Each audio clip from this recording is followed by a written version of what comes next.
Honourable members, the Speaker.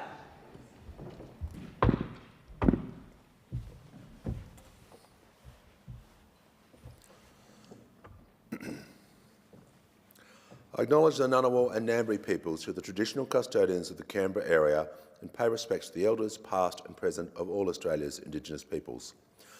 Almighty God, we humbly beseech Thee to vouchsafe Thy blessing upon this Parliament. Direct and prosper our deliberations to the advancement of Thy glory and the true welfare of the people of Australia. Our Father, who art in heaven, hallowed be Thy name. Thy kingdom come, Thy will be done on earth as is in heaven. Give us this day our daily bread, and forgive us our trespasses, as we forgive them that trespass against us. And lead us not into temptation, but deliver us from evil. For Thine is the kingdom, and the power, and the glory, for ever and ever. Amen.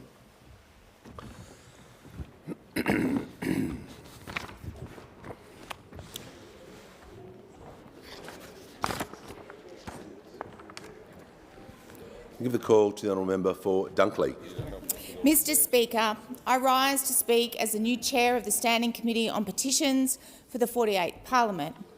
I present the first report of the Petitions Committee for the 48th Parliament, together with 107 petitions and 53 ministerial responses to petitions presented previously. These petitions comprise 104 e-petitions certified in order by the previous Petitions Committee, but unable to be presented in the House before the 47th Parliament was dissolved, and 3 paper petitions certified in order by the new committee in the 48th Parliament. Petitions enjoy a long history in the Western parliamentary tradition, dating back to the 12th century. Today, petitions remain one of the few ways for Australians to raise their concerns directly with Parliament, and their popularity has only continued to grow. Over the course of the previous Parliament, 1,706 petitions were presented in the House. The vast majority of these petitions were e-petitions lodged under the e-petitioning system adopted by the House almost 10 years ago, at the commencement of the 45th Parliament in August 2016. This represents remarkable growth from the days of paper petitions, when fewer than 300 petitions were typically presented over the course of a parliament. The new Petitions Committee looks forward to continuing to support this venerable tradition into our modern era, and to facilitating a process that supports thousands of Australians to make their voices heard in this chamber on an ever-growing diversity of issues. As in previous parliaments, the new Petitions Committee has started with a large workload that built up during the election period. I thank the many petitioners who submitted petitions during this period for their ongoing patience.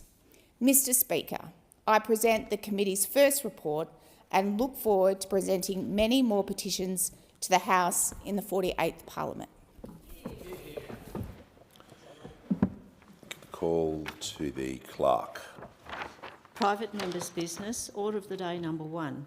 Repeal Net Zero Bill 2025. Resumption of debate on second reading. The question is that the bill be now read a second time.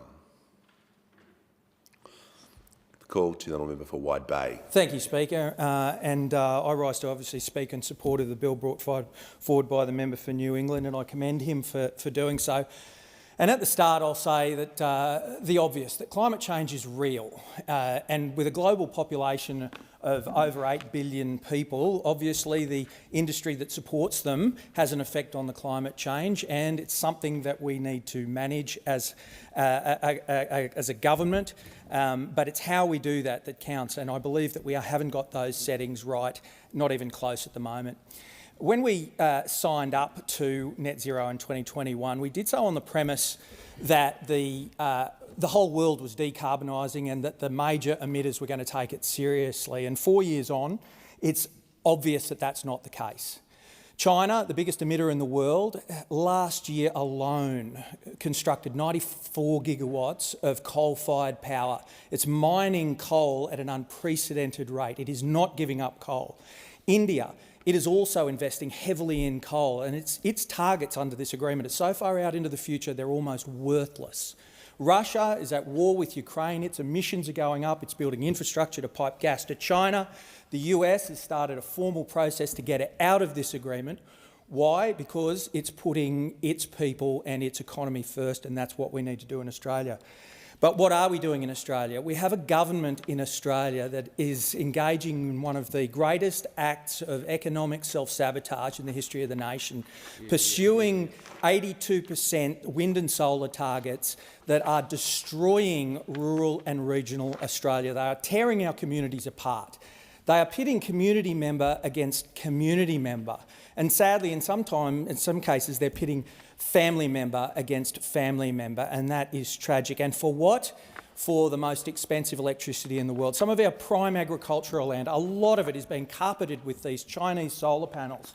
And the greatest act of hypocrisy, that our pristine, prime, beautiful forests are being mowed down in the name of environmentalism to construct wind turbines.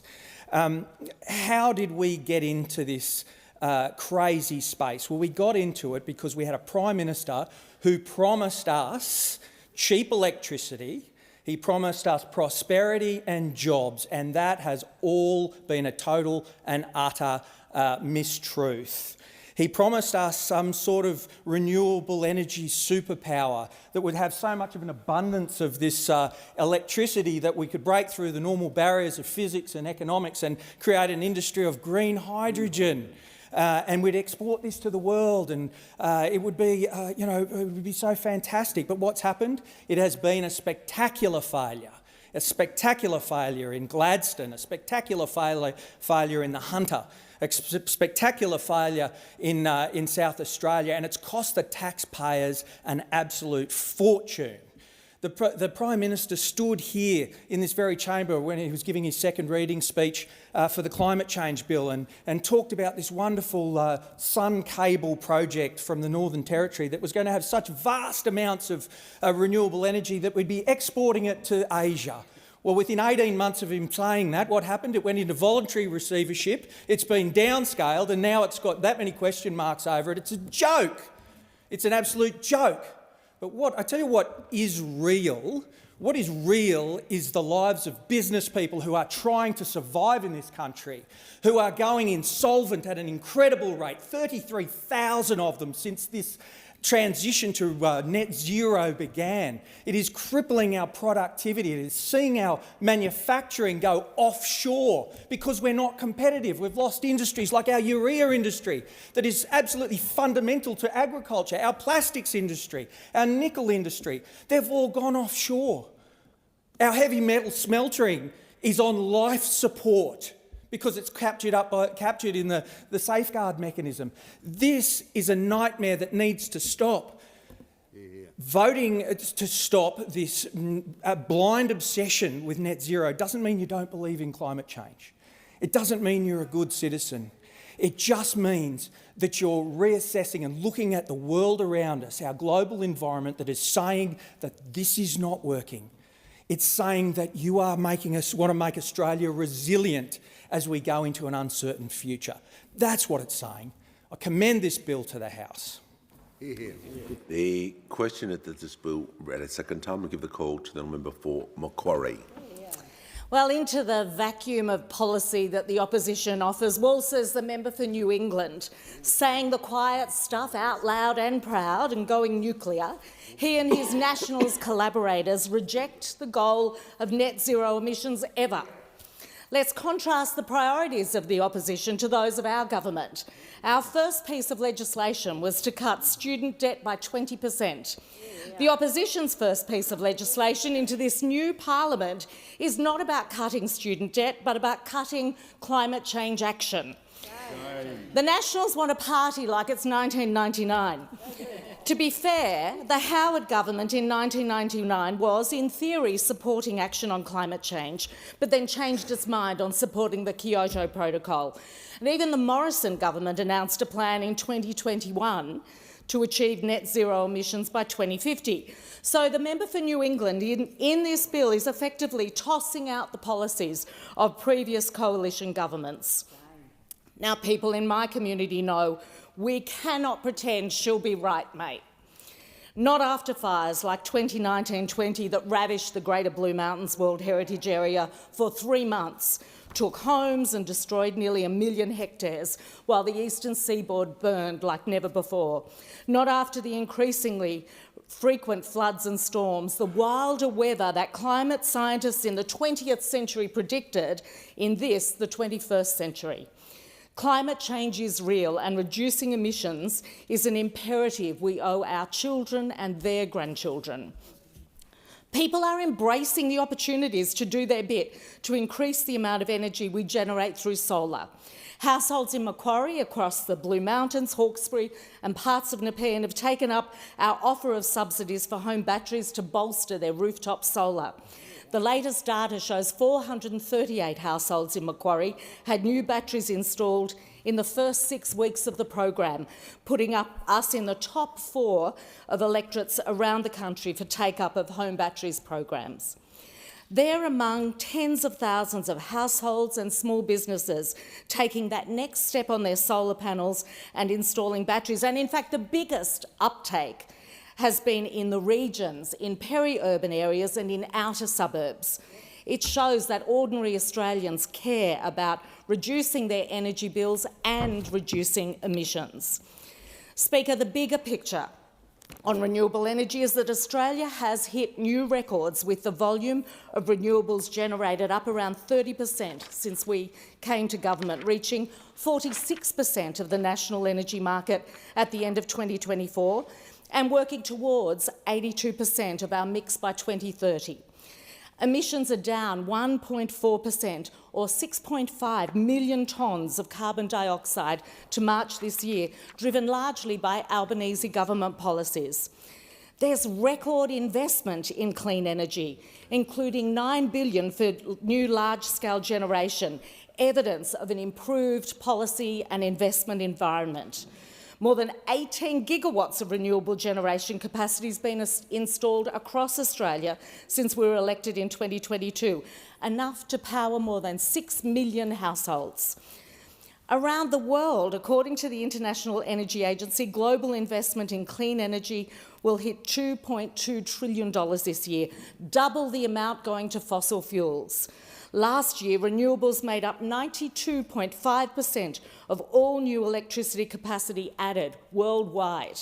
And in China, clean energy will account for more than half the world's renewables by 2030. They're the facts. And Speaker, there's another area where the member for Armidale ignores the facts, and that's on the use of rural land for renewables projects. For instance, in New South Wales, the Agriculture Commissioner estimates that just 0.1% of rural land is needed for new energy infrastructure by 2050. We know with certainty that worsening droughts and extreme weather are far worse for farmers than food prices. The opportunity of carbon credits, which have been embraced more by regional Australians looking to diversify incomes than by anyone else, is a significant counterbalance. The biggest threat to agriculture isn't net zero, it's doing nothing. And that's the choice the Liberals and Nationals will make in their vote on this bill being put forward by the member for New England. Whether they choose to abandon net zero targets, to fearmonger without facts, to stand in the way of renewable projects, or will they stand with Australians who want a better future? Yeah. The question is the bill be now read a second time. I give the call to the member for Groom. Thank you very much, Speaker, and I thank my Nats colleagues for raising this very important subject into the national debate. They often view it through a regional lens. We hear that in the comments from the previous speaker. I'm going to cast an engineering lens across this policy and explain to you why I have strongly opposed it from day one, standing side by side, by the way, with the member for Wide Bay all the way through, and I thank him for his support. Why is it? And before I start, let's be very clear. We should be able to separate a policy like net zero from the technologies that it relies upon. Those are two very separate things. The technologies are not dependent upon net zero. They have been developing for some time, and they will continue to do so. We can have a grown-up conversation separating those two things. But, Speaker, why is it that under net zero so many technologies fail? Why is it that green hydrogen, this great promise that was made, has failed so spectacularly that almost every carpetbagger in the land has run away from it? Why is it that offshore wind has received such an emotive no from everyone around it? Everyone whose coastlines it's going to affect. Why does it fail that test of social licence? And why did carbon capture fail at the Great Artesian Basin?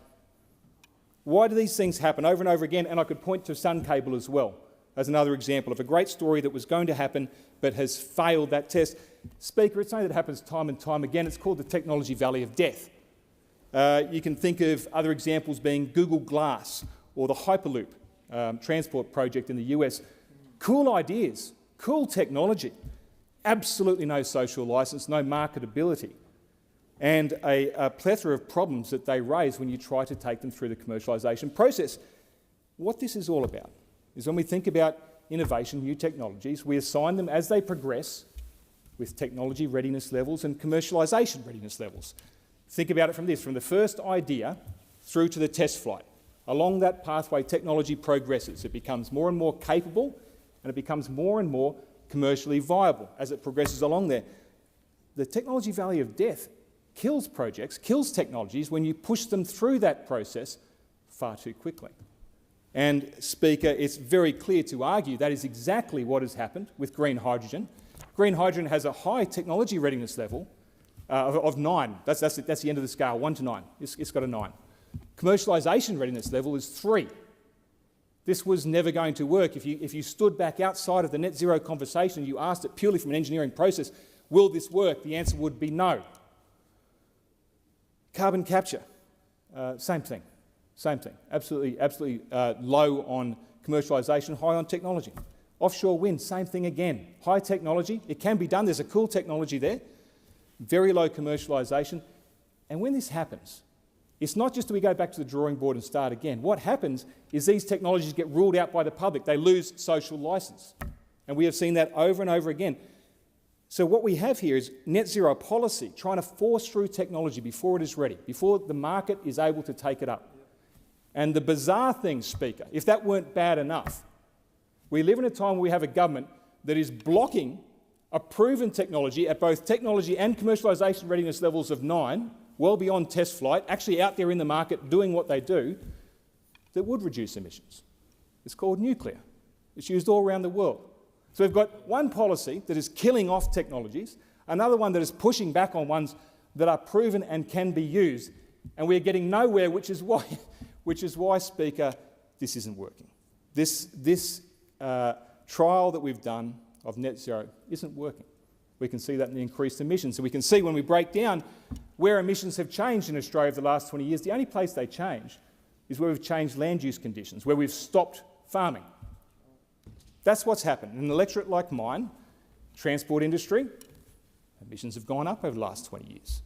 Manufacturing industry, emissions have gone up over the last 20 years. Intensified agriculture, emissions have gone up. These are the bedrocks of my local economy. All of those emissions have gone up. The only thing that takes it down is when we close off farming. So, Speaker, I'm very happy. I'm going to acknowledge the members of the LNP who were with me on the weekend and voted against this bill. We're a great grassroots organisation when we listen to our members. I remember the last time we did that. It was The Voice. They got it right then. I'm sure they got it right again this time too. I'm very happy to stand beside them, very happy to stand beside the Nats on this issue and the members of the Libs who have joined me because I think it's an important issue for Australia's future. Yeah. The question is that this bill be now read a second time, and I give the call to the honourable member for Dixon. Thank you, Mr Speaker.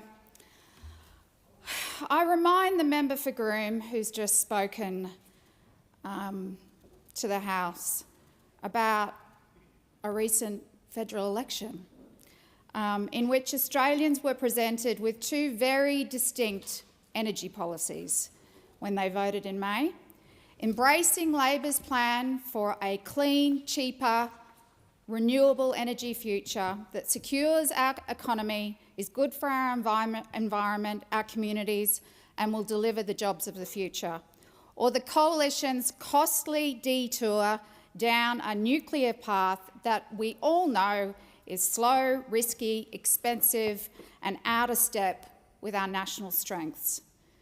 Australia no longer stands at a crossroads. Aussies made their choice. The Queensland LNP, however, are obviously still in denial, as demonstrated over the weekend. The people of Australia overwhelmingly voted at the last election to support better healthcare, more cost of living relief, a strong jobs economy that includes a transition to cheaper, renewable energy. This affects everyone. It affects Queenslanders living in the regions who want more local jobs, young people in our inner cities concerned about climate change, farmers who are seeing and experiencing firsthand the impacts of natural disasters. Reducing our emissions is crucial to creating Australia's future. The world is undergoing one of the most rapid transitions since the Industrial Revolution. Most industrialised nations have committed to net zero emissions. Governments are setting ambitious targets. Investors are shifting capital towards clean technologies, and consumers are demanding more sustainable practices. Big businesses have shifted to net zero practices because if they want to be competitive, save costs and ensure resilience, they absolutely must. By endorsing Labor's plan in May, Aussies have made a very clear statement to the world that Australia is the place to do business if you're looking to use clean energy to create prosperity. That is why this bill is so bizarre. It goes against the will of the people and it is anti-business. Responsible emissions targets are essential to Australian jobs. Australia's trading partners, particularly those in Europe and Asia, are more and more demanding the places they trade with act responsibly. If we don't act, we risk being left behind. Many of those opposite say that this transition is costly, but that simply is not true. The truth is it's an investment in Australia's future and an investment in our suburbs and the regions. In Australian suburbs, over 33% of homes now have rooftop solar. With over 4 million rooftop solar installations, Australia has the highest per capita solar in the world. Solar panels on homes are saving families up to $2,300 a year. Our Cheaper Home Battery program, with a 30% discount on solar batteries, is already working to bring on energy storage to cut bills for households and support the grid. We know climate change disproportionately affects cost of living for regional households, for example, due to higher insurance premiums. Worsening droughts and extreme weather from climate change are far worse for farmers and food prices. The Intergovernmental Panel on Climate Change says climate change has already slowed agricultural productivity. The Australian Bureau of Agricultural and Resource Economics and Sciences found that from 2001 to 2020, climate conditions reduced farm profits by an average of 23%. This bill is the clearest sign yet that those opposite are in a shambles. They are not even trying to hide their undermining of the Leader of the Opposition anymore. They've come straight out with it. This is their desperate attempt to cling onto the keystone policy of my predecessor, despite it being shot down by Australians at the election. This bill is not just repealing Labor policies, but it's also repealing those introduced by the Morrison and Howard governments.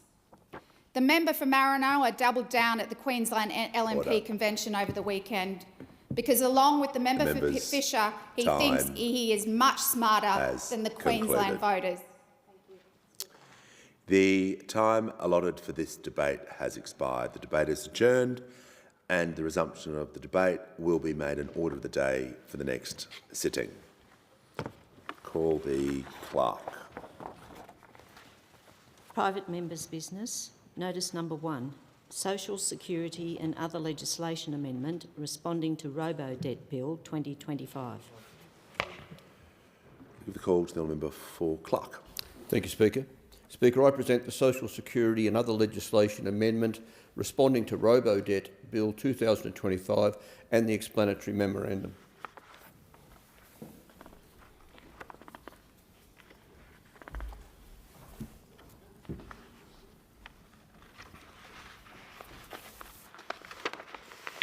Call the clerk. First reading, a bill for an act to amend the law relating to social security and for related purposes. Call the member for clerk. Speaker, I move that this bill be now read a second time. Speaker, the community has been waiting over 2 years now for the federal government to enact significant legislative reform following the final report of the Royal Commission into Robo-debt. But to their shame, the government has failed to do so, and this bill seeks to remedy that.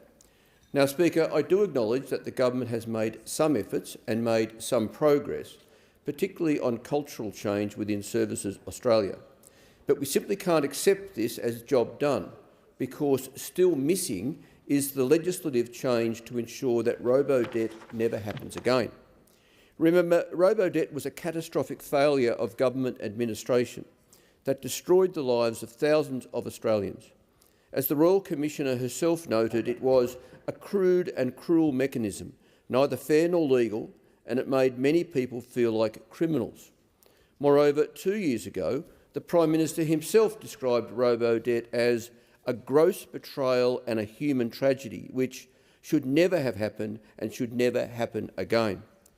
But it turns out, Speaker, so far at least, that this was just paying lip service to the matter, which is troubling because it's entirely at odds with the tragic impacts of robo-debt on thousands of Australians, especially those who suicided, at least in part, due to the financial and emotional devastation inflicted by the scheme and the impact on their friends and their family.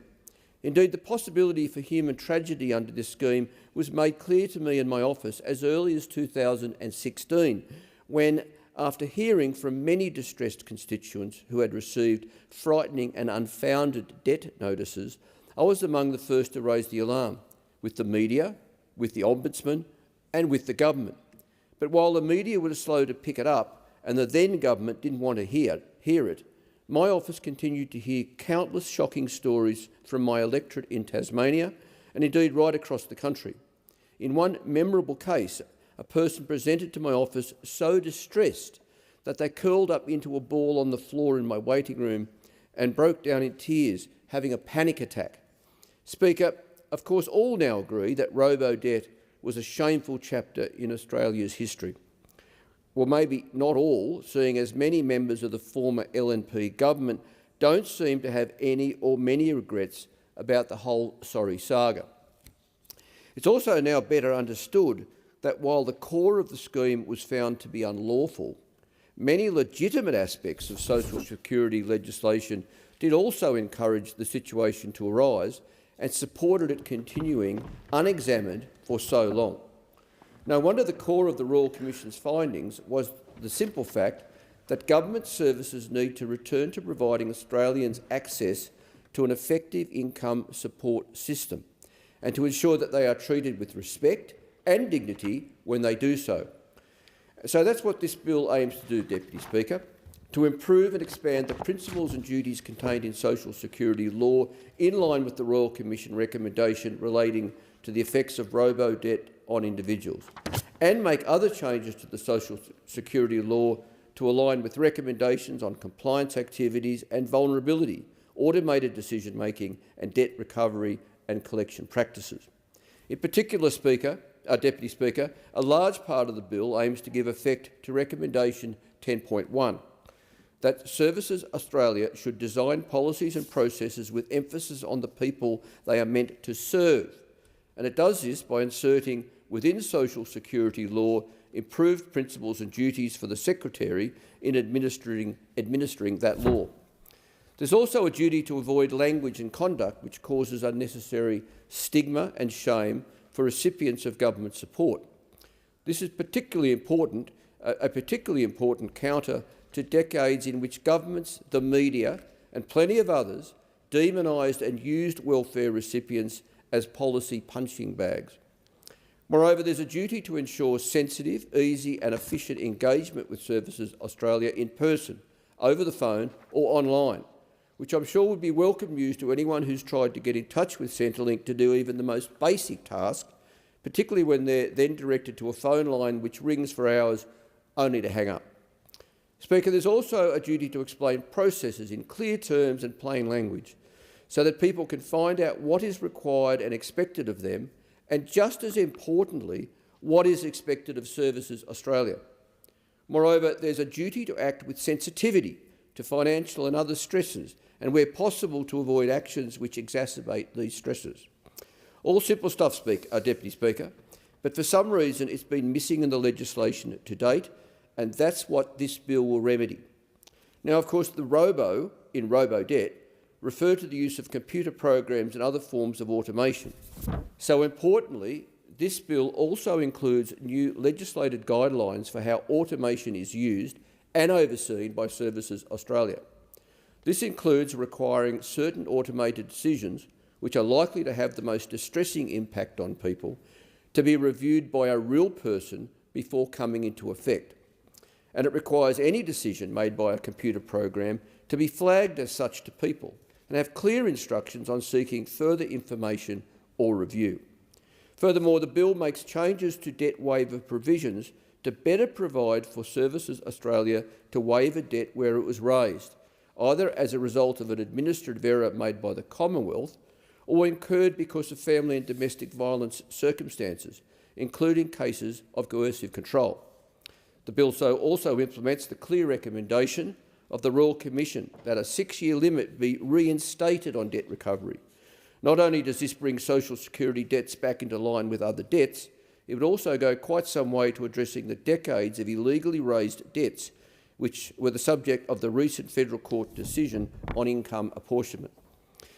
Deputy Speaker, this bill has been drafted in close consultation with Economic Justice Australia, which is the peak body for community legal centres providing specialist social security legal services. Alarmingly, these legal services continue to see the harm and distress caused by Centrelink debts and observe that this will continue so long as the government continues to sit on its hands and not bring about appropriate legislative change. I'd also like to acknowledge Greens Senator Penny Ormond-Payne, who will be moving a corresponding bill in the Senate today, I think, and who will join me shortly in a media event to discuss our reforms. And also Liam Dunn from my own team, who did much of the legwork to get us to this point. Deputy Speaker, to conclude, my crossbench colleagues and I are ready and keen to work with the government to ensure robo-debt never happens again.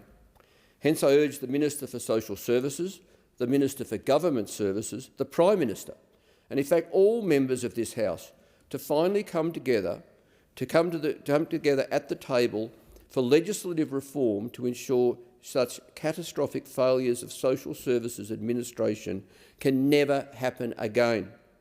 In my remaining time, Deputy Speaker, I invite the member for Indi, who is seconding the bill, to make a few comments. Thank you, Deputy Speaker. I call the member for Indi. Thank you, Madam Deputy Speaker. I second the bill and I am proud to rise in support of the Social Security and other legislation amendment responding to Robo-Debt Bill 2025, moved by my friend, the member for Clark. This bill represents unfinished business when it comes to robo-debt, more than 2 years after the final report from the Robo-Debt Royal Commission was handed down. It implements or complements some of the outstanding recommendation from the Royal Commission's final report.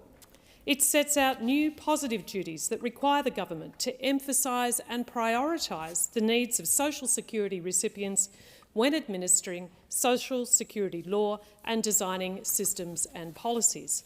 It mandates human oversight of debts raised above $2,000 before the decisions come into effect, or decisions which would cause the cancellation of a payment or benefit. It also mandates notifying recipients if a debt has been raised against them as a result of automation. It places a 6-year time limit on debt recovery actions, among other measures. Robo-debt cannot be allowed to be forgotten or to be repeated. We can't allow the most vulnerable in our community to come up against the might of the government of automated systems without compassion or compromise. Yet I worry bills like this and the ethos behind them are more needed than ever. The Commonwealth Ombudsman found this month that 964 job seeker recipients had their social security payments unlawfully terminated between April 2022 and July 2024 due to IT glitches in the targeted compliance framework which automatically cancelled payments without oversight.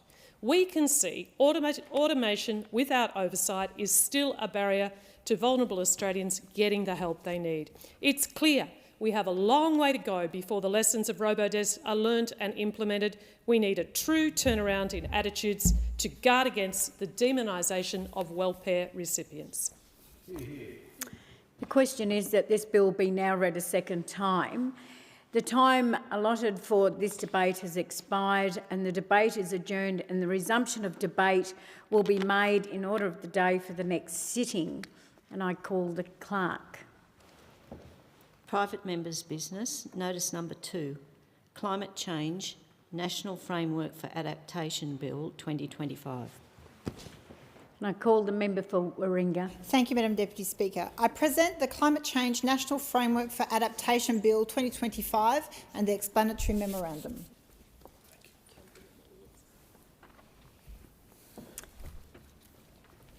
I call the clerk.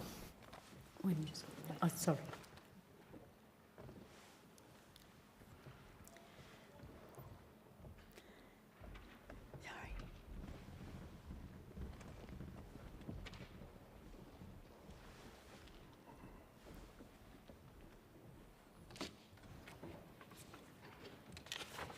First reading, a bill for an act to establish a national climate change adaptation framework and for related purposes. I move that the bill be now read a second time.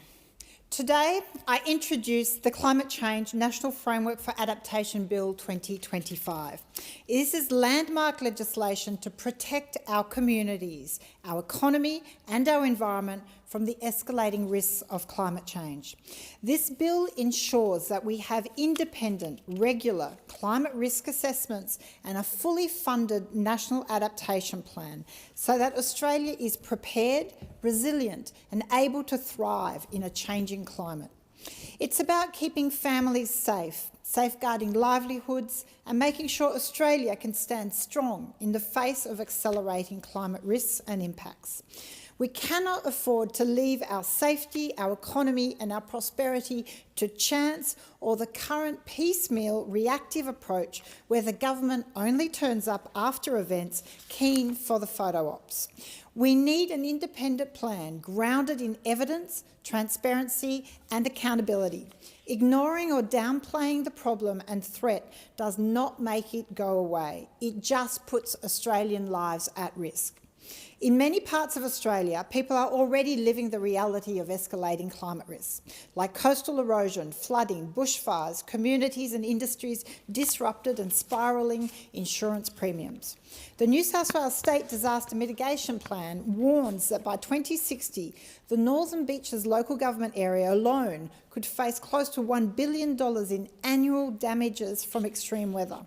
Currently, the disasters are costing Australia $38 billion per year, and that is scheduled to double by 2060. Households' costs from extreme weather impacts are set to rise from about $888 per year at the moment to $2,500 per year by 2050. Local governments are left bearing the increased costs of road maintenance, storm and disaster repairs, and residents are the ones who end up paying sky-high rates. We are standing at a crossroad. The Albanese government is withholding currently its one-off national climate risk assessment. The report has been finished for months, and those who are familiar with the report have described its finding as dire, diabolical, and extremely confronting. It contains superb suburb-level mapping of inundation, projections of drought, and alarming forecasts around agriculture and health. This report was meant to inform our national response and should drive an ambitious target of at least 75% emissions reduction by 2035. But what we are going to have is it's not going to be released ahead of that target at the moment. We need to know that national risk assessment because it will drive our mitigation, and it informs that ambition to mitigate as fast as possible, drive investment and innovation. If the government is genuine in addressing climate risk, then it would debate this bill and legislate a national risk framework. Instead, it is giving debate time for the Coalition's continued climate denial. The Coalition are more and more on the fringe and irrelevant when it comes to this core and essential policy debate. The question now for the government is, will it act and genuinely protect our communities, or just be a little bit less bad than the Coalition? In 2021, I launched Climate Act Now. That was a campaign to legislate net zero and a clear path to emissions reduction. It succeeded. We have legislated net zero. This was an important commitment. But now the government must legislate a national risk framework to keep our communities safe. We can still prevent the worst of catastrophic climate scenarios, but we have to also be honest with the Australian people and prepare for what is coming. We know that we have a level of climate impact already locked in due to past emissions. Adaptation is about not giving up. It's about implementing smart investment to safeguard our economy and communities.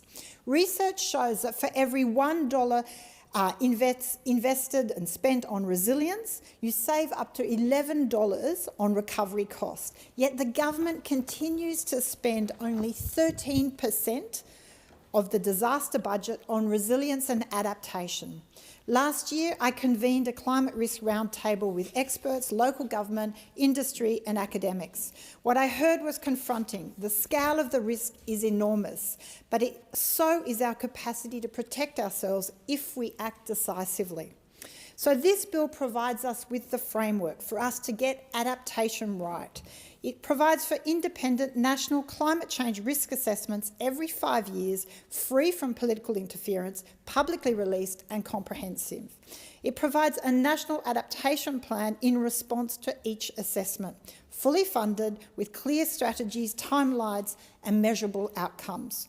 An annual progress report to Parliament, ensuring government is held accountable. Climate-related reports, including declassified versions of the intelligence assessments, the ONI report, must be released to the public. The federal budget must also include climate risk costs so that the economic reality is clear. This bill is about certainty, independence and preparation, ensuring future governments take climate risks seriously, regardless of who is in power. Last week, we saw the Treasurer fail to address or include in his roundtable the impacts of climate change and rising risk. We cannot ensure our way out of the climate crisis. We must have visibility on that national risk framework. Australia can't afford to keep just reacting after disasters strike. Planning for climate impacts is crucial. It's how we protect our economy, our communities and our way of life. This bill is common sense, it's fiscally responsible and it's future focused. It's time for a reality check. Climate change is here, it's costly and it's accelerating. The Nationals, the LNP, they don't want targets or to reduce emissions, but they're always keen for handouts when disasters strike. We need to start preparing. Other jurisdictions and other countries have the tools, the knowledge, the ability to adapt, prepare and thrive. The question now for the Albanese government: what will they do? Will they be brave and honest enough with the Australian people and actually address these risks, or remain shackled to the fossil fuel interests and outdated policies? This 48th Parliament is an opportunity to protect Australia. Will the government be reckless and ignore this responsibility? So I urge the government and all the new MPs that have come into this place to urge for the debate and the support of this Climate Change National Framework and Adaptation Bill 2025. Is the motion second? And I call the member for Mackellar. I second the motion. Thank you, Deputy Speaker. I rise in support of the member for Warringah's private member's bill, the Climate Change National Framework for Adaptation Bill 2025, and thank her for her tireless efforts to protect our climate and our environment since her election. Speaker, the threat posed by climate change is existential. We know what is coming, and yet we are failing to act decisively. Extreme weather events fuelled by climate change are already destroying lives and livelihoods across Australia. So far this year in Australia, we have faced Cyclone Alfred, the most severe drought in decades in South Australia, devastating floods on the mid-north coast of New South Wales, ocean heat waves that are causing mass bleaching on the Great Barrier and Ningaloo reefs, and vast and deadly algal bloom off South Australia. The frequency and ferocity of extreme weather events will only get worse, and yet here in Australia, we have not implemented even some of the most basic measures required to respond and adapt effectively. The member for Warringah's bill addresses these failings. It would require government to undertake a number of actions, including regularly assessing climate risk, formulating a plan to address the risks, and mapping our progress against that plan. These three actions represent some of the most basic, most common sense steps required by any government that is serious about rising to meet the threat of climate change. I'd also like to highlight that the member for Warringah is calling for the cost of climate change to be incorporated into the federal budget.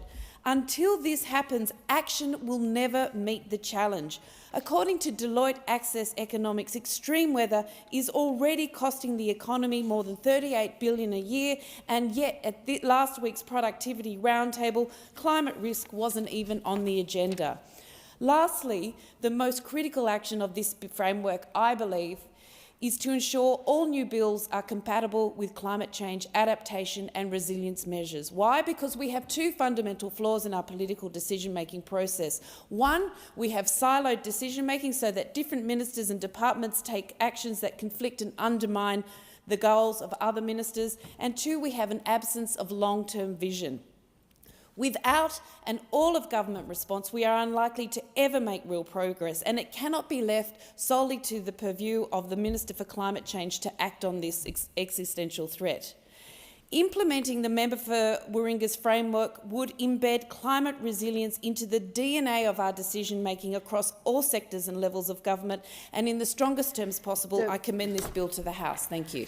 The question is that the bill be now read a second time. The time allotted for this debate has expired. The debate is adjourned, and the resumption of debate will be made in order of the day for the next sitting. And I call the clerk. Private members' business, notice number 3. Higher Education Support Amendment, Fair Study and Opportunity Bill 2025. I call the member for Fowler. I present the Higher Education Support Amendment, Fair Study and Opportunity Bill 2025 and the explanatory memorandum.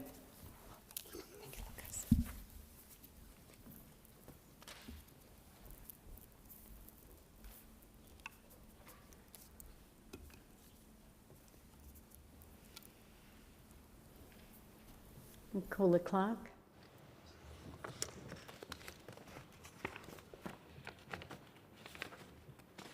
First reading, a bill for an Act to amend the Higher Education Support Act 2003 and for related purposes.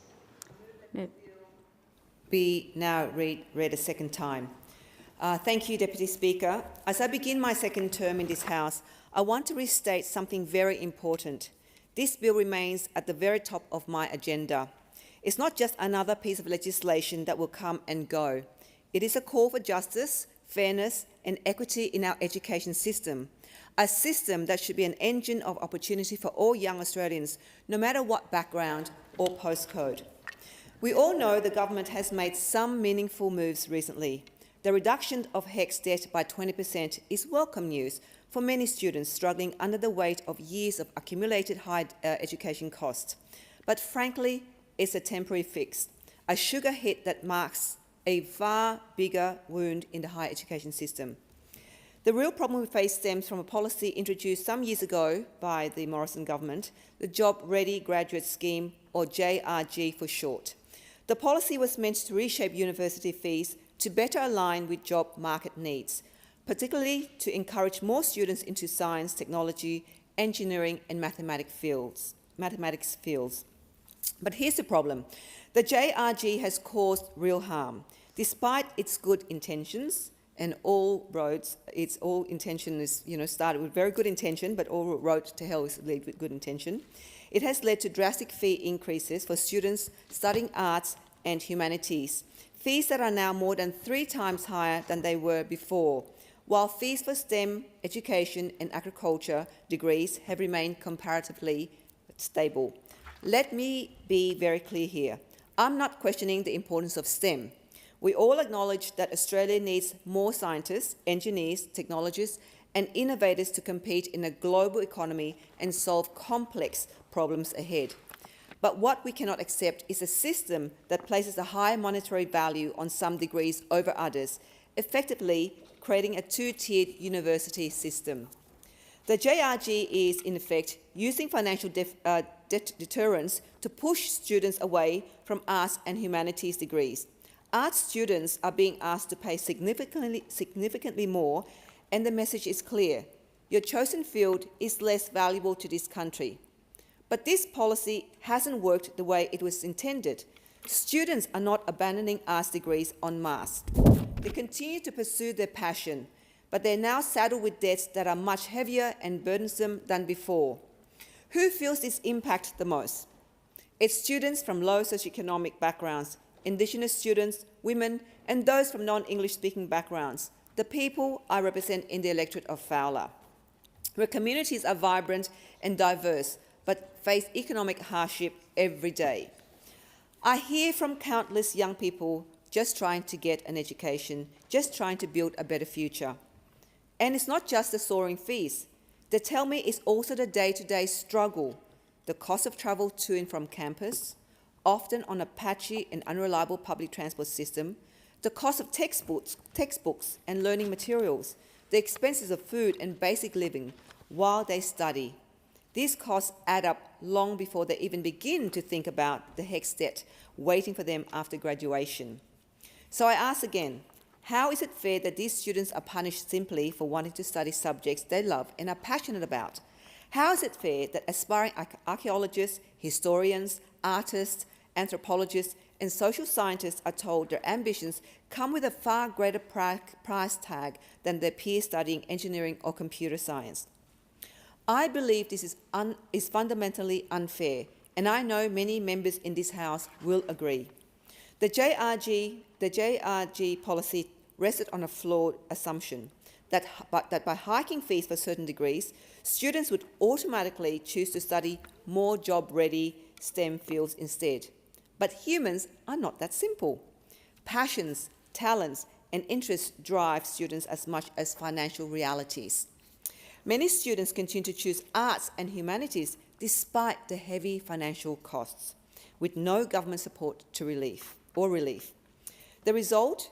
Too many young Australians are now entering the workforce burdened by crushing debts directly tied to choices they made out of love for their field, a desire to contribute culturally and intellectually, or a commitment to addressing complex social issues. We know that Australia cannot thrive on STEM alone. Our society, culture, economy and democracy require a broad, diverse knowledge base. Fields like history, literature, anthropology, politics and philosophy provide essential lenses to understand who we are as a nation and where we need to go. In particular, as we work towards reconciliation with Aboriginal and Torres Strait Islander peoples, the education provided by arts, humanities and social sciences is crucial. These subjects help us understand our shared history, respect cultural identities, and build a future founded on truth and mutual respect. Moreover, arts and humanities graduates contribute significantly to sectors that shape our society: education, public service, social justice, and creative industries, media, and beyond. They are the thinkers, creators, and leaders who enrich our national life. The mistaken stigma that arts degrees don't lead to meaningful careers is outdated, harmful, and perpetuated by policies like the JRG. I am a benefit of an arts degree focusing on political science and creatives as well. The Universities Accords interim report in July 2023 reinforced this truth. calling the current fee structure damaging and urging an urgent redesign. But despite these clear warnings, the government's responses has been slow and insufficient. Students and universities are left waiting, with little clarity, no relief, and continued uncertainty about the financial future. As members of this Parliament, our role is to make life better for Australians, not harder. We're here to fix policies that hold people back, deepen inequality, or force young people to make impossible choices about their education and futures. This bill is about doing exactly that, correcting a deeply flawed system that disproportionately punishes students from disadvantaged communities. Students in Western Sydney and electorates like mine want to study subjects that inspire them. They deserve an education system that supports those dreams fairly. I have said it before and I will say it again. The JRG promotes inequity and punishes young Australians pursuing degrees vital to the intellectual and cultural fabric of this nation. Reforming this policy is not about fair fees, it's about protecting the diversity of skills and knowledge this country so desperately needs. That's why I'm passionate about bringing this bill back to Parliament, to shine a light on this injustice and demand change. When we lift barriers and create an education system that values every field of study, we invest not just in individuals, but in the future of Australia itself. I commend this bill to the House, and with that, I gladly hand over my remaining time to the member for Calais. Thank you. Is the motion second? And I call the member for Calais. I second the motion, Deputy Speaker, and I'm very pleased to do so and support this very important bill. And I commend the member for Fowler for bringing it to this House. She certainly is a fighter for her electorate, and she knows the importance of education to her constituents, and she wants a better deal for them and also students everywhere, all around this great nation of ours. This bill is being introduced as it's critical that we give students who choose to study society, culture, humanities and arts a fair go. Last year when I rose to support this bill, I said that society, culture and arts subjects at our universities aren't just mere subjects to tack onto a degree. They're a critical source of learning which equips students to gain a greater depth of understanding about the communities and world in which we live. Importantly, these courses and subjects lay the foundation for careers in a wide variety of fields that benefit our communities and our country. So it's critical that we ensure that students can undertake these subjects and study them without being burdened with huge university debts. It's the last thing these students need, especially in a cost of living crisis. Now, I certainly don't begrudge students studying STEM courses receiving lower course fees, and neither does the member for Fowler. I do, however, like the member for Fowler, question the effectiveness of the Jobs Ready Graduates package. The evidence is that only a very small percentage of students changed their course selections as a result of the scheme being introduced, and it has also resulted in an inequitable and unfair student loan scheme. The Jobs Ready Graduate package is a failure, it's a dud, and it needs to be overhauled. This bill is a step in the right direction towards greater fairness for uni students, and I'm very pleased to support it. The question is that the bill be now read a second time.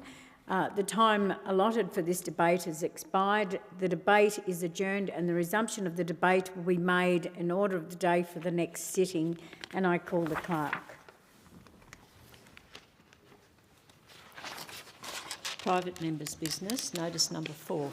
A motion in relation to NDIS service delivery arrangements. And I call the member for Herbert.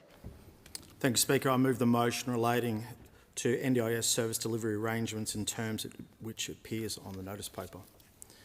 There is nothing more important than we can do in this place as parliamentarians than to look after our most vulnerable, to make sure that they are supported, to make sure that they have the services they need to live their best life. As a member of the Coalition, I sit with two minds when I talk about the NDIS. One of there definitely needs reform, absolutely. And I also sit with a heavy heart and great anxiety because my daughter, Emery, 5 years old, is on the NDIS. She has level 3 autism, and changes that get made quickly, changes that get made without consultation or minimal consultation, terrifies me as a father, terrifies me for my daughter's future. And I'm not the only person in this parliament or this country that is looking at the changes to the NDIS with lots of fear.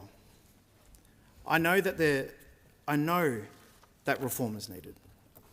I get that. I understand it. But it must be done in a way where participants aren't waking up in the morning finding out that things have changed, or providers being told that you have 10 working days to change your whole model because there will be a changing to your pricing, to the annual pricing review. People in the regions not knowing if these services are going to be able to continue, and having the travel cut in half. What about for places like Magnetic Island, where you have to travel to get there via boat, or Palm Island? Regional Australia is going to feel this more than anywhere else. Now, the Minister said that no one will fall through the cracks, there will be no one, or there won't be any changes to people's services or their funding through or support through the NDIS. Well, that hasn't been the case, because places like AEIU, that provides support for children with autism, has seen closures. Autism Queensland has had a reduction in hours. And people have gone or been diagnosed or from a paediatrician or doctors that they need more support from the NDIS, but have had their packages and supports reduced. That's significant changes. And in Townsville, I was speaking to a mother just recently who shared with me that her daughter, born without enough muscle strength to move and play, relies on constant physiotherapy to grow. This young girl has been receiving physio support since birth, and it's her lifeline to getting stronger. She's learning to move, walk, play like every child should.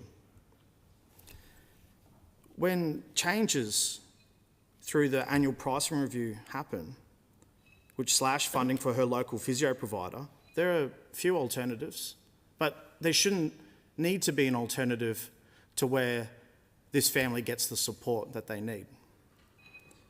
Her mother is worried sick that her progress is going to end. And it pains me to my heart that families feel like their children are an inconvenient dollar figure on a government's budget bottom line. We must do things differently. We must do things better. We need reform, but we have to work with the participants, with the providers, to ensure that no one falls through the cracks. I understand why the government is making changes, but I can't understand how the participants or the providers in regional Australia, in Townsville, wake up in the morning and find out that things have changed, or been given only 10 working days to provide any sort of response. This risks our participants losing support that they need. And without these early interventions, without interventions now, they won't be able to live their best lives into the future. That's why it's so important that we bring on this debate to speak about our most vulnerable. Is there a seconder for the motion? Yes, I second the motion and reserve my right, Deputy Speaker. And I call the member for Dixon. Thank you, Deputy Speaker. The NDIS is a lifeline for so many. It can be the difference between isolation, loneliness, and intermittent human contact, and regular time in the community with people and with support at home. It has also enabled carers to work and re-engage with community and take care of their mental health. Many participants and carers remember what it was like before the NDIS. I stayed in the house all day. Just awful. I don't know how we survived. Every time we, in this place, talk about making change to the NDIS, their fears rise up. They struggle to sleep at night. I struggle. It is a reasonable reaction to the trauma of a severe lack of support before the NDIS. That is why Labor established the NDIS and why we will always work to protect it and ensure it delivers for those it was set up to support. People with significant and permanent care and support needs. It is also why we are making structural changes to the system, changes that must be made to ensure the system is equitable, safe and sustainable. The NDIS is a lifeline to many and has been a cash cow for many others. Participants know this, providers know this, and the general public knows this. Despite knowing this, we still fear the change. Most participants and carers are genuinely distressed by the rorting and fraud that was allowed to enter the system by the previous coalition government. They have tainted our lifeline. We feel the scepticism from others. We see the buzzards circling. A few weeks ago, a local mum, Carol, who has an adult child with cerebral palsy, came to the office distressed and upset over the bill a new service provider had sent them for 2 trips down the road to and from the Endeavour Foundation. The trip was no more than 5 minutes.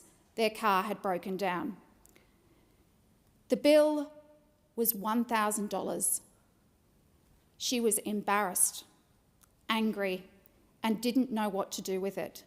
And Speaker, if I may, I would like to table a copy of Carol's bill and her email. Is that possible? Can I seek leave to table it? Thank you.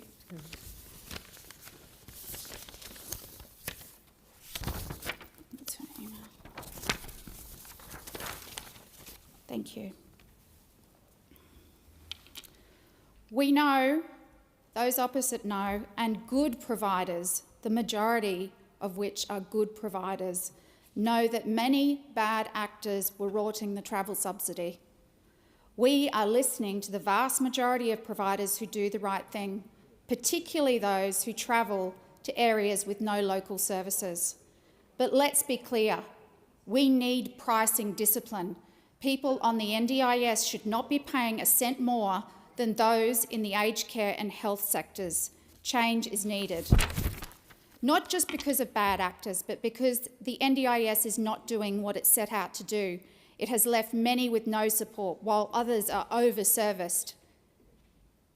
The other side talks about recent changes to rectify some of this, but they often talk knowing 9 years of turning a blind eye, a general lack of interest in the lives of disabled people allowed the problems today to fester, run rampant and set in. As soon as we came to government in 2022, we ordered a review, and what I heard was worse than I had ever anticipated. There were no basic fraud or compliance controls. In the 9 long years the Coalition were running the NDIS, 0. That's on the Coalition, that's your record. The fact that the vast majority of providers, 15 out of 16, are unregistered and unregulated is a disgrace. We are fixing it. The fact that the states and territories were given the green light to step away under the Coalition, to stop being the provider of last resort, to stop delivering support when no other provider was willing to set up in a country town, has left a deep hole in our mainstream systems of the support. We are throwing the sink at that. We also know that children with autism wait too long for diagnosis and early intervention, and that while kids in our cities can mostly get access to early intervention supports, kids in regional and remote areas and those from disadvantaged backgrounds really struggle for the basics. That is why foundational supports and thriving kids is so important. We cannot have a system for our kids where the biggest spender wins. The question is that the motion be agreed to, and I call the member for Nichols. Thank you, Deputy Speaker, and I thank the member for Herbert for this motion. I too have grave concerns about the reduction in professional fees and travel costs outlined in the NDIS pricing arrangements and price limits for 2025-26. And the issues I have are with the substance of the changes, but also the timing. I've been told that providers were only given a few weeks' notice, despite the significant impact these pricing changes will have. And in regional Australia, Deputy Speaker, these providers are small businesses, and on the whole, they're striving to provide important services to NDIS participants. They're not in the big city, where the services are abundant and delivery is a lot simpler. And it's a theme of me coming into this place to explain that things in regional and rural Australia are quite different. And so, and I've said this in relation to industrial relations, I've said it in relation to agriculture and business, I've said it in relation to transport, but sometimes you've got to put a different lens, and aged care, sorry, sometimes you've got to put a different lens over things in relation to regional and rural Australia. The businesses that service clients in rural and remote areas, and the clients are not spoiled for choice, and the practitioners must travel to reach clients. And the reality is, in the bush, you often don't have the services you need where you live. Either you travel or the service provider travels to you. And under these changes, the compensation providers can claim for that necessary travel has been cut. We all agree that the NDIS needs to be financially sustainable. However, we need to be cautious that changes do not have a disproportionate impact on regional Australians simply because of where they choose to live. And the Albanese government has some form in this area, with changes made to RN minutes, registered nurse minutes in aged care. Regional aged care does not have the same access to qualified nurses, and meeting the requirements has meant employing agency staff, which means labour costs have soared and the viability of services has decreased. Again, it's that not understanding that things are very different in regional Australia. So we're concerned that with these NDIS changes, once again, the Albanese government has failed to consult with the sector and failed to understand the needs of business and service recipients. It's a disappointing move, and the member for Herbert has written to the Minister for Disability in the NDIS, calling on the government just to defer these changes for at least 3 months to allow for consultation and planning around changes to service delivery, and I support that deferral. The NDIS supports independence and social and economic participation of people with a disability. It was developed to have a nationally consistent approach to access to and the planning and funding of supports for people with a disability, and I think people all around this chamber agree with the intent of the National Disability Insurance Scheme, and it received bipartisan support when it was brought into this parliament. But if we make changes to it, we've got to carefully examine the impact of those changes, sometimes which might be unintended, and that can be the ability of rural and regional service practitioners to do what they do and therefore provide the service that is so sorely needed. So providers are saying to us that cutting travel supports will reduce access for regional clients, and that's something that we've got to really be careful about analysing. Once again, it's the same old story. Where you live dictates what support is available, and that's just not good enough. And it's inconsistent with the goal of equitable access across Australia, and it should be reviewed. And I hope that the Albanese government can look at this, take the 3-month deferral, consult with the industry, and see whether there's better ways that we can do this. And if this is the way forward, at least to inform the providers and the recipients that this is what's going to happen and how it will affect them into the future. Thank you, Deputy Speaker. Question is that the motion be agreed to, and I call the member for Sturt. Thank you. The National Disability Insurance Authority released its annual pricing review earlier this year, making recommendations designed to help refocus the National Disability Insurance Scheme on its primary purpose, which is to provide funding and support services to Australians with a permanent and significant disability. The provision of funding and support services is targeted towards helping those with disability live as independently and as autonomously as possible, helping them to be able to spend more time with family and friends. It is also directed at helping people with a permanent and significant disability access new skills, access meaningful work, or access a community volunteering opportunity. It is firmly aimed at delivering an improved quality of life. The NDIS currently supports over 700,000 Australians with disability to access the services and support they need, including approximately 80,000 children with developmental delay, ensuring they receive supports early so that they achieve the best outcomes throughout their lives. To be clear again, the services and support facilitated by the scheme are directed at persons with a permanent and significant disability. Supporting those persons is the purpose. It is the entire point, and the Albanese Labor government is focused on making the National Disability Insurance Scheme the best and fairest it can be.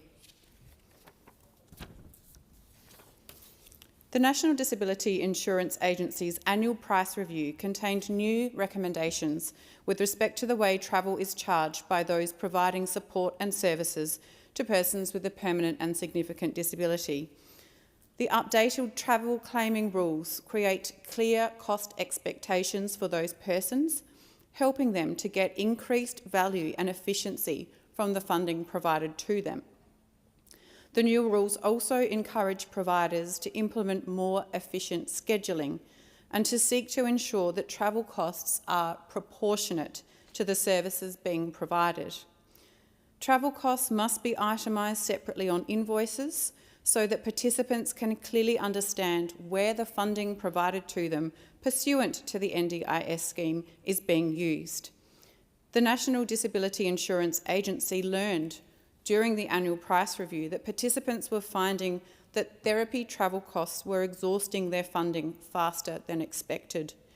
In this respect, the needs of participants for whom the National Disability Insurance Scheme is designed to fulfil were listened to and heard. What this means is that the updated travel claiming rules encourage more efficient scheduling by providers and provide clear cost expectations for participants to help them get better value from their funding. A similar motivation exists for the changes to increment recording by providers. Displaying therapy price limits in 10-minute increments is intended to increase flexibility in billing and in service delivery. It aims to clarify that 1 hour is not a default or expected service length, and that the length of service can vary depending on the agreement between the participant and provider, based on individual needs and circumstances which may evolve. What changed following the National Disability Insurance Agency annual price review is that from 1 July 2025, therapy providers, not disability support workers or other types of support providers, can claim half of the relevant price limit for their time spent travelling, which equates to around $90 per hour, up to the usual time limit caps depending on location. Other travel rules did not change, which means all providers may continue to claim non-labour travel costs, such as vehicle running costs, parking costs and road tolls. It is also open to providers to negotiate with participants to include costs and accommodation associated with travel to remote and/or very remote and regional locations. Travel in remote and very remote locations, as determined by the modified Monash model, which is the model used by the NDIA to classify the remoteness of a location, have price limits and are not subject to time caps. Additionally, remote loadings of 40% and 50% for remote and very remote locations, respectively, remain unchanged. This government will continue to work with regional, remote and rural communities to trial different ways of delivering services to make it easier for people in remote communities to receive the services they need. The question is that the motion be agreed to, and I call the member for Capricornia. Thank you, Deputy Speaker. Behind every policy decision there are real people. When the NDIS was created, it carried a promise that every Australian with disability, no matter their postcode, would be supported with dignity, fairness and opportunity. For those in regional, rural and remote communities, that promise was meant to close the gap, ensuring access to quality care even hundreds of kilometres from the nearest major city. But that promise is now being broken. Without consultation, the NDIA pushed through changes in its annual pricing review. Hidden deep within Recommendation 12 was a devastating cut that unduly punishes regional Australians. Providers have been left scrambling, unsure if they can continue travelling to the communities that rely on them. Participants are frightened, wondering if the care they have depended on for years will suddenly disappear. These changes are not a simple policy tweak. They are a difference between a child receiving life-changing therapy or going without. They are the difference between a provider staying in the region or walking away. For many residents in rural communities, the nearest physiotherapist is hours away, making regular therapy all but impossible without providers travelling long distances to deliver care. The NDIA might call the changes efficiency, but let's call it for what it is, a direct hit on regional Australians living with disability. Yes, there are rorts in the system and they must be addressed. No one disputes that. But instead of targeting the culprits, Labor has swung the axe at the providers who are doing the right thing, the ones who drive thousands of kilometres, who invest time and money to reach those left behind and ensure families and participants aren't forgotten. But this is already happening. My constituent Susan Blackbarrow was diagnosed with MS at just 12 years old. Susan did not let her disease define her. She was active, independent, and once ran a successful business. But as her disease progressed, she lost her independence and now lives with profound disability. Susan told me that some days she's unable to get out of bed without assistance and lost her ability to walk. But with the help of her physiotherapist, Greg, Susan has slowly regained some strength and independence. Susan's goal is to walk again. With Greg's support, she has gone from dangerous falls and bedbound to being able to do weight-bearing exercises safely. She said if she doesn't have access to physio, her progress stops. And Susan has a message for this government. Rural Australians are just as important as people in the cities. Disabled people already have enough on their plates. If they live rural and can't access these supports, sometimes life just isn't worth living. Susan's words should haunt every member of this House. Her physiotherapist, Greg Muller, also spoke to me about the impact of these cuts. His mobile practice was built to reach the people who often get left behind. They deliberately run lean, check every code and do everything possible to keep services viable, but there's only so much they can do. Greg told me that there are people like Susan who simply can't leave their homes. These people deserve the same access to quality care as everyone else. But what the government is saying is you just have to take it what you can get. Providers in regional and remote areas already face significant challenges. They drive hundreds of kilometres, often in difficult conditions, paying higher costs for fuel and vehicle maintenance. These policy changes make it financially unsustainable for them to continue serving the people who rely on them. The government's assumption that providers can simply adapt ignores the realities of delivering care in the bush. And let us not forget the personal toll. Families are left carrying more responsibility when support services are cut. Carers must fill the gaps, sacrificing their own health and well-being. Children miss out on therapy that could be life-changing. Adults lose independence they have fought so hard to gain. This is not just policy, it is real life and is being put at risk by decisions made in offices far from the regions they affect. These changes send a chilling message to all Australians living outside major cities that your postcode determines the quality of care you receive, that your progress, your independence and your dignity are negotiable. I am calling on the government to defer these changes for at least 3 months. This time must be used to consult properly with providers, participants and communities. The government must plan how service delivery will be maintained and explain how community-based providers are expected to adapt without leaving vulnerable Australians high and dry. It's not too late for the government to put people first. It's not too late to listen to Susan and to her physio Greg and to every regional Australian who depends on the NDIS for dignity, independence and hope. The question is that the motion be agreed to, and I call the member for Cunningham. Thank you, Deputy Speaker. The National Disability Insurance Scheme is one of the great Labor social reforms. It has fundamentally changed the lives of people with a disability for the better, giving people the opportunity to participate in society in a way that they never could before. Quality allied health professionals play an absolutely crucial role in achieving these goals. And in my electorate in the Illawarra, we are incredibly lucky to have a strong, well-established network of quality, passionate and dedicated professionals working hard on this every single day. For them, the work they do is more than just a job. It is a reflection of their compassion, commitment and strong desire to improve the lives of others. And I want to start by acknowledging this work and thanking everyone in my community working so hard to improve the lives of others. Helping children to walk and talk, helping to reduce pain and discomfort, and giving people the tools and the power to engage socially and economically. It is such valuable work. And I also want to give a very special mention to the Illawarra Disability Alliance. The IDA is an incredibly passionate group of local NDIS registered not-for-profit organisations who want to support the success and inclusion of people with disability in our community. They are experienced professionals who have dedicated their lives to working in this field, true experts. So I was concerned when they and other local providers started voicing objections to the recent NDI pricing review. These providers work in the system every single day.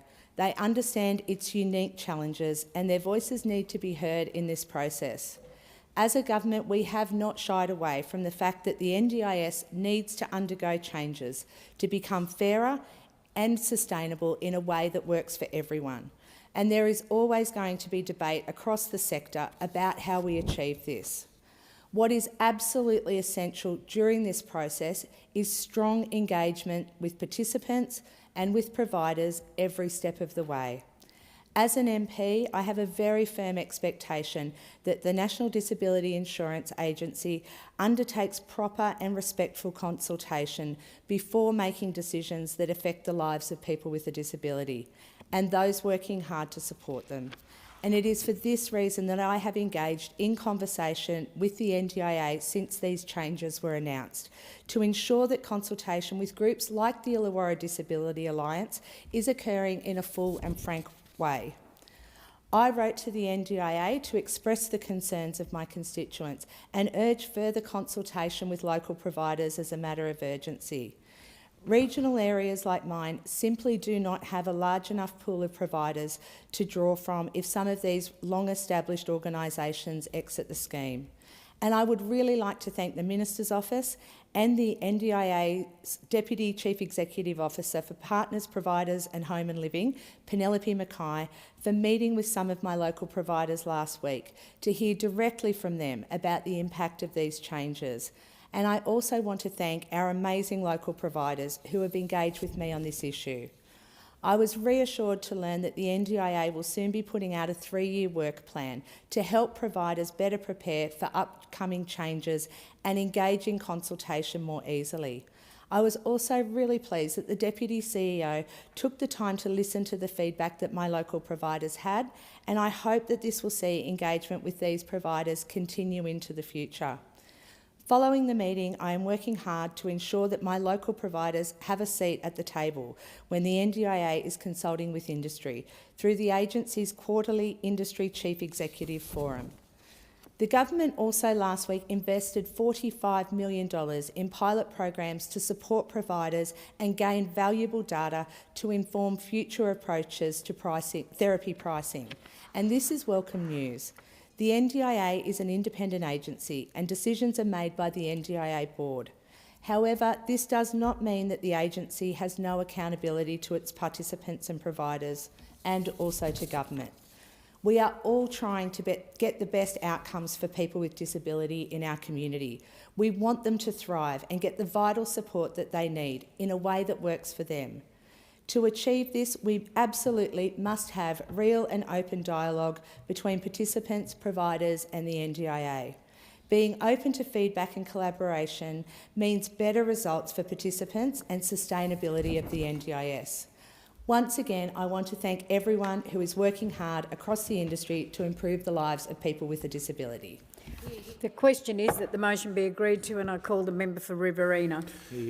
Thank you, Deputy Speaker. The National Disability Insurance Scheme is a complete shambles at the moment. It's on Labor's watch and something must be done to restore and fix this broken system. It is one of the most important things that we as a parliament have in place, and that is to look after our most vulnerable people, but we are letting them down. And the Labor government stands condemned for its new pricing payment system, which came into effect on 1 July. Now, this affects NDIS providers and clients, particularly in regional Australia. No point writing to the Minister, the member for Hindmarsh. You'll get a letter back from his Chief of Staff. I should not know his Chief of Staff's name, but he's the only one I ever get a letter from when I write to the Minister's office, and that is a disgrace. Write instead, if you are a Member of Parliament, to Senator Jenny McAllister. She will at least respond, and I've at least got some faith in her ability to fix any issue which I take to her. And that is a great shame, and it's on the Minister's head. But don't just take my word when I say that the NDIS is in a mess. Take the words indeed from constituents of mine, such as Patricia Veeney and her son Michael. He's 34. They live in Cowra. She says that I believe this scheme was introduced to help people who need it with choice and control and reasonable and necessary. They've taken choice away, leaving us with no control, and it is not reasonable and necessary. And she says that living in rural and remote areas of Australia presents unique challenges, particularly with people with disabilities who rely on the NDIS. But when you've got the travel component being taken virtually away from people who are our most vulnerable, it is going to leave them without allied health help, without podiatry, without speech therapy, without physiotherapy, and it's simply not good enough in this day and age. Diana Martin and her son Grant Kane, he's 43. He lives in a group home in Cowra as well. Grant's occupation therapist has contacted Diana to say they can't work with Grant anymore because the NDIS has cut funding for travel. It's simply not good enough. These people need our help. These people were getting our help, and these people have been taken off that help by the Labor government. The Labor government which does not care about regional Australia, and it's simply not good enough.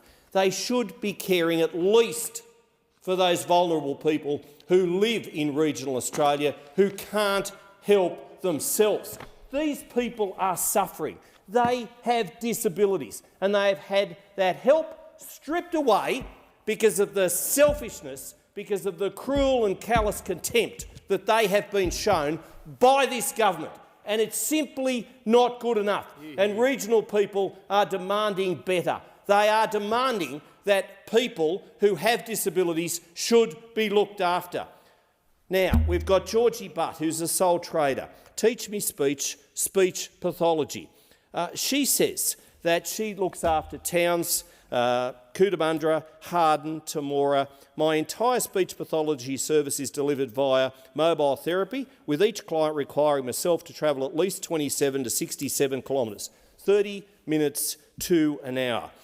This is what she says. Due to recent NDIS travel price cuts, I've had to absorb 50% of travel costs. If I stopped travelling to clients, I would have no clients, as my service relies entirely on reaching families in their communities. So either she absorbs the costs or she doesn't go and help the people who need treatment, as she's done in the past. And Georgie is very good at what she does.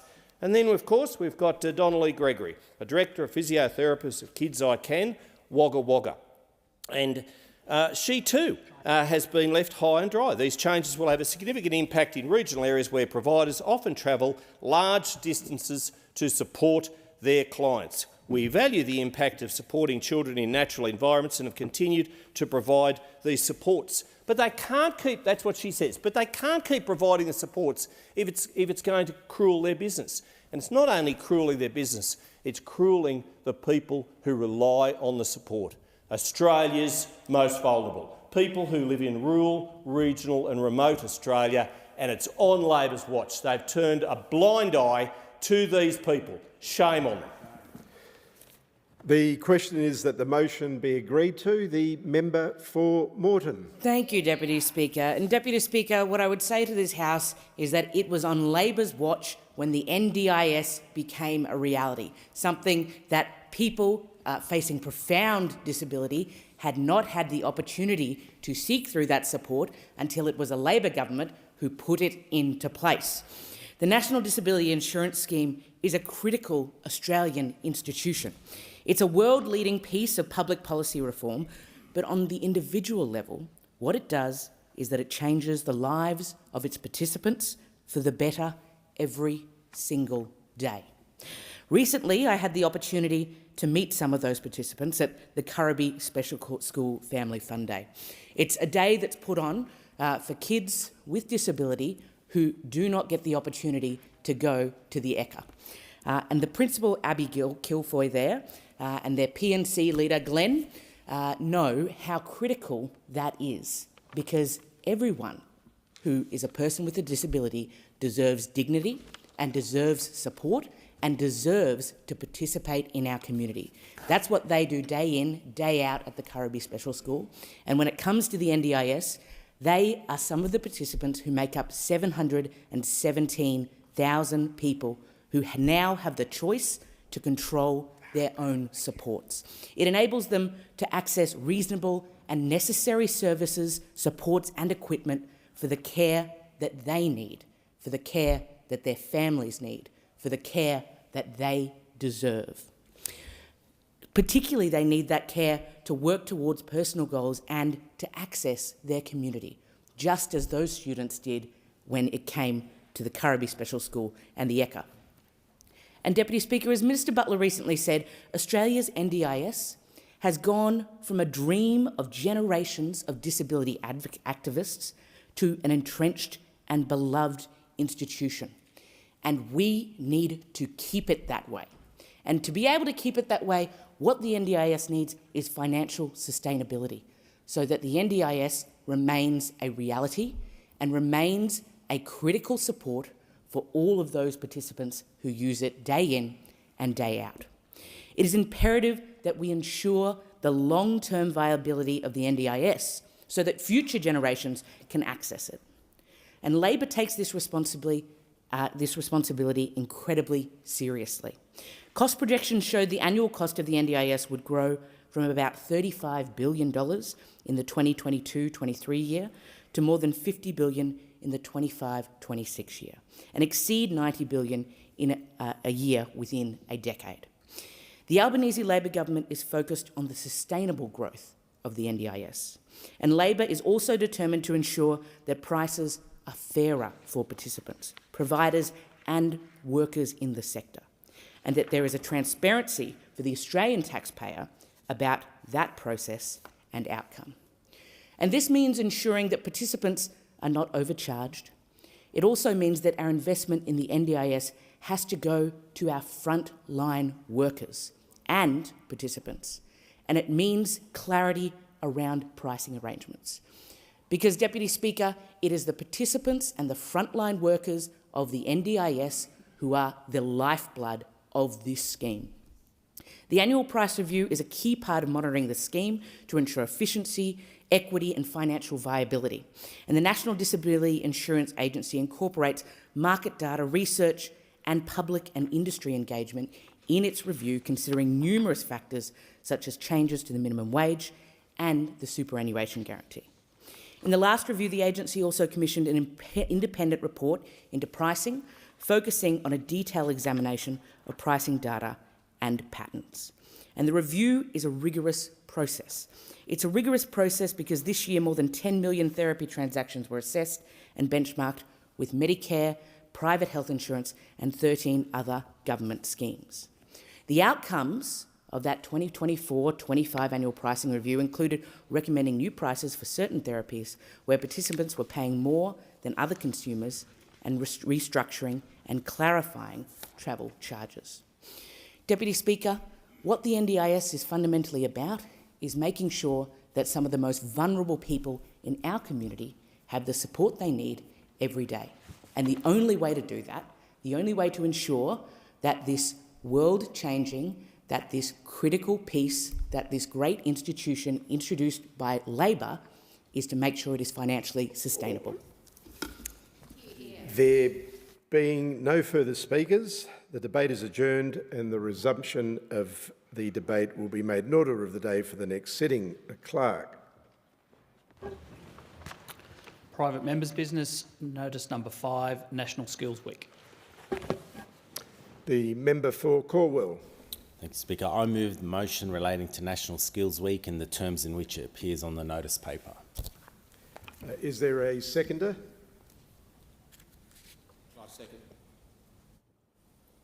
I second the motion. Reserve my right to speak. At the end of the speech. The member for Cornwall is the call.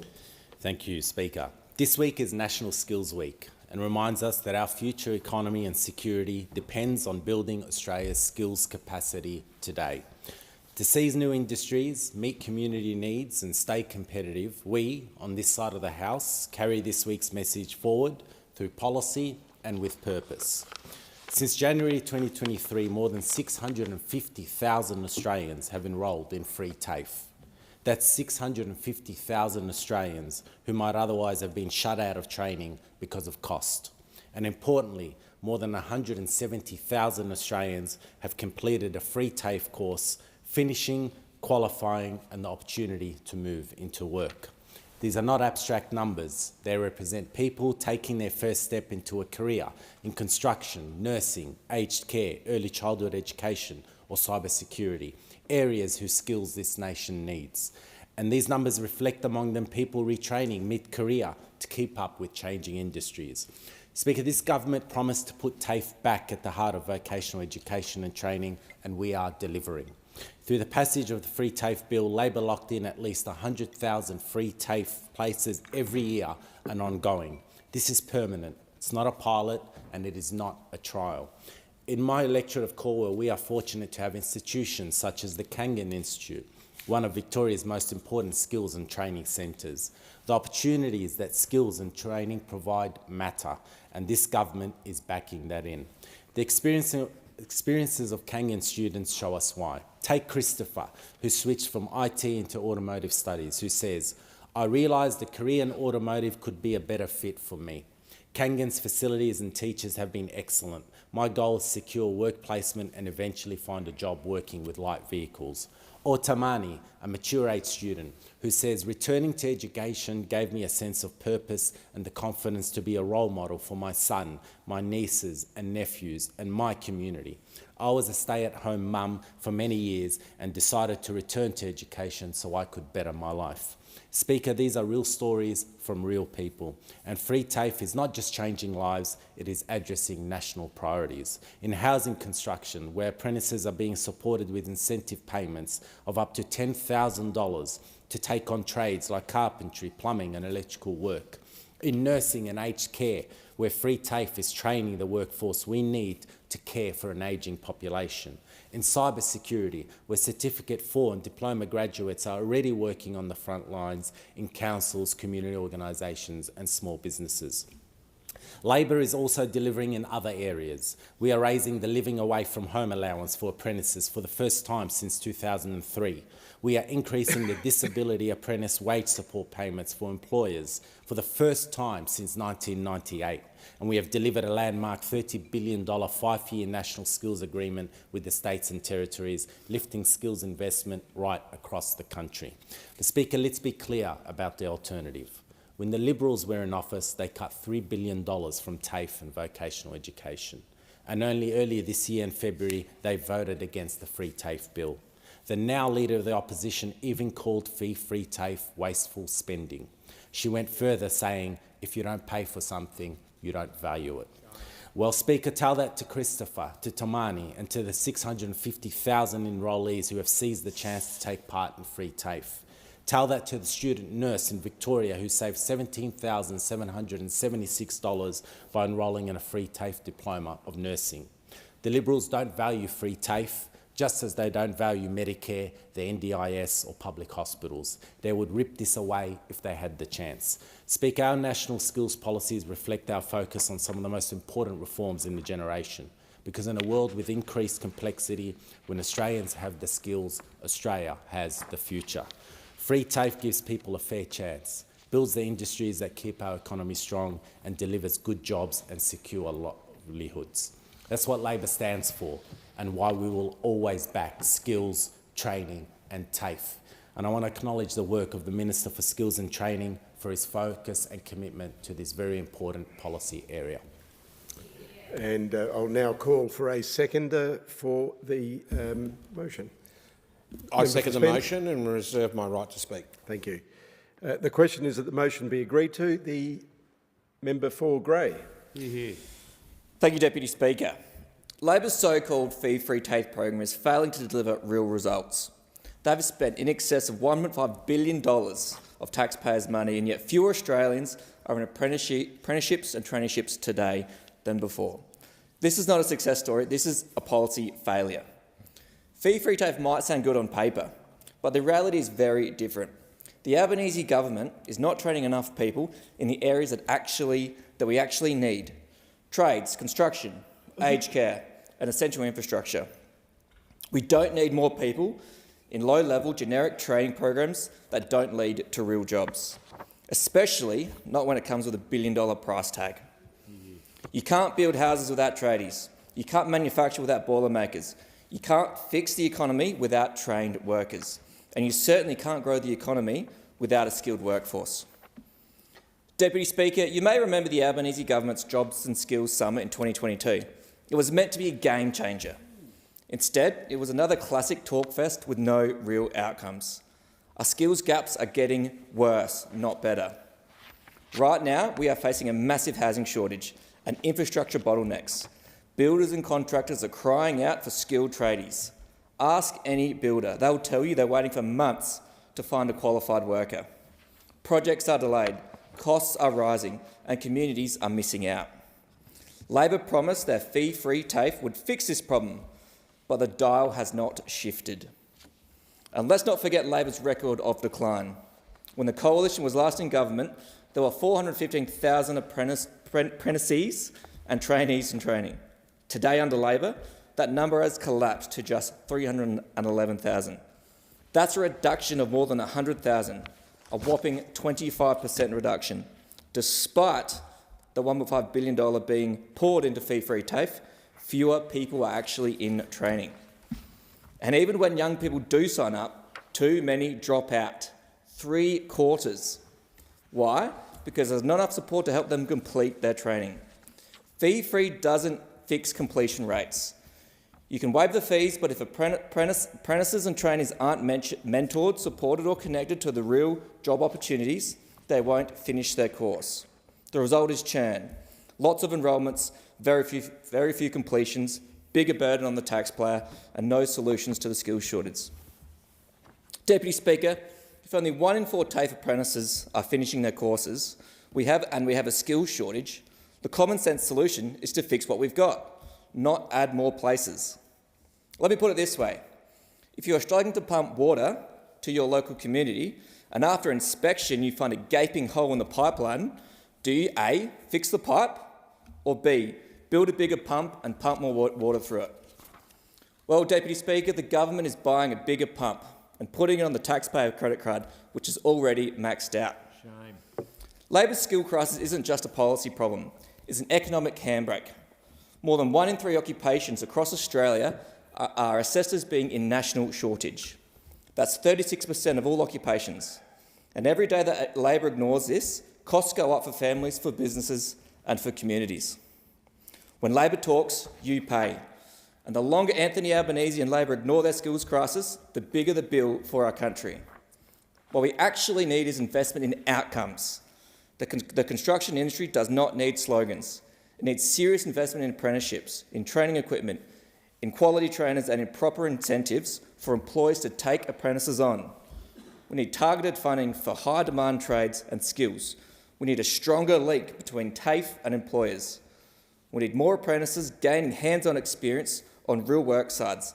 That is how you build a pipeline of skilled workers. Fee-free TAFE, as it stands, is not meeting the needs of industry. It is not fixing workforce shortages, and it is not helping young people build lasting careers. Unless there is a shift towards genuine workforce planning, stronger support for apprentices, and policies that match training with actual jobs, Australia will keep falling further behind. Deputy Speaker, fee-free TAFE is a slogan, not a solution. It hasn't delivered the skilled trades our nation needs. Under Labor, apprentices and training numbers have collapsed, shortages are worsening, and projects are stalling. The Coalition will continue to call for real investment in apprenticeships, real pathways to work, and policies that genuinely fix the skills gap facing Australia. Because at the end of the day, this is about our young people, our economy, and our nation's future. The question is that the motion be agreed to. The member for Spence. Well, thank you, Speaker. Today marks the beginning of National Skills Week, and I rise to recognise the critical role that vocational education and training continues to play in shaping the future of our workforce, not just across the country, but in my electorate of Spence. In the north, we are proudly home to 2 TAFE campuses in Elizabeth and Salisbury. Both are eligible to serve the people of Spence and South Australia with fee-free TAFE courses. Because skills training isn't just an economic strategy, it's a nation-building one. It's how we make sure that Australians, young and not so young, get the training they need to build a life they can be proud of. For too long, vocational education was treated as the poor cousin of our education system, but this government is changing that. We're putting TAFE back at the heart of our vet sector where it always belonged. Through the free TAFE program, more than 650,000 enrolments have already been made across the country, and over 170,000 free TAFE courses have been completed. That's 170,000 Australians with new qualifications, new skills and new confidence. In Spence, we're seeing this transformation happen every day. We know our region has some of the highest levels of need when it comes to education. In One Tree Hill, Manapara, Smithfield and across our northern suburbs, we've seen far too many people locked out of education and training because of cost, geography or a lack of opportunity. But free TAFE is opening doors and even training the people to fix those doors. Local campuses are buzzing with activity. People are training in aged care, nursing, construction, hospitality and early childhood education. Fields where we desperately need more skilled workers. I might invite the member for Grey to come and pay a visit in my electorate. I'll show you some of the fine young people working to get ahead in my community. And let me say this, it is working. When you complete a TAFE qualification, you can graduate with the skills and confidence to walk into workplaces ready to go, ready to contribute, ready to fill the critical workforce shortages that have held Spence and other regions back for too long. The Free TAFE Bill 2024 passed by this government wasn't just a piece of legislation, it was a commitment to every person in Spence who has ever thought, how can I afford to study? Or I would love to change my career path, but I just can't afford it. A commitment to fairness, to opportunity, and to rebuilding our training system from the ground up, because we know where the future jobs are. In housing construction, as we work to deliver 1.2 million new homes, including right here in the north. In nursing and aged care, to meet the needs of our ageing population. In sectors like renewables, disability support and digital tech, where demand is only growing. And while Free TAFE is a national program, its impact is felt most powerfully at the local level. In Spence, this means people can study close to home. Parents can study while raising kids and don't have to worry about a 30-minute drive into Adelaide on a good day. Older workers can retrain without having to start from scratch. And school leavers can find pathways that don't require a university degree but still lead to a great job. Speaker, this is how we build an economy that works for everyone. We train Australians in Australia for jobs in Australia. And we do it by respecting skills training as every bit as vital as a university education. Because whether you're laying bricks in Blakeview, working in aged care in Andrews Farm, or studying to become a nurse in Elizabeth Vale at the Lowell McEwen Hospital, your work matters, and your training should too. The days of cutting funding to TAFE, of neglecting our public training system, of treating skills as optional, those days are over. This government is rebuilding TAFE with purpose and pride. We're investing in TAFE infrastructure, teaching quality and student support so that people in Spence aren't left behind. Because when we invest in skills, we invest in an Australia fit for the next generation to inherit. We know that Spencer's done it tough, but we also know that talent is everywhere. It just needs a chance. Free TAFE is that chance. So during this National Skills Week, let's acknowledge the incredible work of our local TAFE teachers, staff, students, apprentices and graduates. Let's celebrate the Sparkies, the carers, the coders and the chefs, building their lives and building our region. And let's keep investing in people, in training and in the future of Spence. I'm proud to be part of a government that backs skills, backs workers and backs Spence. Thank you. The question is that the motion be agreed to. The member for Fisher.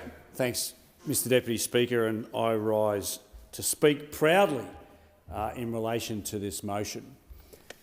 This week is National Skills Week, but every week should be National Skills Week. Before coming into this place, I was a barrister. Before being a barrister, I was a carpenter, which meant I had to go to trade school.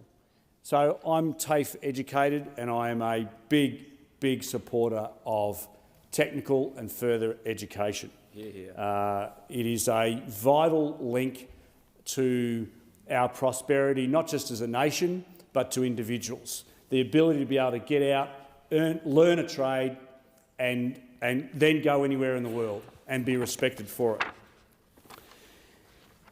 But there are very significant problems in this country, and I want to take you, Mr Deputy Speaker, on a bit of a history lesson, because this goes all the way back to the Gillard-Rudd government.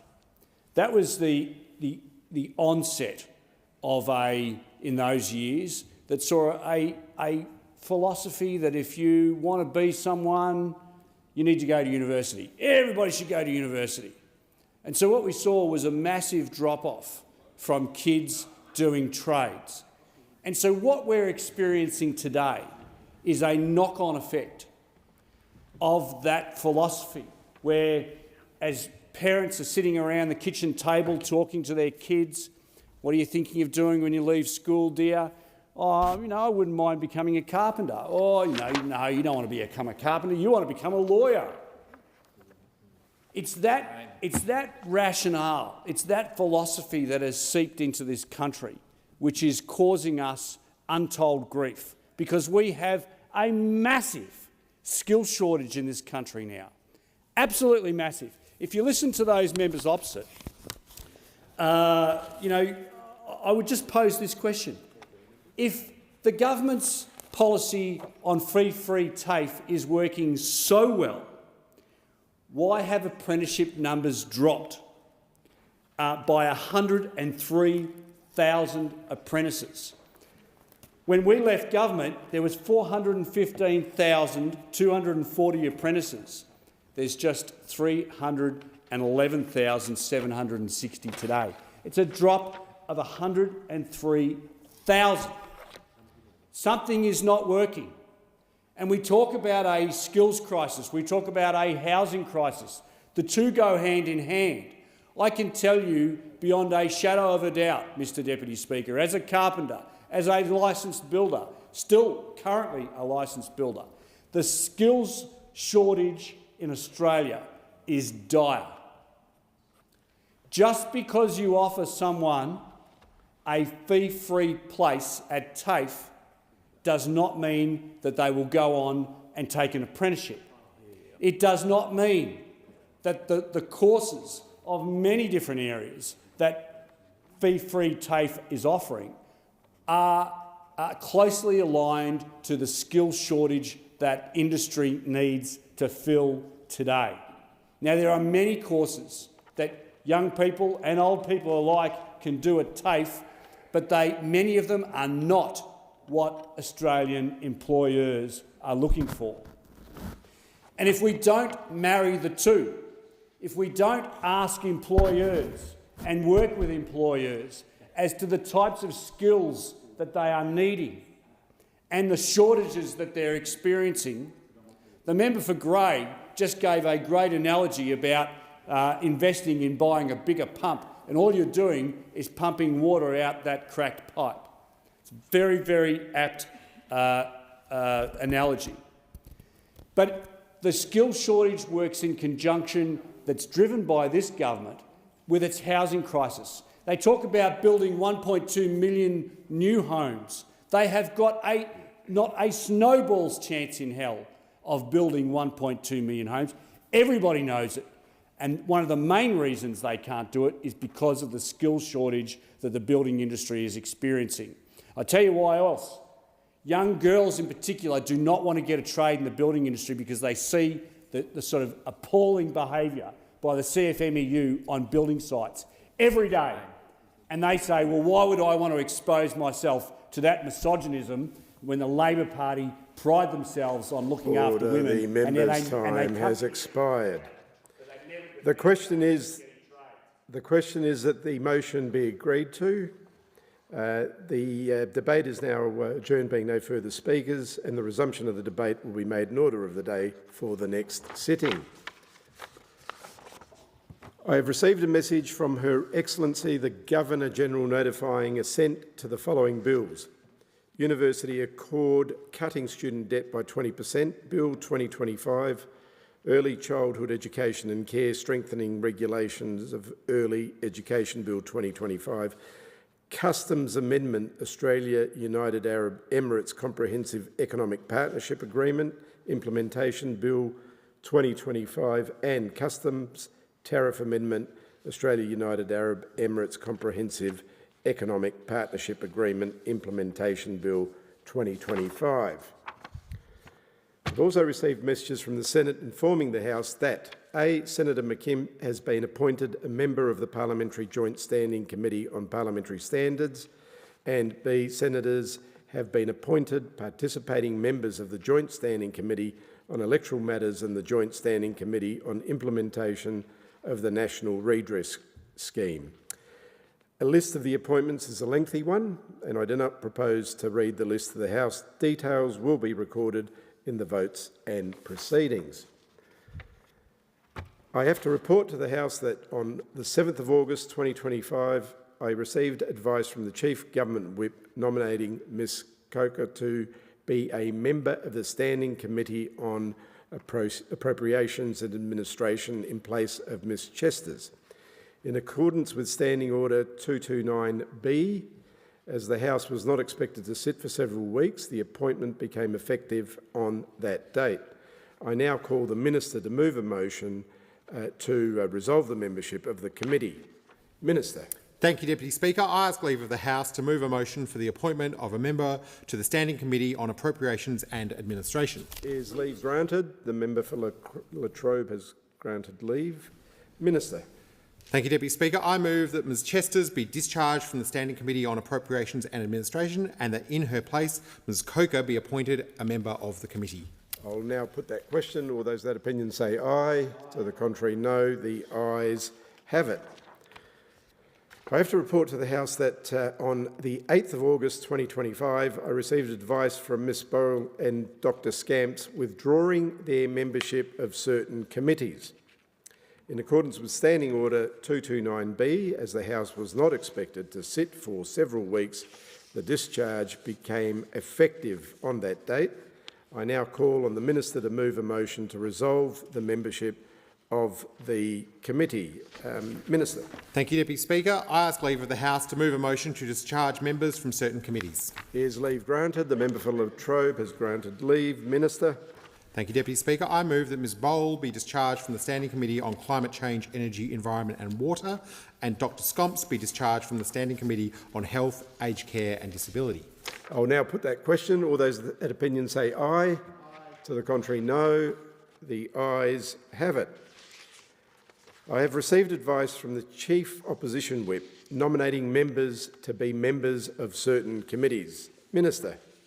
Thank you, Deputy Speaker. I ask leave of the House to move a motion for the appointment of members to certain committees. Leave is granted by the member for Latrobe. Minister. Thank you, Deputy Speaker. I move that members be appointed as members of certain committees in accordance with the list which has been placed on the table. As the list is a lengthy one, I do not propose to read the list to the House. Details will be recorded in votes and proceedings. I will now put that question. All those that opinion say aye. Aye. To the contrary, no. The ayes have it.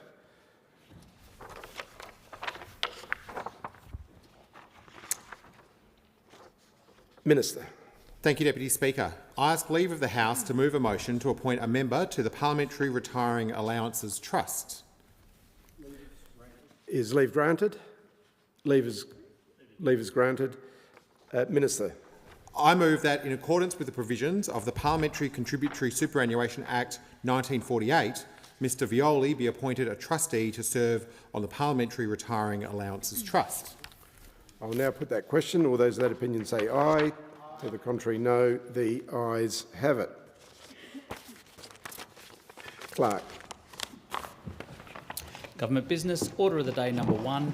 Health Legislation Amendment, Improved Medicare Integrity and Other Measures Bill 2025.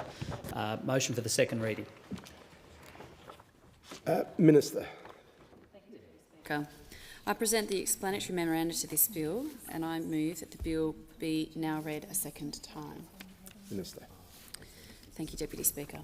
The Today, I introduce the Health Legislation Amendment, Improved Medicare Integrity and Other Measures Bill 2025. Australia has a world-class health system that offers affordable, high-quality, accessible health care to all Australians. This is due in large part to the various health benefit schemes, including Medicare and its programs, that help Australians pay for the health care they need. The government is committed to protecting and strengthening Medicare, and part of this is improving the compliance framework that ensures the integrity of these rebates.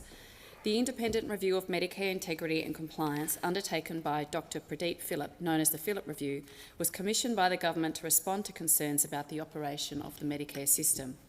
In 2023, the Health Insurance Amendment Professional Services Review Scheme Act 2023 and Health Insurance Amendment Professional Services Review Scheme No. 2 Act 2023 made priority amendments in response to this review. This bill implements further improvements responding to the Phillip Review recommendations. The bill implements a measure announced in the 2024-25 budget, reducing the timeframe during which Medicare claims for bulk billed services can be made from 2 years to 1 year. Claims relating to bulk billed services can currently be made up to 2 years after a health service has been provided. This change will improve payment integrity and reduce the number of incorrect and fraudulently submitted claims. This will have minimal impact on patients and practitioners, as most claims are already made within 12 months. There will be discretion to accept claims after that time to ensure patients are not disadvantaged. Currently, a range of legislative provisions across health portfolio legislation are creating barriers to effective compliance activities, particularly when it comes to deterring and responding to serious non-compliance and fraud. The bill responds to these barriers by allowing investigative powers to be used consistently and effectively across Medicare and pharmaceutical benefit scheme. Changes will also enable powers to be used in the investigation of criminal code offences and remove the need for AFP assistance with executing warrants for suspected criminal code offences.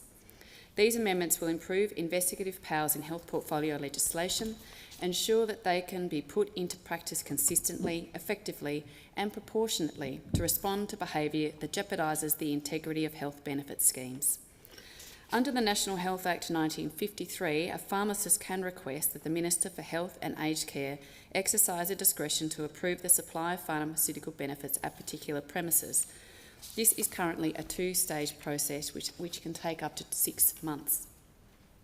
This is frustrating and time-consuming for the applicant and may also delay the community's access to pharmaceutical benefits.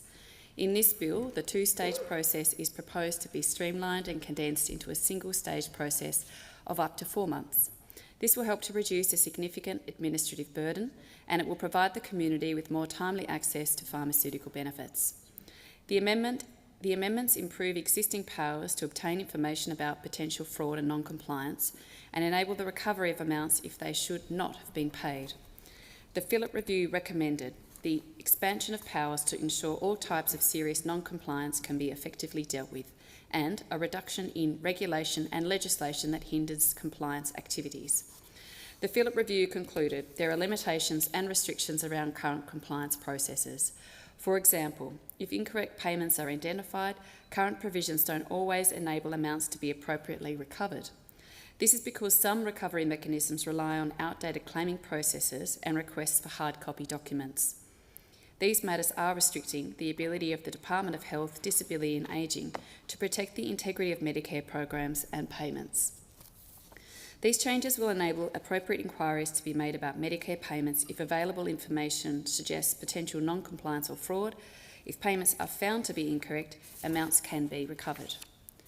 Changes will also improve the ability of regulators to protect patient safety by removing some restrictions on the admission of information obtained under the Professional Service Review's Notice to Produce powers, as evidence in relevant proceedings, including proceedings for the purposes of the National Law for the Health Practitioner Registration and Accreditation Scheme. This will remove some restrictions on the admission of information obtained under the Professional Services Review Agency's Notice to Produce powers as evidence in proceedings, including proceedings under the Health Practitioners Regulation National Law.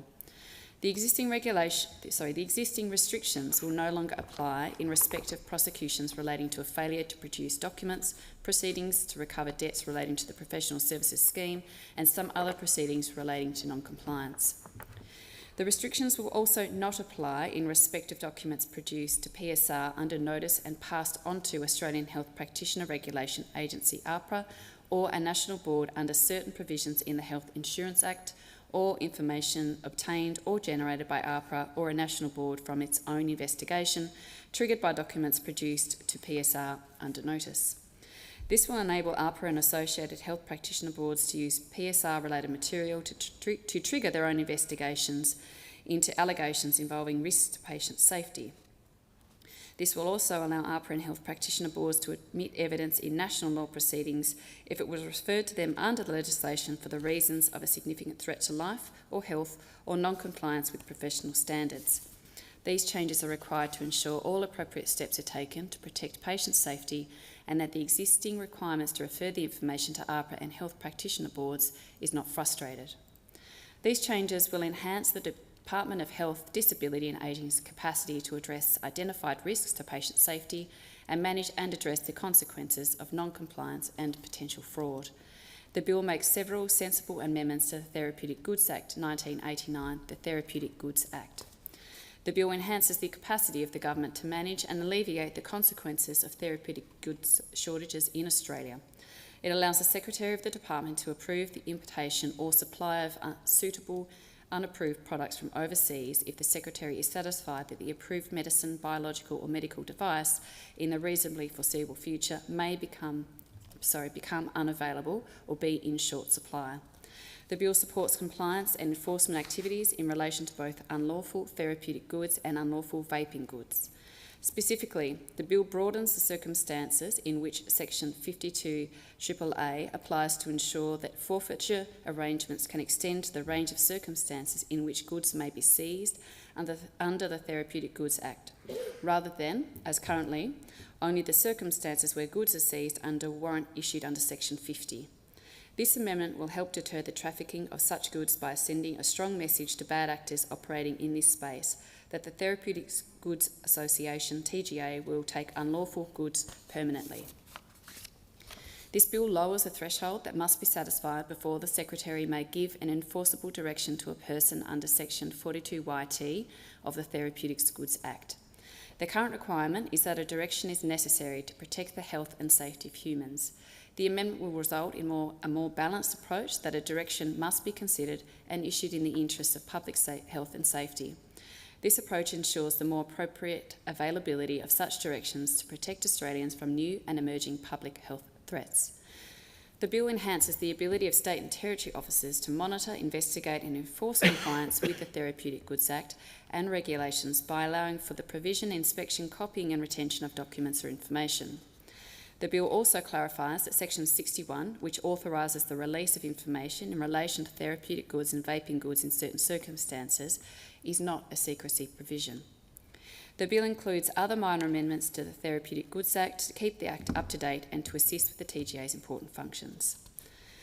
The bill also amends the Therapeutic Goods Act to make minor consequential amendments to support the government's groundbreaking vaping reforms.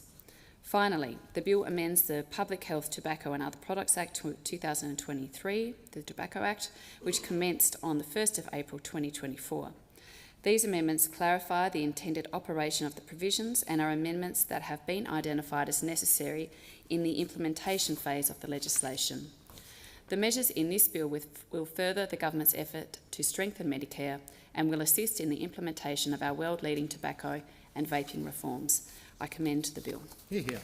The question is that this bill be now read a second time. The member for Lindsay. Thank you, Mr Deputy Speaker. I rise today to speak on the Health Legislation Amendment, Improved Medicare Integrity and Other Measures Bill 2025. The opposition will support this bill because the bill seeks to implement a suite of measures designed to protect the integrity of Medicare, strengthen the regulation of goods under the Therapeutic Goods Act and introduce minor but necessary amendments to the Tobacco Act. These changes form part of the government's response to the independent review of Medicare integrity and compliance undertaken by Dr Pradeep Philip. Dr Philip's review revealed serious issues in the administration of our health benefits scheme, particularly in the ability to detect, investigate and respond to fraud, misconduct and non-compliance within Medicare and associated schemes. The bill takes some practical steps to improve that situation. It seeks to provide the department with the tools necessary to carry out timely, efficient and effective compliance activities, measures that are essential to maintaining the public's trust and confidence in the Medicare system and ensuring taxpayers' funds are spent and used appropriately and wisely. I also note that the Senate inquiry into this bill, which reported during the recent caretaker period, has recommended the passage of this bill. For these reasons, the Coalition will be supporting those recommendations because we've long championed the need for strong and fair compliance within Medicare and other critical programs like the Pharmaceutical Benefits Scheme and the Child Dental Benefits Scheme. We believe that preserving the integrity of these systems is fundamental in delivering a sustainable and equitable healthcare system for all Australians. However, while we support this bill and the improvements it seeks to deliver, we must also confront the broader and deeply concerning reality of Medicare under the Albanese Labor government. Labor promised at the last election in 2022 that they would strengthen Medicare, but since they've come to power, we have seen the complete opposite. Bulk billing rates have collapsed. When we left government and Labor was elected in 2022, over 88% of appointments were bulk billed. In just 3 years, that number had dropped by 11% to 77% under the first term of the Albanese Labor government. An 11% decline is quite a staggering thing, and it meant that we saw 40 million fewer bulk billed GP visits in the last year alone. Worse still, Australians are now paying 45% more in out-of-pocket costs than they were just a few years ago. Last year, 1.5 million Australians said they did not see their doctor because they couldn't afford to do so. That is 1.5 million Australians who potentially will become sicker because they have not had the early intervention that they needed. And guess where they end up? They end up in the emergency departments of our hospitals, which are already overburdened with ramping at some of the worst levels ever seen on record and continuing to get worse in just about every state and territory in this country. These aren't just abstract figures being put out here by the opposition. These facts and figures are contained in reports of the government itself in their national health accounts. More importantly, these facts, figures and statistics relate to real people, real Australians, who are having to make the difficult decision between putting food on the table and going to see their doctor. This is a crisis in our primary care system that has occurred under the watch of the Albanese Labor government in the last 3 years. But what do we see the Prime Minister do when he turns up at the election in 2025? We see him waving his Medicare card around and using it as a political prop. A disingenuous stunt to try and distract Australians from his track record whilst in government for the last 3 years. This is absolutely not leadership. It is dishonesty and spin to try and con Australians into believing the situation isn't as dire as it really is.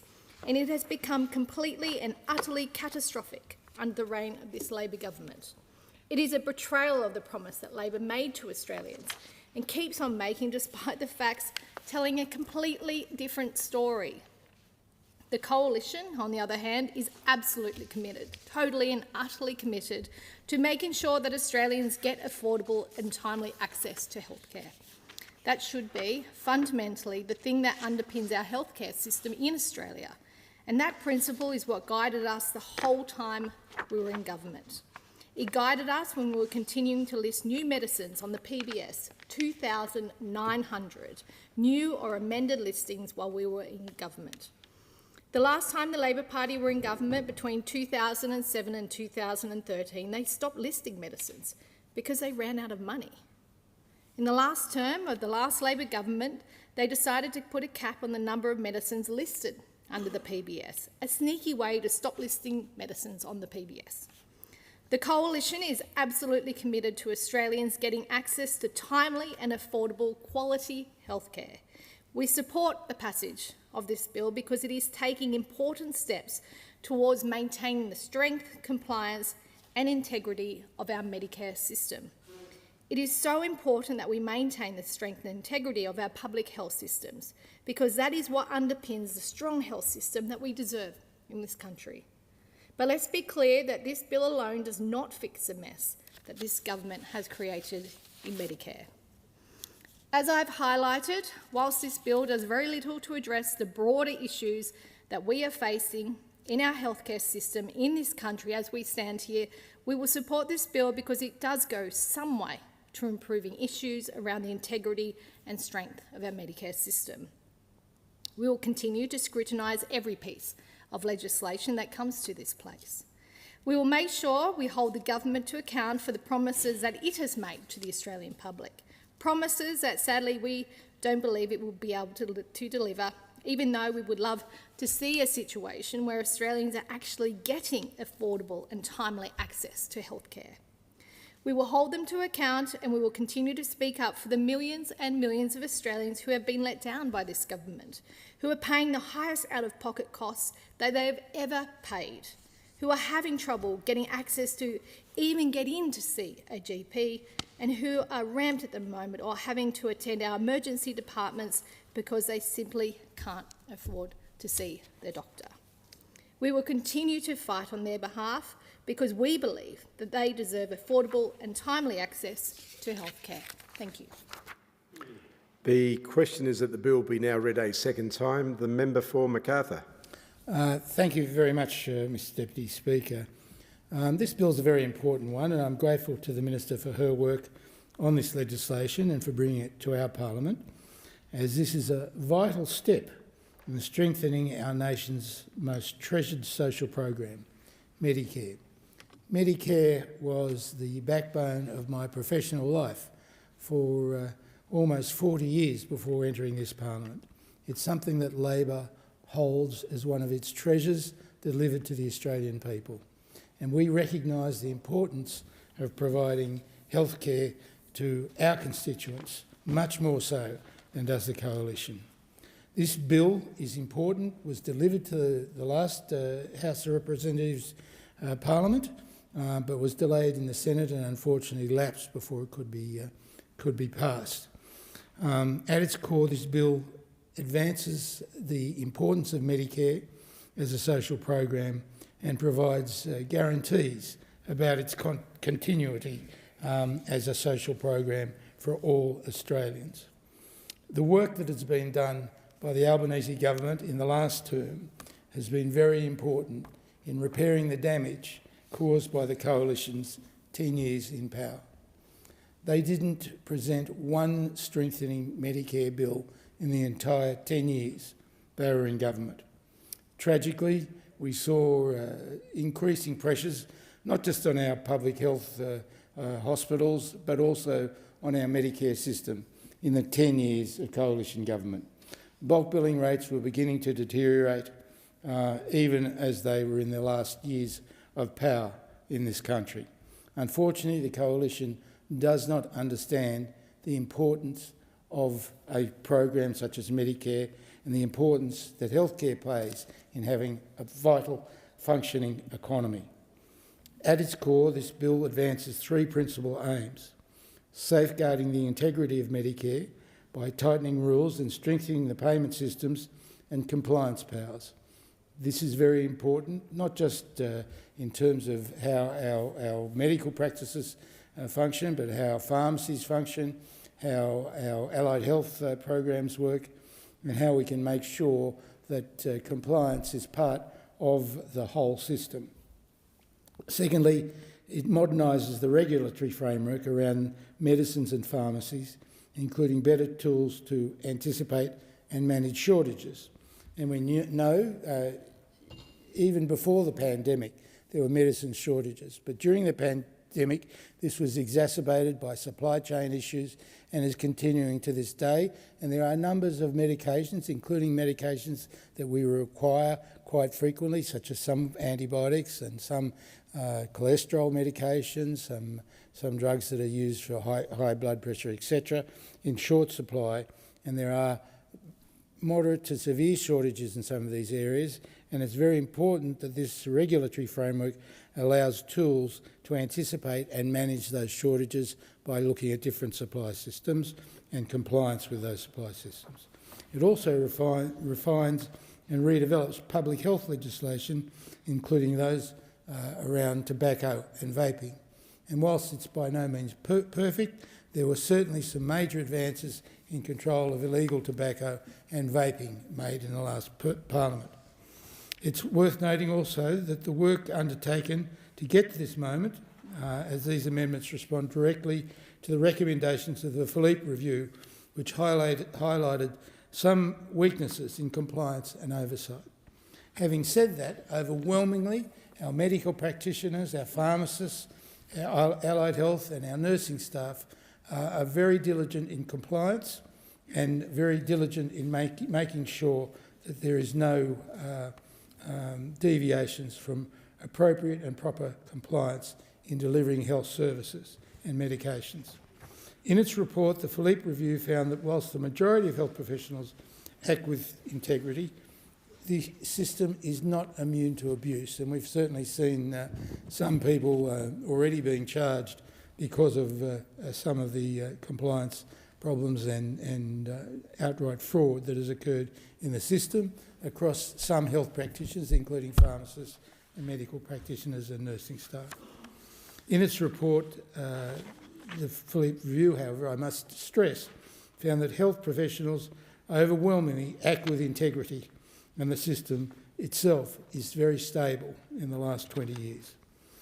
A number of reports have been made about the money lost to incorrect or inappropriate claims, but this is tiny compared with the overall scheme, and there have been certainly instances of fraud. However, much more has been lost due to the complexity of the system that can result in multiple services done across a whole range of different practitioners, and most of whom are well-meaning but have made mistakes in compliance. The amendments are necessary to protect the integrity of and support the ongoing sustainability of our health benefits scheme, the Medicare benefit schedule, the pharmaceutical benefit scheme, and the child dental benefit schedule. All of these are very close to my heart, and whilst it's clear that more could be done in delivering some services to our constituents, such as dental services, the system itself has become overly complex and overly unnecessarily tied up in lack of information and red tape. Some key areas of reform in the current legislation include the periods in which bulk billing claims can be submitted, reduced from 2 years to 1 year, and I think that is very important. If you can't get your claims in within a year, it certainly seems to me there is something wrong with your practice. In my own practice, with Medicare claims, I made sure that the claims were submitted within 4 weeks of people presenting to me and the claims being registered. So we submit our claims very quickly, and the vast majority of practices will be able to submit their claims within that 12-month period. We're reducing it from the 2-year period because the longer we give people to claim, the more likely there is to be non-compliance and difficulty with records. This will tighten loopholes and improve accountability whilst providing the Minister with the discretion to allow claims to be submitted after 1 year if a case can be made. Further, we're streamlining the pharmacy approval process to make it easier for new pharmacies to open, thereby improving patient access to the advice and to the medications that they need. This is very important in an electorate like mine of Macarthur, where we have new suburbs springing up all the time. Often they don't have the infrastructure, including the health infrastructure. Often it's very difficult for people to open new pharmacies in those areas because of the old-fashioned rules that are present at the present time until this legislation passes. I'd note also it's really important in the member for Hume's electorate, where there are new suburbs, like in my electorate, springing up all the time, and I constantly get calls about the lack of resources in terms of healthcare in both his electorate and in mine. By amending the National Health Act, we're improving the process by which the Minister can exercise discretion to approve a pharmacist and the opening of a pharmacy in different areas. This has been a real problem, as I said, in some of the rapidly developing areas, and I applaud it. It's achieved by combining the two stages of the current process into one stage, restricting repeat applications, allowing the Minister to delegate the approval of a request form, and increasing the term of appointment for Australian Community Pharmacy Authority members to 3 years. This will streamline the process, make it much more efficient, and certainly will take a lot of pressure off federal MPs who are often approached by pharmacies wanting approval for a new pharmacy in their electorates. It will certainly reduce the administrative burden and support more timely access to pharmaceutical services in new electorates. This is particularly important for booming areas such as my own electorate of Macarthur, as well as more rural and regional areas. And we are bringing together previously fragmented legislation and fragmented investigative tools under a more efficient system to help investigate fraudulent claims in Medicare and pharmaceutical benefits. For too long, there have been unnecessary restrictions and challenging inconsistencies that have prohibited investigators from carrying out their work efficiently and effectively, and I have spoken to many of the previous Medicare compliance heads who I know personally, including my old friend Tony Webber, who was a GP practising in my area for many, many years, and they've all mentioned the difficulty in dealing with the previously very fragmented legislation and difficulty with compliance measures in the old legislation. Importantly, this new legislation expands the reach of the powers, these powers to include offences under the Criminal Code to ensure fraud or other criminal acts can be appropriately punished, which was previously very difficult in the old legislation. Overall, the current powers are so narrow they impede the proper exercise of functions to detect, investigate and refer fraud or non-compliance matters to higher authorities. We're also amending legislation regarding vaping and tobacco products and how they are advertised. Again, this is very important in an electorate like mine, where there are vaping and tobacco shops appearing every 5 minutes, and our young people are exposed to the harms of nicotine addiction and tobacco smoking. Vaping is a major scourge in our society. However, I am pleased to report that I'm talking to several of our high schools in the Macarthur electorate, at least. They are noticing less problems with vaping in the last 12 months, and that's a tribute to the Health Minister's diligence in pursuing this compliance around tobacco and vaping laws.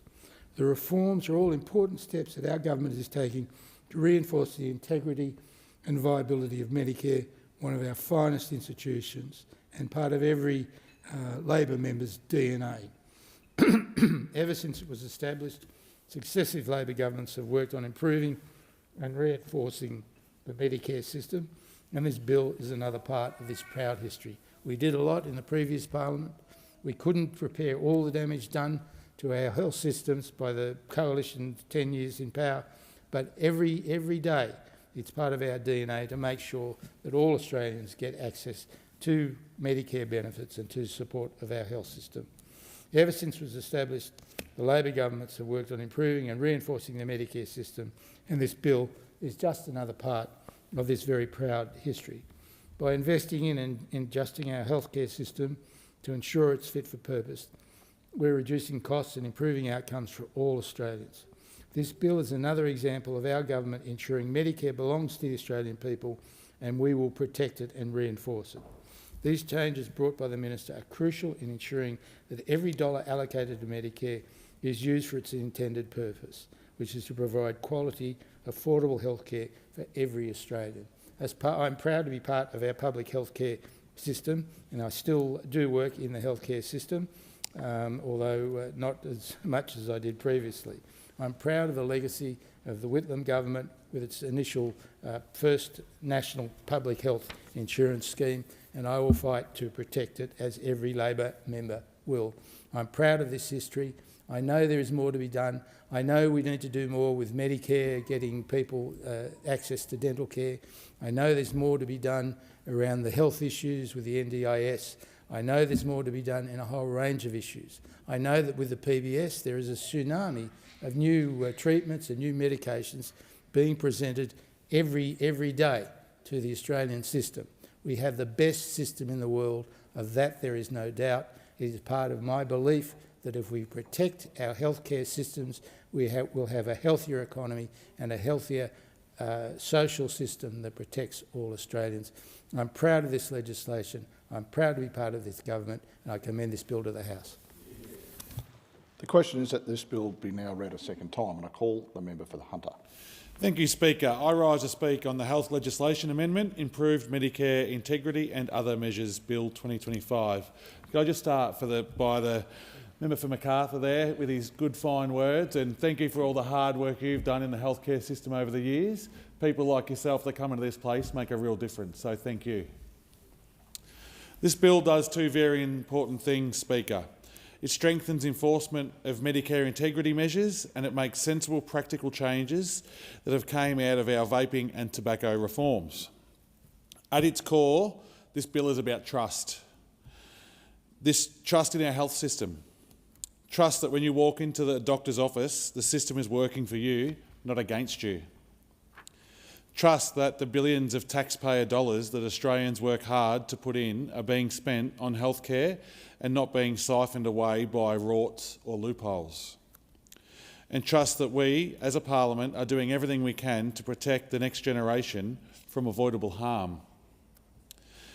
Let me start with Medicare. As a proud Labor member, I cannot overstate this. Medicare is at the very heart of who we are and what we stand for. Because when you walk into a GP's office or a hospital, the only thing that should matter is your health, not your bank balance. Whether you are a minimum wage worker pulling a night shift, a pensioner living on a fixed income, or a millionaire CEO, you deserve the same access to high-quality care. That is what Medicare is about. That is why we, the Labor Party, created it. And that is why we will always fight to protect it. Now, strengthening Medicare is not just about doctors and nurses, it's about communities, Speaker. In the Hunter, we see how much people really rely on it. In places like Cessnock, Kurri, Singleton and Toronto, bulk billing is not just a nice thing to have, it's a lifeline. Families who are already stretched with cost of living do not have hundreds of dollars to spare when a child gets sick or when somebody needs regular care for a chronic condition. Medicare is there for them, and this bill helps make sure that it stays that way. I also want to acknowledge the work of our healthcare workers. The overwhelming majority of doctors, nurses and health professionals are all doing the right thing. They are honest, hard-working, and they care deeply about their patients. Medicare integrity is not about punishing them. It's about backing them in, Speaker. It's about making sure that they have a system that works properly so that they can focus on treating patients, not chasing paperwork or competing with those who are unfortunately doing the wrong thing. But if we are serious about strengthening Medicare, we also have to be serious about protecting the taxpayer dollars that fund it. Every cent wasted on fraud or on mistakes is a cent that does not go to somebody in real need. And let me tell you, the people of the Hunter expect their taxpayer dollars to be spent very wisely, Mr. Speaker. They expect that when they put in, you can count on Medicare to be there when they need it. That is why integrity measures matter. In 2022, Minister Butler commissioned the respected health economist, Dr. Phillip, to do an independent review of Medicare integrity and compliance. This was about taking a good hard look into the system. The Phillip review was clear. It found that while the system is strong, there are areas where it can be gained. It found claims were sometimes being made wrongly, sometimes by accident, sometimes deliberately. It found we need stronger checks to make sure the system is robust, and it reminded us that patient safety must always come first. Out of that review came the Medicare Integrity Task Force. We set it up with serious funding, and we backed it again in the following budget, because this government is not about a band-aid fix. We're about long-term reform that keeps Medicare strong for the future. This bill takes up those recommendations and makes 5 important changes. Let me expand on each of them. First, it tightens the timeframe for lodging bulk billing claims from 2 years down to 1. At the moment, claims can sit there for years before being checked. That makes it harder to catch mistakes, and it makes it easier for dodgy claims to slip through. By tightening the time frame, we are making the system sharper, cleaner and more reliable. Patients will get more timely outcomes, and taxpayers will know the money is being spent properly. Second, it updates and broadens investigative powers so they are effective and consistent across all our health benefit schemes. Right now there are gaps and inconsistencies. It means regulators cannot always act when they should. This bill fixes that. It gives regulators the right tools no matter what part of the health system they are dealing with. That means if somebody is gaming the system, whether in the MBS, the PBS or the Child Dental Benefit Scheme, regulators can crack down on them. Third, it improves pharmacy approval processes. Everyone in the House knows how important timely access to medicine is. If you're waiting on a script for your child or for life-saving cancer treatment, delays are not just inconvenient, they can also be devastating. Right now, approval processes can be clunky and extremely slow. This bill cuts through the red tape, speeds things up and makes sure medicines get where they are needed. That is good for patients, and it's also good for pharmacists who spend far too much time buried in paperwork instead of serving their community that they all do so well. Fourth, it strengthens the powers to investigate fraud, recover money that should never have been paid, and keep the system honest. I'll put it simply, if you rip off Medicare, you are ripping off every single Australian taxpayer, and shame on you. You are ripping off the pensioner in Singleton, the young family in Lake Macquarie, the apprentice in Cessnock. Every dollar wrongly claimed is a dollar that should be spent on them, not in your pocket. This bill makes sure the government can get that money back and put it where it belongs. Fifth, it boosts the ability for regulators to protect patient safety by allowing key information to be used in professional misconduct proceedings. Patient safety is not negotiable, Speaker. If somebody is putting patients at risks, regulators need to act fast and they need to know the full picture straight away. This bill helps them do exactly that, Speaker. This bill also strengthens the Therapeutic Goods Act that matters because it is making sure that people get the medicines they need and when they need them. We've all seen what happens when there are medicine shortages, whether it's for antibiotics for our kids, pain relief for older Australians, or life-saving treatments for cancer patients. Empty shelves cause stress anxiety and real harm. These amendments give the department more flexibility to respond to shortages, to move medicines where they are needed, and to act quickly in the interests of public health and safety. It also sharpens compliance powers, modernises search and seizure powers, and ensures state and territory officers can play their role effectively. This is practical reform that makes sure regulators have the tools they need to keep Australians safe. And then there is vaping, Speaker. I will be blunt on this. Vaping is a national health emergency. We all know the story with cigarettes. Decades ago, young people were hooked on nicotine through smoking. For many, that addiction lasted a lifetime. For too many, it unfortunately ended up in them being in an early grave. Now the same thing is happening with vapes. I see it in schools across the Hunter. I hear about it from parents who are worried about their kids. I see young tradies in pubs with a vape in their hand. The marketing is slick, the flavours are appealing, and the addiction is just as powerful as smoking ever was.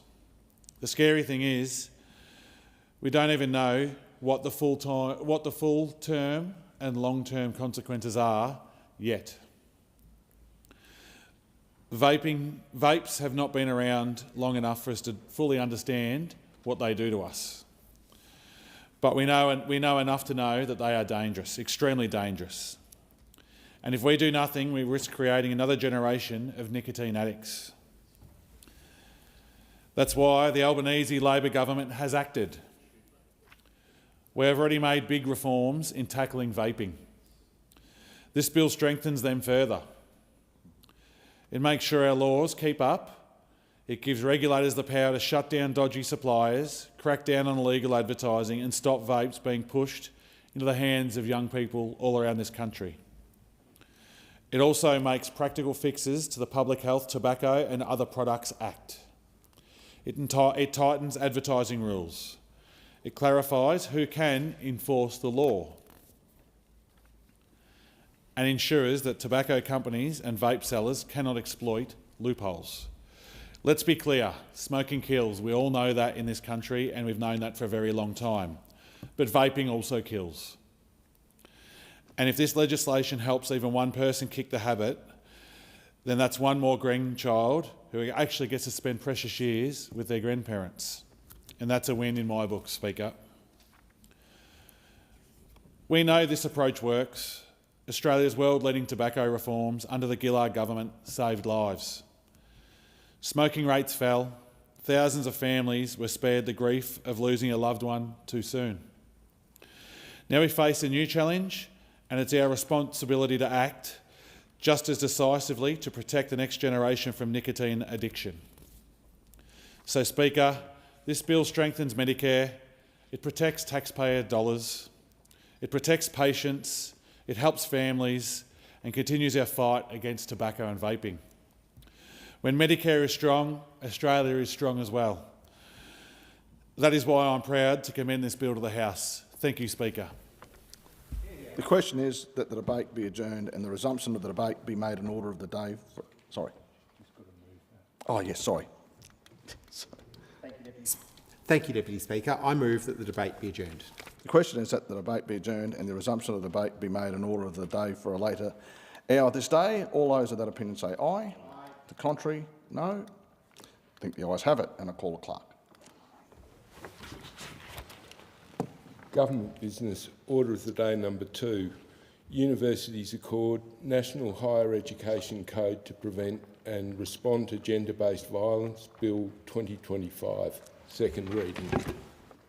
Call the Minister.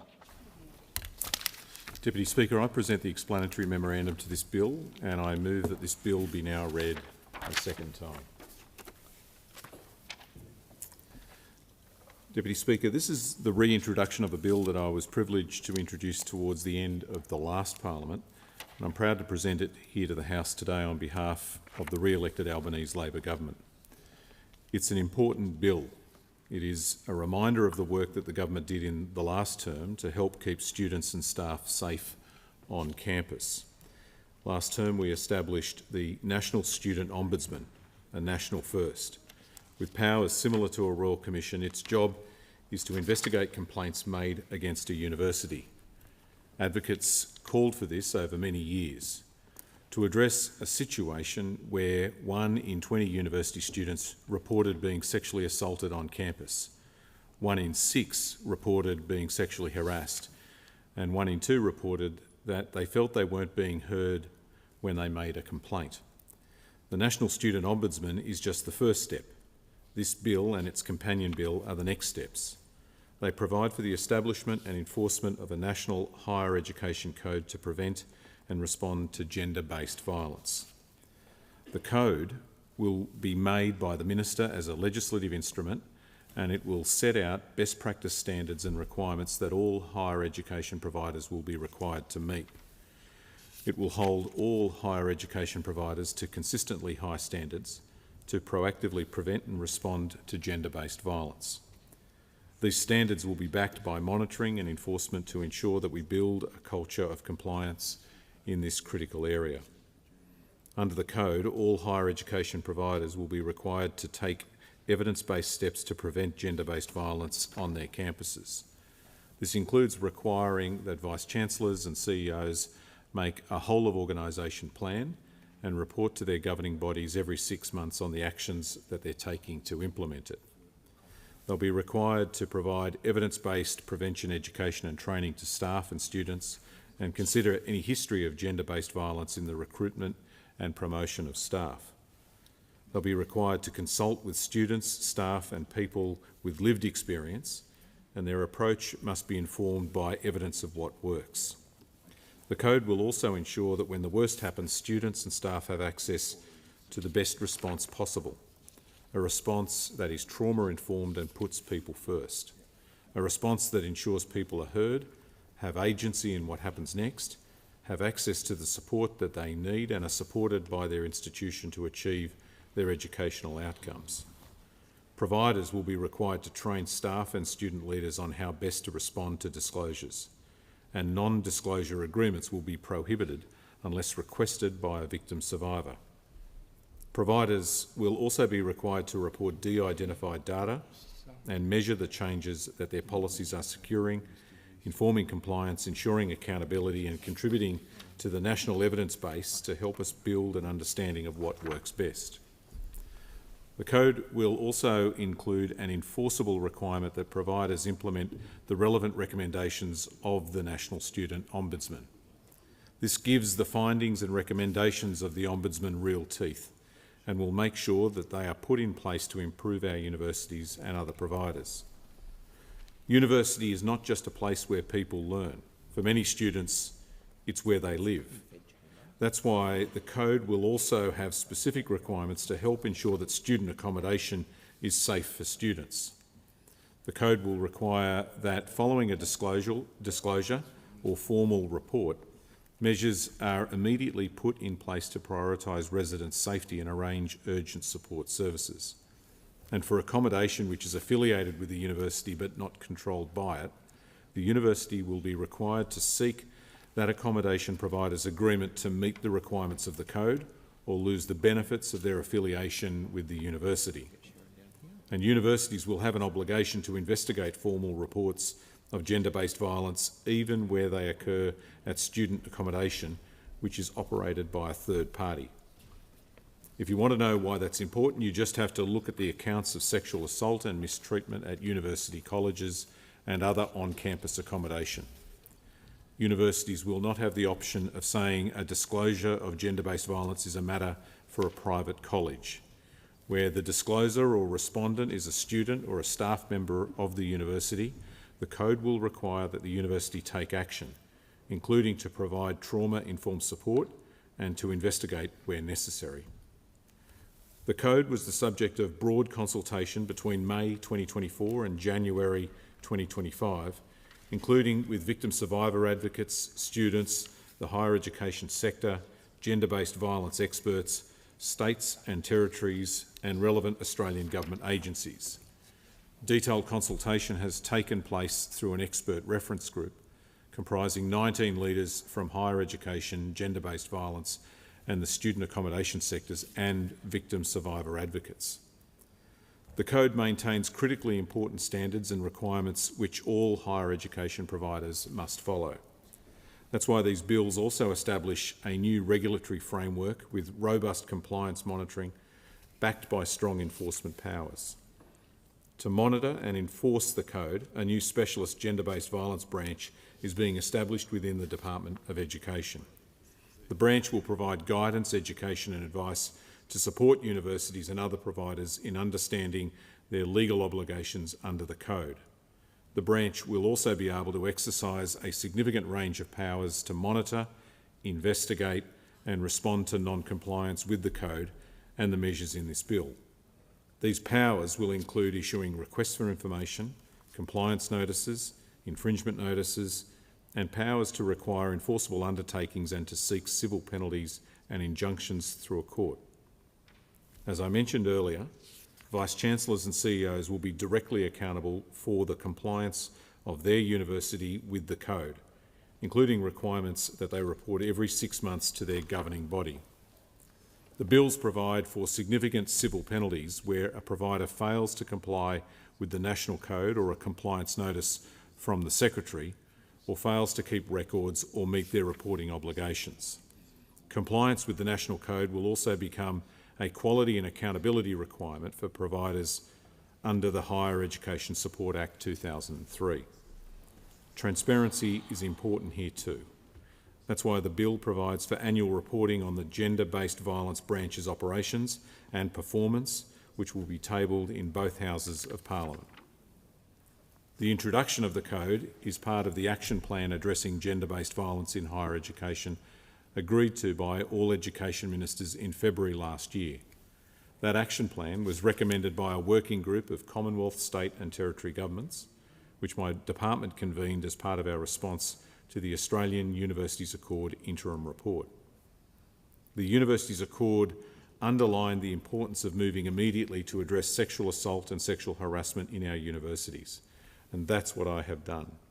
The National Student Ombudsman is now up and running, and these bills are the next steps.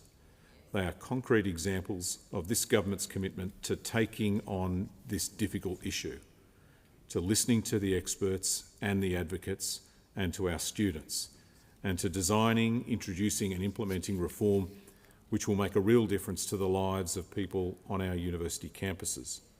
When I introduced this bill for the first time in the last Parliament, I thanked the people who were involved in bringing it to the Parliament, and it's important to acknowledge them again here today.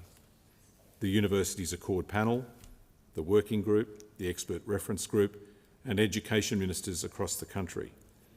My colleagues in our respective departments and offices who worked well together to prepare this reform for the Parliament, and most importantly then and again now, to the advocates and the victim survivors who have fought for this for so long, people and organisations who worked so hard, who devoted their time and their passion to making a change for their fellow students, to make their lives safer. This work is not finished, but this is another big step forward, and I commend this bill to the House. The question is that this bill be read a second time, and I call the Minister. The debate now be adjourned. Sorry, the Shadow Minister. The question is that the debate be adjourned and the resumption of the debate be made an order of the day for a later hour this day. All of those of that opinion say aye. Sorry.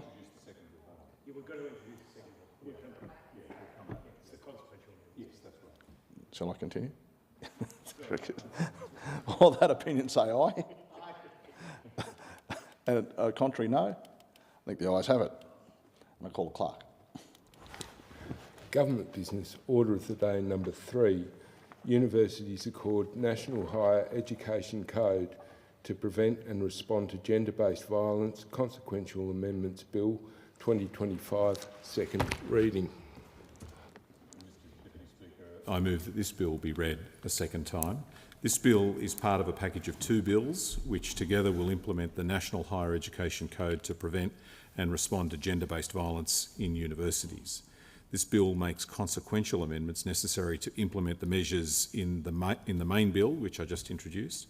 Full details of the measures are contained in the explanatory memorandum, and I commend this bill to the House.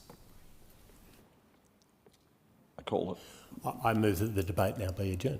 The question is that the debate be adjourned and the resumption of debate be made an order of the day for later hour this day. All of those that opinion say aye. Contrary, no. I think the ayes have it, and I call the clerk. Government business, order of the day number 2. Universities accord National Higher Education Code to prevent and respond to gender-based violence Bill 2025.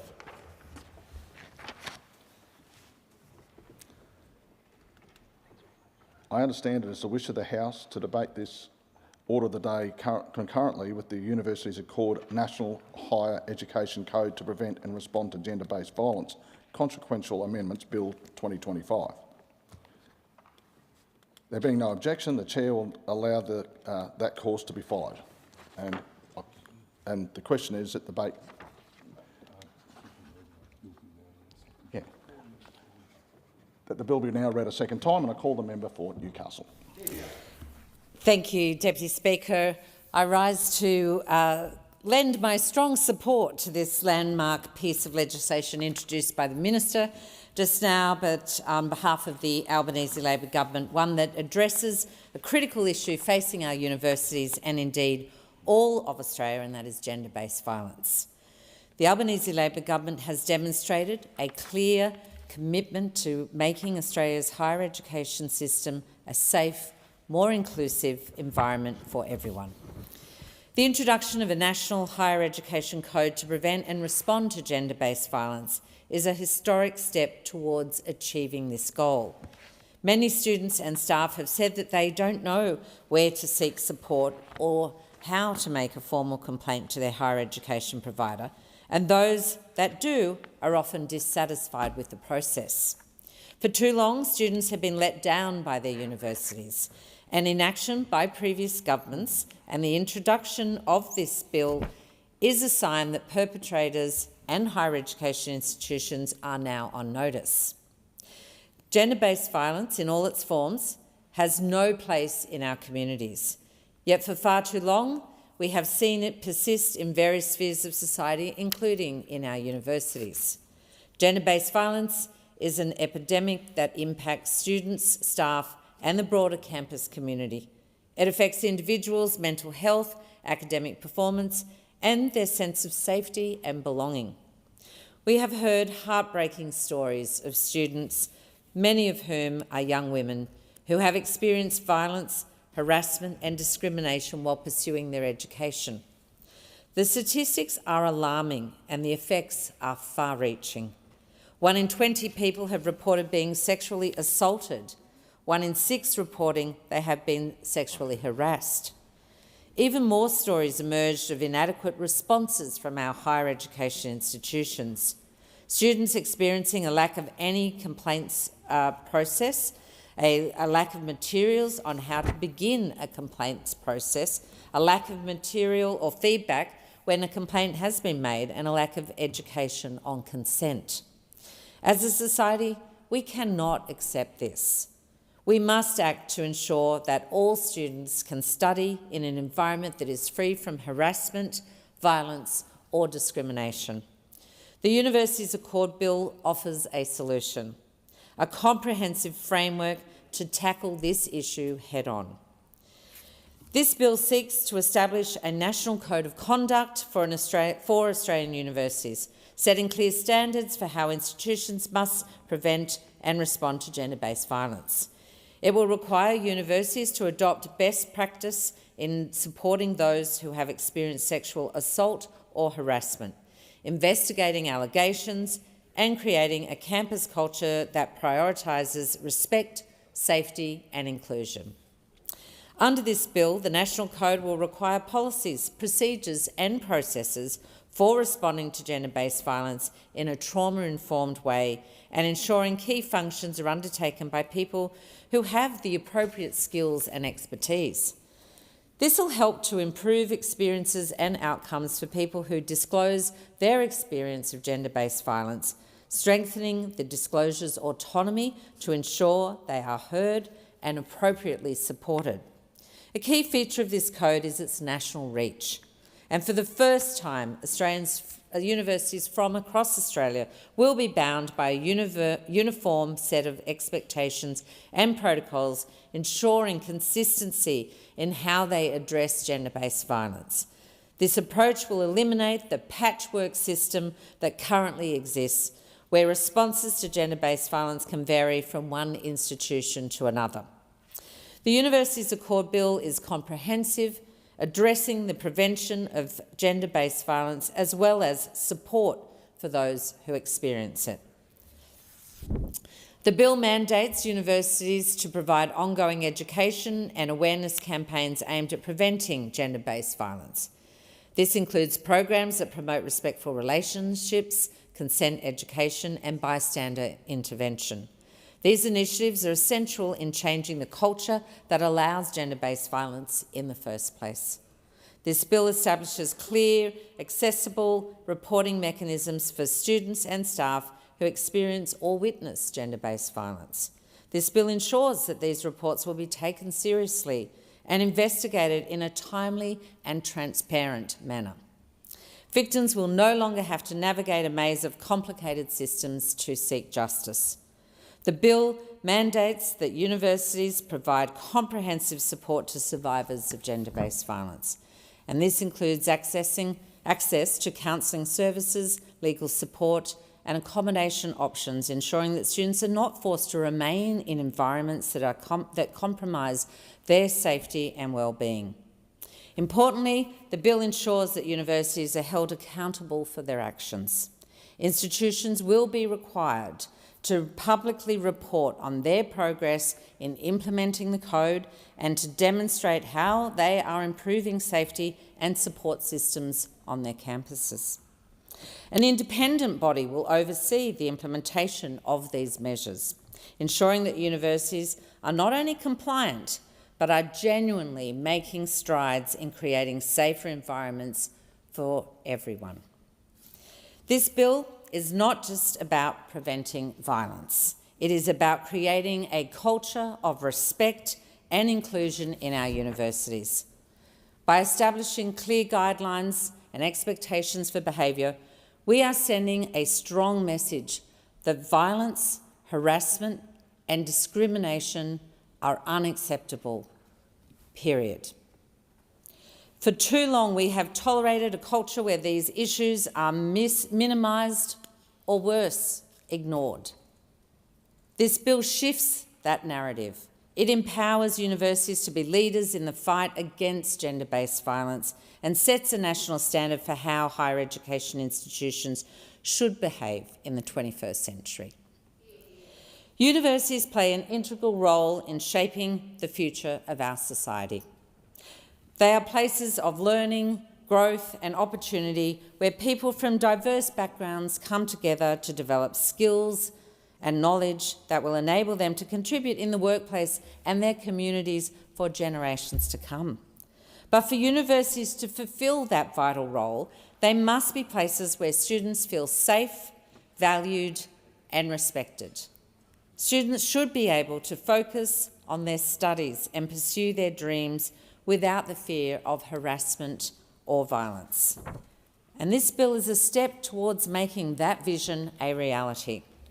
Implementing a code of conduct, establishing clear reporting and investigation mechanisms, and ensuring more training are important steps towards stopping gender-based violence at our university campuses. But they also must be working towards cultural change, which will be the only thing that brings about permanent change. And we all know, in fact, from our own experience of this Parliament, drafting the codes of conduct were in fact the easy work. Making those legal changes are what we can do in Parliament. But what really is the hard work is changing culture. And that is really the work that we need every university and all of its leadership teams to really lean in on. We're going to provide through this bill the important frameworks to enable you to do that, but helping drive culture change, that's going to be a responsibility of every single person. This bill is just one part of Labor's commitment to making our higher education system safer, fairer and more accessible. To date, we've established the National Student Ombudsman, another key measure of the action plan addressing gender-based violence in higher education. The Ombudsman commenced earlier this month and enables higher education students to escalate complaints about the actions of their higher education provider, including their management of gender-based violence complaints. We've passed the legislation to cut a further 20% off all student loan debts, wiping around $16 billion in student debt for around 3 million Australians. This will see around 5,700 deducted on average from more than 25,000 students in my electorate of Newcastle alone. This builds, of course, on the work we've already done to fix the student loan indexation formula, which has cut around $3 billion in student debt, with most receiving their credit or refund in December last year. We've invested in students who've signed up to do the most important jobs in this country by introducing a prac payment to those wanting to undertake teaching, nursing, midwifery and social work degrees, because we know these students have to do mandatory placements, and it was unfair that they gave up paid jobs in order to go and do unpaid placements. We've massively expanded fee-free university courses, which act as a bridge between school and university, helping more Australians to succeed when they get there. And the University of Newcastle are national leaders in this regard. We've made changes to the provision of student service and amenity fees, requiring higher education providers collecting them to allocate a minimum of 40% of the funds raised to student-led organisations. We've provided an additional 20,000 Commonwealth-supported places to train more Australians at university. And this is providing extra subsidised places for people studying bachelor and sub-bachelor courses in areas of skills needs, meaning more teachers, nurses and engineers. And we've established university study hubs in suburban and regional areas, providing people with a place to undertake their education closer to home, which means that the next teacher, nurse, midwife or social worker can study and then go on to work in the areas where we need them to work. The National Code is a key measure of the action plan addressing gender-based violence in higher education, agreed to by every education minister across Australia. Together with the National Student Ombudsman, these measures will ensure greater oversight and accountability of higher education providers and help drive the cultural change we need to see in the higher education sector to prevent and respond to gender-based violence. The Albanese Labor government is committed to ensuring that all students, regardless of their gender, can access education in an environment that is free from harm. The University Accords Bill is not just a piece of legislation, it is a call to action. It is a call to the universities to take responsibility for creating safer campuses, and it is a call to all of us to stand together in the fight for justice and equality. I urge all members of this House to support the important bill before us and to continue working towards a future where gender-based violence is eradicated from our universities and where all students can learn, grow and thrive in an environment of respect and safety. I commend the bill to the House. The question is that this bill be now read a second time, and I call the member for Berowra. Thank you, Deputy Speaker. And I just want to begin by thanking my friend, the member for Newcastle, for facilitating my participation in this debate on what is a busy day in the House. I rise to speak on the Universities Accord National Higher Education Code to Prevent and Respond to Gender-Based Violence Bill and the Cognate Consequential Amendments Bill, and I move the amendment circulated in my name. The Coalition supports this bill and, of course, the purpose of it, which is to establish a national code to prevent and respond to gender-based violence in higher education. It affirms that everyone on a university campus, be they students or staff, or residents as well, has the absolute right to be safe. Deputy Speaker, I want to spend a few moments talking about the National Student Safety Survey conducted by Universities Australia in 2021. The survey reported some very alarming figures. The survey found that 1 in 6 students has been sexually harassed since starting university, and shockingly, 1 in 20 had been sexually assaulted. Around half of all students who experienced sexual assault and sexual harassment knew nothing or very little about where to seek help or report formal processes. I encourage everyone in this chamber to read the National Student Safety Survey qualitative report. The report is heavy reading. It includes composite case studies, stories which bring home the shocking failures in student safety and gender-based violence on our campuses. It's worth recapping some of these anonymised composite case studies now, which have been published as composite case studies precisely to avoid further traumatising victims. They make for shocking reading, and they highlight the seriousness of what we're talking about. And I want to talk about some of them now because they emphasise the weight of the matters that we're considering as legislators.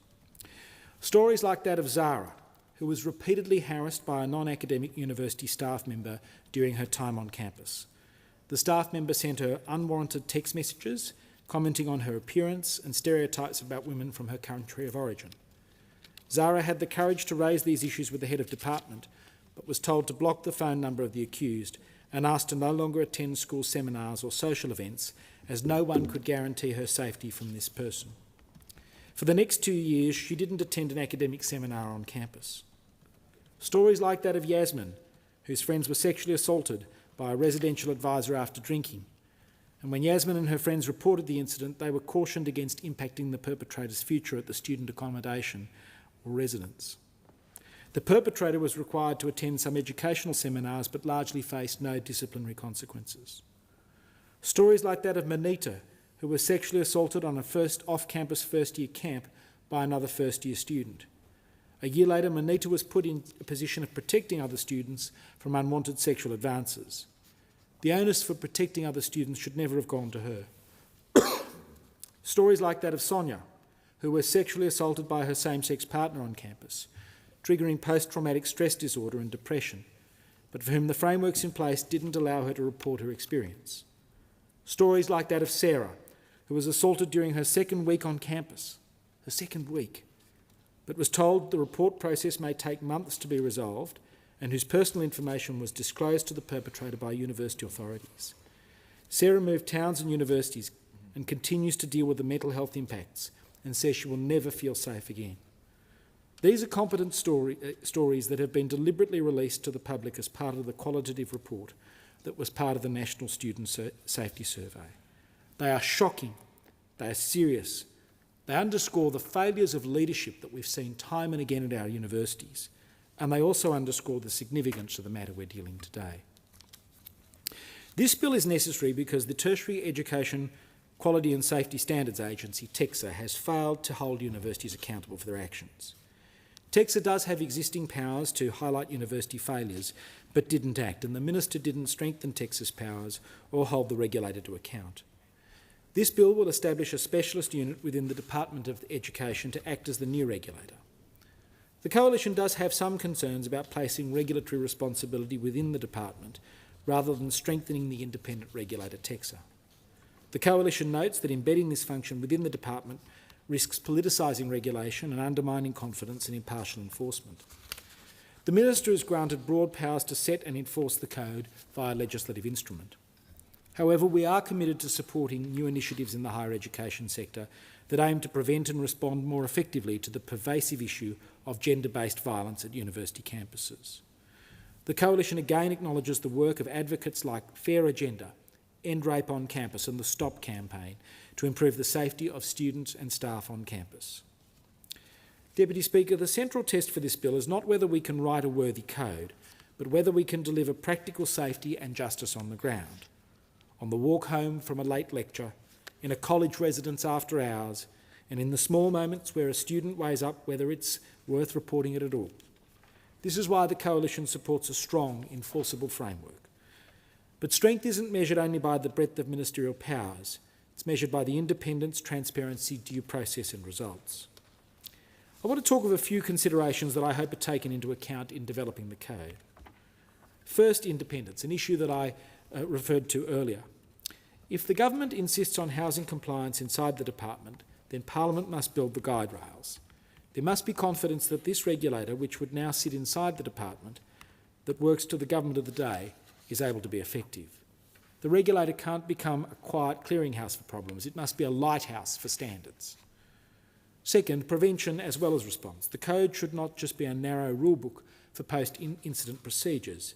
It must also look at the policy interventions that work to prevent gender-based violence in the first place. These policies should be evidence-led and subject to evaluation so that good practice spreads quickly and poor practice is retired. Third, consistency across the whole ecosystem. Many students live in accommodation operated by colleges, affiliates or private providers. We cannot allow a system to develop where every residence that markets itself through a university channel or derives income from university students is subjected to a different standard. Fourth, procedural fairness. A safe system must also be a fair system. In developing the code, the government will need to have regard to clear timeframes, natural justice and fairness to all parties. There should be clear expectations about record keeping and communication. No long silences or lost files. When matters are criminal, the pathway to police must be clear. Fifth, we need to be considering the data that drives change. The 2021 survey told us things we couldn't ignore. The next phase must tell us whether we're improving. The code envisaged by this bill should allow us to identify risks and track progress over time. Sixth, alignment with our broader national effort. The Coalition has been clear that it supports the 10-year National Plan to End Violence Against Women and Children 2022 to 2032. This code should dovetail with the national plan and with the state and territory laws. And finally, accountability, and specifically to this Parliament. The code will be made by a legislative instrument. That means it is subject to parliamentary oversight. It is for all of us on all sides to ensure that the code is a living standard that keeps pace with evidence and with the realities of student life. Again, our success will be measured not by the quality of the code, but the safety on the ground of those who live, work and study on our university campuses. Deputy Speaker, I started these remarks by commenting on the absolute right that everyone on a university campus has, be they students, staff or residents. No student should have to choose between their safety and their education. No staff member should have to choose between their safety and their employment. And I started by recognising the Universities Australia survey on student safety and gender-based violence. And there are some clear and disturbing parallels with another national survey on student safety, and this is the subject of the amendments that I've put before the House. In August 2023, a national survey found that 64% of Jewish university students experienced anti-Semitism. The impacts are immediate. 57% hid their identity and 19% avoided campus due to safety fears. And this was before the sickening events of October 7. Since October 7, the increase in anti-Semitic incidents across Australia, but particularly on campus, has been immediate and catastrophic. University campuses, as I said, must be safe for everyone, and that includes Jewish Australians. We've been clear more action must be taken by this government, not only to respond to the terrible proliferation of gender-based violence on university campuses, but to deal with anti-Semitism as well. We've seen clear attempts to silence and intimidate Jewish academics, staff and students, and that's completely unacceptable. We've also been clear that more action must be taken by this government to address the rise of anti-Semitism on university campuses. That's why we've circulated the second reading amendment to this bill, which is similar to an amendment that was moved in the last Parliament on this bill's predecessor and in the other place. The Coalition's amendment seeks to establish an additional national higher education code to prevent and respond to anti-Semitism, because just like the concerns about gender-based violence on campus, which have led so many to be and feel unsafe, there is also a real and highly damaging wave of anti-Semitic sentiment on our campuses, which is impacting Jewish students, staff, residents and others. The Anti-Semitism Code responds to the real and urgent circumstances of anti-Semitism that students are facing at universities. I've been arguing consistently about this issue for nearly 2 years now, and I've been arguing against the studied indifference to Jew hatred on our campuses, because the emergence of anti-Semitism, particularly on our campuses, is one of the most serious threats to our pluralist multicultural democracy. The situation on campus for Jewish students and staff is diabolical. They feel abandoned by those charged with creating a safe place to study, to research, to teach and work. And this is a tragedy for Australia, particularly because unlike almost anywhere else, Australia has always been welcoming to the Jewish people. From the days of the First Fleet, when a dozen Jewish convicts stumbled ashore at Sydney Cove, Jewish people have had the opportunity to thrive, free from discrimination and hatred. Jewish Australians have used that freedom and opportunity to contribute to our country. All Australians have the right to enjoy their education free of harassment and intimidation. Our job is to ensure that the next generation of Jewish students are not discouraged from entering any field of Australian life.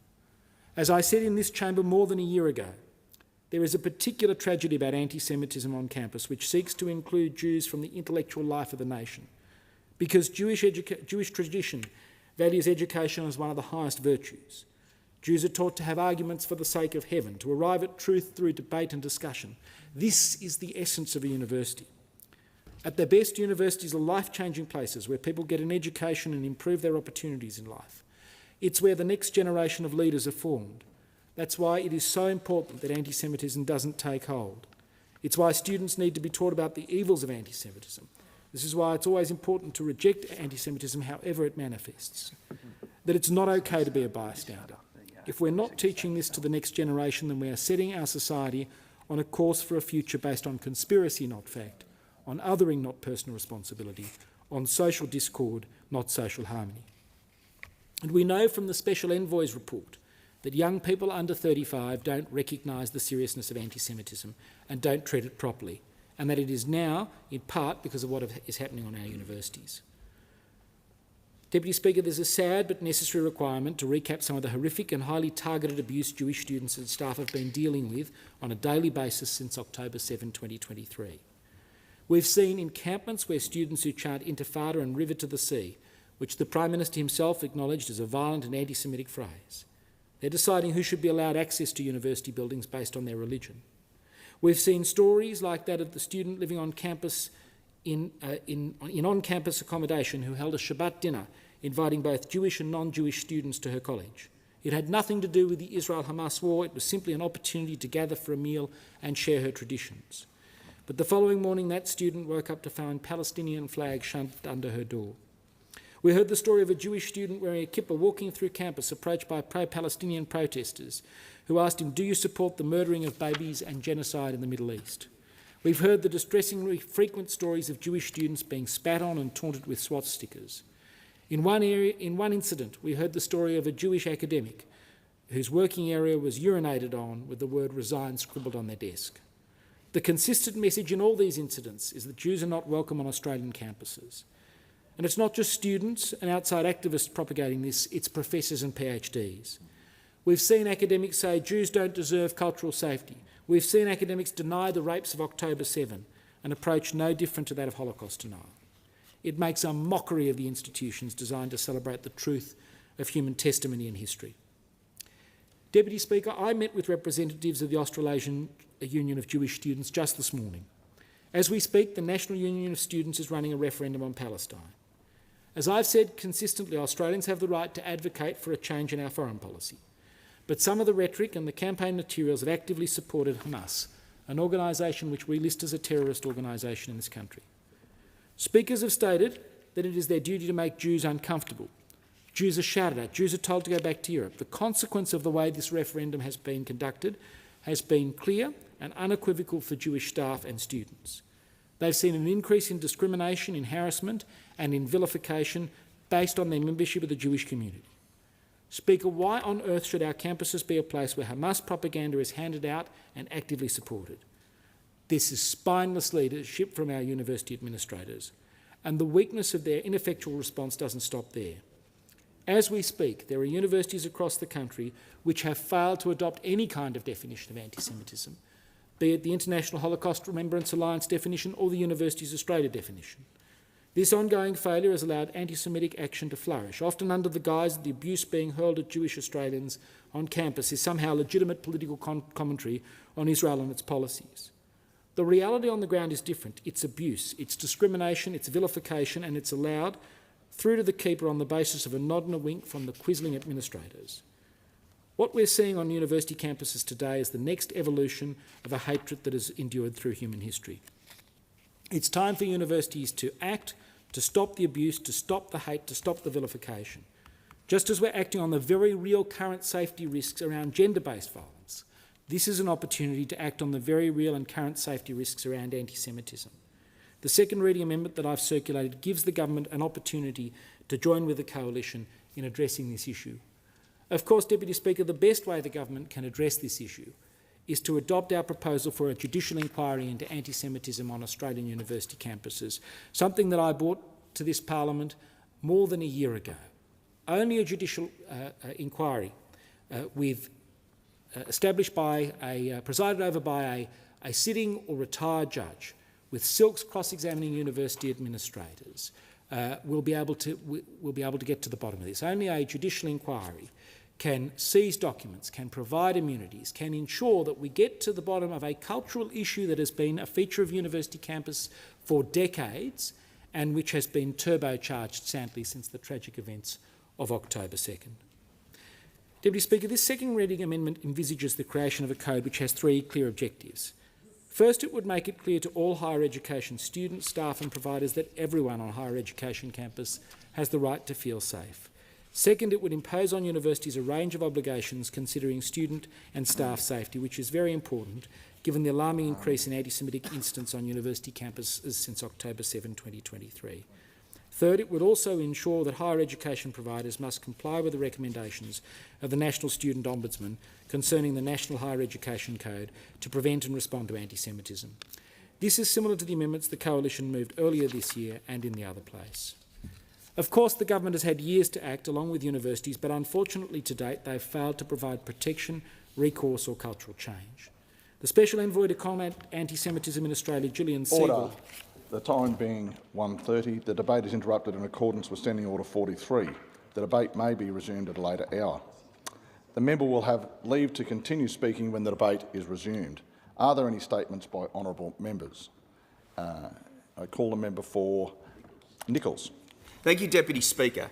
Nexus is a fantastic program run by La Trobe University that encourages people with undergraduate degrees and experience in a different profession to fast-track a Master of Teaching degree while working in a classroom environment. Recently, I visited Cobram Secondary College and spent some time in the classroom with the inspiring Carly Marriott. Carly demonstrates the profound difference educators can make in students' lives, empowering them to pursue their passions and unlock their full potential. After building up a diverse range of skills over her career and juggling life on a family farm raising 3 young kids, Carly was looking for a meaningful career change that still allowed her to stay connected to her local community. Nexus offered the flexibility and support she needed while studying the Master of Teaching, and she is now teaching Business Management and Consumer Education at Cobram Secondary College. And when I was with her in the classroom, I was able to chip in and have some great discussions with the students about free trade agreements and how they were negotiated and how they impact our region. If anyone has ever thought about teaching, the Nexus program is a fast track to a rewarding career. For students, it brings educators with diverse backgrounds in a wide range of professions who can give them a broader perspective. Thank you, Deputy Speaker. Thank you. Member for Werriwa. Deputy Speaker, the great Australian dream for many decades has been home ownership. Owning the home you live in ensures your kids have certainty of the school they attend, getting work is easier, and you can hang a picture on the wall without the threat of losing your bond. One of the biggest barriers to home ownership, aside from supply, is being able to save for a deposit. If you can't save a substantial amount, you're also slugged with lenders' mortgage insurance. But from the 1st of October this year, the Albanese government will ensure that all first home buyers will only need 5% deposit with no mortgage insurance. The loan will be an owner-occupied loan with principal and interest payments from the participating lender for up to 30 years. Werriwa has already seen 170 homeowners access loans under the Home Guarantee Scheme. This new initiative will provide opportunities for so many more families to be able to purchase their home and join our communities in Werriwa. This is not the only thing this government has done to assist people into housing. We've pulled the National Construction Code, fast-tracking 26,000 homes stuck in the approval process, and that's building more social and affordable housing and also build to rent. We've invested over $43 billion in the Homes for Australia plan. This government knows that Australians should be able to purchase their homes and is supporting first homeowners to do it. Member for Gippsland. Thank you, Deputy Speaker. Now, residents in Mallacoota are angry, they're disappointed and they're frustrated, and it's all because of the bureaucratic incompetence within the state and federal transport departments. In May 2021, I secured $10 million to upgrade the Mallacoota-Genoa Road. It's the only access road to the community which was severely impacted by the Black Summer bushfires. Now, Deputy Speaker, for more than 4 years, I've been urging the state and federal ministers and their departments to just get on with the job, and work still hasn't started on the ground on this project. All we've received so far, Deputy Speaker, is excuses and bureaucratic bulldust about studies, reviews and consultation. Now, the community is sick of the endless talking and paperwork. They just want a better road, and the money is actually there to improve safety now for residents and visitors to the Mallacoota region. Now, Deputy Speaker, the world can hold the Olympics every 4 years. You can finish a university degree in 4 years, but the Labor government in Victoria and here in Canberra can't fix the Mallacoota-Genoa Road in 4 years. Now, once again, I urge the federal minister to get involved in this project and start to prioritise human life over a few gum trees along the side of the road in East Gippsland. Now, if the Treasurer wanted to boost productivity at his round table, he could have started by cutting the green tape and cutting the red tape, which is used by transport departments as an excuse for their own incompetence. Member for Bonner. Thank you, Deputy Speaker. Too many Australians are working hard, saving carefully and doing everything right, yet the Australian dream of home ownership has felt out of reach. That is why the Albanese Labor government has taken decisive action, and from 1 October this year, every first home buyer will only need a 5% deposit. This change will cut years of the time it takes to save, helping Australians into their own homes sooner. And because the government will stand behind these loans, first home buyers will no longer be forced to pay tens of thousands in lenders' mortgage insurance. That is real relief, and it will make a real difference to first home buyers in my electorate of Bonner and right across our country. When I was door knocking in Wishart during the election campaign, I met a young tradie just finishing his apprenticeship. He told me with some despair that he could not see how he would ever be able to afford a home because saving for the deposit felt never ending. He told me he had a regular savings plan but only had about half saved of what he needed. I told him about Labor's plan for a 5% deposit and that he would need to wait until next year for it to come into effect. But today I am so proud to say to him and to so many others in my community of Bonner, from 1 October, that support will be in place, meaning he and many others will be in their first home sooner. This government made a promise to make the dream of home ownership more achievable. Today, we are delivering on that promise. Member for Bradfield. Have an early childhood education and care problem, but it's not the one that you may think. Bradfield is experiencing a childcare glut, and it's a nuanced problem. The primary driver of oversupply is the New South Wales government planning reforms that removed local councils' power to regulate where childcare centres could be built. And this allowed developers to bypass local demand assessments and build centres wherever zoning permitted. It was assumed that Bradfield, being one of the wealthier electorates, would have high demand for childcare places due to its high dual-income households, strong female workforce participation and high property values. The result of oversupply is that smaller centres are becoming unviable. The recent news that a favourite local preschool will be closing has left many in my community reeling. For 44 years, the KU Chatswood Community Preschool has been providing affordable, high-quality early education. Its lease with Willoughby City Council is expiring in December, and the council will not be renewing it, favouring a for-profit long-care day centre instead. Community preschools are beloved by families and have huge waiting lists. They provide families with choice for early education and care for their children. Long day care centres are appropriate for some families at some stages of their children's lives, but are generally far more expensive per hour than community preschools. I call on the federal government to consider all options to support local councils in keeping community preschools open. Member for Cunningham has the call. Thank you, Deputy Speaker. Owning a home is the great Australian dream, and that dream is getting closer for thousands of people. From the 1st of October, every Australian purchasing their first home will be able to enter the market with just a 5% deposit and without the added cost of lenders' mortgage insurance. This means more young people, more families and more hard-working Australians will have the chance to buy their first home sooner.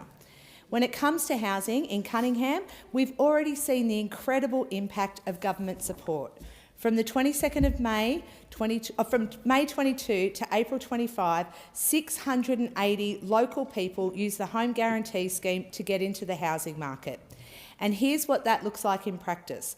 A person in the Illawarra can purchase a $1 million home with a $50,000 deposit instead of a $200,000 deposit. In its first year alone, this initiative will save Australians around $1.5 billion in avoided mortgage insurance costs. Money that will stay in family budgets and bringing home ownership within reach so much sooner. This scheme is part of the Albanese government's $43 billion housing agenda, including a $10 billion commitment to deliver 100,000 homes exclusively for first home buyers. By delivering this reform, we're giving Australians the chance to step into their first home, build security for their families and invest in their futures. Member for Clark. Deputy Speaker, private hospitals are in crisis, and that's in no small part due to the health insurance industry. Now, the Minister says insurers are increasing payments to private hospitals, but the hospitals say this claim is based on false data, dodgy analysis and accounting tricks, like double counting and padding the numbers out with things that don't even go to the hospitals. In other words, smoke and mirrors designed to make insurers look good.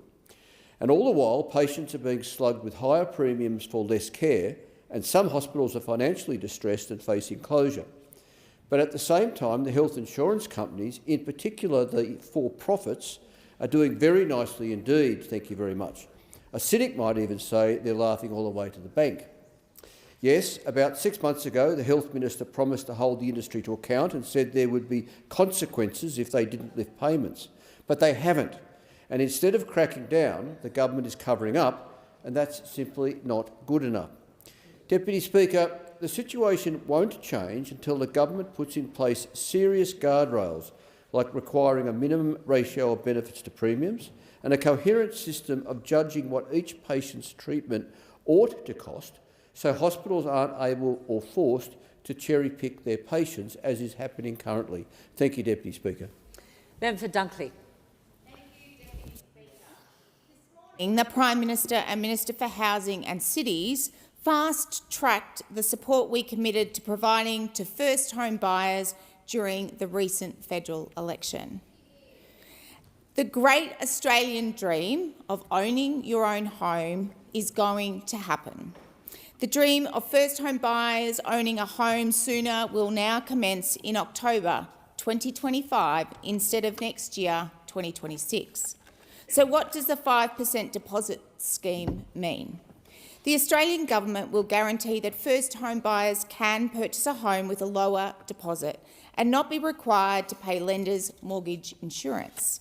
This means a first home buyer wanting to buy a home in Dunkley for $600,000 can do so with a deposit of $30,000, saving up to 6 years in time it takes to save a deposit, saving money on mortgage insurance, reducing the amount of money young Australians pay on rent. I understand firsthand how this policy will help young Australians in Dunkley, buying a house in our incredible community, the land by the sea. The aspiration to have a place to call home will be attainable because the Albanese Labor government is stepping up so young Australians have a roof over their head sooner. Member for Fadden. Thank you, Deputy Speaker. In June, the AEIOU Centre in Arundel closed its doors, a specialist service for children with autism gone overnight. 12 families, including children as young as 2, were given 2 weeks' notice, 2 weeks to find new care, new therapy and new hope.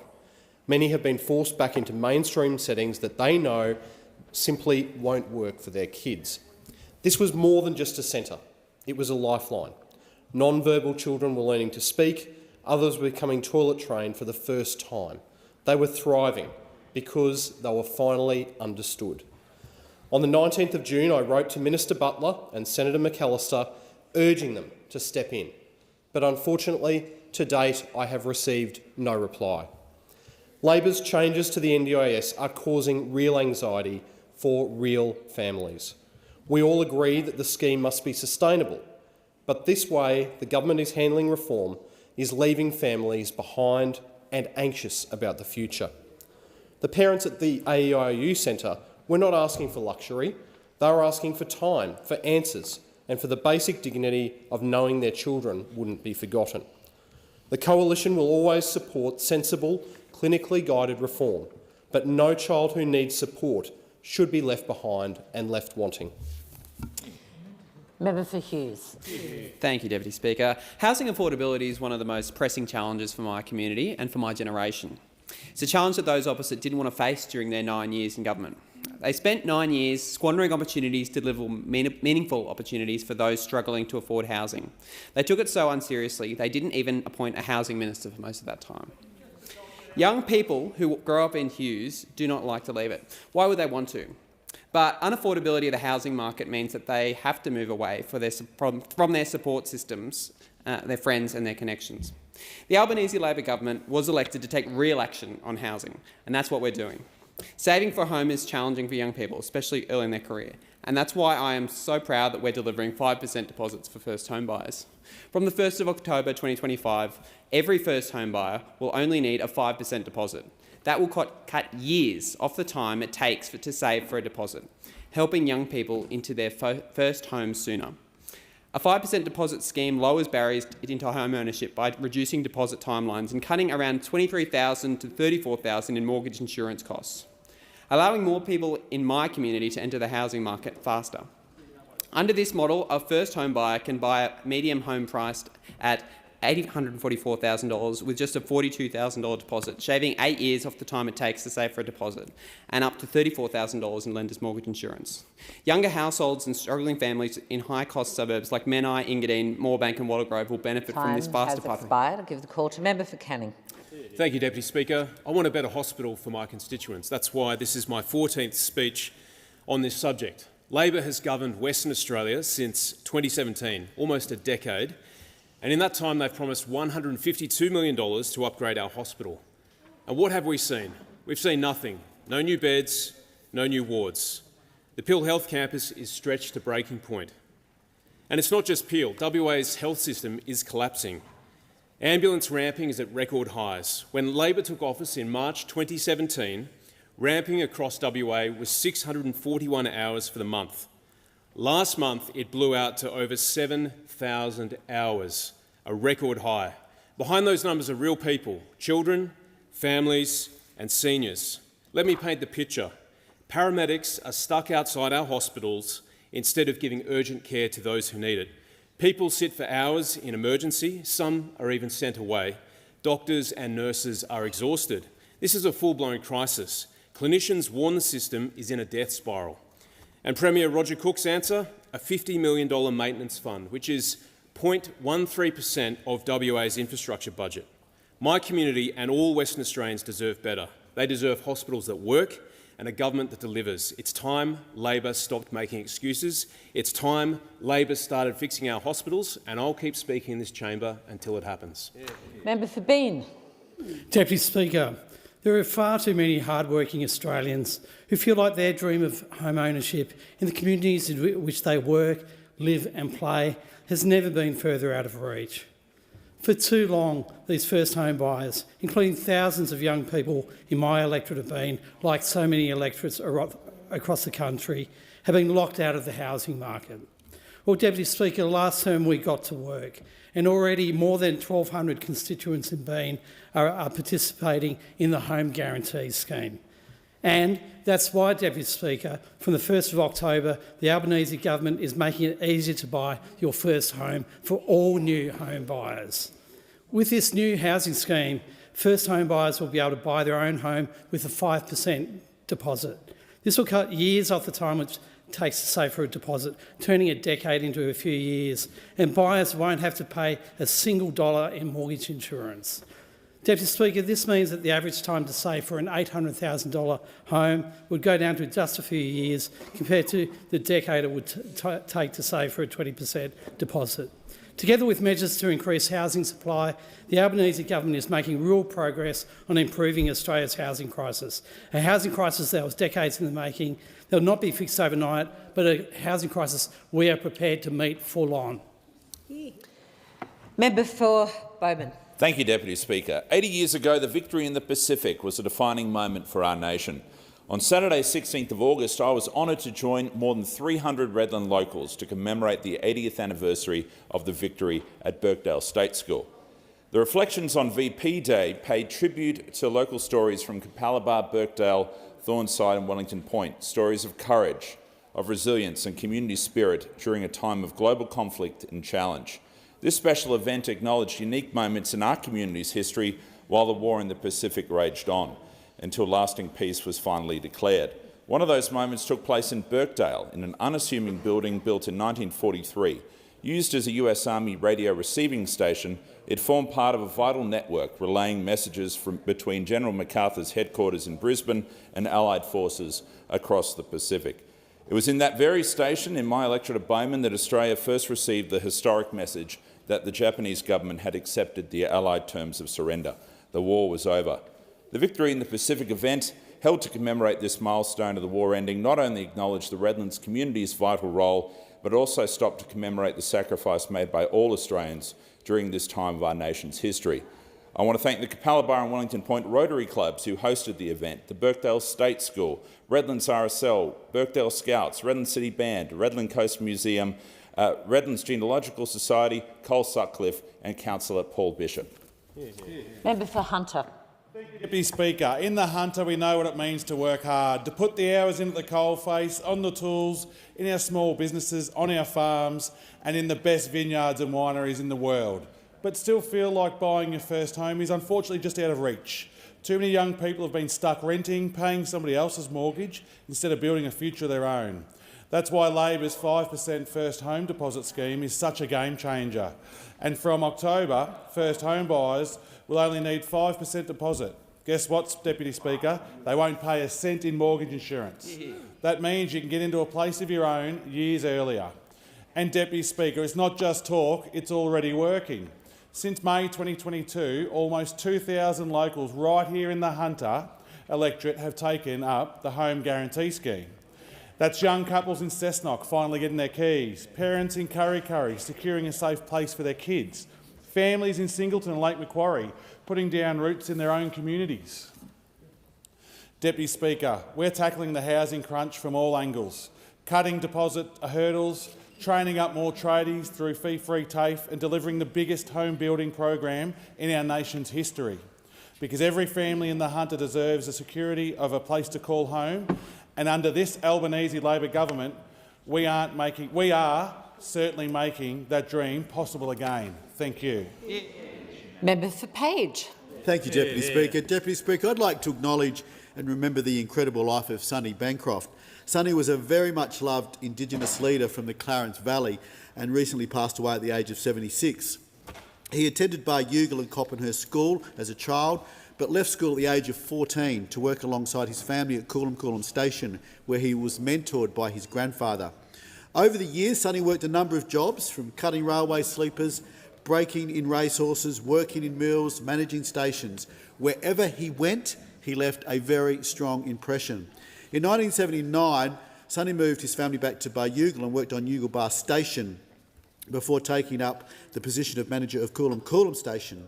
During this time, he was featured in documentaries like The Stockman Strategy and Sonny and the Dark Horse, sharing his life and love of the land with a wider audience. Sonny's life wasn't always easy, but it was full of grit, love and unforgettable stories. He was a bushman, a horseman, a mate, father, grandfather and a storyteller. His legacy will live on in the memories he shared and the land he loved. Cheryl summed up Sonny perfectly at his funeral when she said, whether you knew him for a day or whether you knew him for a lifetime, once Sonny touched your life, he was never forgotten. Rest in peace, Sonny. Member for Bendigo.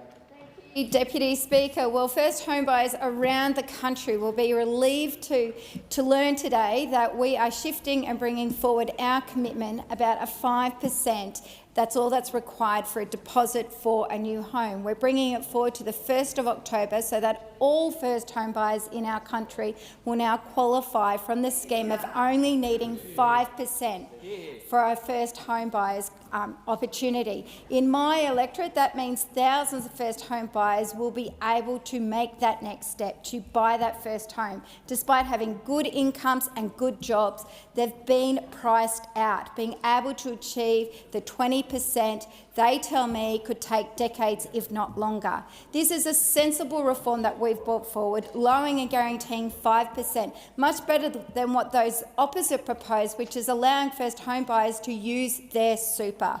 A policy that would have hurt people later on in life, a policy that would have hurt generations and not actually help people into home ownership any sooner. Our proposal, lowering it to 5%, means that more people, more first home buyers, into homes sooner. It's great for builders in the regions because they can get on with building the houses that we need. It's great for workers moving to the regions because they'll be able to buy their home, settle down and start to form roots. This is great policy being announced by our government. Member for Barawa. Thanks, Deputy Speaker. Epping is the growth suburb of my electorate. You only need to look up in the sky and see the apartment buildings nearing completion and the vacant lots where apartment buildings are going to go up. Yet despite its growth, Epping has a major shortage of parking. When I went door knocking in Epping last week, I had the same experience locals face every single day. It took me ages to find a car park. This negatively impacts families and businesses every day. Local cafes and eateries like Two Bunnies, Java House Cafe and Chicken on Oxford are missing out on business as people drive to other nearby neighbourhood centres with more parking.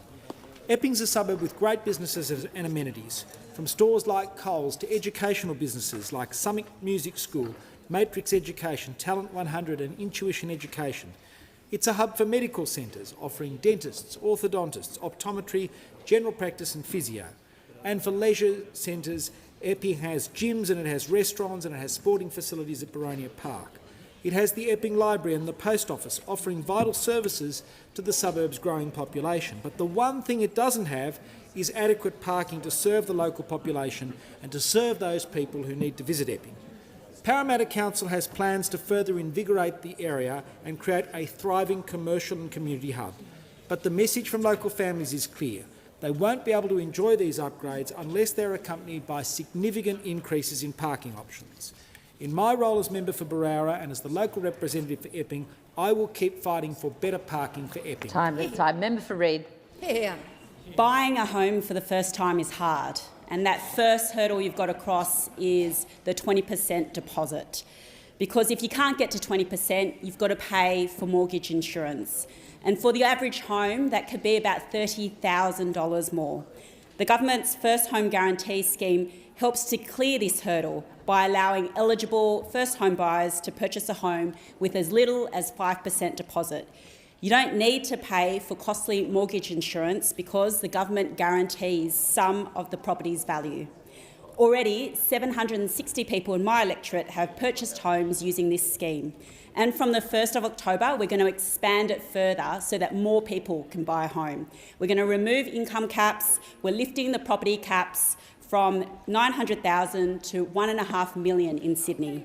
The scheme will cut the time it takes to save for a deposit and will save you thousands in mortgage insurance. Our government wants to make it easier to rent, easier to buy and easier to build more homes. In Australia, we're obsessed with big, iconic infrastructure projects, the Sydney Harbour Bridge, the Snowy Hydro scheme. And I want making homes more affordable, the next big major project that we can all be proud of. Leader of the Opposition. Madam Speaker, I rise to rebuke this Albanese Labor government over its catastrophic mishandling of the algal bloom crisis in South Australia, which is a clear natural and national disaster. Devastation, Madam Speaker, is the only way I can describe it. Devastation to our precious South Australian marine ecosystems. Devastation to South Australian industries whose futures are on the line. devastation to South Australian coastal communities. Labor has dithered and delayed and failed to act on this algal bloom. While they have stepped back from South Australians, we have stepped forward, calling on Labor governments in Adelaide and in Canberra to do more. And what have we seen from Labor in response? After months of distraction, all this Prime Minister could muster was a fly-in, fly-out visit and just $6.25 million in new funding for South Australia. The Albanese government found $600 million for a rugby league team in Papua New Guinea, but could only scrape together an additional $6 million in new funding. The Prime Minister couldn't even call the algal bloom a natural disaster. What a disgrace. South Australian Labor members opposite should be held to account for failing their state and failing these communities. The Coalition will not let this natural disaster be brushed aside. Prime Minister, you owe South Australians stronger action, more support and an apology in this parliament today. Give a call to the Chief Government Whip. Well, thank you, Speaker. Well, the Leader of the Opposition might be interested to know that thanks to this Prime Minister, 1,880 households in the electorate of Lalor bought a house with a 5% deposit. That's what this Prime Minister has delivered to my community. The Leader of the Opposition scoffs. The Leader of the Opposition doesn't care about first home buyers. Is she scoffing at the young people in my electorate? Young people who under this Labor government are going to have a future where they own their own home, where they can stop paying rent and start paying for their own home. That's what this Prime Minister and this Labor government cares about. It's what they're already delivering around this country and what we intend to improve upon by bringing forward the uncapped version of this for delivery from October 1. That means that young people in my electorate can look forward to owning their own home, to being a part of the community they grew up in, to putting down a deposit with only 5% and no mortgage insurance. This is a game breaker for young people across this country, and I'm incredibly proud to be a part of a government that is delivering for young people around this country, delivering so they can stop paying rent and start paying for their own home. Thank you, Speaker. Order. If members can take their seats as quickly as possible. In accordance with Standing Order 43, the time for members' statements has concluded. And I call the Prime Minister. Thanks, Mr Speaker. I inform the House that the Deputy Prime Minister and Minister for Defence will be absent from question time for the next 3 days. The Minister for Defence Industry will answer questions on his behalf in relation to defence. I will answer questions on his behalf in relation to foreign affairs. I inform the House of the deaths of Graham Campbell, a former member of this House, and John Odin Wentworth Watson AM, a former senator. Graham Campbell died on 16 August 2025. He represented the division of Kalgoorlie from 1980 to 1998. John Watson died on the 8th of August 2025. He represented the state of Tasmania from 1977 to 2008. As a mark of respect to the memory of the deceased, I invite all present to rise in their places.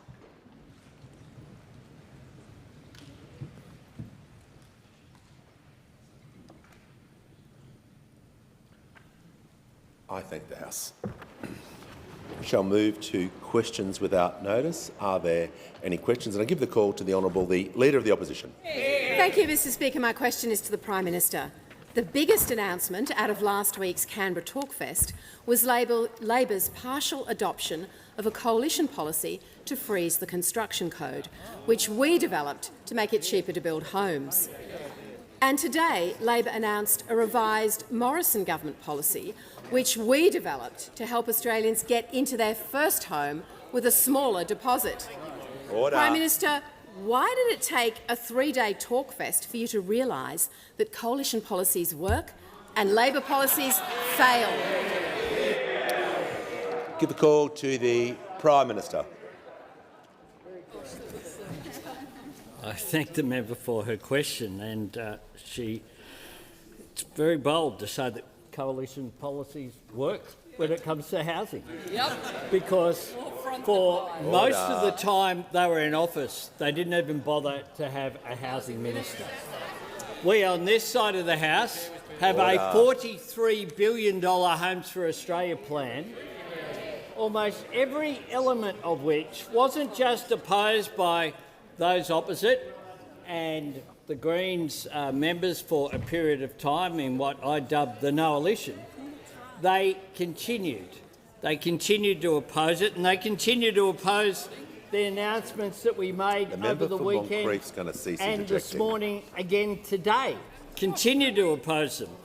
Now, tonight, indeed, in the Senate, they're debating a coalition motion to abolish the build-to-rent program. Now, that is a program to support increased private rentals, some 80,000 being built, that's been developed with the Property Council, but those opposite hate it so much they're moving a disallowance motion on it. We know they opposed the Housing Australia Future Fund. Now, there are Housing Australia Future Fund projects that have been contracted, some of which are already underway. It was delayed, of course, by those opposite. In the electorate of Farrer, 54 homes in Thurgoona. In Canning, 40 homes in Golden Bay. In Lindsay, 135 homes in Penrith. In Page, 32 homes in South Grafton and 9 in Casino.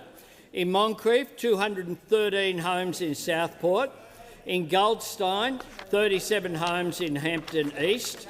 In Barrow, 48 in Thornley, 10 in Pennant Hills. Herbert, 81 in Cranbrook. Right around the country, people are benefiting from the Housing Australia Future Fund, which will build social and affordable homes. But of course, they opposed it. They opposed it. Like they opposed the Help to Buy program, which is about shared equity schemes. And now, of course, on the increased home ownership with the 5% deposits, this is what Andrew Bragg, the Shadow Minister for Housing, has had to say. We will work to try and stop these crazy ideas coming into existence. That is what they've had to say. And then they ask a question saying that it's their policy. Well, if it's their policy, not only in the last term we saw them oppose everything that we put forward, now they're opposing, according to themselves, their own policy as well. Call to the order. When the House comes to order, we shall hear from the honourable member for McNamara. Thank you very much, Speaker. My question is to the Prime Minister. How is the Albanese Labor government delivering on its commitment to help more young Australians and first home buyers realise the dream of home ownership? And what is standing in the way? Call to the Prime Minister. I thank the member for McNamara for his question. He's a big supporter of affordable housing. He's doing great work as well as a special envoy for homelessness. His area that he represents, of course, is where this front line of services is often there. And I thank him for the work that he's doing, not just on behalf of the government, but on behalf of needy Australians. Now, this morning, I was in Lawson, an electorate here with the wonderful member Alicia Payne for her seat. Today we were with a young couple, Lockie and Abby. Now, they finished uni just a short time ago in Wollongong University, and they've moved back to Canberra, and at age just 23 they were able to get into home ownership as a direct result of the 5% policy. Now they, together with, they've been able to get a puppy. Doesn't come with the home, that's just an added bonus. Little Chili was very cute, I've got to say. Order. And they're an example of a family who are really benefiting directly from government policy. Now, in April, at our campaign launch in Perth, we committed to give every first home buyer the chance to buy their own home with just a 5% deposit. Order. And to cover the cost of lenders' mortgage insurance. We said these changes would start on the 1st of January next year, but we want to get on with it, which is why we've brought it forward to October the 1st. Together, these changes wipe years off the time it takes to save for a loan. So instead of having to pay to assist someone else's mortgage, or what they did for a short period of time, which is to stay here in Canberra with Abby's parents. Order. What they've been able to do is to get themselves into home ownership, putting those hard-earned dollars into an asset that will serve them for the future. Now, this announcement builds on action that we announced just yesterday as well about boosting supply, fast-tracking 26,000 homes that are waiting for environmental approval, more prefab and different construction types to build more homes more quickly, and pausing the National Construction Code for 4 years. Because my government is determined to help people into home ownership, to help people into rentals and to help social housing as well, and that is precisely what we're doing in spite of the opposition of those opposite. Call to the Honourable the Leader of the Opposition. Thank you, Mr Speaker. My question is to the Prime Minister. Labor's three-day Canberra Talkfest delivered no real relief for Australians. There was nothing to cut power bills, lower grocery prices, nor reverse the biggest fall in living standards in the developed world. Instead, Labor has left the door open to higher taxes on people's savings, their super, their businesses, their homes and even their spare rooms. Why is it always the case that when Labor runs out of money, they come after hard-working Australians? Order. The Treasurer will cease interjecting. Order. The Treasurer. The member for Spence is warned. Prime Minister has the call. I thank the member for her question, which goes to how the government is helping people with cost of living pressures. And the question went to power prices and power bill relief. Well, we're delivering power bill relief that was opposed by those opposite at every time, like they opposed the cap on gas and coal prices that we instituted during our first term. We are, of course, increased people's wages by 3.5% on July 1, something that they have never done. The Coalition have never made a submission to the Fair Work Commission saying that minimum wages should keep up with inflation. Not once. But we've done it not once, we've done it not twice, we've done it 3 times, each and every year. We have put that forward. Of course, on July 1 also, paid parental leave went to 24 weeks and super is now being paid on government paid parental leave, as an example of us not looking after just people today but looking after people for tomorrow as well, the retirement incomes of women in particular. We have, of course, a very successful program run by the Minister for Energy, which is cutting 30% of home batteries to permanently cut power bills. Now, that's been taken up by tens of thousands of Australians, particularly in our outer suburbs and our regions. On July 1 as well, paid prac for nursing, teaching, social work and midwifery students, something never supported by those opposite. We also, of course, have had legislation passed in this parliament cutting student debt by 20%, something that those opposite said was regressive, something that those opposite said was waste as well. So I find it extraordinary that we get asked a question in this place about cost of living and what assistance my government is giving. Because on the issue of tax that was also raised, what we know is that when we introduced our tax cuts on March at stage 3 and then backed it up in March, the stage 3 changes that we put in place to make sure all 14 million Australians got tax cuts, those opposite, including the Leader of the Opposition, said that they should wind it back. Order. Then on March 25th, this Treasurer introduced tax cuts not just once next year but the year after. Those opposite not only voted against it, they said that they would introduce legislation into this parliament to increase the taxes for all 14 million Australians. Only one side of this House is concerned, although a bit more than one side now, The Prime Minister's is concerned about cost of living, and that is this side. The call to the member for Griffith. Thank you, Mr Speaker. My question is to the Minister for Housing, Homelessness and Cities. Minister, how is the Albanese Labor government helping Australians get into a home of their own, and are there any risks? I give the call to the Minister for Housing, the Minister for Homelessness and the Minister for Cities. Thank you so much, Speaker, and I want to thank the member for Griffith for her question. She's only been here 3.5 months, Speaker, and she's already a hugely powerful advocate for helping more people in her community get into the dream of home ownership. Mr Speaker, housing is a life-defining challenge for millions of people around our country. We hear about it from young people, many of whom feel they will never have the chance to own their own home.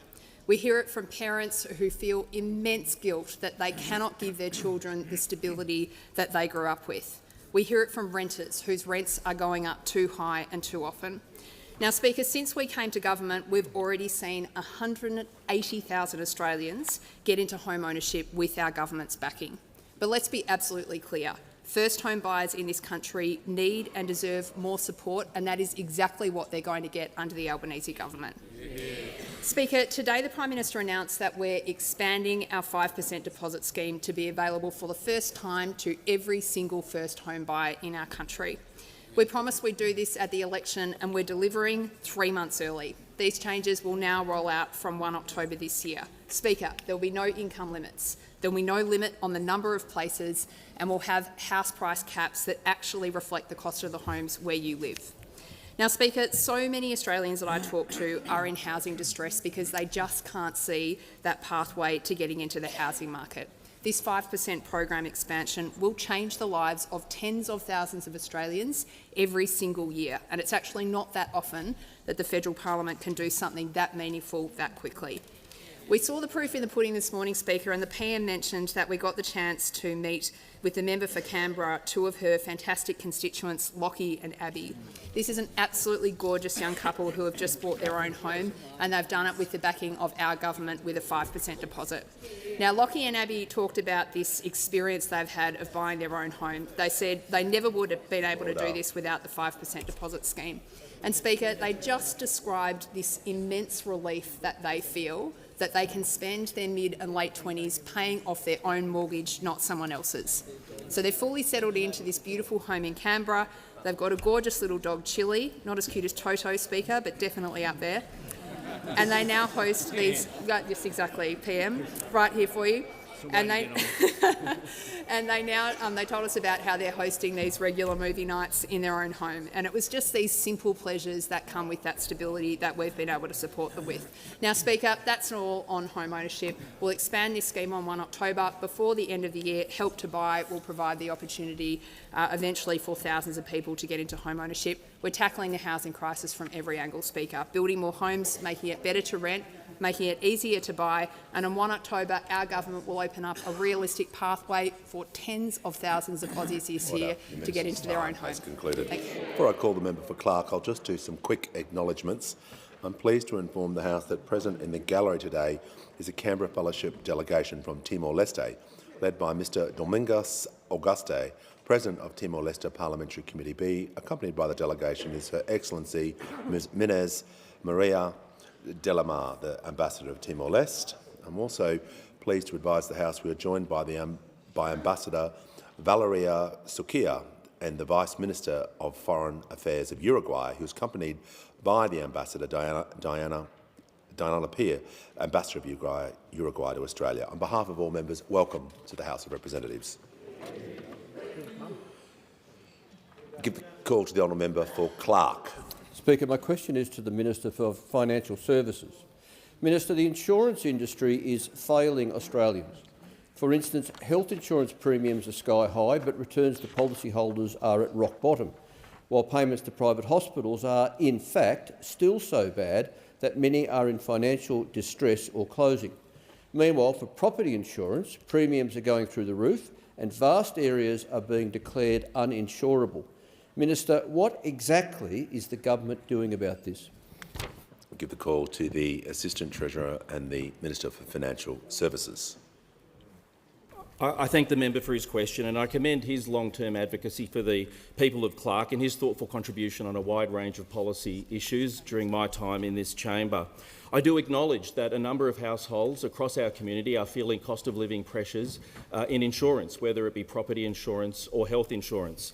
I'll deal with property insurance first. And can I say that this is a long-standing and complex issue? I do want to acknowledge the member for Calare and my predecessor Stephen Jones for having initiated or promoted an inquiry into flood insurance, which I chaired in the previous term. That was an inquiry which dealt with a range of issues which were much broader than flood insurance, though, and which went to systemic issues of risk across a number of communities.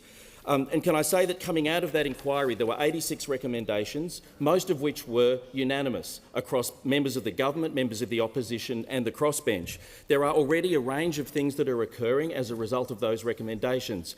For example, the General Insurance Code of Conduct is now going to be approved by ASIC, a measure which the industry has accepted and which I say is at least in part a result of that inquiry. In addition, the General Insurance Code of Conduct will be enforceable going forward once it is redesigned by the industry in consultation with other stakeholders. They are measures which will make a real difference to consumers. In addition, work is underway to standardise certain terms which the industry is undertaking and which I am engaging with industry and consumer groups in relation to. Again, that will make insurance policies easier for consumers to digest. And there are a range of other processes underway to make sure that the actual clauses in the Insurance Code of Conduct provide protections, appropriate protections around cash settlements, around temporary accommodation and other issues. Can I also say that the work of my colleague, the Minister for Emergency Services, continues. The Disaster Ready Fund and the Hazards Insurance Partnership are key measures by which the government is spending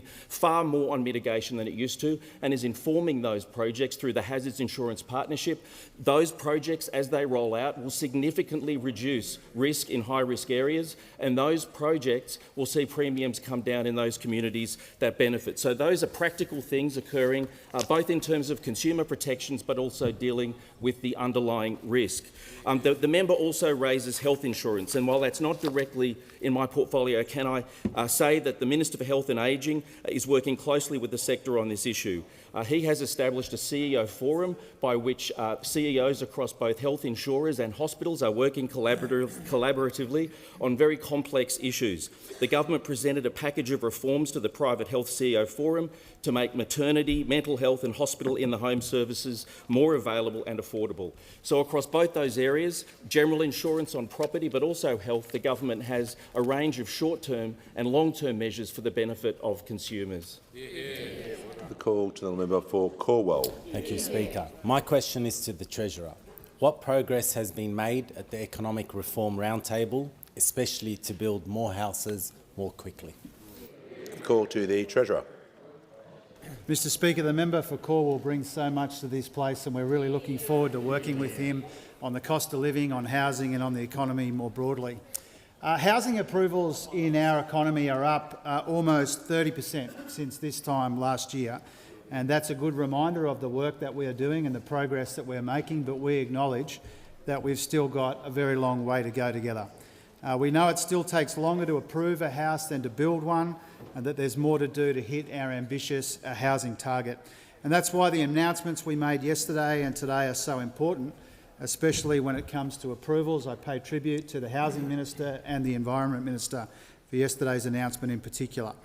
We are blitzing the approvals backlog and we are building more homes. And there was very strong support for this urgent action at the Economic Reform Roundtable. It's a very good example of the consensus and the momentum that we were able to build there in really important areas. Housing was a key consideration, but it wasn't the only focus. More broadly, we know that the best way to grow living standards over time is to make our economy more productive and more resilient and our budget more sustainable. We also know that the worst decade for productivity growth in this country was the 2010s under those opposite. And we know that weak productivity growth has been part of our economy for the last couple of decades, not just the last couple of years, and it's also a challenge shared around the world. It will take time to turn it around. But the Economic Reform Roundtable was a really cherished opportunity to sharpen our focus, to share our ideas, to build some consensus and to build some much-needed momentum in our economy. And there were 10 reform areas agreed as priorities. 1, housing, as I said. Secondly, a single market in the Federation. Thirdly, simpler trade and tariffs. 4, better regulation. 5, faster approvals. 6, AI as a national priority. 7, attracting investment. 8, skills. 9, tax. And 10, modernising government, Mr Speaker. Now, from these directions, we are already working up urgent actions like those announced yesterday by my colleagues, and there is more to come, Mr Speaker. We have been making progress in our economy. We've seen that in the inflation data. We've seen it in interest rates coming down and real wages growing. We have an agenda. We're focused on delivering the agenda that we took to the election, but we know that the best way to work out the next steps in our economy and in our country is to do that in our usual considered and consultative and collaborative way, because we know that the best progress we can make, whether it's in housing or the economy more broadly, is to make that progress together. Call to the member for Grey. Thank you, Mr Speaker. My question is to the Prime Minister. The Albanese Labor government has presided over a historic rise in red tape in the housing sector, including over 1,500 new regulations in the Treasury and infrastructure portfolios, as well as a massive expansion of the national construction codes. However, yesterday the government suddenly decided to copy the Coalition's policy of freezing the code. While the Coalition welcomes the vote of confidence in our policies, will the Prime Minister now admit Labor's housing policies are unfit to solve Australia's housing crisis? Order. Before I call the Prime Minister, the member for Jellyman was interjecting continually during that question. He'll leave the chamber under 94A. You might be laughing, but it's not funny. People are entitled to be asked their question and to be heard in silence, just as every minister. We're not having any of that. The Prime Minister has the call. I thank the member for Grey for his question, and I congratulate him on his election, and I'm sure that he would welcome the work that this government is doing in protecting jobs in Whyalla and in his area, and it's a great electorate where we are working hard to make sure that we continue to protect that industry, to protect that jobs, and to make sure those regional communities thrive. I must say something that my government has focused on in the last few years. I'm asked about housing, and the member suggests that maybe his shadow housing minister was wrong or this was ambiguous, but it doesn't sound ambiguous to me as a result of our announcement. Andrew Bragg, the shadow minister, said this: "We will work to try and stop these crazy ideas coming into existence." That was actually his response, not something that was supporting it, not trying to claim that they were in favour of it, just like the same shadow housing minister is trying to disallow progress in the Senate later today in a vote that will be held. Now, maybe the member can have a word with Senator Bragg, ring him up this afternoon and say, "Mate, I think you've got this wrong. I think you've got this wrong. I think you should back in the government on our policies." And while they're at it, they can back in our entire Homes for Australia plan, because it's certainly being backed in by coalition state ministers. Sam O'Connor has spoken about round 2 of the Queensland Housing Minister, by the way. Round 2 of the Housing Australia Future Fund will support us to build 1,005 new community homes at 17 sites across Queensland. This new deal is what it looks like when governments work together and focus on outcomes. Yep. Queensland LNP are a bit more supportive of us than they were of some people over there over the weekend when they were out there trashing net zero, trashing net zero to the tune of over 90%, including the National Party leader voting against the Liberal Party leader, showing the chaos that is there opposite, the chaos that has brought them to the position they're in today. Well, we on this side of the House will continue to put forward positive policies that make a difference to people, whether it is improving home ownership, improving the number of rentals, improving social and affordable housing, supporting greater rental assistance. We on this side of the House are focused on cost of living, are focused on housing. Those on that side just have Liberals fighting each other, the Nats fighting each other, and the Liberals fighting the Nats. We on this side are fighting for Australians. They're just fighting each other. Order. I do not need interjection with the word time. As I've explained to the House before, it can work both ways. When shadow ministers and opposition members are within the 30 seconds they haven't asked their question, we can simply move on. So try and give everyone a fair go. We do not need to be reminding all the time of the clock. Trust me, I've got it in hand. Give the call to the member for Melbourne. Thank you, Speaker. My question is to the Minister for Education. How is the Albanese Labor government helping Australians with a student debt to be able to own their own home? What has been the response to these reforms? Give the call to the Minister for Education. Thanks very much, Mr Speaker. And can I thank the member for Melbourne for a question? She gets this. She represents more young people with a student debt than anywhere else in the country. And young people don't always see something for them come election on the ballot paper, but they did this year, and they voted for it in their millions. They voted for cuts to student debt by 20%, and they voted for measures that we're taking to make it easier to buy your first home. One of those is what the Prime Minister and the Treasurer and the Housing Minister just spoke about, being able to buy a home with as little as a 5% deposit. And, Mr Speaker, we have now passed laws to cut student debt by 20%, and that will help 3 million Australians, a lot of them young Australians, just out of TAFE, just out of university, just out of home, just getting started. But that legislation doesn't just cut their debt, it also cuts their repayments. And that'll make it easier to save for that 5% deposit. For someone on an income of 70 grand, it will reduce the repayments that they have to make each year by about $1,300.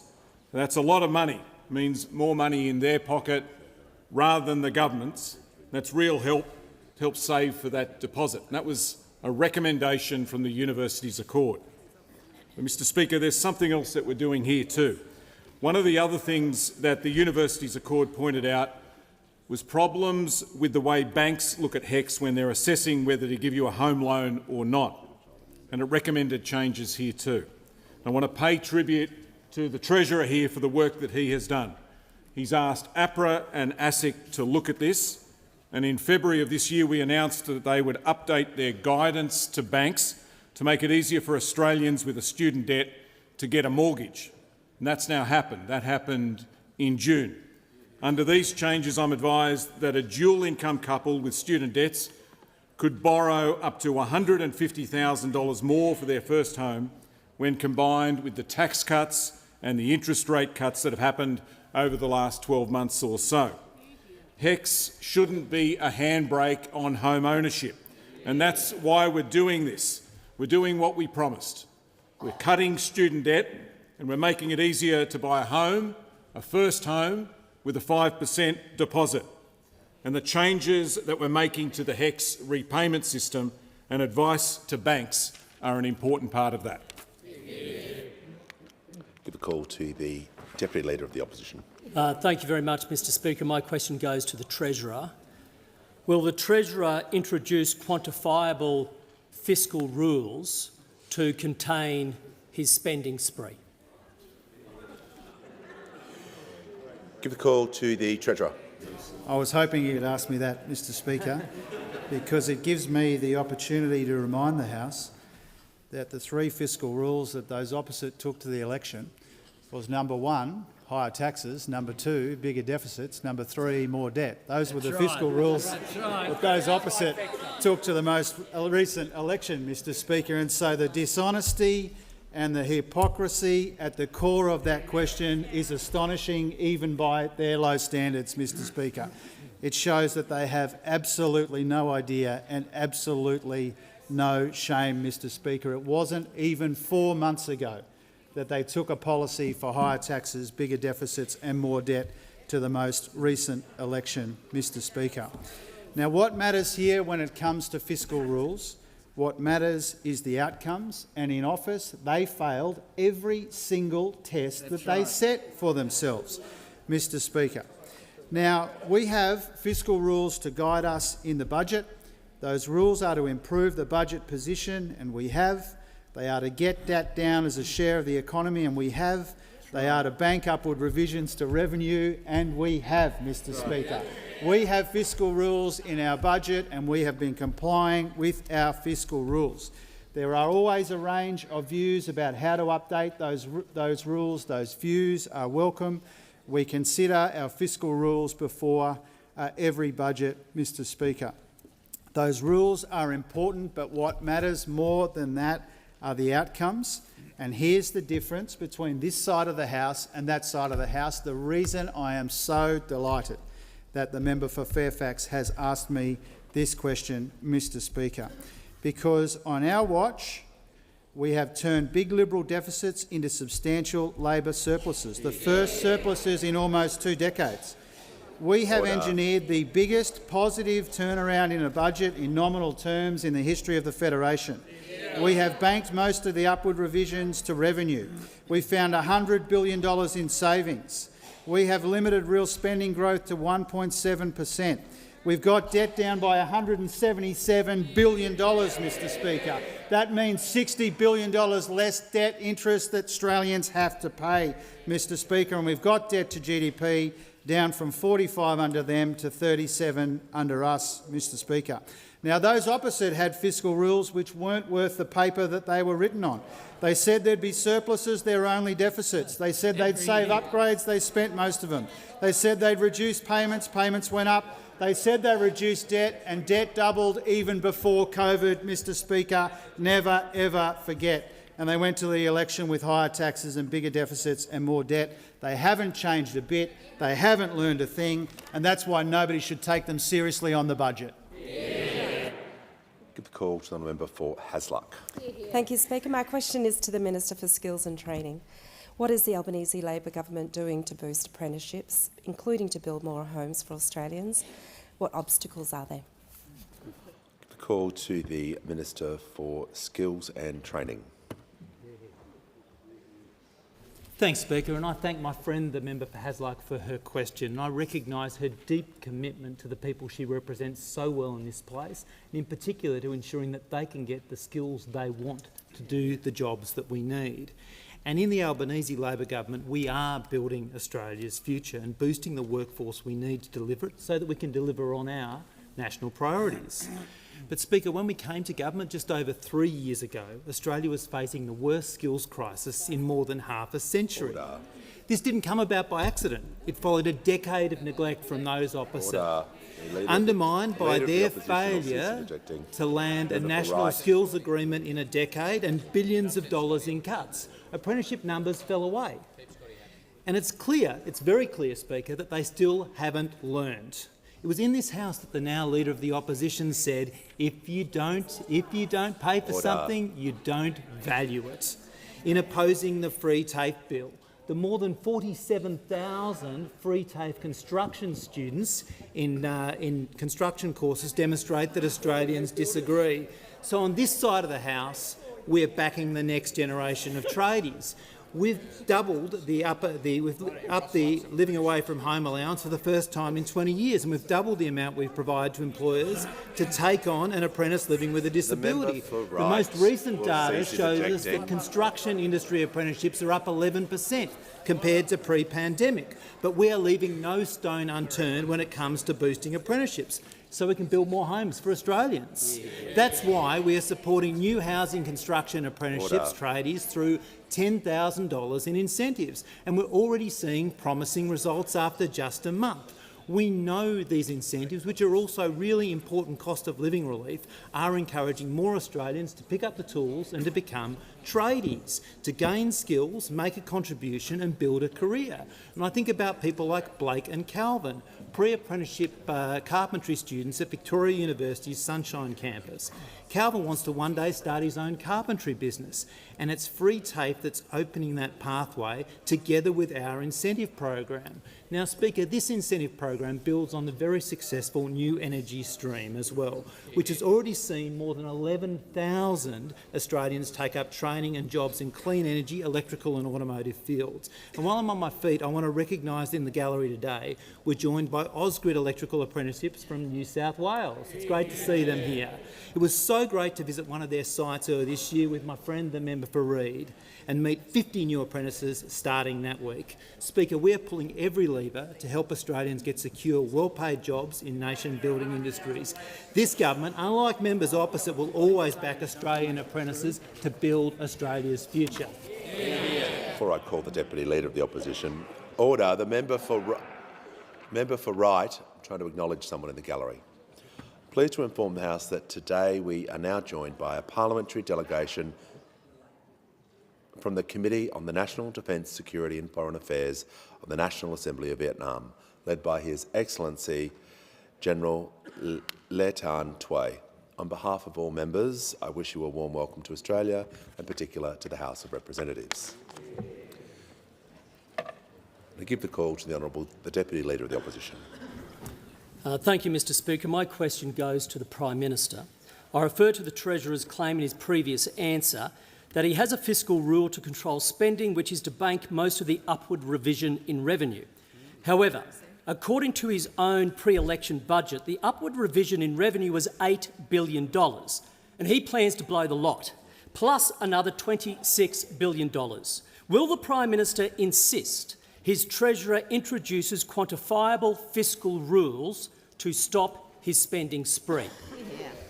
Call to the Prime Minister. To the Treasurer, I will take the opportunity to say that I'll insist that this Treasurer continue to do the great work that he has done over the last 4 years and not follow the rabbits opposite down that hole, which they dug year after year after year when they were elected with a policy in 2013 of producing a budget surplus first year and every year thereafter. And they came in, they slashed education, they slashed health, and they managed to produce zero budget surpluses. And then they went to the recent election. It is some achievement, Mr Speaker, to go to an election saying we are going to have higher taxes for 14 million Australians and we're going to have higher deficits as well over 2 years. The Deputy Leader on a point of order. On relevance, Mr Speaker, I asked the Prime Minister a very clear question about whether or not he will insist his Treasurer, given the facts I provided, that he in fact blew the revision, whether or not he will insist that his Treasurer introduces fiscal rules. All right. I just ask you to resume your seat. The Prime Minister is insisting the Treasurer, but I'll just draw him back to the question to make sure he's being directly relevant to the answer. It was very relevant, saying the position that I support and what I will instruct the Treasurer to do is to keep doing the fantastic job that he's doing. That is what I will do. And what I won't do is be put off by the sternness that we used to see when the member opposite stood up supporting his nuclear power plan. That would blow a hole in the budget worth hundreds of billions of dollars. I ask the Treasurer to add to the answer. Treasurer has the call. Thanks, Speaker. I'll give you three numbers, Mr Speaker. Under this government, we've banked about 70% of upward revision to revenue. Under those opposite, it was about 40%. Under Howard and Costello, it was about 30%. And what that tells the House, Mr Speaker, what that tells the Shadow Treasurer, is that we bank most of the upward revisions to revenue and they spend most of it.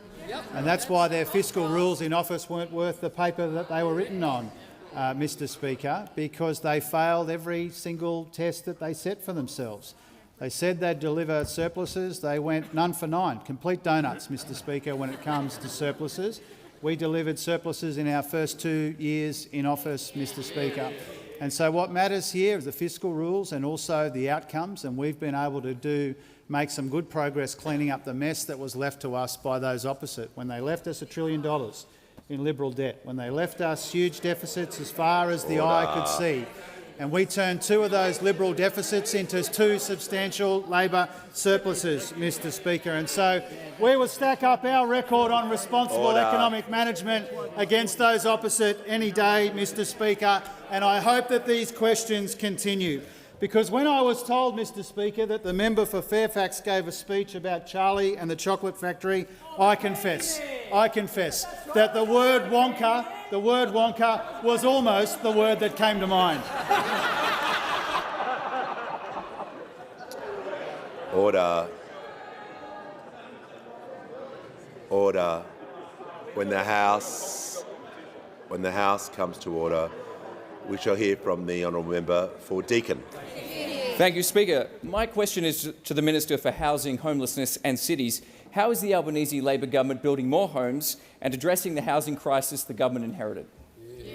Call to the Minister for Housing, the Minister for Homelessness and the Minister for Cities.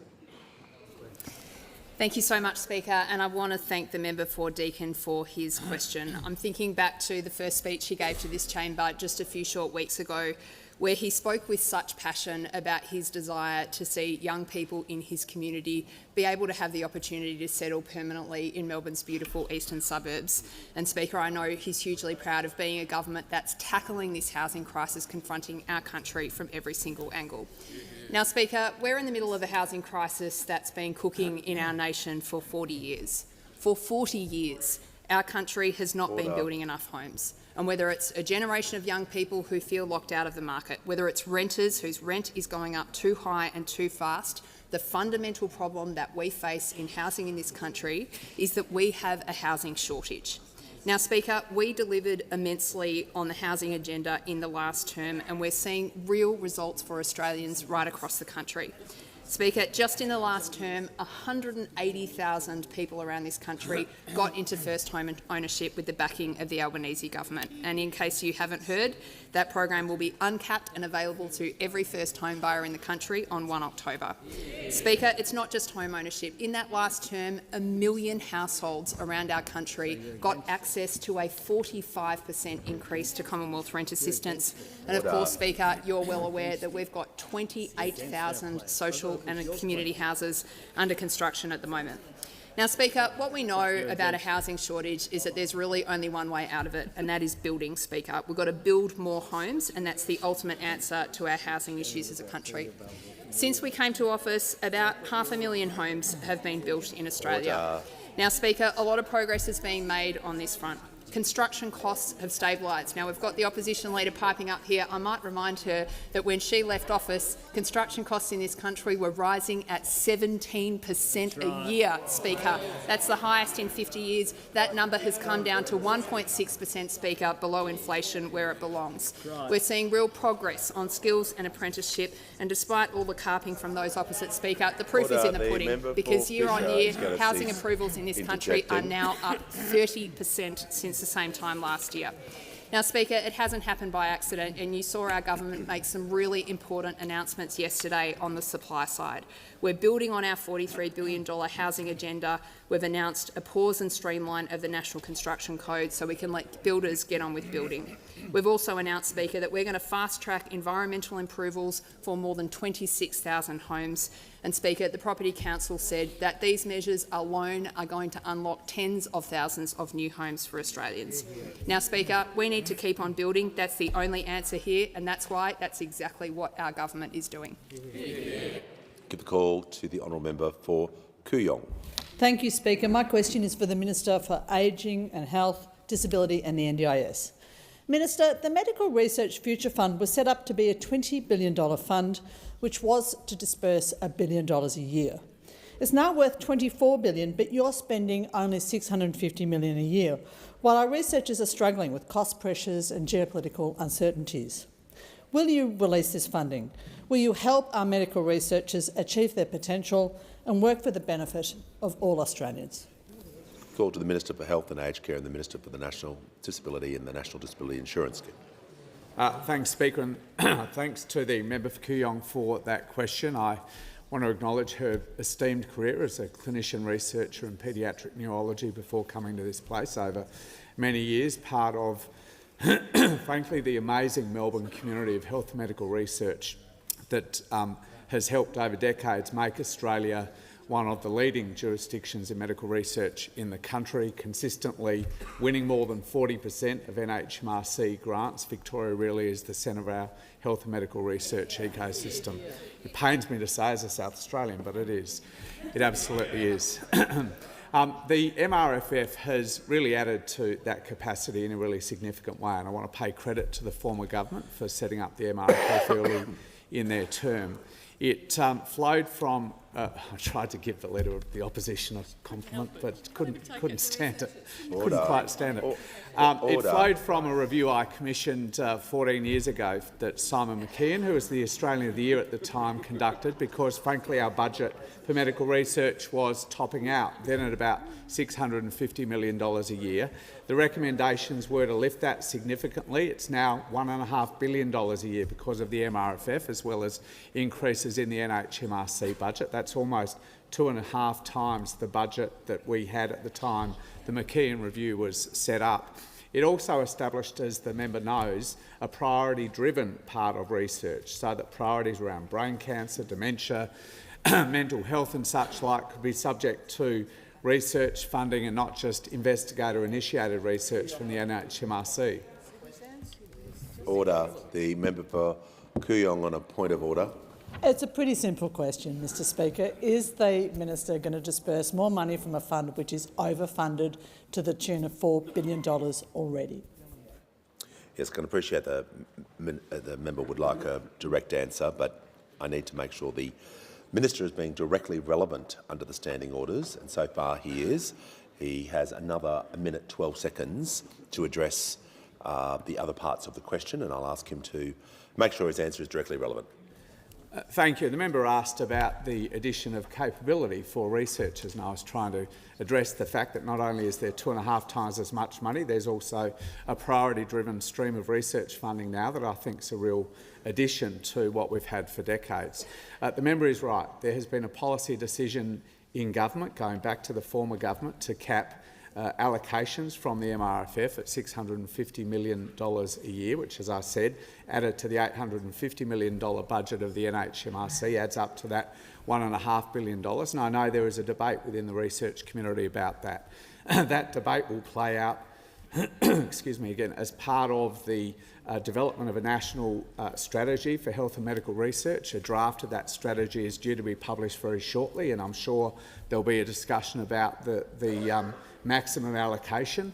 And also the Treasurer and Finance Minister have just conducted their 10-year statutory review of the MRFF, and that review will be published shortly as well. Call to the honourable member for Solomon. Speaker, my question is to the Minister for Employment and Workplace Relations.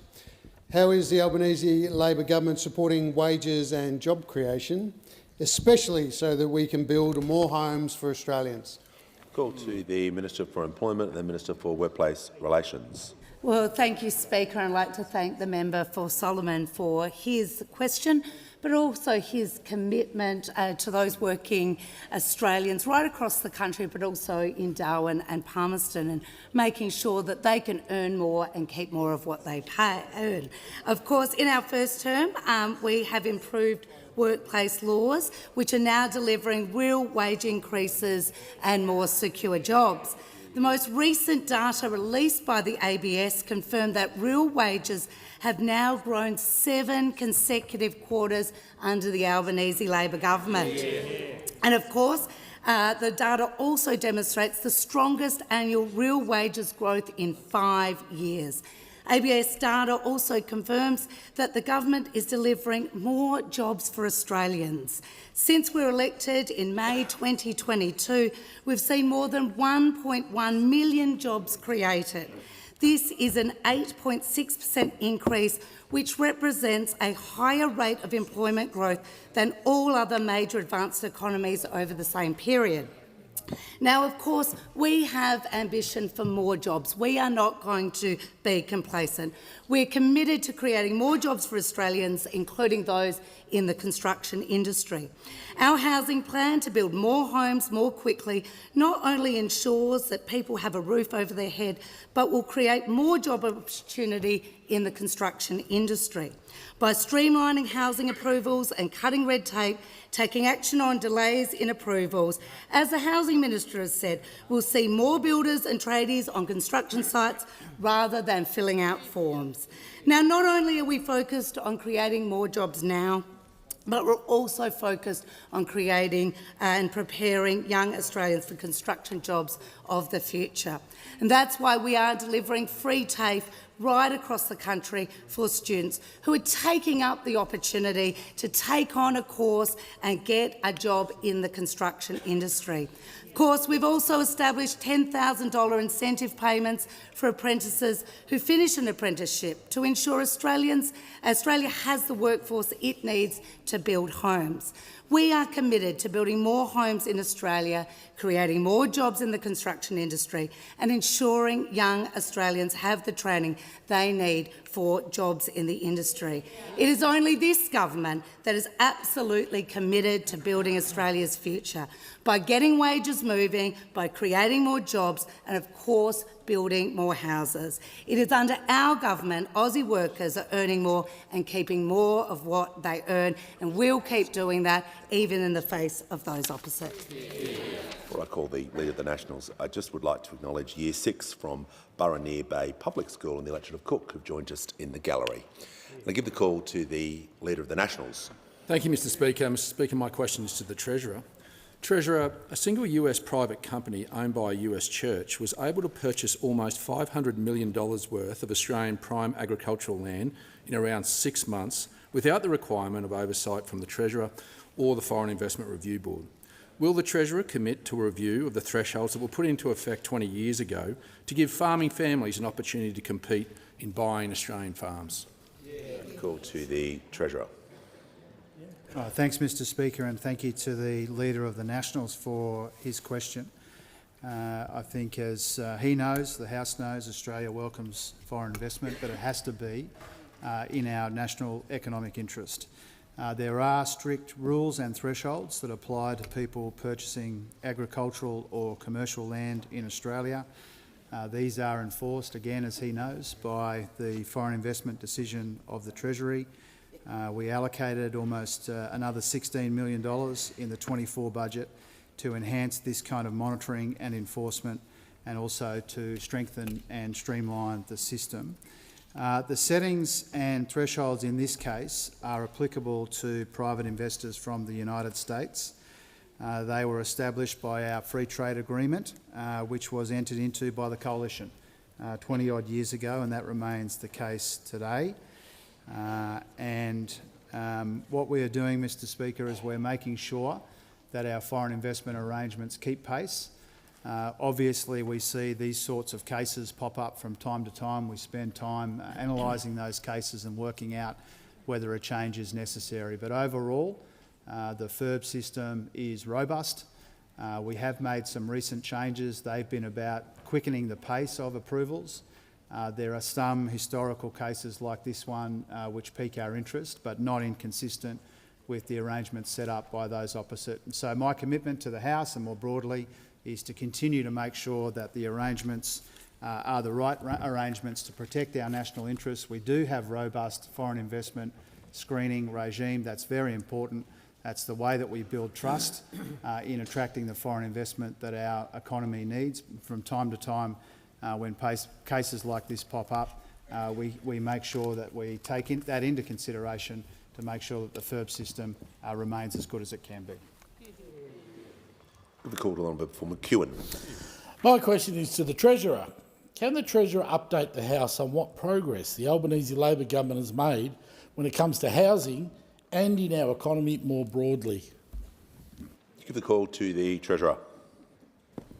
Mr Speaker, there's no member of this House more in touch with their local community than the member for McEwen. Thank him for his question, Mr Speaker. Now, since this House last met, we got some important reminders of the progress that Australians are making together in our economy. And we've spoken a lot about housing today, Mr Speaker, and yesterday as well. And a really important part of that recent progress has been made on interest rates, Mr Speaker. When we came to office, interest rates were already rising because inflation was much higher than it is now, and it was rising fast. Now inflation has fallen substantially and in a sustained and welcome way. We'll get more data, monthly inflation data, on Wednesday. That monthly figure usually bounces around a bit, but anything in the twos will be a handy reminder of how far we've come since the days of inflation higher than 6% and rising when we came to office. Now, that progress on inflation has given the Reserve Bank the confidence and the comfort that they needed to cut interest rates. Not just once, not just twice, but 3 times, all in the space of 6 months. When interest rates were cut a couple of weeks ago, it kicked off probably the best 3 consecutive days of economic news we've had for some time. On the Tuesday, interest rates were cut. That provided welcome relief to millions of Australians with a mortgage under pressure. On the Wednesday of that week, annual real wages grew for the 7th consecutive quarter, the strongest real wages growth in 5 years. And remember, real wages were falling fast when we came to office. On the Thursday of that week, unemployment ticked down and we learned that around 25,000 jobs were created, new jobs, in the month of July. Under this government, it remains the case that average unemployment is lower than for any other government in the last 50 years. And last week we saw confidence lift substantially and the stock market cracked 9,000 points for the first time ever. Now, we know that there is much more work to do. We know that people are still under pressure. We know that the global environment is uncertain, that growth in our economy is softer than we want it to be, and there are persistent structural issues which we are paying attention to. We know that the economy is finely balanced between the progress that we have made as Australians and the more productive economy that we need to see in the future to sustain that progress in living standards. Now, those opposite, they always want to talk our economy down. And when they talk our economy down, they talk the Australian people down as well, Mr Speaker. Under this government, we have come a long way together. We are focused on delivery. We're considering the next steps in a collaborative way because we know that the best progress that we make is the progress we make together. You can see that in inflation, interest rates, real wages and low unemployment. Time has concluded. Give the call to the honourable member for McKellar. Thank you, Mr Speaker. My question is for the Treasurer. In February 2023, the government commissioned a review of public sector board appointments. At that time, the Minister for the Public Service stated, "In line with the government's commitment to transparency, a report will be published after the review is finalised in mid-2023. The final report was handed to government over 18 months ago, and yet last sitting week the government opposed a motion in the Senate for an order of production of documents to make the report public. Treasurer, why has the government reneged on their self-declared commitment to transparency?" Call to the Treasurer. Thank you, Mr Speaker, and to the member for McKellar for the opportunity to answer this question on Minister Gallagher's behalf. And I'll begin by saying that the government has a broad and ambitious public service reform agenda. It is about transparency. It is about making sure that we make the best appointments that we can as a government as well. And the Briggs report is an important part of that work, but it's not the only part of that work. In our first term, we improved and reformed the public service to boost its capability, its integrity and its performance under a wasted decade under the coalition defined by Robo debt. We established the National Anti-Corruption Commission. We strengthened protection for whistleblowers. We embedded stewardship as a core value of the public service into law. We provided critically needed resources to underfunded areas of the public service, like processing the backlog of veterans' claims as well. I pay tribute to the Minister for that. Now, all of this is part of our ambitious agenda, and we did, as the honourable member said, ask Linnell Briggs to review the arrangements for appointments to public service boards as well. We asked Linnell Briggs to provide us with advice on clarifying the role of public sector boards and the skills we need on those boards, how board members should be identified and recruited, and how we improve the diversity of board membership. And here we have been making very substantial progress. We've improved public sector board diversity since coming to office. The most recent data showed us that much more than half of government board positions are now held by women, the highest level since reporting began in 2009. And I know that the member for Mackellar cares deeply about diversity when it comes to government appointments. I wanted to say it's a source of considerable pride to me as Treasurer and to this government. In the Treasury portfolio, for the first time, a woman as the head of the Reserve Bank, for the first time as the head of the PC, for the first time as the head of Treasury. Mr Speaker. The member for Mackellar on a point of order. Relevance, Mr Speaker. Just the point of the question was, will the report be made public and when? Thank you. Yes, I understand you'd like a date, but the Treasurer needs to be directly relevant. He is giving context regarding the board appointments that he has made, and that is being directly relevant. So he may continue. Yeah, thank you, Mr Speaker, and to the honourable member again. The point that I'm making there is Linnell Briggs is one of her main things that we asked her to focus on was diversity in appointments, and we've got a very good record on this side of the House when it comes to diversity in appointments in the Treasury portfolio. For the first time, Treasury, PC and the Reserve Bank all led by women, and I thank them for accepting those key appointments. Now, we've received the Briggs report, as the honourable member rightly points out. We are working through it in our usual considered and methodical way. We'll make the report public in due course following that careful consideration. Call to the member for Brisbane. My question is to the Leader of the House. How has the Albanese Labor government used Parliament to deliver more homes for Australians? And is there anything before Parliament that puts these homes at risk? Call to the Leader of the House. Thanks very much, Speaker, and I thank the member for Brisbane for the question. And it's good to know that we now have a member for Brisbane who will always support the building of more homes for Australians. That importance of supply is something that, when it's talked about, there's claims across the chamber that we agree on supply.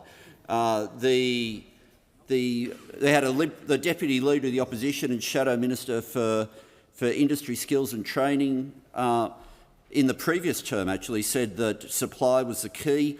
The Deputy Leader of the Opposition only said last week, boosting housing supply is the closest thing we have to a silver bullet. A silver bullet. So it's worth having a look at, when that silver bullet has been in front of the House, how people have dealt with it, as to whether they've actually tried to boost supply. When the Housing Australia Future Fund was introduced, that was 30,000 homes at stake, 30,000 social and affordable homes. When it was introduced, February 23, the Coalition voted against it. The Greens ran out of the room. In May of that year, the Coalition and the Greens teamed up in the Senate to delay it. In June, Coalition and the Greens again teamed up in the Senate to delay it. In September of that year, it finally passed, but with the Coalition still opposed to 30,000 homes.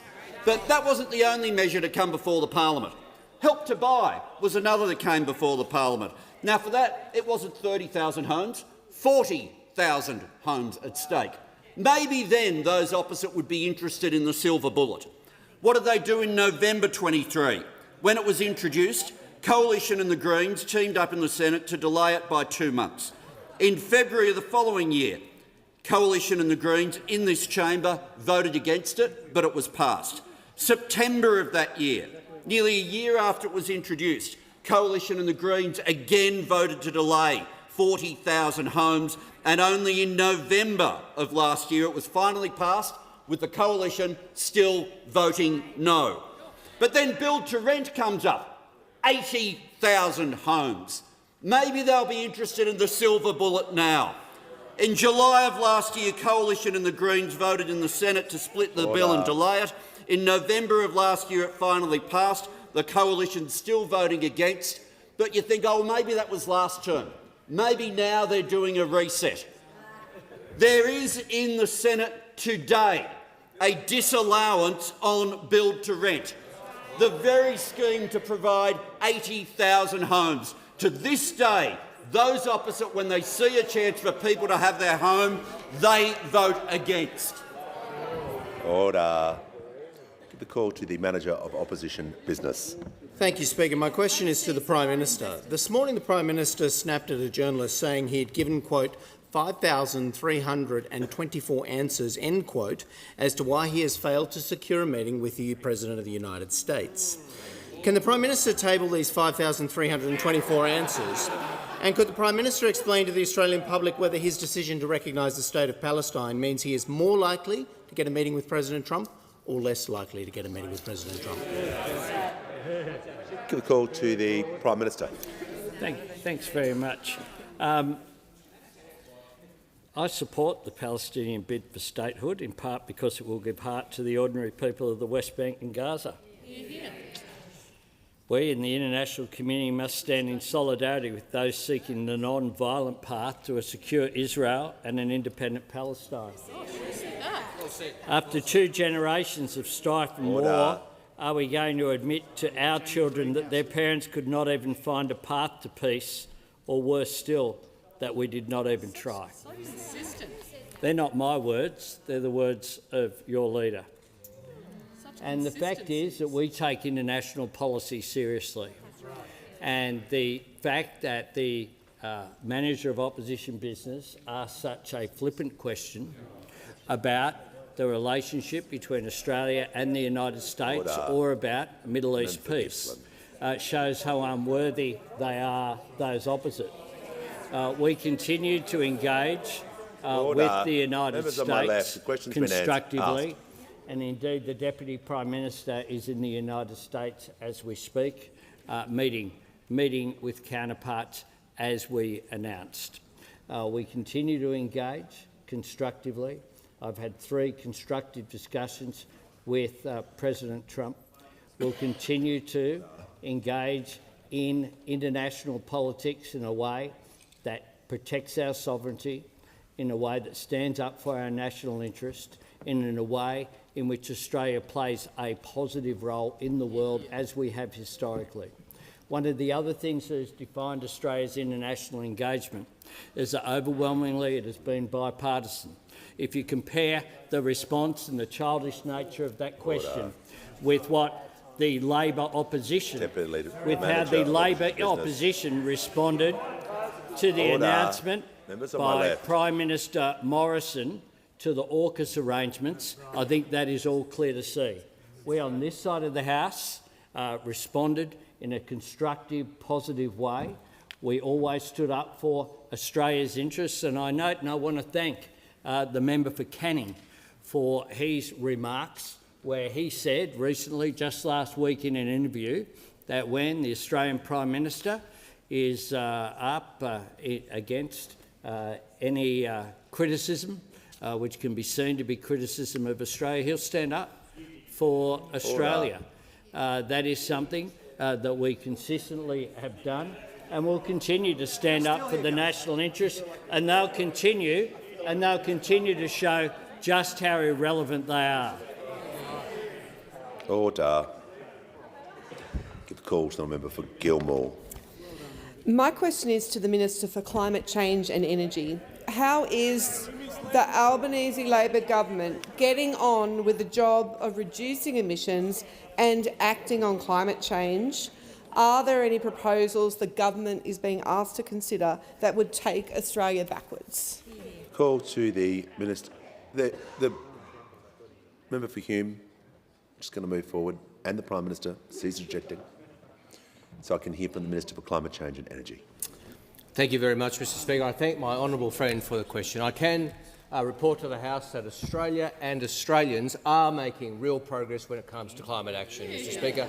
Today we've seen the release of Australia's emission data showing a reduction in Australia's emissions in the year to March of 6.5 million tonnes in every sector apart from transport. That is Australia and Australians getting on with the job. And Australians are also getting on with the job of installing cheaper home batteries, Mr Speaker. I'm pleased to report to the House that as of today, 36,592 Australian households have installed a cheaper home battery under the Albanese government's policy, and I'm particularly pleased to tell the member for Gilmore that more of her constituents have introduced a cheaper home battery than any other electorate in New South Wales. A fact that we celebrated on my visit with the member for Gilmore to Dolphin Point last week when we visited Mike, who's just installed a cheaper home battery. And I can tell the House that the second electorate in New South Wales for the record for installing cheaper home batteries is Richmond. So congratulations to the member of community of Richmond. And third is Page. So congratulations to the member for Page. What this shows is that up and down the coast, all through regional Australia, Australians understand that's what is good for the planet is good for their pocket. That's what regional Australians know. They know that they can get on with the job of reducing bills and emissions in their household just as we can in the country. Now, the honourable member asked me if we're being asked to consider any alternative plans, and of course the House is.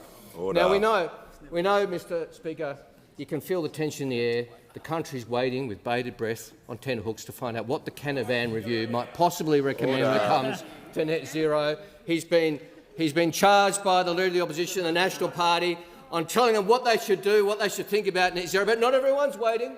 Not everyone's waiting for the results of the Canavan review. The Leader of the Nationals was out on the weekend voting to scrap net zero at the LNP conference. We saw the anti-net zero bill introduced this morning, formally moved this morning, not by the member for New England, it turns out, but by the member for Wide Bay, seconded by the member for Groom, Mr Speaker. I will always yield to the member for New England. The member for New England will have to state his point of order. Relevance, definitely on relevance. At the start, he got the bill wrong. Now he's got the date it was introduced wrong. It was actually introduced quite some weeks ago. It's not a point of order. The member for New England has been here long enough to know that is an abuse of the standing orders, and he's now warned. The Minister for Climate Change and Energy will return to the question. And I was asked, Mr Speaker, of course, whether the House and the government is being asked to consider any alternatives. We are, by the coalition, because this bill was formally moved by a member of the National Party, seconded by a member of the Liberal Party. The member for New England has pointed out his approach has the broad support of the coalition.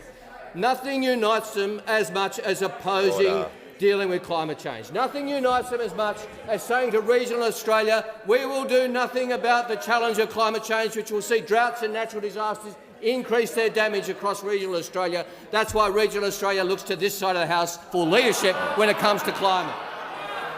Order. We'll hear from the honourable member for Warringah. Thank you, Mr. Speaker. To the Prime Minister, the CSIRO estimates that every $1 spent on disaster preparation saves up to $11 on disaster recovery costs, yet less than 13% of the National Emergency Management Agency's budget is spent on preparation and resilience. Disasters are now costing $38 billion per year to Australians. Will you take this opportunity to re-evaluate funding priorities and ensure greater investment in resilience? Give the call to the Prime Minister. I thank the member for her question, and I'll ask the Minister, McBain, to add to my comments. But we are certainly very conscious about the cost of climate change. It is real. It is real, and in recent months I, of course, have been to regional South Australia visiting drought. I have been to the mid-north coast where there have been floods. Order. The member for Moncrief. And I've been to South Australia as well, Kangaroo Island, just last week, seeing firsthand the impact of climate change. There is no question that whilst you can't say every single weather event in Australia is because of climate change, what you can say is that the science told us that there would be more events and they would be more intense. And that is what we are seeing playing out. Now, with the range of funds, including the announcement that I made last week, was about changes to the RIC program being made available so that the issue of resilience and investment can be made through that program for issues which are unprecedented, of course. So in South Australia at the moment, what you have is a combination of events. You have the floodwaters flowing down through the Murray-Darling Basin, impacting with sediments being washed out and nutrients into the water there. But the thing that's really having an impact is that the water is about 2 degrees higher than it normally would be at this time of the year. That is having an impact on the environment, which is having an impact, therefore, on our economy. So I think the member is quite right to point towards investing up front. That's something my government is looking at in a range of areas as well as providing for local infrastructure programs that the minister might want to talk about as well. Call to the Minister for Emergency Order. The member for Moncrieff. I'm trying to call the Minister for Emergency Management, Local Government. Minister, and it's because of this Prime Minister that there is actually investment in disaster response and readiness. We've created the Disaster Response Fund, a $1 billion fund over 5 years, with projects already being rolled out in rounds 1, 2 and 3 just announced. Big projects like levees, as well as small projects like lifting up the capability of culverts to 2-lane concrete bridges. But not only is it important to invest in hard infrastructure, the soft infrastructure is incredibly important, investing in preparedness programs in local communities across the country, just like communities in Lismore that I visited last week, or southwest Queensland, which I visited the week before, working with those local councils on priority projects in disaster readiness. Call to the honourable member for Aston. Thank you, Speaker. My question is to the Attorney-General. How is the Albanese Labor government progressing reform to the Working with Children checks system, and are there any recent updates to this important work? Call to the Attorney-General. Thank you, Mr Speaker, and I thank the member for her question. Because the foremost priority of any government is to keep Australians safe, and that especially extends to the most vulnerable in our community, our young people. So I'm pleased to inform the House, Mr Speaker, that on the 15th of August, Attorneys General from across Australia agreed to deliver ambitious reforms to address systemic gaps in working with children check regimes. Attorneys General agreed to toughen the system to ensure that if you're banned from holding a working with children check in one jurisdiction, you're banned in all of them. So banned in one, banned in all. Now, importantly, Mr Speaker, the Commonwealth states and territories were united in our commitment to progress this reform and urgently work towards implementation by the end of this year. And secondly, Attorneys General also agreed to strengthen risk assessments and exclusion criteria for working with children checks, meaning improved safeguards for children and families. And third, the Commonwealth has also committed to progressing a national continuous checking capability with the aim to have continuous near real-time monitoring of national changes to criminal history information of working with children check holders. And this builds on a pilot already underway by the Australian Criminal Intelligence Commission. States and territories have also agreed to start working on the complex task of how to integrate with the National Hub as we work towards better information sharing between jurisdictions, and I thank them for working with the Commonwealth on this package of vital reforms. Now, Mr Speaker, we know that there are some 6 million working with children check holders right around Australia, and the vast majority are good people who do the right thing. However, for those nefarious individuals who seek to exploit loopholes and forum shop where they have the opportunity, the message is clear: your time is up. Our reforms will strengthen the system, they will lift standards, and they will ensure a safer environment for our young people. And, Mr Speaker, I note that these reforms also complement significant work underway to improve child safety outcomes in educational settings, and I especially acknowledge my most excellent colleague Minister Clare's work in this area. Together, our government is working to ensure our children grow up safe from harm, and we will not rest until that is a reality for every Australian family. Call to the member for Dawson. Mr Speaker, my question is to the Minister representing the Minister for Industry. Can the Minister confirm that the smelters in Tomago, Whyalla, Mount Isa and Tasmania are all either under administration, in crisis talks or are seeking government bailouts, and the cost of energy is the reason for this? Give the call to the Minister representing the Minister for Order. I think the member for Riverina there will be not here for the answer if he continues with that. The Minister representing the Minister for Industry has the call. Thank you, Speaker, and I thank the member for his question, which is about the future of manufacturing in this country, in particular the future of smelters.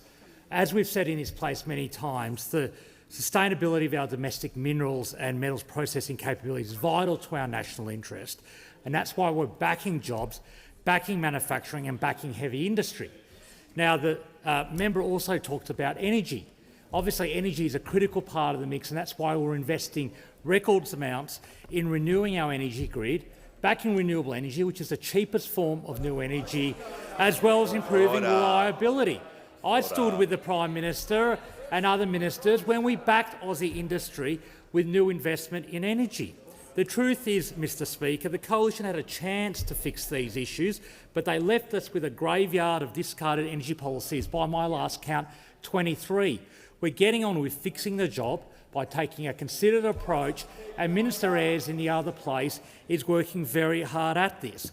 We've put aside funding for smelters, we've put aside funding for the Green Iron Fund, we've put aside $2 billion for aluminium to help with their energy transition. There's more to do, Mr Speaker, but the truth is we're not going to cop a tax from the other side who sat on their hands for 9 long years and did nothing about it. Has the Minister concluded his answer? The member for Dawson, a point of order. On relevance, Mr Speaker, it was a very, very tight question. Are the smelters under administration or are they in crisis talks, and is it because of the energy price? It's not an opportunity to ask the question again. The Minister is giving a directly relevant answer to the question about what the government is doing regarding the specific topic that you were asked about. So he's been directly relevant. He'll continue. Thank you, Mr Speaker, and I'll continue. We're working closely with the companies involved, as well as their workers and the unions representing them, and the state governments, because it's important that we come at a solution together rather than using this as a political football. The truth is we need to solve the energy crisis that we inherited from the other side of government, as well as dealing with the long-term issues in the global trade. And so we're going to get on with the job. We'll back Aussie manufacturing. We're not the side of Parliament that cheered when the car industry left under your reign of power. We're going to back manufacturing. We're going to back Aussie jobs, and we're going to fix the mess that you left us. Call to the member for Bendigo. Thank you, Speaker. My question is to the Minister for Education. What is the Albanese Labor government doing to strengthen safety in early childhood education and care? Give the call to the Minister for Education. Thanks very much, Mr Speaker, and can I thank my good friend the member for Bendigo for her question. Mr Speaker, when I last briefed the Parliament on this, we had just passed legislation to cut off funding to childcare centres that don't meet safety standards. And I can advise the House that we have now used those powers. 37 centres have now been placed on notice, and there is more to come. I can also advise the House that we've taken the next steps that we need to take. On Friday, Education Ministers met and agreed to establish a National Educator Register, national mandatory child safety training for all workers in our centres, a national trial of CCTV in up to 300 centres across the country, a ban on the use of personal mobile phones in centres, more information for parents on the conditions and the actions of regulators at the centres where their children go, and more inspections and more spot checks. Mr Speaker, predators prey on vulnerable children and they prey on vulnerable systems, and there are vulnerabilities in the system. These predators use phones as part of committing their crimes, and that's why we've got to get them out of centres. They distract and they groom other staff members, and that's why staff training is important, to know what to look out for and what to do. And they often move from centre to centre to centre, and that's why the National Educator Register is important. To make all of this happen, the Australian Government is investing an extra $189 million in these reforms. and the states are stepping up as well. We've all got to step up. The Australian government, states and territories, the people that run these centres too. This is a good example of Labor and Liberal governments working together. And can I thank the federal opposition as well for their support for these measures. What we agreed to on Friday aren't the only things that we need to do, but they are what we have to do if we're going to build back confidence in a system that mums and dads across the country have got to have confidence in. The truth is that this work will never end. There will always be bad people looking for weaknesses in the system. But the actions that we took last week are an important next step in helping to keep our children safe. The Prime Minister. I ask further questions to be placed on the notice paper. Just before members leave, I'd like to inform the House that earlier today I had the pleasure to officially launch the National Youth Parliament, which will involve 150 youth members, each representing one of Australia's federal electorates, travelling to Canberra next year for a 5-day program to be held both here at Parliament House and at the Museum of Australian Democracy at Old Parliament House. I wish to thank the Prime Minister for his support in ensuring that this program has occurred, alongside the Minister for Education for his outstanding work in the civics engagement piece. I thank the members who attended the launch. I'm looking forward to bipartisan support for all members to get involved, and I look forward to some friendly competition in the months ahead while applications are open. The Minister for Emergency Management has indicated she seeks to add to an answer or address the House. Thank you, Mr Speaker. I just want to add to an answer that I gave in question time. Rounds 1 and 2 of the Disaster Ready Fund have been announced. Round 3 of the Disaster Ready Fund is about to be announced in the coming weeks, so just to correct the record on that. I thank the Minister. And we move to papers. And just before I call the Leader of the House, I present the Auditor-General's Performance Audit Report number 1 of 2025-26, entitled Implementation of Ethical Framework by the Department of Employment and Workplace Relations, Department of Employment and Workplace Relations. I also point a schedule showing the allocation to committees of annual reports of government departments and agencies. A copy of the schedule will be incorporated in Hansard, and I call the Leader of the House. Thanks, Speaker. These documents are tabled in accordance with the list circulated to the honourable members earlier today. Full details of the documents will be recorded in the votes and proceedings. And I call the Clerk.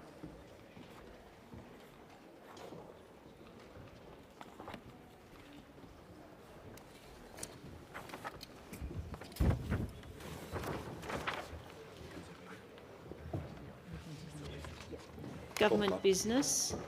Order of the day number 2. Universities accord National Higher Education Code to prevent and respond to gender-based violence Bill 2025. Resumption of debate on second reading. Before the debate is resumed on this bill, I remind the House that it has been agreed that a general debate be allowed covering this bill and the Universities Accord National Higher Education Code to prevent and respond to gender-based violence, Consequential Amendments Bill 2025. The question is that this bill be now read a second time, and in continuation I give the call to the Member for Barara. Thank you, Mr Speaker. Of course, the government has had years to act along with universities, but unfortunately to date have failed to provide protection, recourse or cultural change. The Special Envoy to Combat Anti-Semitism in Australia, Gillian Siegel AO, noted that anti-Semitism is ingrained and normalised in academia and in cultural spaces. The Special Envoy has proposed to work with government and grant authorities to withdraw or terminate public funding from universities where anti-Semitic conduct isn't adequately addressed. Ms Siegel is the government's expert advisor on addressing the specific problem of anti-Semitism, and after deep consultation, she's produced a clear and practical roadmap for ending a crisis of more than 21 months and counting. This is something that can wait no longer. The Special Envoy has recommended, and I quote, should significant problems remain at universities by the start of the 2026 academic year, as assessed by the Envoy's report card, a dedicated judicial inquiry should be undertaken to address systemic issues, including the investigation of foreign sources of funding for anti-Semitic activities and academics at university. This report shows that anti-Semitism is not just a problem of security or law enforcement, it's a cultural and societal cancer that needs attention through our schools, our universities, our media and even the arts. The Siegel report confirms what Jewish Australians have been telling us for months, that anti-Semitism has surged to crisis levels while our Prime Minister has refused to act. A judicial inquiry remains the appropriate way forward for a serious government to identify and root out these issues. So I commend this second reading amendment to the House. Deputy Speaker, I want to conclude by reiterating the Coalition's support for this bill, because the matters I've spoken about today have a common thread. All of my remarks today are addressed at a single basic point.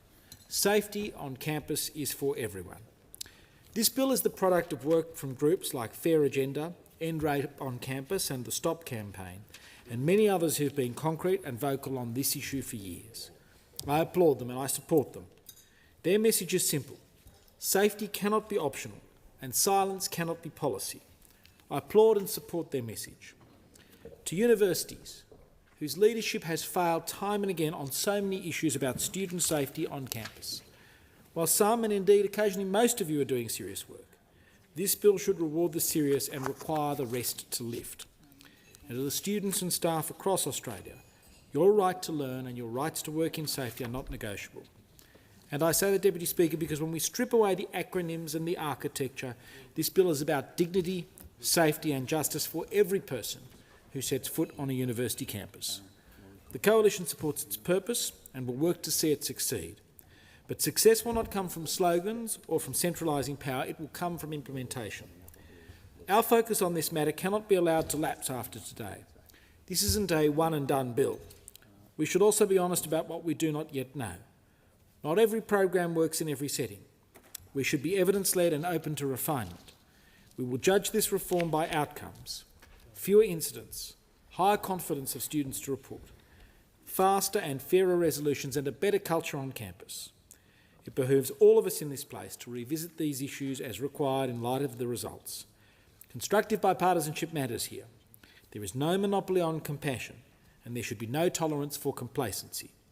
That's the spirit in which the Coalition's concerns are raised, a concern for results on the ground that will improve the safety of our students and our staff in our centres of higher learning. And it is this same spirit that I hope will support the second reading amendment. I commend the bill to the House. The question now is that the amendment be agreed to. Oh, sorry, just a moment.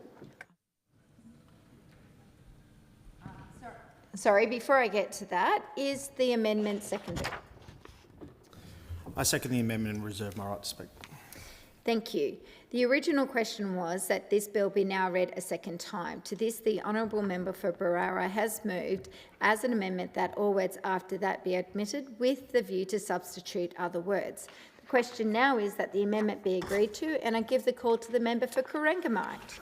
Thank you, Deputy Speaker. Gender-based violence has no place in Australia, and it certainly has no place in our universities.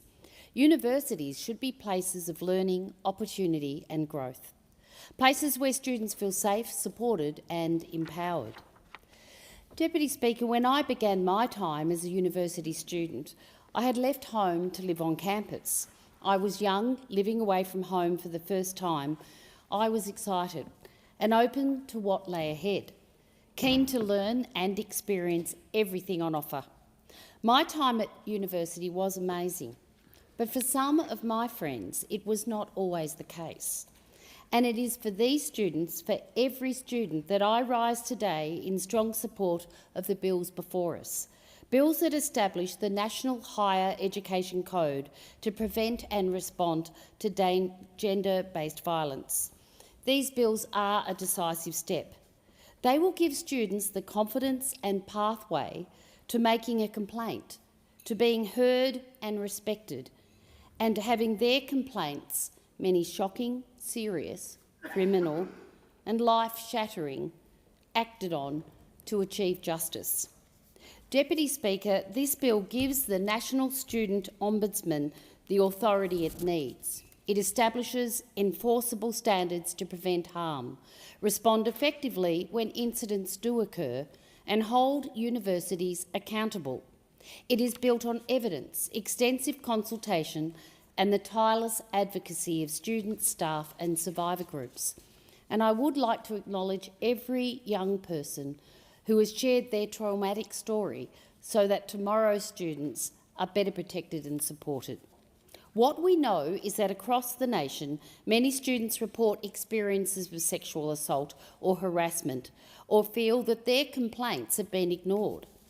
1 in 20 university students, Deputy Speaker, reports being sexually assaulted on campus. 1 in 6 reports sexual harassment, and half of all students who've made a complaint feel that their concerns were not taken seriously. These are not abstract numbers.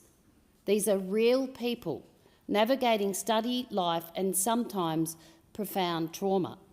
The Code strengthens the work in prevention and response to gender-based violence already undertaken by universities, and it ensures consistent national standards across every higher education provider. The Ombudsman is central to this framework. Independent, authoritative and empowered, the Ombudsman ensures that student and staff voices will be heard and that recommendations are acted on. It transforms advocacy into action. It makes the complaints process more transparent, accountable and effective. It means prevention is no longer an option. It is a core responsibility. It is a leadership responsibility. Universities will be required to implement evidence-based prevention, education and training for both staff and students. They must consult with students, staff and people with lived experience to ensure programs are practical and responsive. And recruitment and promotion practices must take into account any history of gender-based violence. Leadership will also be informed by evidence and best practice. Non-disclosure agreements will only be permitted at the request of the survivor. When incidents occur, responses must be trauma-informed, person-centred and respectful of educational outcomes. Support must be immediate. Safety measures must be enacted without delay, and students and staff must have clear, accessible avenues for assistance. Universities will be required to report de-identified data. This monitoring will drive improvements. It will contribute to a national evidence base on what works. And Deputy Speaker, student accommodation is also included. Deputy Speaker, many students live on campus and many incidents of harm occur in this environment. Following disclosure or a formal report, universities must immediately implement safety measures and provide urgent support services. Where accommodation is affiliated but independently operated, universities must secure agreement to meet code requirements or risk losing the benefits of that affiliation. Universities cannot pass responsibility to private colleges or other entities. Under these bills, we are making it absolutely clear that safety cannot be outsourced. And Deputy Speaker, the stories we hear and the statistics we read provide the clearest basis possible for swift action now. And it's not only students who carry the burden. Staff too often carry the weight of these experiences. It is often counsellors, student support officers and academic staff who frequently manage disclosures and provide guidance while balancing heavy workloads and emotional strain. Many have spoken of the emotional toll of navigating complex situations while trying to uphold the safety and well-being of students. And I want to take a moment to recognise all those officers and staff who have long advocated for this reform. Deputy Speaker, universities are not only places of learning. They are also places of innovation, research and evidence-based practice. This bill recognises and harnesses that capacity. It encourages universities to engage in continuous improvement, to research and implement the most effective strategies to prevent and respond to gender-based violence. It acknowledges the important role that staff, students and researchers play in developing innovative programs that strengthen campus safety and wellbeing. Universities have been testing peer-led initiatives, trauma-informed curricula and digital reporting platforms, all designed to create safer environments and empower students to speak up.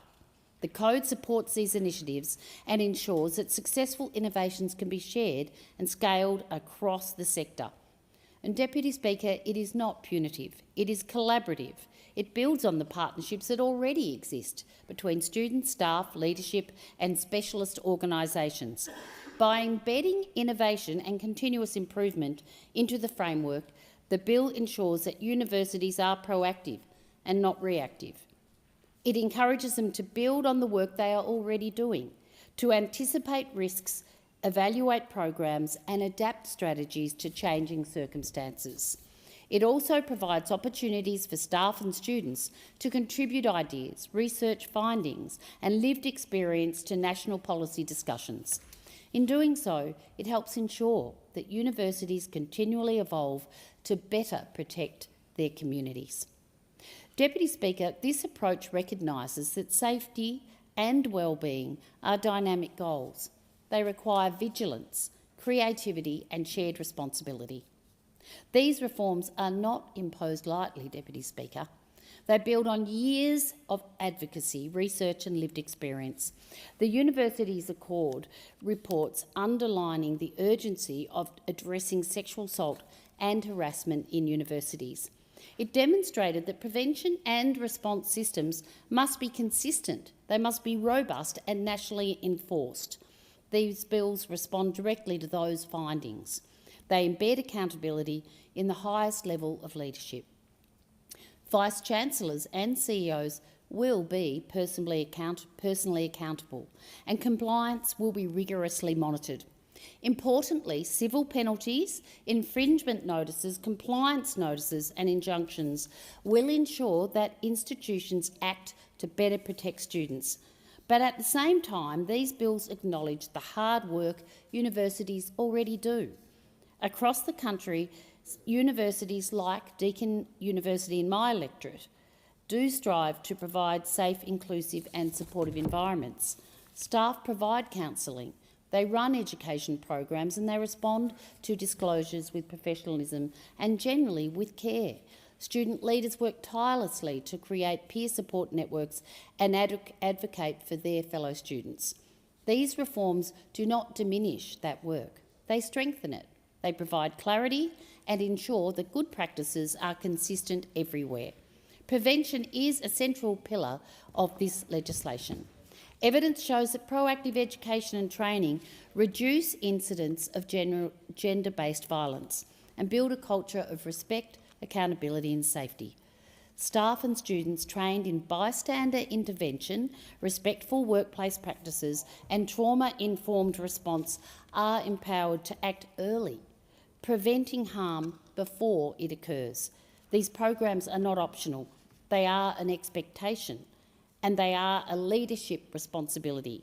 Vice-Chancellors and CEOs must demonstrate that these initiatives are prioritised. They must ensure programs are implemented effectively and continuously evaluated for impact. Deputy Speaker, leadership at every level matters. When leadership is visible, accountable and committed to cultural change, students and staff feel safer. They feel supported, they feel confident to speak up. Deputy Speaker, I do want to acknowledge the advocates who have fought tirelessly for these reforms over many years. Organisations like End Rape on Campus campaigned for years to make universities safer. They worked tirelessly, often unpaid, amplifying student voices and highlighting gaps in protections. End Rape on Campus has now closed, not because the work is finished, but because Australians have a government that is acting. The advocacy of groups like End Rape on Campus laid the foundation for these bills. Their work is now embedded in the Ombudsman and the Enforceable Code. Deputy Speaker, the evidence is clear. Significant numbers of students experience sexual assault or harassment, and many feel that their complaints have not been taken seriously. This must change because these numbers represent real people, students navigating fear while trying to learn, grow and succeed. students whose horrendous experiences are likely to affect them for the rest of their lives. Our response must be robust, as robust as the challenges are real. Universities should be places of opportunity, of learning and growth, not fear, not harassment, not silence. These bills put students first. They put accountability first. They put safety first. They transform advocacy into action, policy into enforceable practice, and good intention into tangible protections. Deputy Speaker, these reforms provide clarity and consistency. They ensure that every student, every staff member and every campus meets nationally enforceable standards. They strengthen the foundations of trust between students, staff and leadership. They recognise the dedication of staff and the courage of students. They empower leadership to act decisively. They embed prevention, accountability and support into the culture of higher education. I want to thank everyone who contributed to making these reforms possible. The Universities Accord Panel, the Expert Reference Group, education ministers, departmental officers and, most importantly, the advocates and survivor voices who have fought for these reforms for so long. Their work has transformed advocacy into law and practice. Deputy Speaker, in closing, these bills will help ensure that our universities are safe, supportive and accountable institutions for all, and they will provide staff with the tools, authority and support to act when it matters most. They are a national benchmark. They create a culture where prevention, support and accountability are inseparable, where students and staff can trust that their safety is the highest priority. Having two daughters that have been through university, I know for them that these bills will help. We need to ensure that students who go to universities go there and feel safe and supported and can be their absolute best. So, Deputy Speaker, this is the decisive action our universities, our staff and our students need and deserve. Thank you. The question is that the amendment be agreed to, and I give the call to the member for Wentworth. Deputy Speaker, I rise to speak in support of the Universities Accord National Higher Education Code to Prevent and Respond to Gender-Based Violence Bill 2025. And I do so with a sense of pride, having pushed for this action against sexual violence at universities, but also with a strong sense of urgency. Because while this bill is a welcome step forward in keeping students safe on campus, the scale of harm facing students demands serious and sustained action. This bill is personal for me, as I have been seeking action against campus gender-based violence since last term. And that was inspired by a group of young, courageous women that I met in 2023, including representatives from Fair Agenda, End Rape on Campus and the Stop Campaign, who came to Parliament and shared stories of sexual assault and harassment on campus. Stories not just of trauma, but also of bravery. I'll be honest, before that date, I really didn't understand what a problem this was across our campuses. And I was shocked by the extent, as well as shocked by the experience of young women seeking to address this on campus. There's a shock by a lack of action. Immediately after that meeting, I, alongside other members of the crossbench, raised these concerns directly with the Minister for Education, Jason Clare. And I credit the Minister for him swiftly meeting this group and others on this action, and then the action that he has subsequently taken, including the introduction of this bill. I would like to acknowledge Senator Pocock and other crossbench colleagues who championed these issues alongside the student activists who continue to speak out, often at great personal cost. Because the evidence is stark. Over 14,000 sexual assaults occur on Australian university campuses every year, around 275 each week. These are not just statistics. These are young people, overwhelmingly young women, whose confidence, academic achievement, mental health and futures are being shaped by trauma. Fewer than 6% of students who experience sexual assault on campus report it. Of those who do, only around half feel that their complaint was taken seriously. This is an institutional failure. And it's why I support this second step on reform, the creation of a higher education code to prevent and respond to gender-based violence. So what does this bill do? This bill aims to embed national standards for how universities prevent and respond to gender-based violence. It introduces a new legislative instrument requiring higher education providers to adopt evidence-based strategies and practices to ensure student safety. It includes meaningful accountability. Vice-Chancellors and CEOs will be required to implement a whole-of-organisation and response plan reviewed every 6 months by their governing bodies. Staff and students must be given education on training on prevention. Universities must consider a staff member's history of gender-based violence in recruitment and promotion processes. Most importantly, universities must engage students, staff and those with lived experience in designing and reviewing their responses to complaints, and often it is particularly in the responses of complaints that the greatest challenges lie. And a trauma-informed student-centred complaints processes will be a core obligation. I welcome the government's close collaboration with its expert reference group, comprised of university leaders, gender-based violence experts and victim survivor advocates. Because policy works best when it is shaped by the people it is designed to protect, and trauma-informed approaches are essential both to healing and prevention. And so while I commend this bill, and I commend this bill strongly, I would like to acknowledge the work that still is to be done. And I want to recognise that gender-based violence is not the only form of harm that students experience on campus. And I'd like to talk to one form of harm that it is of particular concern to my community, particularly in recent times, and that is specifically about hatred and harm directed at Jewish students on our university campuses. Because over the last 2 years, I've heard from dozens of young people about the rising tides of anti-Semitism on Australian campuses. Following the tragic events of October 7, I conducted a national survey with Jewish students to understand what had changed, if anything, on campus. And the stories I heard were distressing. Nazi symbols graffitied on buildings and slipped into student backpacks. Food thrown at student wearing a kippah. Jewish students being afraid to grieve publicly or speak out for fear of social or academic repercussions. In meetings with students from my local area, I heard about Nazi posters pasted next to university rooms, about stickers across campus that read, "Zionism is terrorism," and yet those same students are working to build understanding.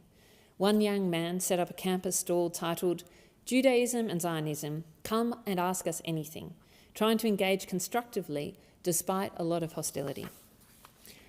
These are difficult times, but these students are trying to do the right thing, and they are, in some cases, being met with intimidation and abuse, and this is unacceptable. A Senate inquiry last year confirmed it.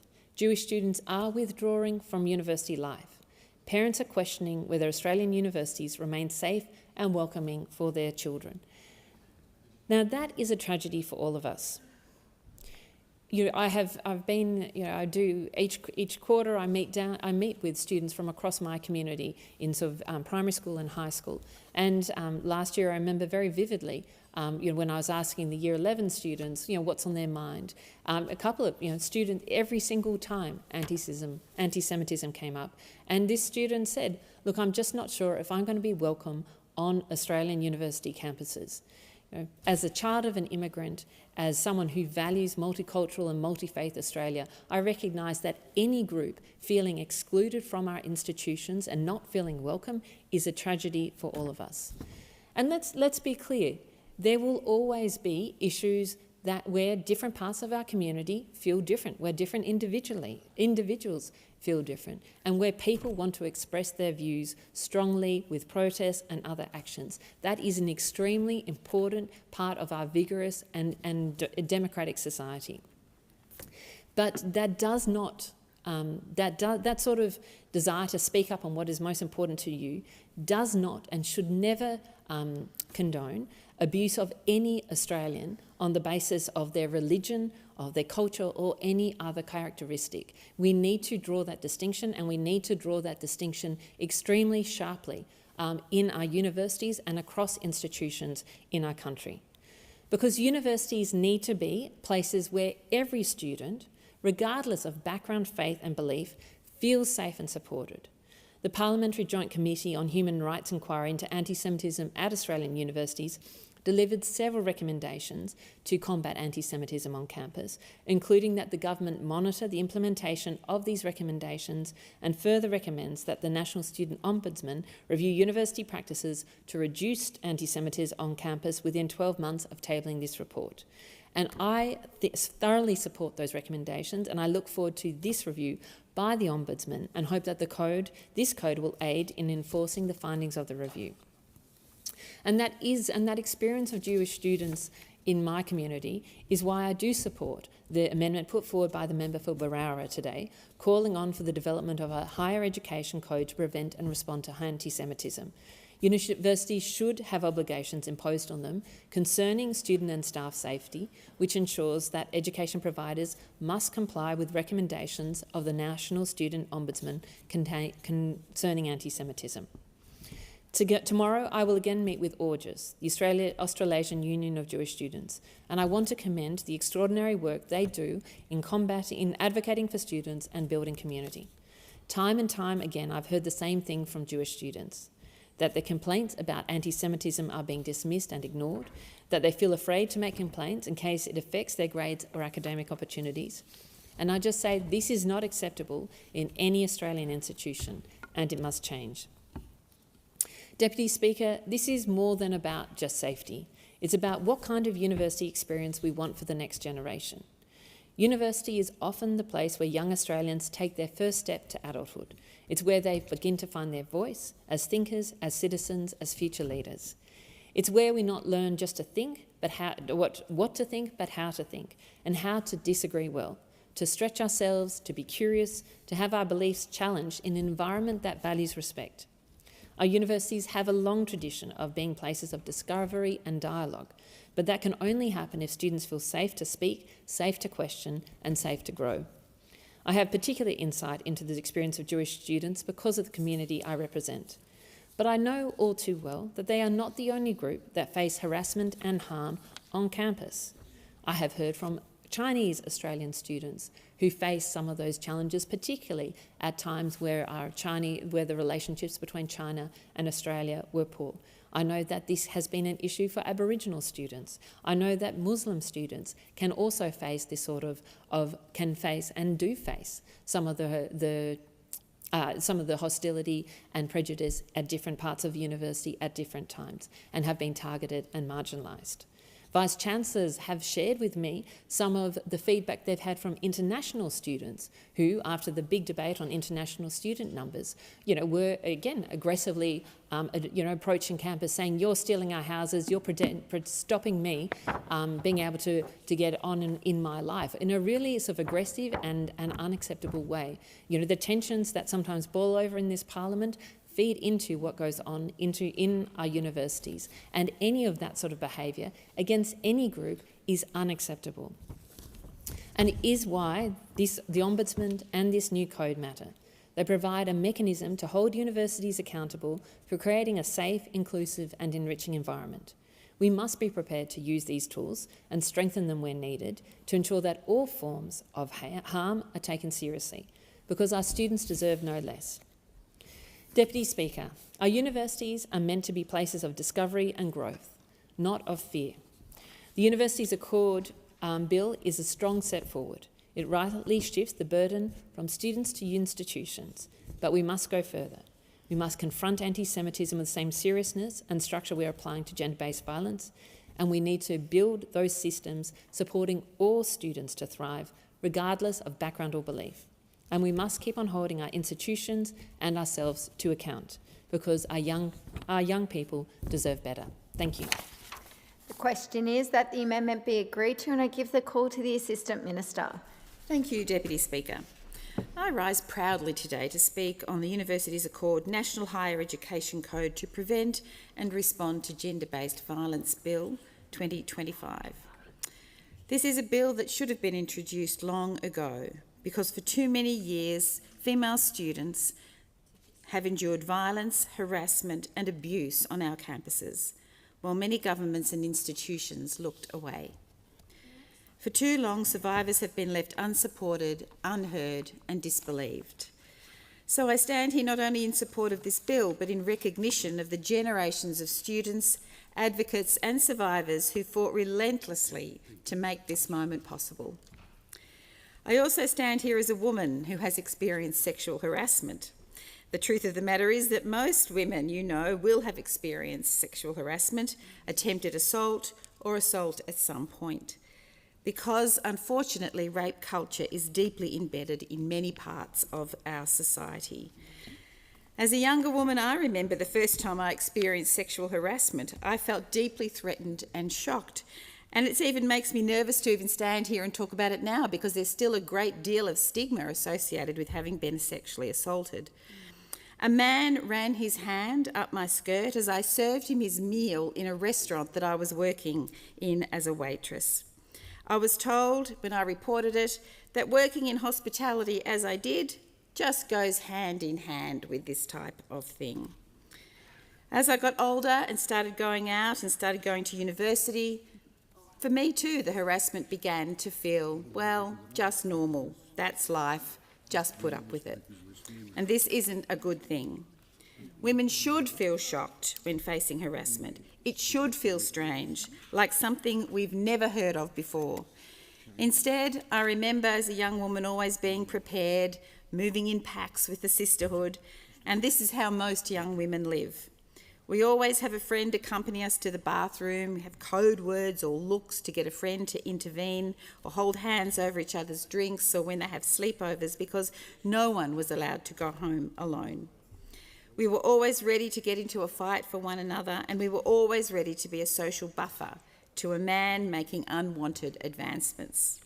Because as a woman, you couldn't just say no. That would hurt a man's ego. And you never know how a man with a hurt ego will react. Will he become aggressive? Will he become abusive? Will he simply walk away and take no as an answer? As girls, we knew we had to defend each other because we didn't know what our institutions would do. Would they believe us? It certainly felt like they wouldn't if your perpetrator was someone you'd previously had an intimate relationship with. And we all knew, of course, we'd be asked, what were you wearing? How much did you drink? Or we'd be accused of leading a man on and getting ourselves into these situations. And of course, too many women are met with, well, what are you going to do? You don't want to ruin his career, do you? Or, worse, Deputy Speaker, lose your own job for speaking up. Because victim survivors are left to live with lifelong consequences and a trauma that could shape their career, their relationships and their mental health forever. I know many women really struggle to connect with their own bodies in the aftermath too, saying that it doesn't feel like their own anymore. Many struggle with feelings of shame and isolation that never really truly leave. Every time my 3 daughters would go out, I would fear for them. I would find myself one of those people looking at what they're wearing. Are their skirts too short? Are their necklines too plunging? Telling them to stick together, not to go on the streets alone, to not leave a place alone, to call me if they couldn't get a taxi. I was teaching my girls the way to behave and to act in society out of my fear for them. I especially feared when they were at university, and I fear for every young woman, really, because the numbers are stark. Right now, 1 in 6 students experience sexual harassment at university. 1 in 20 are sexually assaulted. Almost half don't know how to report it. And only 1 in 2 students felt like they were heard when they did make a complaint. We now know that our Indigenous students are at a significantly higher risk of experiencing sexual assault at university too. So too are lesbian, gay, bisexual, transgender, queer and non-binary students. Students with disability and our international students and students from migrant and refugee backgrounds are all at greater risk. Most of us in this building will know someone who falls into one of these statistics. For me, it's Matilda, a young woman from my electorate. After a university ball one year, she returned to student accommodation with her friends where in front of others a young man repeatedly groped her. Each time she said stop. Each time no one intervened. No one came to her help.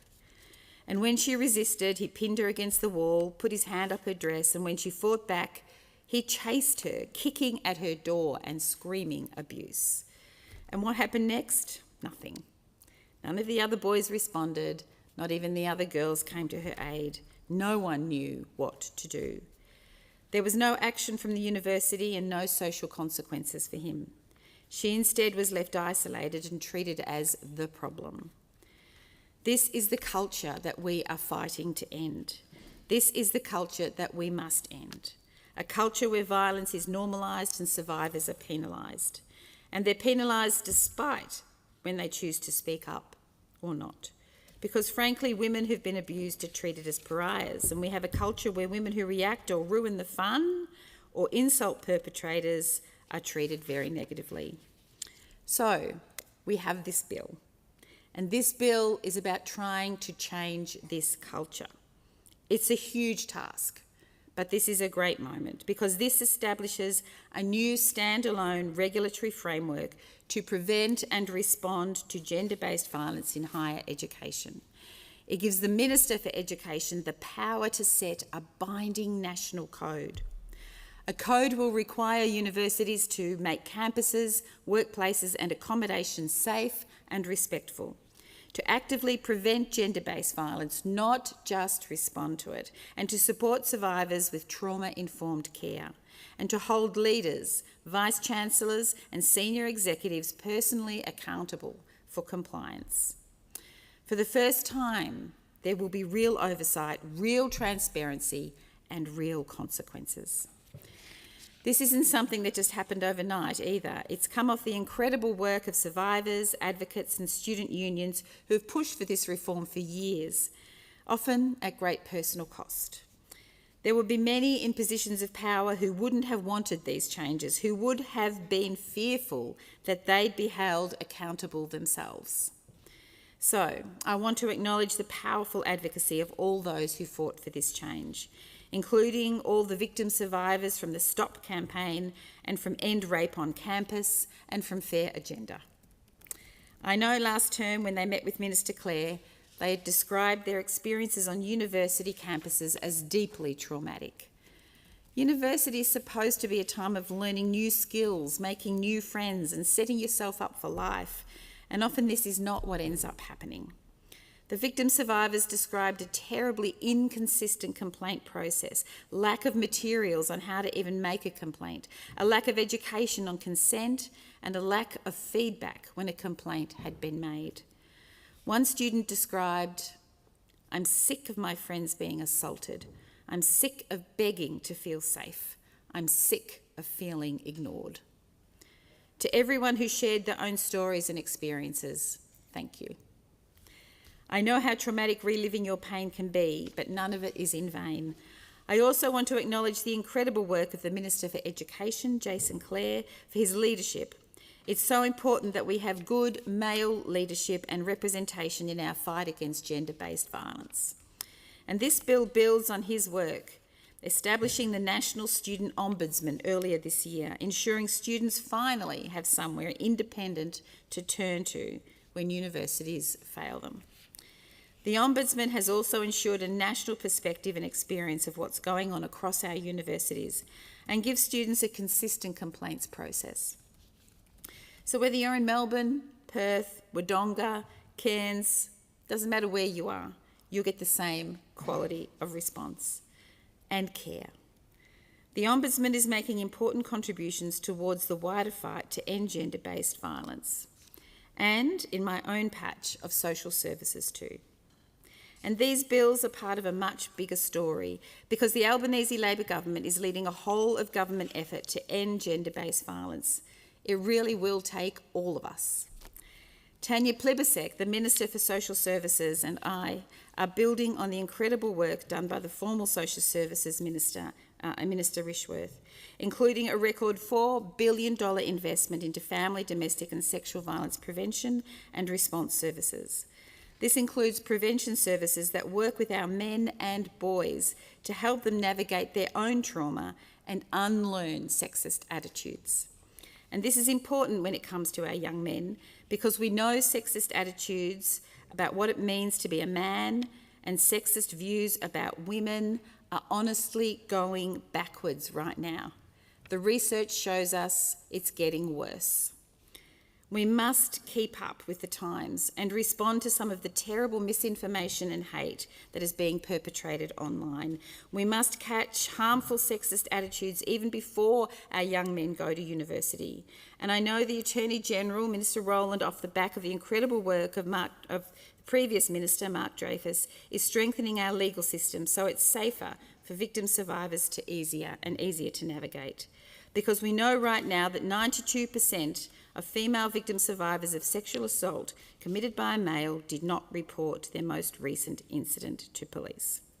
92% did not report. This is not good enough.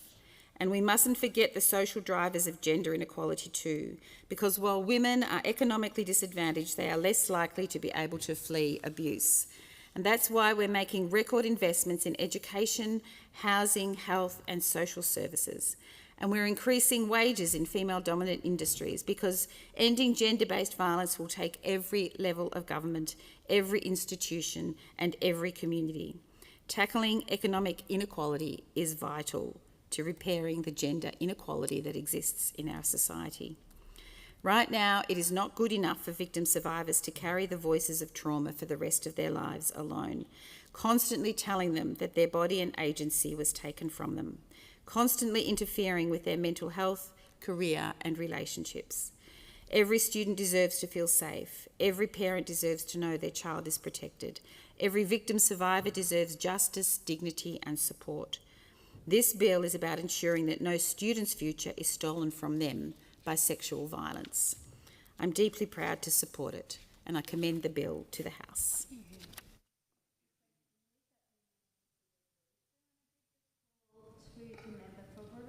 Thank you, Deputy Speaker. And I want to start by thanking all the very courageous young people who came forward with their stories of abuse, of harassment, of assault, to ensure this issue got prominence and got acted upon.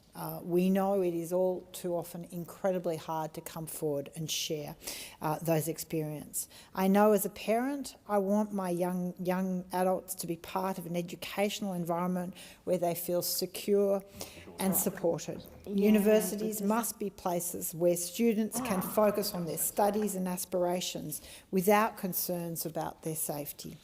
Whether they're on campus, online or in student accommodation, every student, regardless of gender, background or circumstance, deserves to pursue their education without fear of violence, harassment, discrimination and certainly not assault. The concerns around sexual assault on campus are unfortunately long-standing. In 2017, the Australian Human Rights Commission released a Change the Course, a national report on sexual assault and harassment at Australian universities, which shockingly revealed that 1 in 5 students experience sexual harassment in university settings. In 2021, the National Safety Survey reported that this has dropped to 1 in 6, not much of an improvement. Alarmingly, 1 in 20 university students report being sexually assaulted on campus. To make matters worse, this was most likely to occur with younger students, and the most impacted groups were non-binary students and transgender students.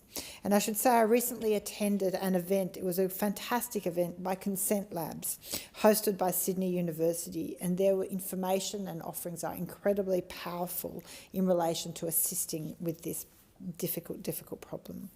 Painfully, while 16% of students who had been sexually harassed sought support, only 3% of them then made a formal complaint.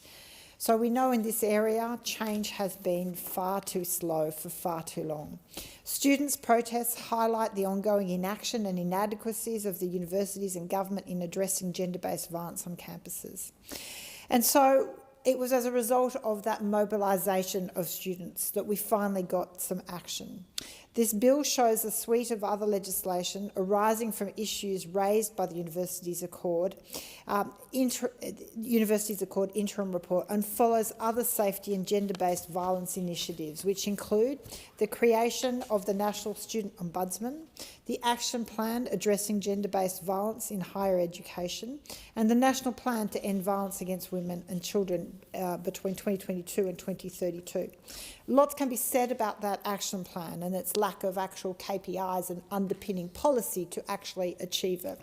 But in relation to this bill, I do agree that it presents an opportunity to build a safer, more supportive future for students and staff in higher education.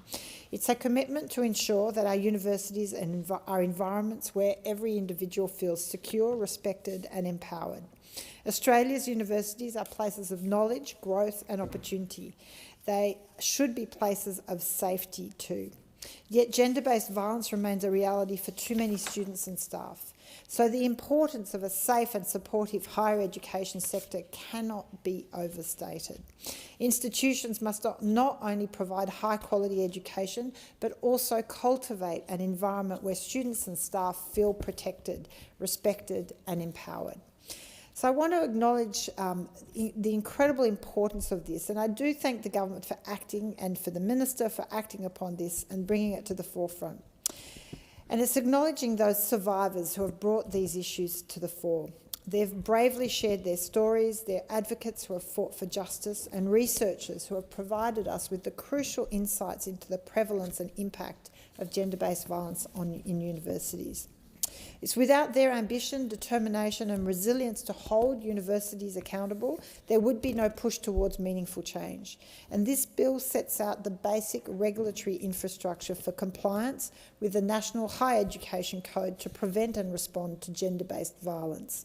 It binds higher education providers to comply with the code and sets out the compliance and enforcement powers, including public disclosure of information. It does also ensures that responsibility for creating a safe environment for young people on campus should not solely rest on survivors or support organisations, because addressing gender-based violence in universities is a collective responsibility, a responsibility that involves everyone, educators, administrators, policymakers and students alike. So the draft code has been released. Higher education providers will be required to take evidence-based steps to prevent gender-based violence on their campuses. It includes requiring Vice-Chancellors and CEOs to make a whole-of-organisation plan and report to their governing bodies every 6 months on their implementation actions. It will enforce transparency and accountability, making sure that institutions follow through on their commitments to safety for their students. It has a requirement to provide evidence-based prevention education and training to staff and students and consider gender-based violence in recruitment and promotion decisions. And in that respect, I applaud the Code's whole-of-organisation approach, ensuring that institutions create safer accommodation for students, implement trauma-informed support systems and use data-driven methods to continually improve their response. Now, while this bill is a welcome step to stamping out gender-based violence on campuses, policy alone is not enough. Institutions need training, guidance and long-term investment to create lasting change. Since 2014, universities have faced continual financial decline. By 2020, 40% of universities were operating in deficit, rising to 70% in 2023, marking a significant financial downturn compared to the pre-COVID-19 and pre-job-ready graduate years. Our university sector is struggling, and in places like ANU and now UTS, we've seen students bear the brunt of the crisis. I've spoken recently in this place about the impact of the Jobs Ready scheme on the funding model of the university sector, but the decline runs deeper and the consequences are clear. If we're serious about ending gender-based violence and ensuring safe campuses and learning environments, then the government must go further by ensuring our universities are equipped with the necessary resources, the staff and the stability to carry out these functions effectively. Students and staff must feel and trust that when they report incidents of violence or harassment, their concerns will be taken seriously and actions will follow. So I welcome this bill, and I'm optimistic that this bill will set the groundwork to help build a safe, accountable environment for our young adults on university campuses.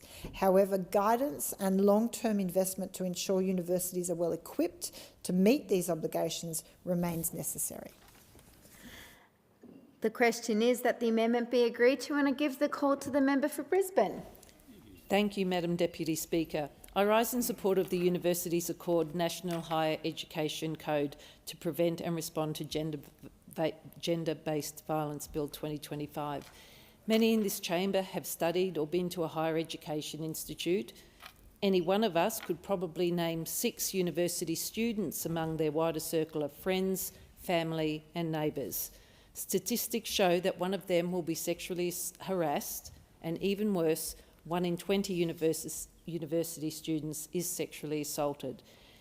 This is unacceptable, to put it politely. And for me, Deputy Speaker, it is personal.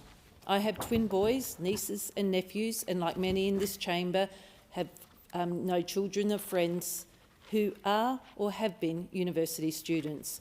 My electorate is has one of the largest student populations in the country. It is home to 2 of Queensland's largest and most prestigious universities, the University of Technology, my alma mater, and the University of Queensland, Hurston campus. Student and staff in higher education deserve to be and feel safe. We had to do better, and that's why I'm proud to speak to this bill today. As the Minister said, the bill seeks to establish a new standalone regulatory framework to reduce the incidence of gender-based violence.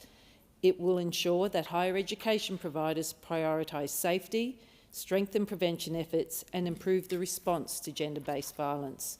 Importantly, it will also hold them accountable for their performance, including in student accommodation. The bill does this by enabling the Minister for Education to make a national higher education code to prevent and respond to gender-based violence. This will set best practice standards and requirements that higher education providers will need to meet to effectively prevent and respond to gender-based violence. And this legislation is based on sound, research-based statistics and policy development going back a number of years, and we've heard about some of this today. Because, sadly, gender-based harassment and violence is a long-standing issue in our higher education institutions. The National Union of Students survey, dating back to 2011, have repeatedly identified concerning levels of assault and harassment on campuses and in student halls. A landmark Australian Human Rights Centre 2017 report on Safe Ground identified 3 significant factors. 1, that in line with the findings by the NUS, there are concerning levels of sexual assault and harassment within Australian universities. That women, students, Aboriginal and Torres Strait Islander students, culturally and linguistically diverse students, international students, students with disability and LGBTIQ+ students are more likely to experience incidents of sexual assault and harassment.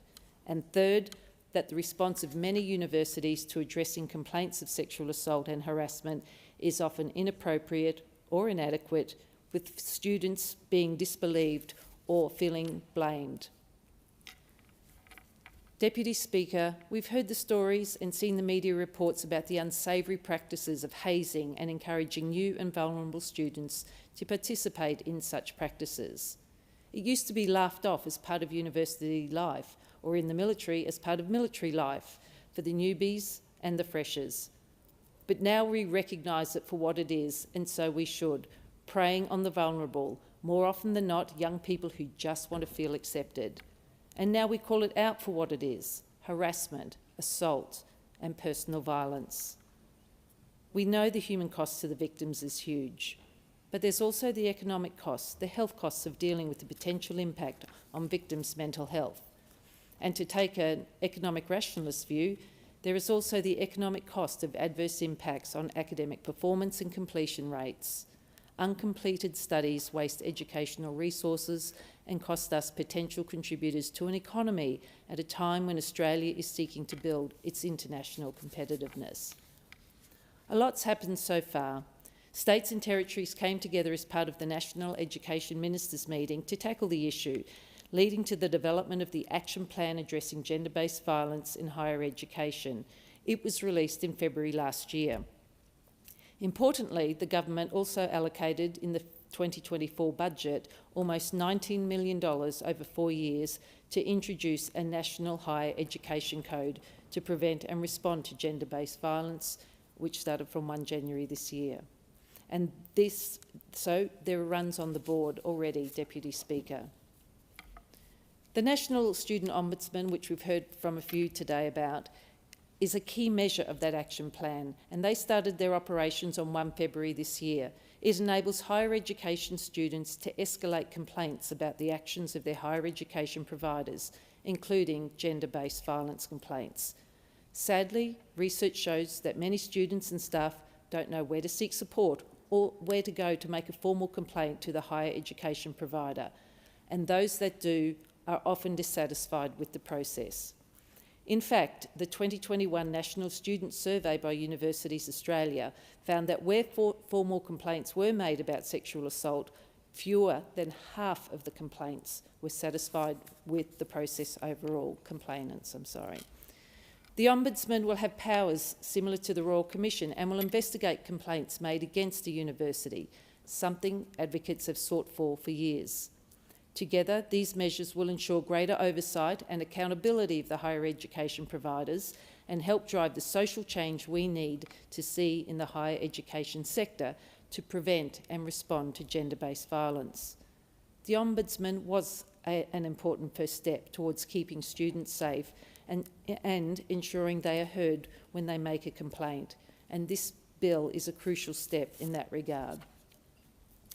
The National Code will also ensure the factors that drive and contribute to gender-based violence are being addressed in higher education communities, and that the prevention efforts are at the forefront to help create the cultural change that is needed. Accountability for compliance with the National Code will sit at the highest levels of the provider organisation, meaning Vice-Chancellors and CEOs will be directly responsible. Compliance will involve regular reporting to a provider's governing body on incident data and efforts to prevent and respond to gender-based violence. Change will also be driven by requirements for providers to develop a gender equality action plan, gender impact assessments, and provide evidence-based education and training on the factors that drive and contribute to gender-based violence. The National Code will require policies, procedures and processes for responding to gender-based violence in a trauma-informed way and ensuring key functions are undertaken by people who have the appropriate skills and expertise. This should help to improve the experiences and outcomes for people who disclose their experience of gender-based violence, strengthening a disclosure autonomy to ensure they are heard and appropriately supported. To monitor and enforce the National Code, a new specialist gender-based violence unit is being established within the Department of Education. The unit will provide guidance, education and advice to support higher education providers to understand and meet the requirements of the National Code.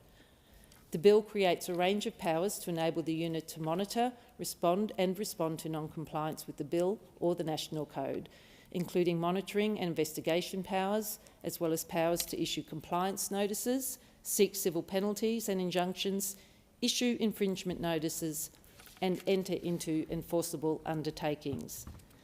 To strengthen provider transparency and accountability, the bill enables the Secretary to disclose information to the public about a higher education provider's compliance with the bill and the National Code.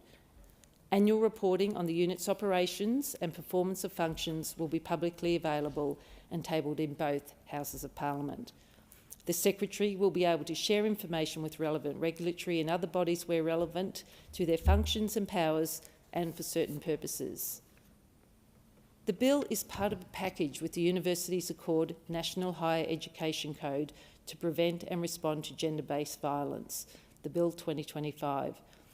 This consequential bill amends the Higher Education Support Act 2003 to include compliance with the National Code as a quality and accountability requirement for higher education providers approved under the Act. All violence, regardless of who uses it and who experiences it, is unacceptable. And unfortunately, it's not confined to university campuses. We see it in our homes, our workplaces and on our streets. It is tough and complex to fix, but it's deeply rooted in all corners of our society and also plays out on our higher education campuses. And for too long, again, as we've heard today, students have been let down by the universities and inaction by previous governments. Over almost a decade of coalition government, this issue was placed in the too hard basket. Universities and higher education providers have a responsibility to ensure their study, work, social and living environments are safe for students and staff. This government is taking strong action to ensure universities take this responsibility seriously, prevent and respond to gender-based violence in higher education. Now, this is about university students we all know, people in your family, students that I have met in my campaign, and ex-students like a woman I spoke to recently about her experience at university. For privacy reasons, I'll refer to her as Sarah, but Sarah was kind and brave to let me share her story. Sarah said she was excited to go to university and had moved down from North Queensland to Brisbane to study law. This was her time to learn, to expand her thinking, to make new friends and lasting memories alongside other students. In Sarah's first year, she met a fourth-year student that quickly took a liking to her. She took Sarah under her wing, taught her what she needed to know about uni life. On a night out, Sarah was drinking at a party and that fourth-year student took advantage of her, sexually assaulting her. Sarah said she felt confused, scared, and that she didn't know who to turn to. She knew it was wrong and she didn't know what to do. She set up a meeting with a counsellor from the university a couple of days later.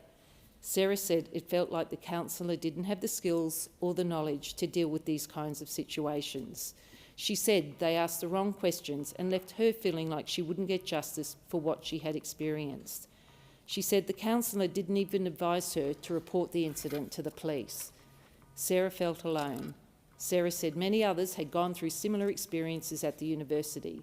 In fact, she said that the culture was indoctrinated and that young students are often vulnerable and impressionable. She said that the fourth-year students take the first-year students out for a night. They take them out drinking. They make you play games where you rack up points by completing the challenges that make you feel uncomfortable. But you, yourself, as a student, just want to fit in. Sarah said at the time during O Week there was advice provided about excessive drinking, but no education or advice about sexual assault and appropriate consent, nor what to do if it happened. It was really brave of Sarah to share her story with me, along with those who have spent many years calling for reform and sharing their stories. To me, this bill is for them, and it's for the people like Sarah, so they don't feel unsafe or alone again when they're on university, when they're supposed to be in the prime of their life, enjoying and learning and becoming a stronger part of our community.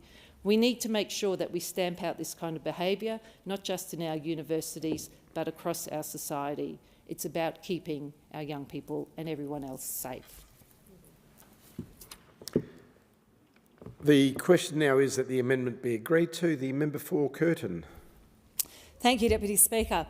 The Universities Accord National Higher Education Code to Prevent and Respond to Gender-Based Violence Bill 2025 is an important piece of legislation, one that deals not just with governance and compliance, but with the lives and safety of young people across our higher education sector. As well as being places of learning, universities provide an opportunity to transition to independence, a time of joy, growth and discovery. Yet for too many students, that promise is overshadowed by an unacceptable reality. Sexual assault and sexual harassment are present in our universities. The statistics are alarming. 1 in 20 students are sexually assaulted during their studies. 1 in 6 experience sexual harassment. And half of those who report these incidents feel they're not listened to, not believed or not treated fairly. Behind those statistics are human stories. Students who sought help but were met with disbelief or blame. Students who reported violence only to find themselves ostracised or even evicted from their accommodation while the perpetrator remained. Students who decided it was safer to stay silent than to risk re-traumatisation through challenging complaints processes. And yet, for too long, the default response for some universities has been to step away, to take the path of least resistance, to manage these issues quietly and internally, rather than confront the problem openly and decisively. That's why this problem has persisted for so long.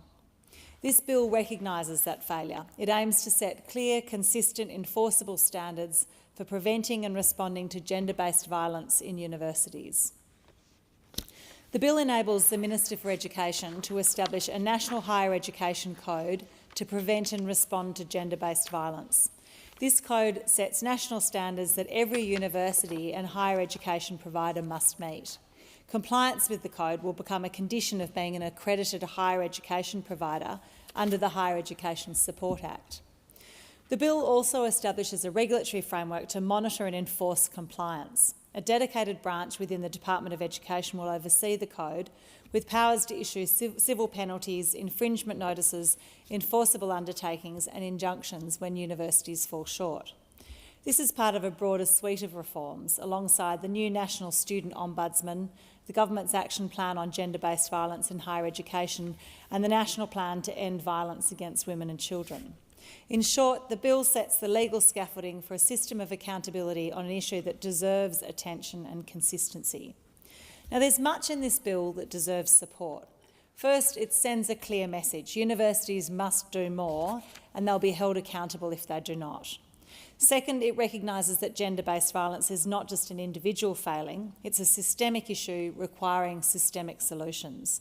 By mandating national standards, it ends the patchwork of inconsistent approaches across institutions.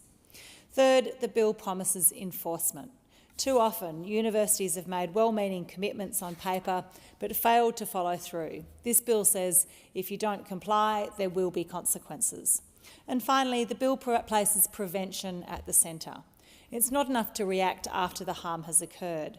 The National Code is expected to require evidence-based prevention programs, consent education, bystander intervention training and awareness campaigns. It will require trauma-informed support services, and it will require transparency, including annual reporting of incidences and responses. These are all good steps, but the devil is in the detail. The bill delegates much of the substance to the National Code, which is made by the Minister through delegated legislation, and that gives considerable latitude. The Senate's own Scrutiny of Bills Committee has already queried whether it's appropriate to address this in delegated legislation. There are reasons to shift the detail to delegated legislation. It's easier to amend and so can be more responsive to new issues or parts of the legislation that don't work as planned. But it also means there's less scrutiny on the new rules. Rather than focusing on whether delegating the development of the code to the Minister is the right approach, today I'll pragmatically focus my comments on the practicalities, issues that will need to be addressed either in the code or in its implementation for it to be effective. My electorate of Curtin includes the University of Western Australia, and I've spoken to various stakeholders at UWA about their concerns in relation to the code. All stakeholders I've spoken to are in favour of the goals of the code. They're already implementing some systems. We're not starting from zero, and there is recognition that this is an important issue. But stakeholders who will need to bring the code to life have legitimate concerns that should be considered in the code's implementation. The UWA Student Guild is generally supportive of the code. The main concern expressed by the Guild President, Nikita Talluri, is about data sharing under the code. Survivors often turn to independent services, such as those operated by the Guild, rather than university officers, precisely because they do not trust the university to act fairly. So any requirement for student services to share data must be de-identified and must respect survivors' choices. UWA, along with other universities, is calling for clarity. Clarity on how the 45-day disciplinary timeline will work, and clarity on the relationship between the department's gender-based violence unit, TEXA and the National Student Ombudsman. These governance questions may sound technical, but they matter. Confusion at the regulatory level leaves students in limbo. I've had the pleasure of visiting student accommodation providers in my electorate a number of times, and I know that the leaders there are passionate about creating a safe and welcoming environment for all students. Many of these student accommodation providers are not-for-profit organisations.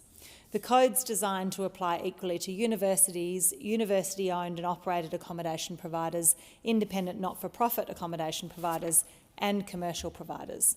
This creates some challenges as they all have different relationships with universities and different levels of resourcing. Some of the accommodation providers in my electorate have suggested that at this stage, the lack of practical resources or advice from the Department of Education about the application of the code is creating real challenges, particularly for smaller providers. There's a risk that without appropriately tailored supports from the departments, this additional regulation could undermine the very outcomes that the code seeks to achieve. Some of the key issues on which the accommodation providers need clarification include definitions, privacy and legal obligations, workforce expectations, whole-of-institution plans, implementation timeframes and sector support and engagement. And I'll run through these in turn. On definitions and terminology, inconsistent definitions across jurisdictions and within the National Code are creating confusion. For example, the expectation for student accommodation staff to declare all past and present intimate relationships is not clearly defined and may raise legal, contractual and ethical issues. And the terms disclosure versus formal report require clarification in relation to obligations and expected response timeframes. On privacy and legal obligations, student accommodation providers operate under diverse legal frameworks across states and territories and may also be subject to religious, institutional and privacy-related constraints. Requirements for staff, including professional psychologists, to disclose information received in therapeutic settings may contravene client confidentiality and professional codes of conduct. The requirement to share information with universities within 48 hours of disclosure raises complex privacy and liability issues for accommodation providers that are not part of the university's legal structure. On workforce expectations, the code requires that only those with prescribed knowledge and expertise undertake risk assessments and investigations. Student accommodation providers do not currently have access to professionals with these qualifications. Recruitment, training and resourcing of appropriately qualified staff will be a major cost and capability burden for small providers. Increases in costs could result in significant fee increases that will impact equity of access. On the requirement for whole-of-institution plans, all student accommodation providers must be included in their university's whole-of-institution prevention and response plan or develop their own. For affiliated but independent student accommodation providers, this presents a practical challenge.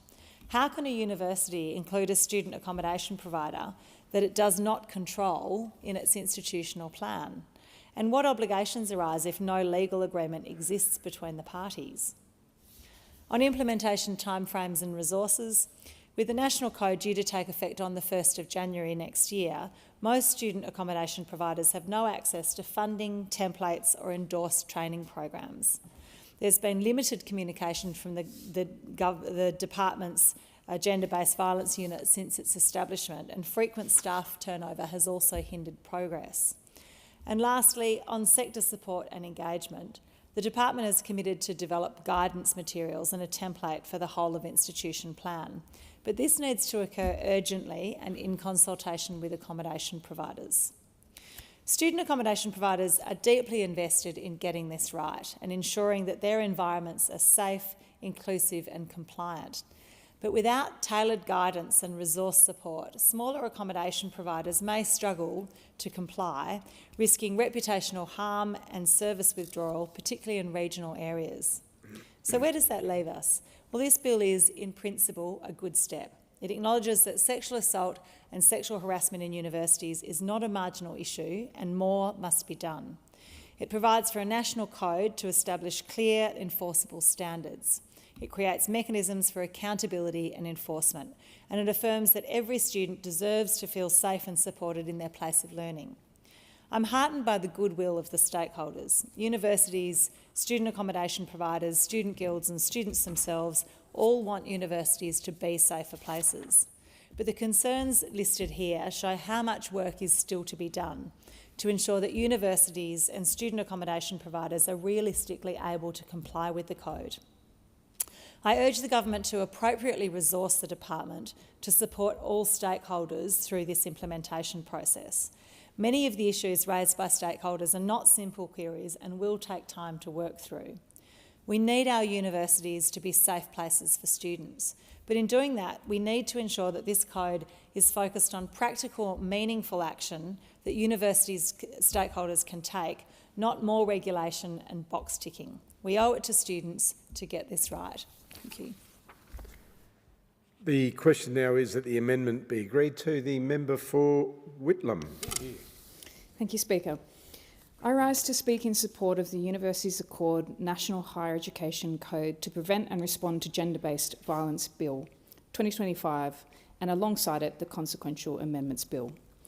We are debating legislation shaped by the stories of students and staff who have endured the unthinkable in places that should serve as safe harbours of learning and growth.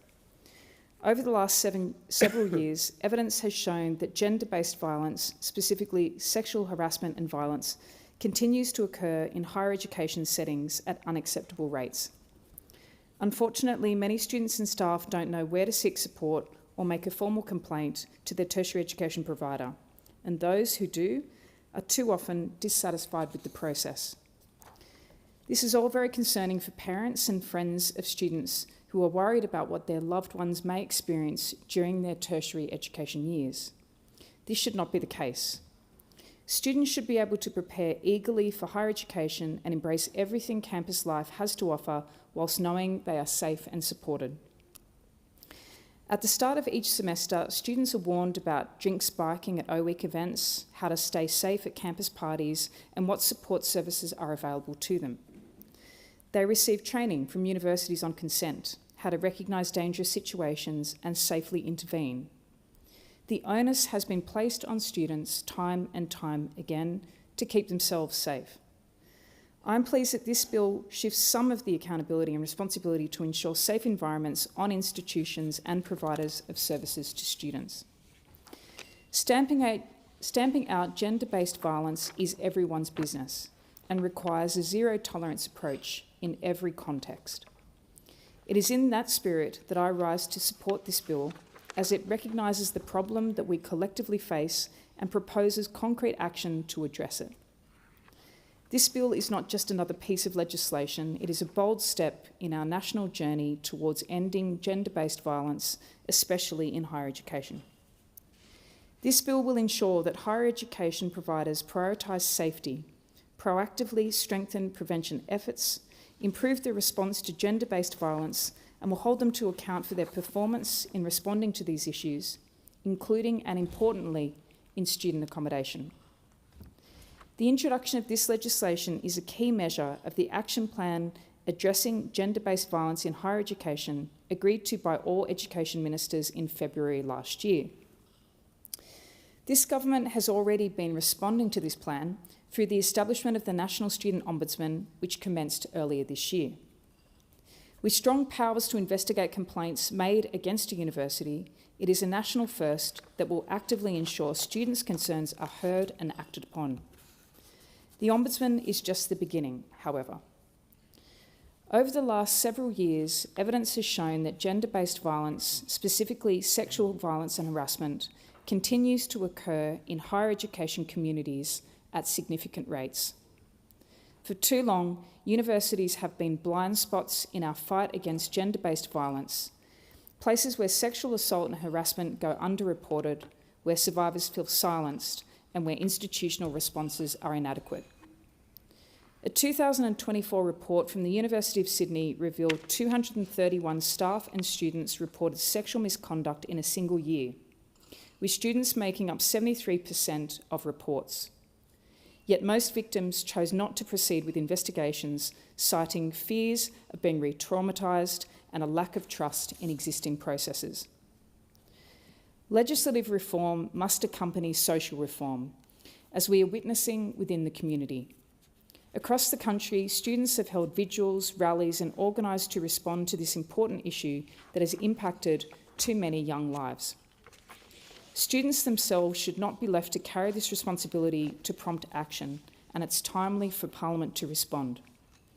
These are our students, our future educators, innovators, business owners, workers and leaders.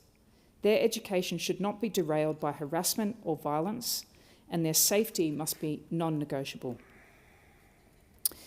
What this bill does is both deliberate and decisive. 1, it establishes a national higher education code, which will empower the minister to set national standards and requirements for preventing and responding to gender-based violence. 2, it makes compliance mandatory for all higher education providers registered under the Higher Education Support Act of 2003.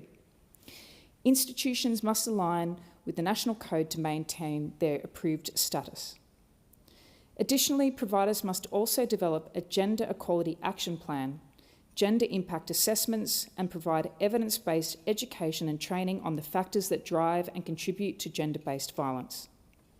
3, it creates robust regulatory enforcement mechanisms.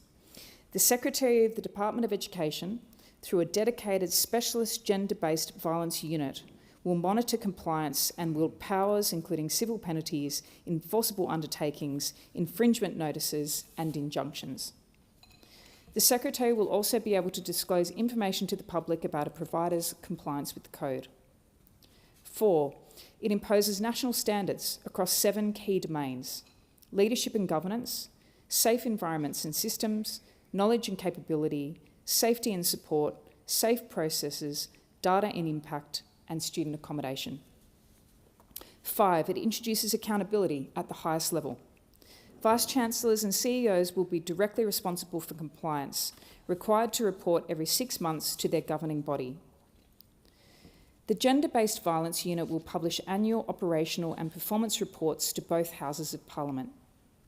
6, it builds on existing work through the National Student Ombudsman and the broader action plan addressing gender-based violence in higher education, a multi-pronged strategy agreed to by education ministers outlining 7 actions to transform sector culture. The new National Code is at the heart of this legislation, with the goal to ensure study, work, social and living environments are safe, respectful and inclusive for staff and students. It will draw a line in the sand against university mismanagement and failures to respond. Every student and staff member deserves to learn and work without fear. Educational institutions must be sanctuaries for the development of knowledge. There must be proper complaint systems in place that provide safety and security for affected students. In their most vulnerable moments, these students must feel there are measures in place that will respond to their needs and deliver the response that they rightly deserve. Survivors must be heard, supported and empowered. This bill ensures survivors will not be left adrift in processes that do not deliver outcomes. It ensures victim survivors receive timely and expert responses from their institutions. This legislation will provide a pathway to justice for survivors whilst pursuing the end of gender-based violence. And institutional leaders will be expected to actively lead change. Vice-Chancellors and CEOs will be expected to confront these issues head-on. This bill ensures that addressing the crisis of gender-based violence in higher education institutions becomes a priority for governing bodies. Importantly, this bill is built upon consultations with students, victim survivor advocates, gender-based violence experts, the higher education sector, student accommodation providers, and a range of other government agencies. This legislation also aligns with our national plans and international commitments, including the National Plan to End Violence Against Women and Children 2022 to 2032. A new specialist gender-based violence unit will be established within the Department of Education to monitor and enforce the new National Code. This will collectively reduce systemic issues and proactively create safer environments within affected institutions. This issue demands our continuing focus, and that is why the National Code will require higher education institutions to provide annual data on gender-based violence so that this Parliament and future Parliaments can remain informed on trends and performance alongside the public. This ensures our continued attention to this matter. Further, it ensures increased data transparency and scrutiny which allow for adjustments and responses where necessary. This is not about red tape, it's about leadership. Universities already commit to excellence and will now also ensure the same commitment to safety. A whole-of-organisation approach will embed prevention at every level. True change requires accountability, and this legislation's civil penalties and enforceable undertakings ensure that we move from symbolic gestures to actual transformation. To the supporters who fought for these changes to be implemented for so long, I thank you. I commend you for your time, your passion, and your energy. I'm proud to be part of a government that listened and committed to delivering actual change for students. After extensive consultation and listening to those affected by the changes, the Albanese Labor government is pursuing these reforms to make a real difference for all students pursuing higher education. We must act now in the interests of the safety of our students. Students and staff are supportive of these changes, alongside other associated stakeholders. Speaker, in the spirit of Labor values, safety, equality, fairness, I urge this House to support the Universities Accord National Higher Education Code to Prevent and Respond to Gender-Based Violence Bill 2025. Let us ensure our universities become places where students and staff thrive, always, free from fear, fully supported, and pursuing their futures in a safe environment. Thank you.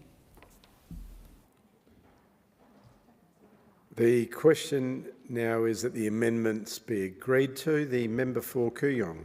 Thank you, Deputy Speaker. All women who've attended tertiary facilities in Australia know someone who's been raped on a university campus. It's well past time that our government intervened to create stronger measures to combat gender-based violence on university campuses, and this legislation is a really important part of that work. The bill comes after investigations by groups like the National Union of Students and the Australian Human Rights Commission. Numerous investigations which have consistently identified really concerning levels of sexual assault and harassment in Australian universities. After the landmark 2017 changed the course report, there were more reports from groups like End Rape on Campus Australia and from the Stop campaign, which described sexual violence, hazing, bullying, intimidation and inadequate support for victim survivors of gendered violence at our universities across the country. The 2021 National Student Safety Survey found that 1 in 6 students was sexually harassed, 1 in 20 sexually assaulted at our universities. Those rates were much higher in women and in gender-diverse students. It's likely that that data underrepresents the reality.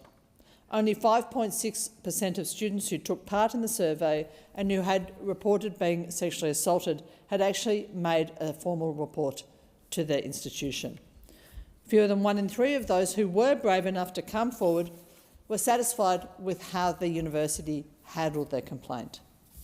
More recent research has shown that 40% of female international students have experienced at least one form of sexual violence since arriving in this country. That is an absolute disgrace. At the same time, Deputy Speaker, the National Tertiary Education Union found that almost 1 in 3 university staff have also been sexually harassed in the workplace. The response of many universities to these sorts of complaints of sexual assault and harassment have long been deemed inadequate or inappropriate. Students have told us that they have been disbelieved or blamed and that their confidentiality has been breached in the process of any investigations that might have been undertaken.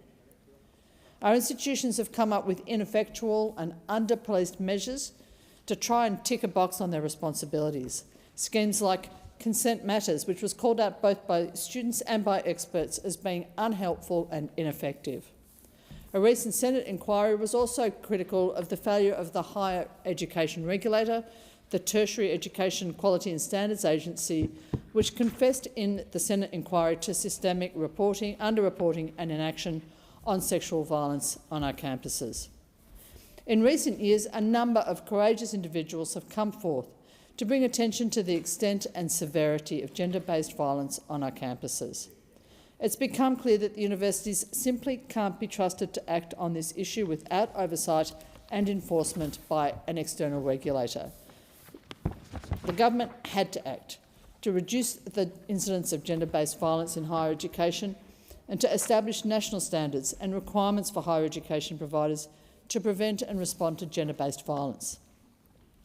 In late 2024, this House passed legislation to establish the National Student Ombudsman as an avenue for individuals to escalate complaints against higher education providers on issues like gender-based violence.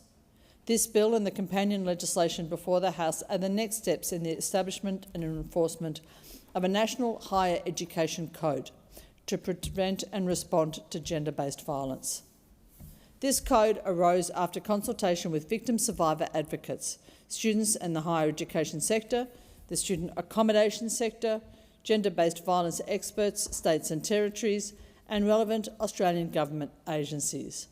It will create for the first time meaningful, detailed standards that universities have to meet in order to adequately address gender-based violence. These standards will be enforced by a specialist unit in the Department of Education, which will provide guidance, education and advice to support universities and other providers in understanding their legal obligations under the Code.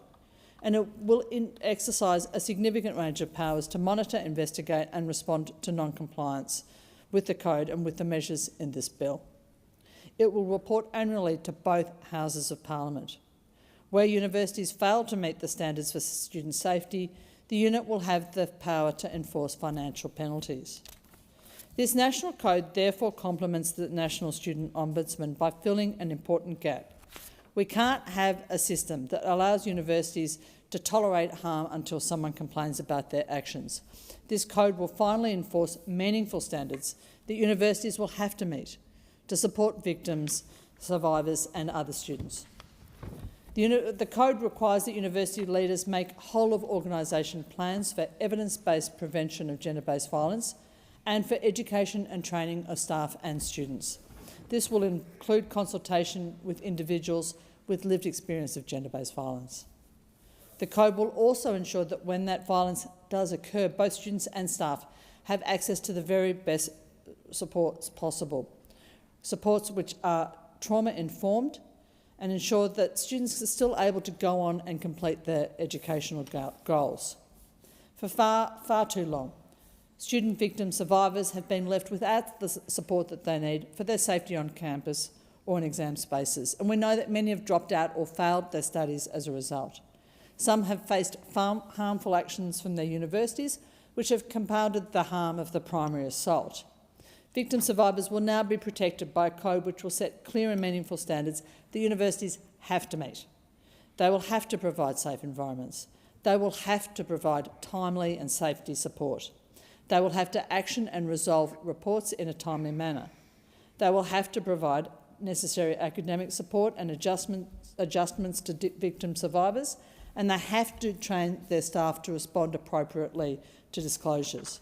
And very importantly, non-disclosure agreements will be prohibited unless they are specifically requested by victim survivors. These are all things that students should have been able to take for granted for years, but we know that they've been lacking from far too many institutions. It's important that the code specifically addresses safety in student accommodation, including forms of accommodation affiliated with universities but not controlled by them. The universities will be required to investigate formal reports of gender-based violence even where they occur at university colleges and other forms of on-campus accommodation. There's some complexities to this, but it's important that it's included. Deputy Speaker, this legislation has been developed over some months by experts in the field, and they have assured us that they feel that if it is properly funded and enforced, it will function as intended. It will deliver meaningful change for women on our university campuses, for all victim survivors of gender-based violence. It's particularly important that at this point we acknowledge the brave victim survivors and other advocates who fought for this change for decades and who have made it possible. In 2022, I had the great privilege of meeting with representatives from End Rape on Campus in this House. It was a key advocacy group founded in 2016 by Shana Bremner. End Rape on Campus Australia has now shut down. It did the thing that it was aiming to do. It advocated itself out of business. the women of Australia thank it for its work. There are many others who've worked on this issue for many years and whose achievements and contributions should be recognised in this place as we pass this legislation. Renee Carr and her Fair Agenda. The Stop campaign, including Camille Schloeffel. Dr. Alison Henry. So many others. For far too many students, Deputy Speaker, for far too many women, this legislation comes too late. But those of us who are in this House now commend this government for acting now, as it has, to prevent further harm to those who come after. So I commend this legislation to the House. The question now is that the amendment be agreed to. The Minister for Education. Thank you, Deputy Speaker. And can I thank all members for their important contributions to this debate. Mr Deputy Speaker, these bills provide for the establishment and enforcement of a national higher education code to prevent and respond to gender-based violence. They're an important next step in making students and staff safer on our campuses. As I said, I want to thank members for their contributions in this debate. I note the second reading amendment from the member for Berowra. The government takes the issue of anti-Semitism at universities very seriously. Anti-Semitism, or any form of racism or harassment or discrimination or intimidation, must not be allowed to threaten the safety of students and staff on Australian university campuses or anywhere else. I've been clear that universities must enforce their codes of conduct and meet their legislative obligations, which includes having policies around freedom of speech, fostering a safe environment and ensuring student and staff well-being. Since the 1st of February this year, the Independent National Student Ombudsman has been open and operating, and the Ombudsman, as has been said in this debate, is a national first. It is available to handle complaints from students about experiences of anti-Semitism on university campuses, as well as a number of complaints about all other matters, in particular the issues that we are debating here today around sexual assault and sexual harassment on university campuses, as well as in student accommodation. The Ombudsman is required to report to government at the end of each financial year about the nature and number of complaints that it's received. The government has received the Special Envoy's plan to combat anti-Semitism from Gillian Segal and will soon receive a report from the Special Envoy combating Islamophobia, Aftab Malik. We're also anticipating later this year the final report from the Race Discrimination Commissioner into racism at Australian universities. The government will consider these reports carefully. Last week, I announced that the government will strengthen the powers of the tertiary education regulator, TEXA, to respond to governance issues like this and others in our universities. At the moment, TEXA has effectively a sledgehammer and a feather and not much in between. I think there's a good argument that it needs better tools to be able to step in and act when it's justified in the public interest and to be able to respond to systemic risks, not just the compliance of individual providers. And I'll soon release a consultation paper to the sector on the nature of those reforms. The government will not be supporting the second reading amendment as proposed at this time. Mr Speaker, we're taking this action now as it forms a key commitment under the action plan addressing gender-based violence in higher education, following more than a decade of dedicated advocacy on behalf of victim survivors of sexual assault and sexual harassment on campus, and I commend these bills to the House. The original question was that the bill be now read a second time. To this, the honourable member for Berowra has moved as an amendment that all words after that be omitted with a view to substituting other words. The question now is that the amendment be agreed to. All those that opinion say aye. To the contrary, no. I think the noes have it. Division required. Ring the bells for 4 minutes.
Lock the doors.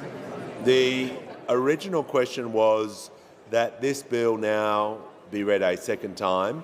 To this, the honourable member for Barara has moved as an amendment that all words after that be omitted with a view to substituting other words. The immediate question then before the House is that the amendment be agreed to. The ayes will pass to the right of the chair and the noes to the left. I appoint the honourable members for Capricornia and Bowman as tellers for the ayes and the honourable members for Bean and Werriwa as tellers for the noes.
The result of the division is ayes 46, noes 88. The matter was resolved in the negative. The question now is that this bill be read a second time. I'll put the question. Those opinions say aye. Against no. I think the ayes have it, and I call the clerk.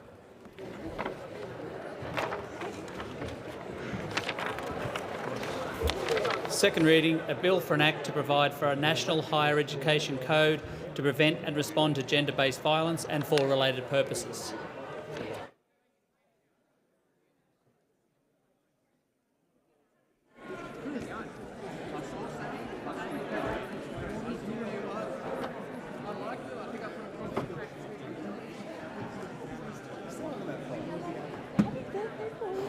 Order. If members can resume their seat as quickly and as quietly as possible. I'll call the clerk.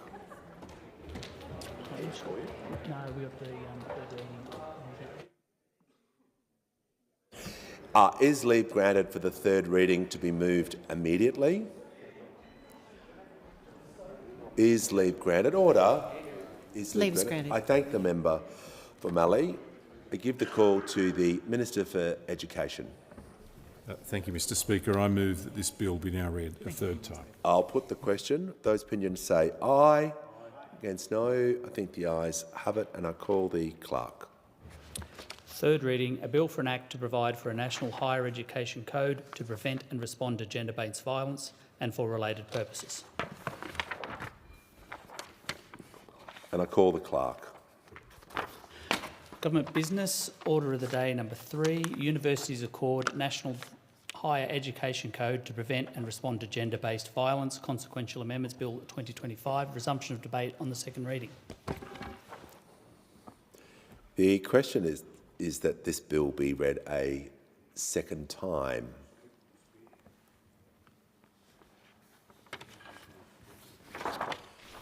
I commend this bill to the House. I give the call to the Minister. I'll put the question. Those opinions say aye. Against no. I think the ayes have it. I call the clerk. Second reading, a bill for an act to deal with consequential matters arising from the enactment of the Universities Accord National Higher Education Code to prevent and respond to Gender-Based Violence Act 2025 and for related purposes. Is leave granted for the third reading to be moved immediately? Call the member for Mallee. Leave is granted. Leave is granted. Call the Minister. Thank you, Mr Speaker. I move that this bill be now read a third time. I'll put the question. Those opinions say aye. Against no. I think the ayes have it. I call the clerk. Third reading, a bill for an act to deal with consequential matters arising from the enactment of the Universities Accord National Higher Education Code to prevent and respond to Gender-Based Violence Act 2025 and for related purposes. All right, I'll call the clerk. Government business, order of the day number 4, Governor-General's opening speech, resumption of debate on the proposed address in reply.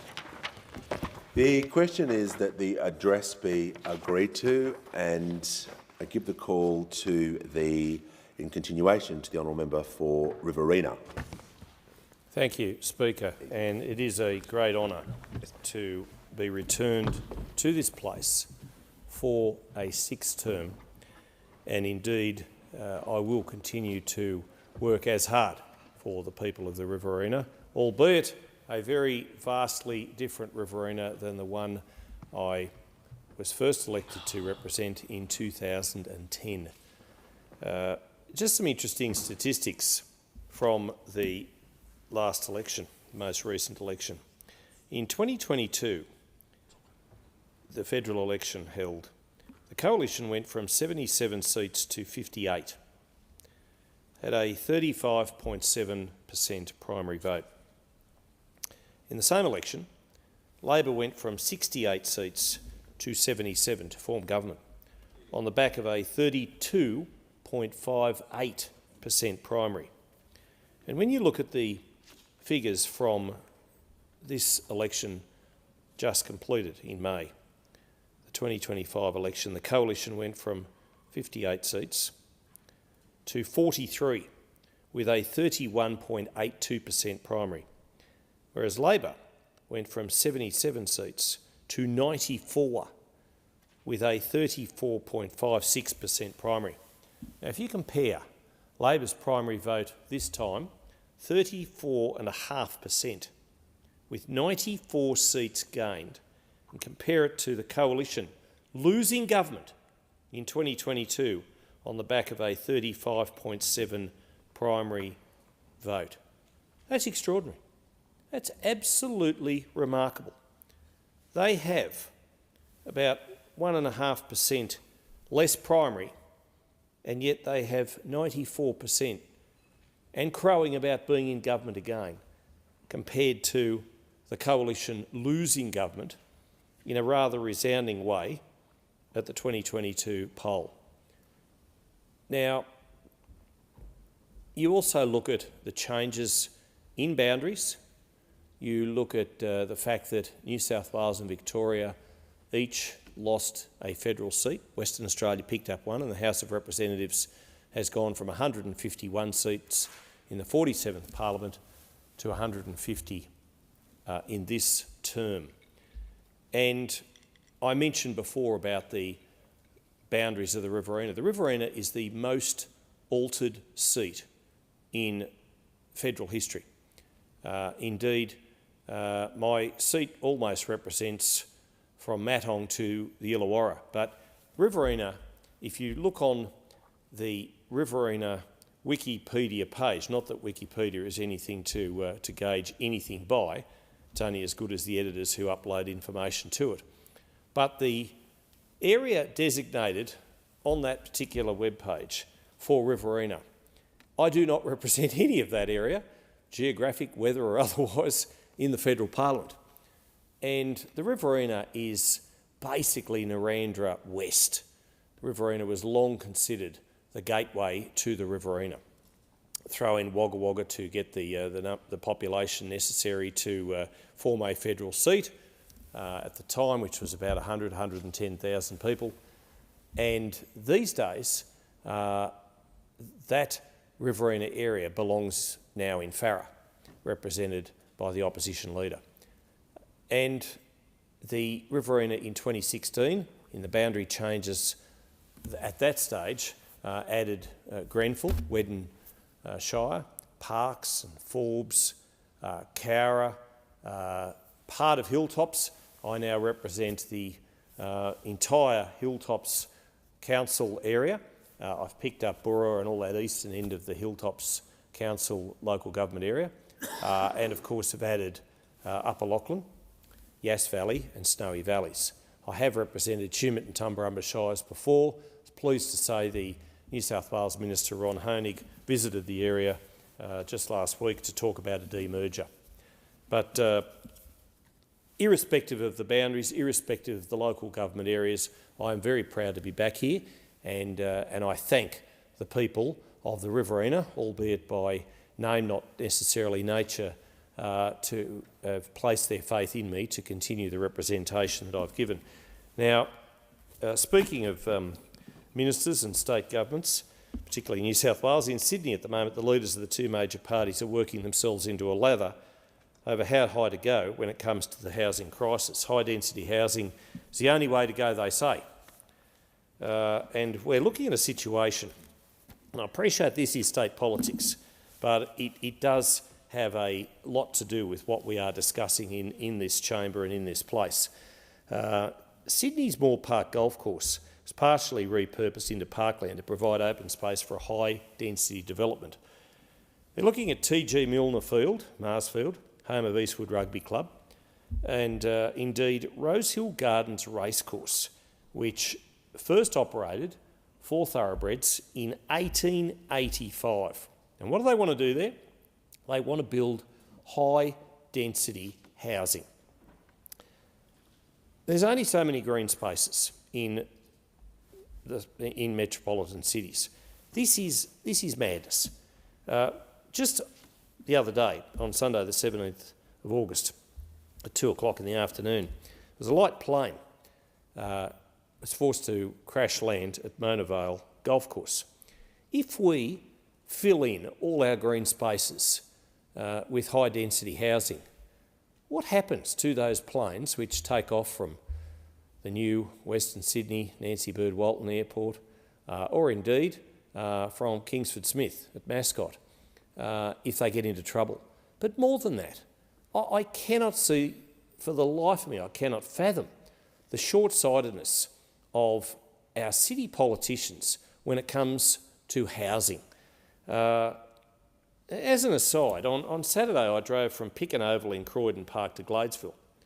It took me near an hour to travel the 15 kilometres. It was bumper-to-bumper traffic. And yet we've got the Premier of New South Wales, Chris Minns, and dare I say the Liberal opposition leader, Mark Speakman, who want to just go up and up and up. Why? And they're looking for ways and means to have epiphanies when it comes to policy. Well, here's a policy idea. What about the regions? What about west of the Great Divide? Those great expanses where we've got cities large and towns small looking for people to come west, looking for employees, looking for families to establish themselves. But we've got two leaders of two major parties who seem oblivious to the fact that regionalism is the way to go. And I just don't understand, Speaker, why this is so. And it's not just New South Wales. It's endemic right across all of our capital cities, all of our state parliaments, where you've got city-based politicians who cannot see the woods for the trees, quite frankly, because they think that the only way to proceed to address the housing crisis is to build high-density housing in already choking, clogged-up central business districts and beyond. And we've got a real situation in Australia. We've got a housing crisis, but we've also got an immigration crisis. Now, I know there's been a bit of to and fro between the Australian Bureau of Statistics, an organisation I know well, and media outlets about migration numbers. But data published by the ABS in December shows that net overseas migration was 446,000 in 2023-24, albeit down from a year earlier. But that is 1,221 people per day arriving in this country. 1,221 people who need housing. 1,221 people who arguably need jobs. Some of them will be children. But we've got a situation where we've got open expanses in regional Australia. You go down any high street, main street in a rural setting and you will see signs in windows that say, apply within, jobs available, and yet we've got city-based politicians in state governments and in this place. Don't let the city-based politicians off the hook here, who think that the only way to identify, to address the housing crisis is to go up, to build more blocks on top of one another and clog up our cities, make sure there's more pollution, make sure there's more traffic jams, and I, for one, don't get it. I just don't understand it. I want to make a few thanks to the people who've been very close to me and very supportive of my re-election. Ken Grimson recently retired after serving my office so splendidly well since 2017. But before that, he worked as a journalist at the Daily Advertiser at Wagga for 33 years. He and I worked together from 1985 until I left the paper in 2002. But Ken has been such a loyal servant to me, and I owe him the greatest debt of gratitude, and I wish him and his lovely wife Robin all the very best for a healthy and happy future. I want to thank Barney Himes, who was my campaign director for the fourth time, and Barney from Batlow, as always, did a good job. I also want to pay tribute to McKeely Garrett, without whom the booths wouldn't have been as successfully supported as they were. She did a power of work, and her and so many other young people who helped out with the campaign, young nationals such as Joseph Winkler and many others besides, They are the future, and I do thank them for the work that they contributed. You cannot do this job without a supportive family, and my beautiful wife, Catherine, I do thank so very much. This was the first ever election that I kissed a baby, Speaker. I kissed a baby, and I'm proud to say I did. It was my daughter, Adeline Bell, brought her parents, Georgina and Daniel, up from Melbourne to support me in the campaign. She had a Vote 1 Michael McCormack onesie on, little yellow and green number, and I took time out from a press conference to kiss Adeline on the cheek. She was just 3 weeks old, and very much I do thank her and her parents, Georgina in particular, who has never missed one of my campaigns. I actually think she likes it a bit more than even I do. It was a tough campaign. It was a challenging campaign. It was probably the nastiest campaign. Not probably, it was the nastiest campaign I've ever been involved in. But the Nationals came through because the Nationals deliver. And I do thank all of those people who voted for me. I do, very earnestly, but also thank those people who don't, because I will represent them as fiercely and as proudly and as passionately as anybody in this Parliament. Thank you very much. The question is that the address be agreed to, and I call the member for Bennelong. Deputy Speaker, I rise today with great gratitude as the re-elected member for Bennelong. Of course, I'd like to start by saying thank you to all those who live in Bennelong for putting their trust in me. Some for the first time, some for multiple times, Deputy Speaker. I've had a few goes around in local government. I ran for state government once and now re-elected as the federal member. So a big thank you to people who re-elected me. I don't take this win for granted. It's an absolute honour to be re-elected to represent my home in this place, and I'll keep working every day to make that trust count. This election marks something historic. For the first time, a Labor member was re-elected in Bennelong. That's not just a personal milestone, Deputy Speaker. I think it's a reflection of something bigger. It was a vote of confidence in the kind of politics that puts communities at the centre of the decision-making process. I want to thank my family, my kids, Harry, Madeline, Emily, and of course, my wonderful partner, Jo, and her kids, Will and Alfie. They put up with the odd hours, the time away, and the fact that everyone in Bennelong owns a little bit of me.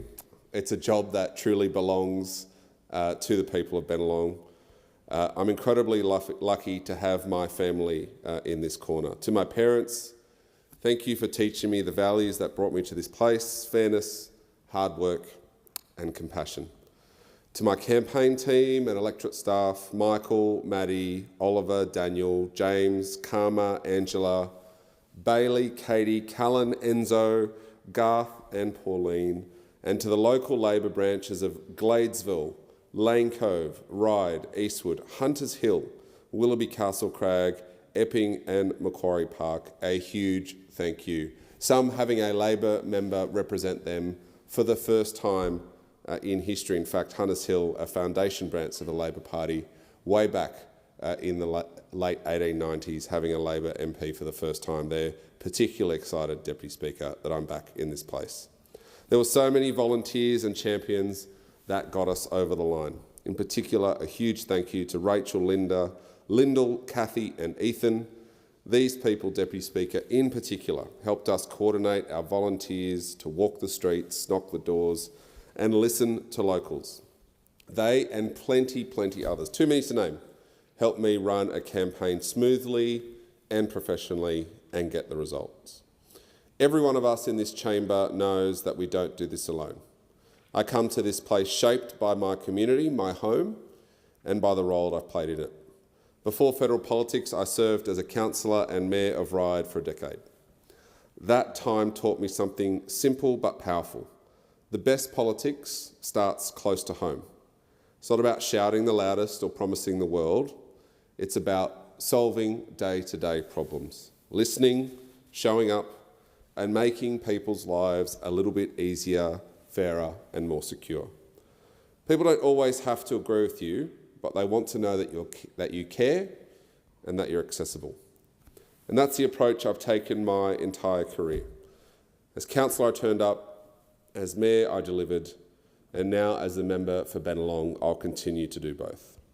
This is the type of representation that every community deserves. Granted, we all do it a bit differently. The minister there at the front desk runs marathons. It's not something I'm proposing to do, but it's about turning up, connecting with your community, and I'm determined to continue to do that and deliver for Bennelong. It's not just a job, but it's a relationship that we have with our community built on trust, visibility, and real connection.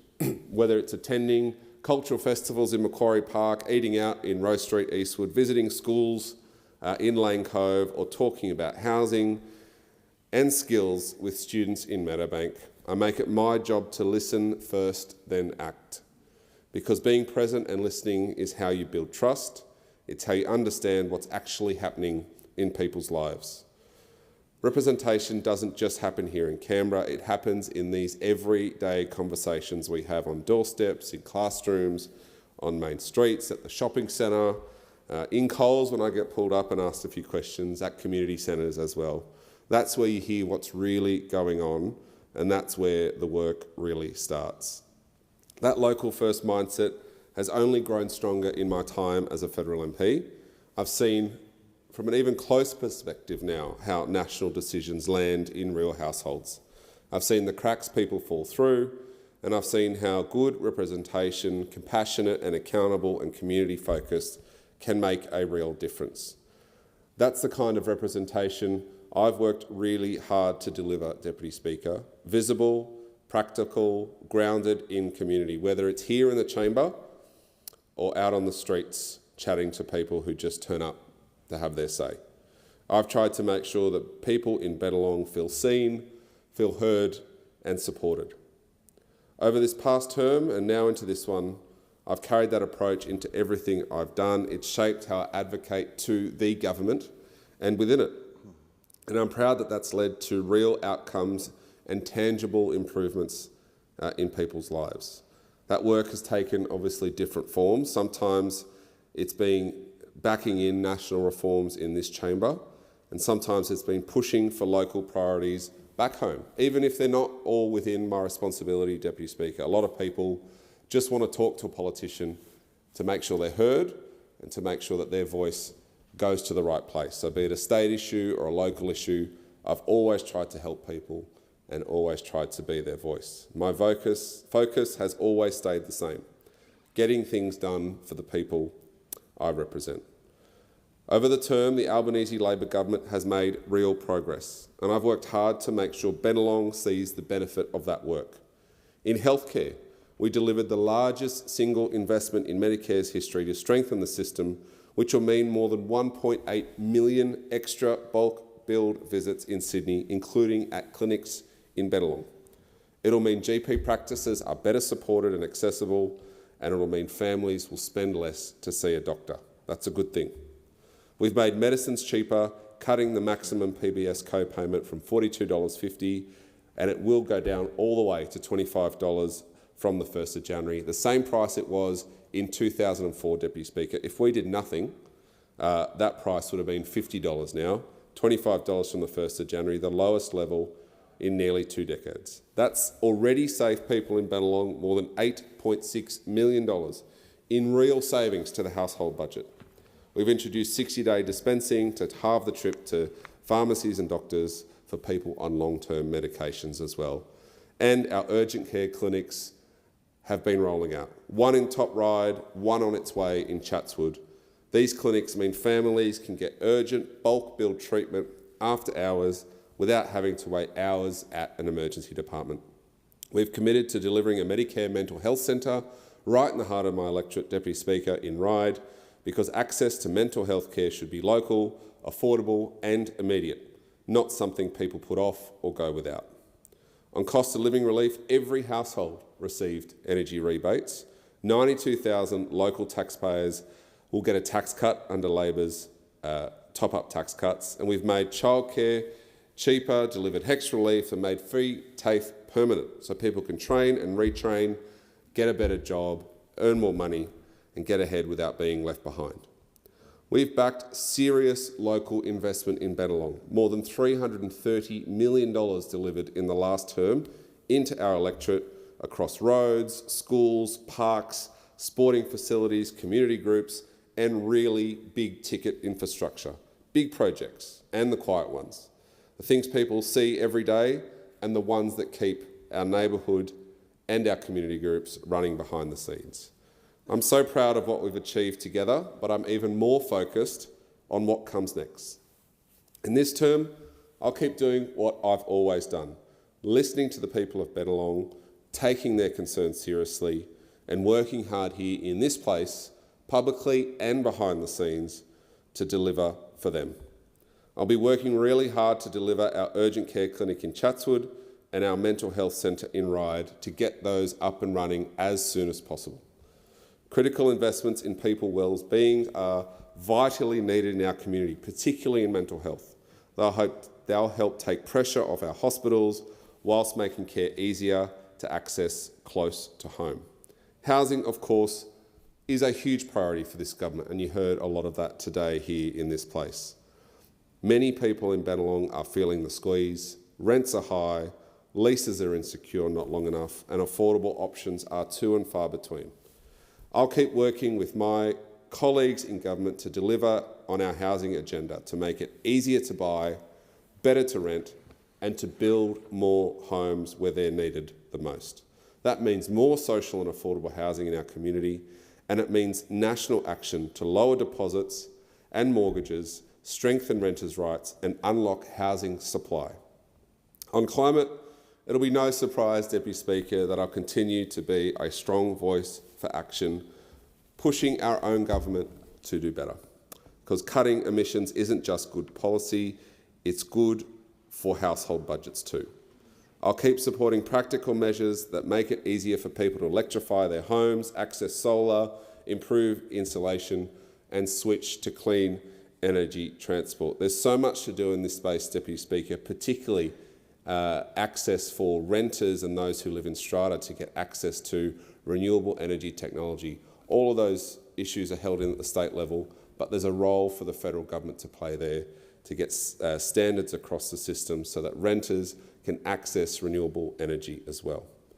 I'll keep on pushing for strong local voices to be heard in the national environmental reforms so that the work we do here translates into better outcomes in communities on the ground. And all of the commitments made to my community during the election and before it, I intend to work hard to deliver. That includes our upgrades to Christie Park, the synthetic futsal courts, 5 of those, $1.9 million, and the wonderful facility upgrades at Baronia Park, a battery, solar panels and upgraded electrics and lighting, funding arts and culture in Lane Cove, and continued investments in roads, schools, community groups, services and public spaces that makes Bennelong such a wonderful place to live.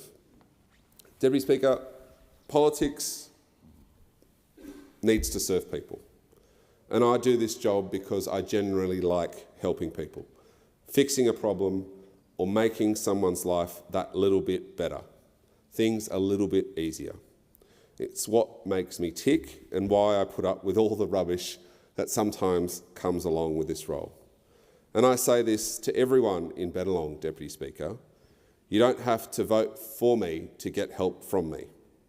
You don't have to agree with me for me to stand up for you. If you need my support, I'll always do my best to hear you and help where I can. My job is to represent everyone in Bennelong, and that's what I'll do every day. I'm proud of what we've achieved together, but I'm even more determined about what comes next. Because I'll keep showing up, and I'll keep listening, and I'll keep pushing the government to deliver outcomes that matter. Bennelong deserves nothing less, and I'll keep doing everything I can to deliver on that promise. The question is that the address be agreed to, and I call the member for Casey. Well, thank you, Deputy Speaker. And it's an honour to stand here today after being re-endorsed by my community as their local voice in the Australian Parliament. And I would like to begin by thanking our community of Casey for placing their trust in me to serve for a second term as their community representative. And each time that I stand to speak as the federal member of Casey, I'm reminded of my community who gave me the responsibility and privilege of being a strong local voice in this place. To represent my home and our community in the Australian Parliament is a privilege and an honour that I will never take for granted. Now, the greatest part of this job is the ability to help people when they need it most. Locals who call or visit my office are often feeling vulnerable and in need of assistance with navigating government departments and complex bureaucracies. Others reach out with ideas and suggestions on how things could be done better by the federal government. And my commitment to our community is that there will be a voice in this place for all, regardless of how you voted. And I'd like to acknowledge the 7 other candidates who nominated for Casey at the election and commend them on the campaigns that they ran. Our democracy is something to treasure, and one of the key things that makes it so strong is the independence of the AEC. Thank you to the hard-working AEC staff for their work in the 2025 federal election. Because to vote in this country with the added confidence that the outcome will be fair is a privilege we should never take for granted. And I'll work hard every day for all the residents of our community. I'd like to thank people who have and you continue to support me. As you know, Deputy Speaker, none of us stand in this House alone. There are many that support us on the journey to this House and the journey to continue to serve our communities in this House. And firstly, to my family, my wife Rachel and my 2 children. I couldn't do what I do serving our community without you. Thank you for your unconditional love and support. To my executive committee, the campaign team and my EO staff, thank you for your support, your advice and your guidance. To our dedicated local Liberal members, as well as community supporters who believed in me and our party's values, thank you for giving your time, your most precious asset, to our cause. Our campaign was a local grassroots campaign.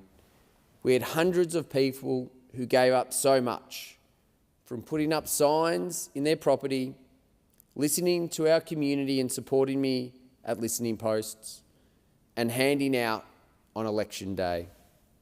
Thank you for believing in me and also the Liberal Party and our cause. At a local level, we made some really important commitments that an elected Liberal government would have delivered. And I've spent the past 3 years out in our community speaking to locals where they are, whether it be door-knocking their homes or listening to them at the local shops. My plan was centred around providing solutions to some of the challenges we face in our community. And I'm pleased that my positive plan resonated with the community. And this included improving local healthcare, funding for sealing Yarra Ranges dirt roads to help end the days of dust, potholes and dangerous driving conditions, as well as boosting local telecommunications resilience with battery backup for telecommunication towers and generator upgrades. And I also work closely with our local sporting clubs to deliver the infrastructure they need and deserve. In my first speech, I spoke about the importance of community support in shaping who I am today. Involvement in grassroots local sport gives you a sense of purpose and can change lives. My commitment to important upgrades at several local clubs was about improving and building on that strong community spirit that is fostered in our clubs, as well as to support increased female participation. And I'm proud that today, young girls like my own daughter, have the same opportunity to participate in sport, make new friends, and get involved in their community. And they can learn the values of hard work, training, taking advice from their coaches, the pain of defeat, but also doing the hard work to improve and the sweet taste of victory from that hard work. And I am disappointed that the Labor government did not match my commitments for our community, and at this point they won't be going ahead. But the need for these local projects is important, and it doesn't stop once the election is decided.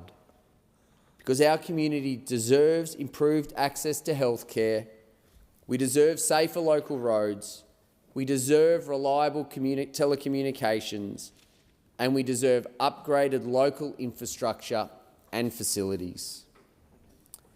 And my commitment to you is that I will continue to advocate and I will continue being a strong local voice in this Parliament for our community. Last term, Deputy Speaker, I started a petition with my community calling for an urgent care clinic in the Yarra Ranges. Thousands of locals added their names, and I stood here in this place and brought local voices to the federal Parliament. I'm pleased that together we had a win for our community. The government has finally now committed to delivering an urgent care clinic in the Yarra Ranges. And recently I received confirmation that the clinic will be established in Lilydale. And it's great that the government has finally listened to us. It's a real credit to our efforts. Every person who signed the petition, who spoke up and who shared their story. I welcome this progress, but it doesn't go far enough. Because while a clinic in Lilydale is a step forward, it doesn't do much for the families in Hillsville, the Upper Yarra, or other rural parts of Casey.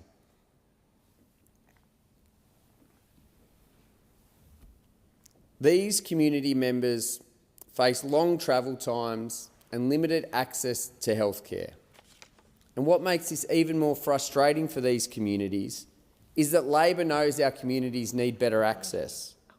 During the election, Labor's endorsed candidate said more than once that Hillsville would be the location for an urgent care clinic. And this was after the Prime Minister and the Minister for Health had said it would be in Lilydale. In an online candidates forum, their candidate clearly stated that an urgent care clinic would be located at the Hillsville Hospital. They told the local paper, and I quote, "Hillsville has an appropriate location with connected services and has a huge need. Hillsville will be the location chosen."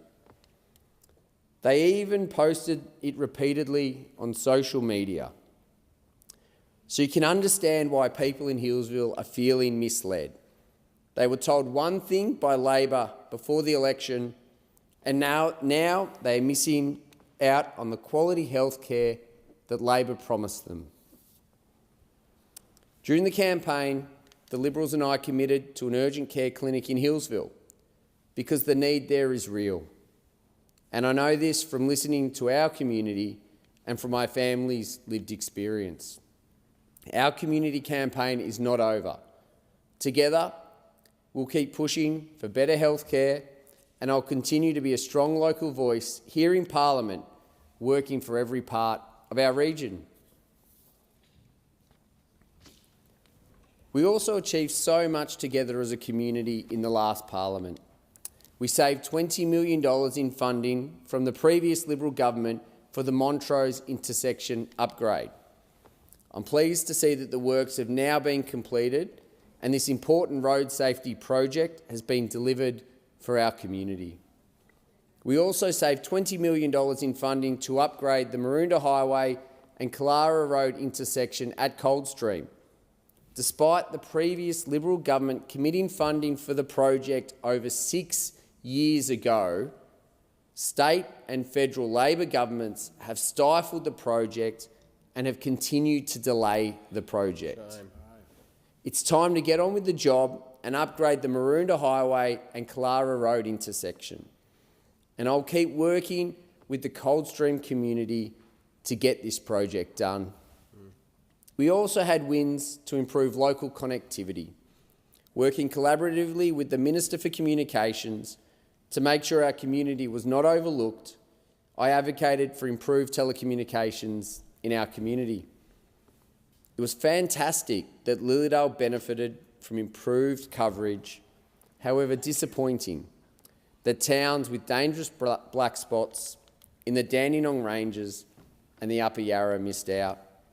And I'll continue advocating for the telecommunications our community deserves right across the electorate, particularly as we come into this time of emergency services. There are a lot, Deputy Speaker, of emergencies we have in Casey, whether it's fires, floods, storms. I do want to take a moment to commend all the CFA units across Casey who were commended for their work in the June storms of 2021. Volunteers that put their lives on the line in the Dandenongs, in the Upper Yarra, in the Yarra Valley, in our suburban areas to make sure our community was safe. And I know and they know that reliable communications are important every day, but they are so crucial when things go wrong, and unfortunately they so often do in our community. I was also determined to deliver for the thousands of volunteers in my community. And through my local Stronger Communities program and volunteer grants, we delivered funding for 95 community organisations across Casey. Whether it to buy new equipment or to provide training to upskill and grow the volunteer base. I was proud to support so many local volunteers who give so much of their time to make our region even stronger. They do it because they love our community and they want to give back. And I'm excited that an additional 14 local groups will receive grants of between $2,500 and $20,000 to help deliver projects that benefit our wider community through round 9 of the Stronger Communities programs. Those organisations were the Blair Gowrie House Playgroup in Mooroolbark, the Cohar Community Cafe in Warburton, the Wandon Seniors, the Upwey Fire Brigade, Hillsville Inter-Church Community Care, more commonly known as Hickey, the Belgravia Foundation, who run the Hillsville Pool, the Millgrove Residents Action Group, Anchor Community Care in Lilydale, Yarra Valley Ecos in Wesburn, Mums of the Hills in the Dandenong Ranges, Yarra Valley FM in Hillsville, Veterans for Fishing, the Kilsyth Junior Football Club, and Treasuring Our Trees. And I can't wait to see these grassroots projects come to life and continue to support our local community groups. And I've had the opportunity, Deputy Speaker, to visit all of these community groups and see firsthand the impact they have on our community. They do so much to ensure that the fabric of our community is stronger. In a peri-urban, regional, rural town, these volunteer community groups really are the heart of the community and give so much back, and I'm glad that we can support them in a little way to continue to do the work that they do for our community. I love our community and I'm looking forward to continuing to serve as their local voice in this place. I work every day to make sure our region gets the investment it deserves and remains the best place to live, work and raise a family. Australia is the lucky country. It's a place where I was able to make a life for myself and my family, regardless of postcode, income or circumstance. But for many Australians, it doesn't feel so lucky anymore. We have plenty of work to do in this place to ensure future generations have the same opportunities I did.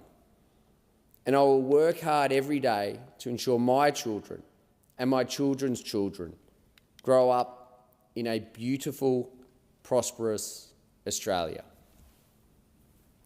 And when we talk about our future generations, Deputy Speaker, there is not one thing that is more important. There is many things we need to do to ensure that they have that future. But the consistent theme that comes through for our younger generation is that access to housing. We need to make sure in Casey, across Victoria, across Australia, that we have the opportunities to deliver housing for them at an affordable price so they can start their dream with their family, own their little part of Australia. I'll continue to hold this government to account to make sure that they are actually delivering, not just rebadging coalition policies, although, as they say, imitation is the greatest form of flattery. It was disappointing that the Prime Minister and Treasurer felt that they needed to run a 3-day roundtable as cover to announce a coalition policy as their own. But as long as we're getting prices down, we will take that, Deputy Speaker. There is much to do. I'm looking forward to continuing to deliver today and into the future in this term of Parliament for my community. Yeah. The question is that the address be agreed to, and I call the member for Newcastle. Thank you, Deputy Speaker, and I rise today with a deep sense of gratitude, pride and responsibility. To the people of Newcastle, thank you. Thank you for once again placing your trust in me to represent you in the Australian Parliament. It's an extraordinary honour and one that I will never take for granted. The message Australians sent at this election was clear. They wanted a government that rolls up its sleeves, tackles the big challenges and delivers real, practical change. And that's exactly what this Labor government is doing and will continue to do. This election delivered Labor a strong mandate, a mandate for action. Action to help with the cost of living, to rebuild our health and education systems, to deliver secure jobs and better wages, to tackle climate change and create a clean energy future, and to deliver a more inclusive, more fair, more resilient Australia for every Australian, no matter where you live, where you work, or who you voted for. We know that right now Australians are feeling the pinch, from power bills to groceries to mortgages. And that's why from July 1, new cost of living measures kicked in, meaningful, targeted relief that is already making a difference. 3.5% increase to the minimum wage. This, of course, is the third consecutive increase to minimum wage. We've seen the superannuation guarantee increasing from 11.5% to 12%. We've got 30% off home batteries, $10,000 for housing apprentices, $150 in energy bill relief for every household, again building on the energy relief that was provided in the last term of the government. We've got an extra 2 weeks of paid parental leave and superannuation being paid on paid parental leave for the first time ever. There's the $20,000 instant asset write-off extended again for small businesses, and a $1.8 billion boost for our public schools. There's the historic investments in women's health, giving women more choice, lower cost and a higher quality of care. These are not just promises. These are real, tangible outcomes from a Labor government that cares and delivers. We welcome the Reserve Bank's decision to cut interest rates for the third time in 6 months. This is welcome relief for millions of Australians and reflects the substantial and sustained progress we've made on inflation in a volatile and uncertain global environment. And we know there's more work to do, which is why we're building on this relief with long-term reforms to improve housing, skills, energy and income support to build a more secure future for all. One of the most exciting opportunities ahead is Australia's clean energy future, and the Albanese Labor government is making sure Newcastle is at the centre. With a strong industrial base, a world-class port and a skilled, resilient workforce and critical infrastructure, our region is perfectly placed to lead this next chapter. We've already seen a massive $100 million commitment by the Albanese Labor government to establish a clean energy precinct at the Port of Newcastle, a project that will revitalise our port and transform our regional economy. Let's take a moment to appreciate what that means. Land that was once earmarked for the expansion of a coal terminal will now be home to the industries of the future. Green hydrogen, green ammonia, renewable exports and energy innovation. This is a game changer. And on top of that, we've just announced $425 million for a hydrogen hub at Orica, one of my big heavy industries on Kooragang Island, further cementing Newcastle at the forefront of our clean energy transformation. But we know that infrastructure alone is not enough. And that's why Labor is also establishing a net zero manufacturing centre of excellence at the Tighes Hill TAFE, ensuring that local workers have the skills and training they need to thrive in these new energy industries. We've also delivered $21 million for a new future industries facility at the University of Newcastle, where researchers, industry and students will help shape the net zero economy together. From coal to clean energy, this is what transition looks like. Thoughtful, strategic, and grounded in the strengths of our region and our people. Novocastrians should be proud. We are not just adapting to the future, we are shaping it. And Medicare remains at the beating heart of our health system, and I want to be absolutely clear. Under Labor, it will never be privatised. It will never be dismantled. It will be protected, strengthened and modernised. We've made the biggest investment into bulk billing by any government ever, saving families thousands in out-of-pocket expenses and ensuring access is based on need, not wealth. We're putting nurses and doctors back into local communities through our Medicare urgent care clinics. We've secured the future of GP access after hours services at the John Hunter and Mater hospitals, a fight I was proud to lead on behalf of my local community. We're launching the 1800 Medicare, a free nationwide 24/7 health advice line and an after-hours GP telehealth service.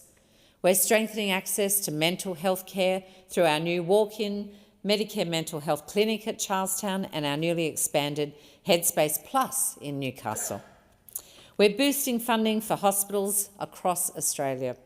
We're delivering cheaper medicines, already saving Novocastrians more than $10 million. And we've made record investments into women's health, men's health and mental health for parents.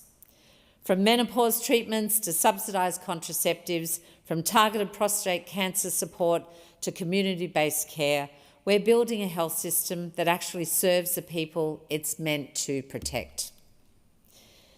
And one of the biggest pressures facing Australians right now is housing. Whether you are trying to buy your first home, afford your rent, pay your mortgage, or find a safe place to live, too many people are being left behind. Labor believes that housing is a fundamental human right. When Labor came to office, the cupboard was bare when it came to housing.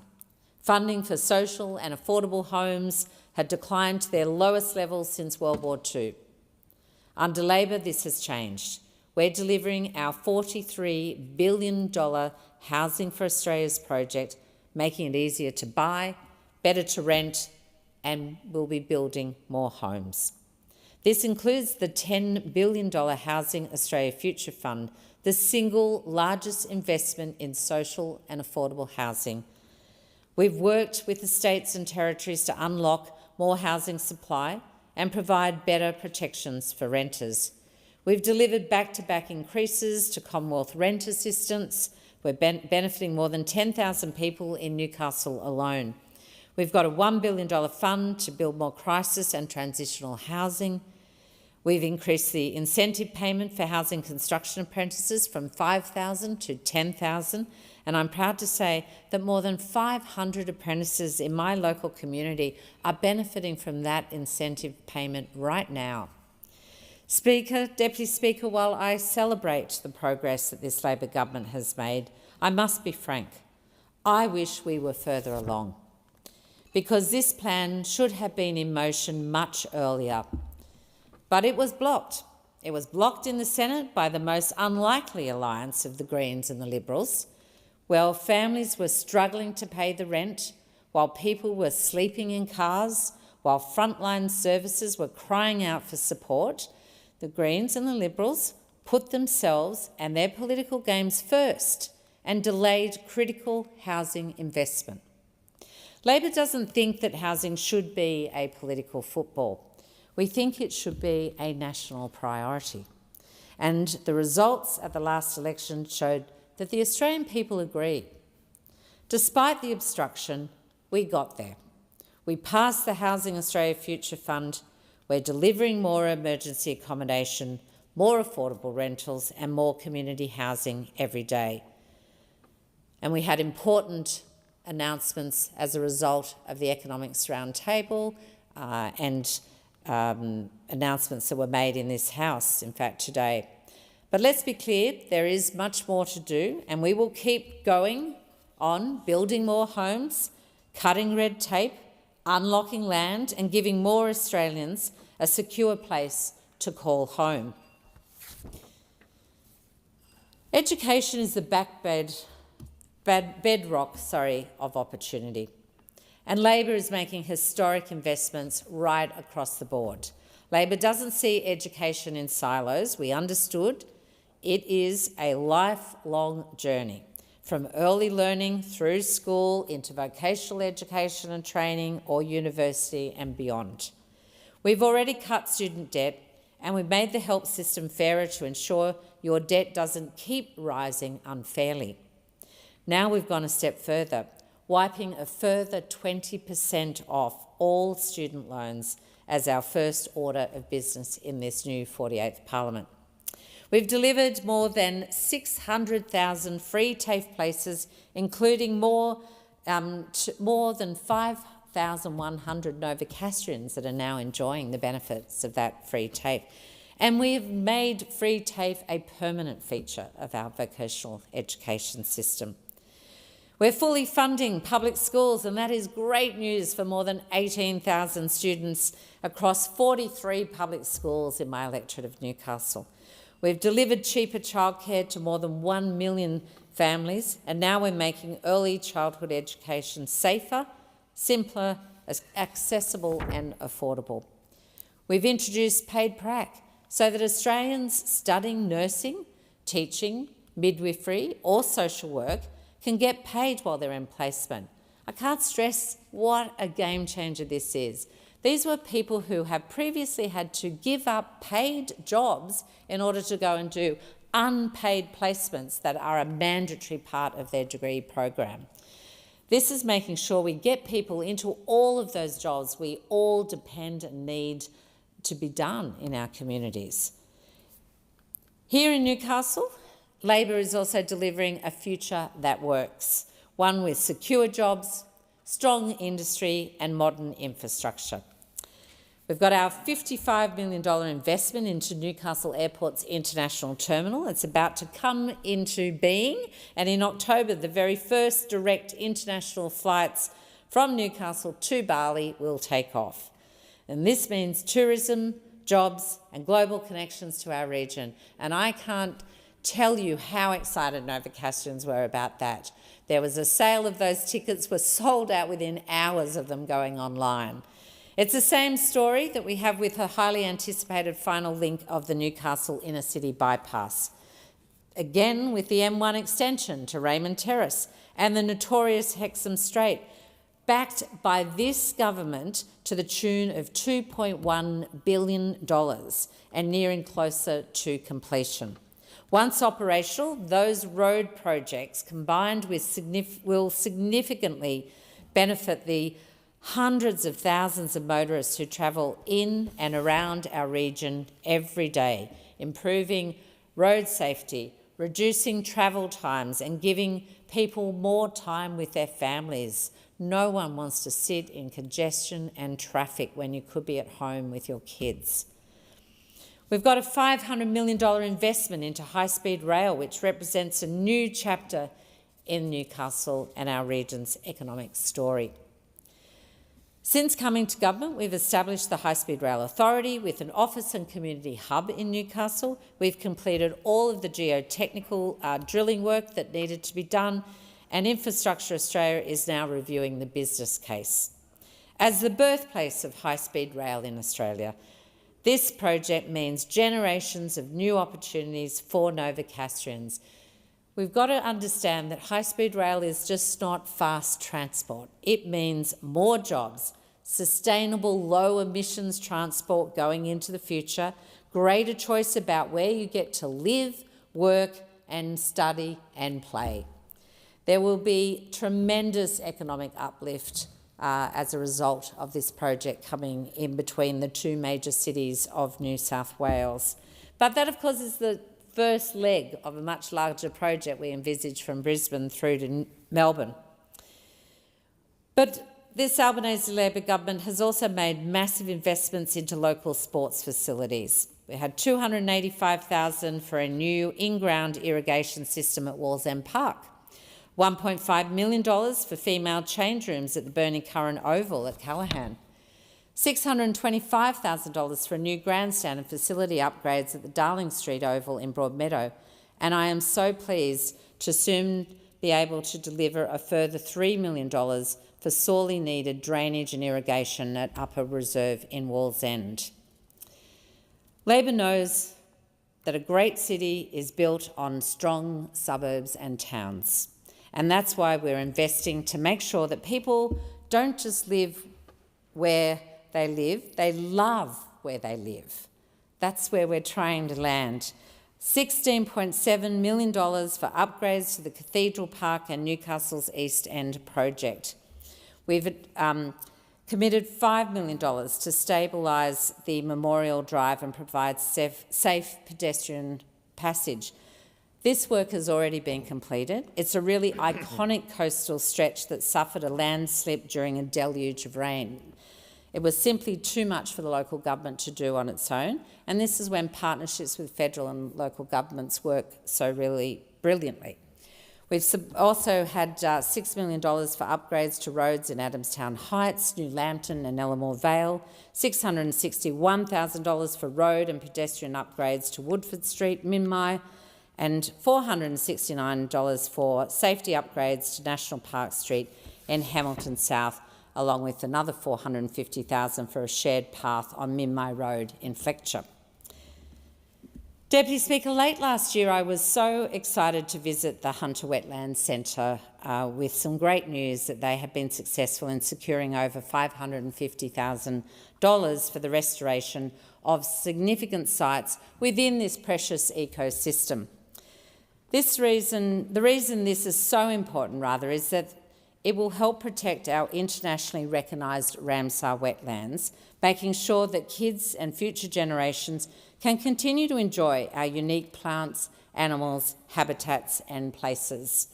And Deputy Speaker, I am also so excited to deliver a further $10 million during this term to naturalise the Ironbark Creek in Wallsend. For too long, our community has lived with the shocking consequences of major flooding, and it's caused significant distress for residents, while also constraining economic development in Wallsend. While this funding is about mitigating flooding in Wallsend, it also has positive impacts further upstream. This project will convert a degraded and graffiti-covered urban drain into a living stream by providing new aquatic habitat to link stored upstream riparian corridors with the internationally significant Hunter wetlands that I mentioned before. These investments aren't just about fixing problems, they're about creating a healthier, more resilient environment that our community can be proud of for generations to come.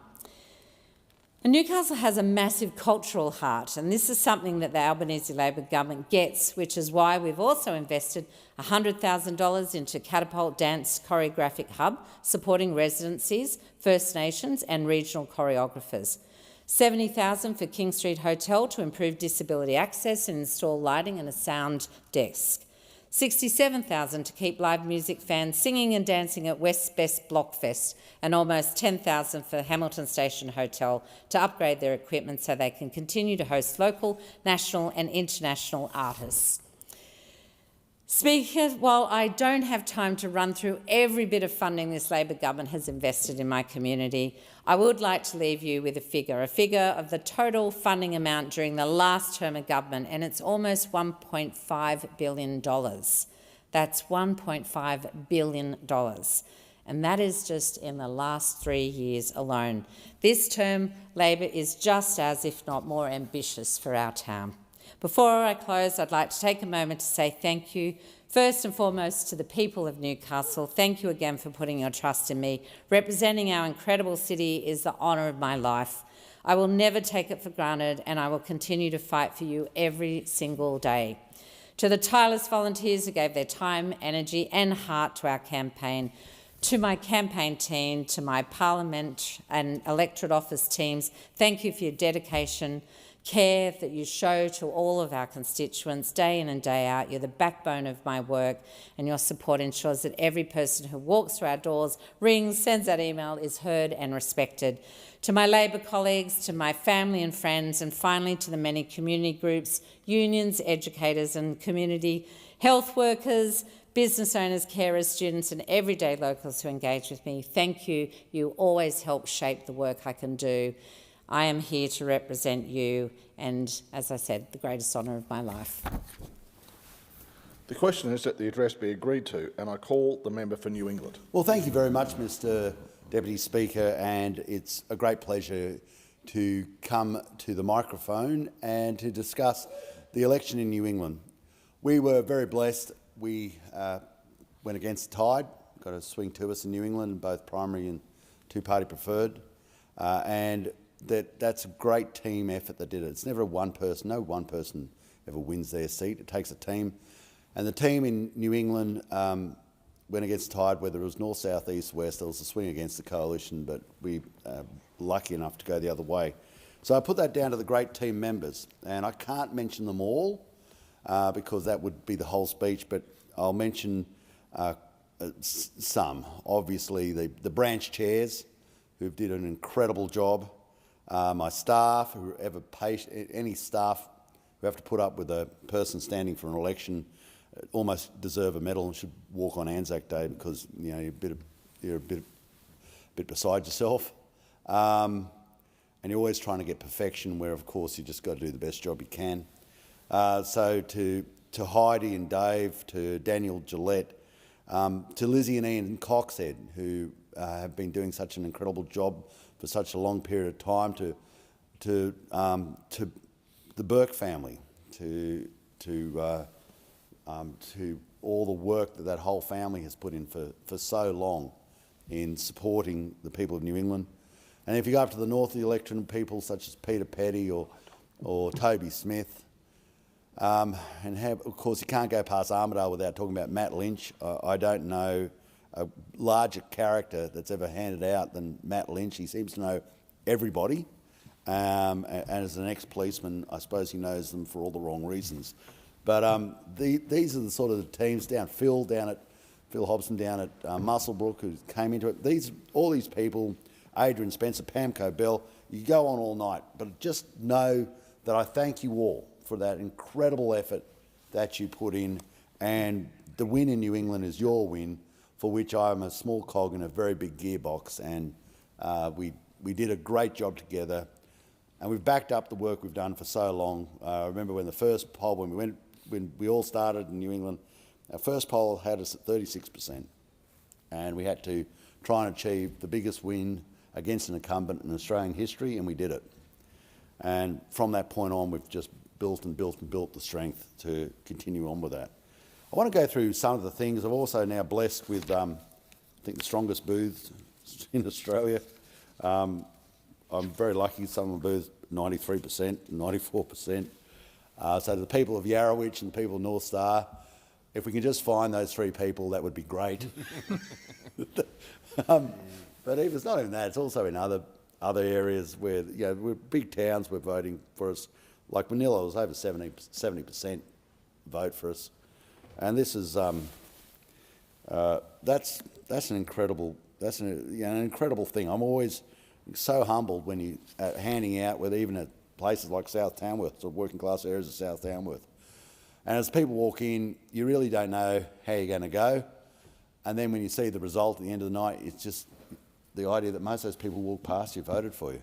And, so you never want to let them down. You want to make sure that however you do it, that you look after them. Now, I'm very lucky. Our office they do a survey, and for now, I think it's 4 terms in a row, we've been the most responsive office in Australia. I think it's the Greens office that comes second. And that's the sort of service that is really important to make sure that people feel that if they contact you, you are following things up, you are following things through. There was some interesting issues I believe need to be discussed. We took over some of the Hunter seat, which of course was a Labor seat, and we got a massive swing to us, 10% in some of the booths. It was one of the most substantial swings to us was in the Muswellbrook area. Now, I have to be honest, because we promised them a nuclear power plant. That was the big thing that won the votes there. And I put that to my colleagues on the other side, that don't think that nuclear power is so disliked. It's people who are power literate, who could see the jobs, fitters and turners, sparkies, boilermakers. They just know that if their lives have been making black rocks boil water and you're going to go to a different coloured rock and boil the water again, then they got the jobs. As they explain, if you go to a power plant car park, it's chock-a-block full of people on good wages. The car park is packed. But if you go to an intermittent power precinct, your swindle factories, there is no car park because no one works there. And so the people of Muswellbrook, we went down, we were straight with them and said, look, if we win, we're going to build a nuclear power plant here and we've got a massive swing to us. I want to relay an interesting story as a lot of guys come into work, predominantly guys, come into work at change of shift in the mine. So one would say that they probably, as a lot of people I know, probably grew up Labor. Everybody always in their family voted Labor. And I just remember this guy walking down in his Don't Kill Me shirt, the big Reflecto shirts, and this lady, she was an independent, says, vote against Barnaby and stop the nuclear power plant. And he had picked up a how to vote card, and he stopped, pivoted, and said, "In that case, madam, you can have this one back." And I just think it's an interesting thing to read people. I think the fear about nuclear power is funny. It was strongest where there was no prospect of ever building a nuclear power plant, but we're actually going to build them. We actually got a swing to us, and you could also see that in places like the seat of Flynn, which I know there was a swing to us, because people who work in the power industry are not dopey. They're pretty well read, and they know, as we say, they're very power literate. Big issues for us. The thing I'm still banging on about: pathological dislike of intermittent power for what it's doing to our communities, what it's doing to our landscape, what it's doing to the poor, and how it's putting such a pressure on their cost of living that's just driving them out of a house. And the fact that they see the proponents, the people who are actually making the money out of it, not the farmers, by the way, that's what's created the division in the communities. The people making the money, overseas companies, they all know about them. They're not dopey. They look them all up. Overseas companies and domestic billionaires.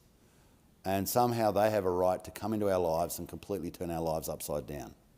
And slightly egotistical statement, yep, but I did make myself the champion of that issue. And it's the reason it paid political dividends is because that's what people are thinking. That's where they are. They want you to go and fight the battles that they can't fight, and they expect you to stand up against the powerful on behalf of the powerless. And if you do that and stay humble, then you end up with one of the safest seats in Australia. But I don't take that for granted one little bit. I acknowledge it in a heartbeat. The seat of New England could change in a different direction. It's done it before, and it could do it again. It's just, you got to stay humble, keep focused, make sure you push a shopping trolley around the Coles supermarket, talk to people, find out what's going on, and always make sure your office has an open door. At a macro level, what went wrong? And it was a train wreck for the coalition. It's obviously the Liberal Party had an incredibly bad day in the office. At the previous election, we had 22 seats. The Nats went down to 19, but not as bad. But it was, it wasn't. It was all round not a good thing. I think it's really important we don't say, oh well, it's all their fault or none of our fault. It's just not a good day in the office for the whole lot of us. And but the Labor Party shouldn't be too cock a hoop, because your primary vote's only like 34%, which means it's really febrile. Really febrile. The big winners in this were third parties, and their vote is building up and building up and building up, which means that it's tenuous. It means you can have a massive swing in the right circumstances at the next election, because any person who holds a seat with a 3 in front of it is only just there, and that's the government. Of course, it would have been us as well, but that's the government or the opposition. So the elections are going to become a very, very febrile thing. And why is that? Is because more and more people are not grazing through the broadsheets of newspapers or watching the news. They're on the tablets and they're in echo chambers. They're on Instagram, they're on TikTok. The ones who read a little bit more are probably on Facebook, but they're reinforcing the messages they already know. And that's going to make politicking different. And it creates a great avenue for third parties to get into those echo chambers, be heard, and collect a vote. And you're seeing that more and more and more and more. On one side, you're seeing it, the Greens probably didn't have a very good day in the office either, but they hold the constituency. One Nation on the other side is building up their vote, and we see other independents in other shapes and forms in other areas.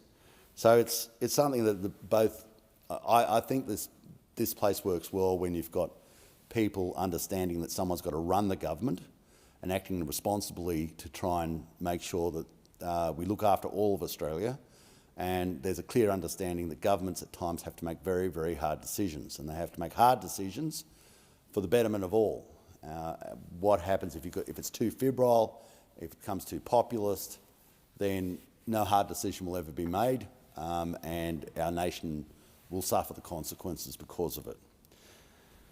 But that's up to us to try and make sure we get the trust of the people back, because we are losing it, and we are losing it on both sides of the chamber.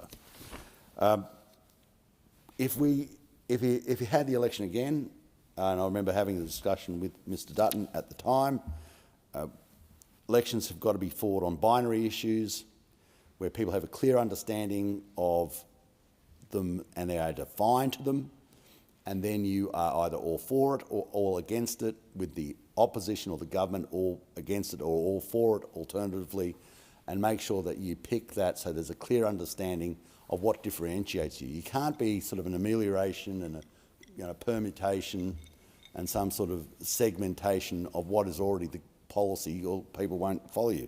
Now, what would have done that for us? We should have gone into the election against net zero. Should have said, we are against net zero, they're for Paris, we're for pensioners, they're for billionaires lining their pockets, we're for you getting you the most affordable amount of power we possibly can. Because people understood that, and we should have stood there and fought on that. Nuclear power was, even though it worked well for me, because I was promising people jobs. That's why it worked well for me. It wasn't perfect trying to explain to people nuclear physics. That is difficult. It's over now. That is difficult. It's not that nuclear is wrong. We will end up there. It's just a matter of time. We'll get there, because otherwise we're just being left behind by the rest of the world. We're going to get there, but it's a hard thing to define during a campaign. The other thing I think we let the government off the hook on was unrealised capital gains. We should have been smashing that every day. That is just probate back. It's death duties back, only this time you don't have to die. The idea that you're going to tax somebody for something that they've never sold by reason of a book value, for which you make them pay for the valuer, and there's no prospect of them finding the money. No prospect of them finding the money to pay it off. And once you've cracked the egg and say you can do it on a certain group within superannuation, you've cracked the egg. And that means everybody should be aware that this is now acceptable, that you can do that. And I think if we'd prosecuted that argument better, then we would have gone better. Just, you only need about 3 or 4 issues in an election and you're there. Back to New England, there are a couple of things that we have to, not just for the betterment of New England, but for our nation, we have to do that.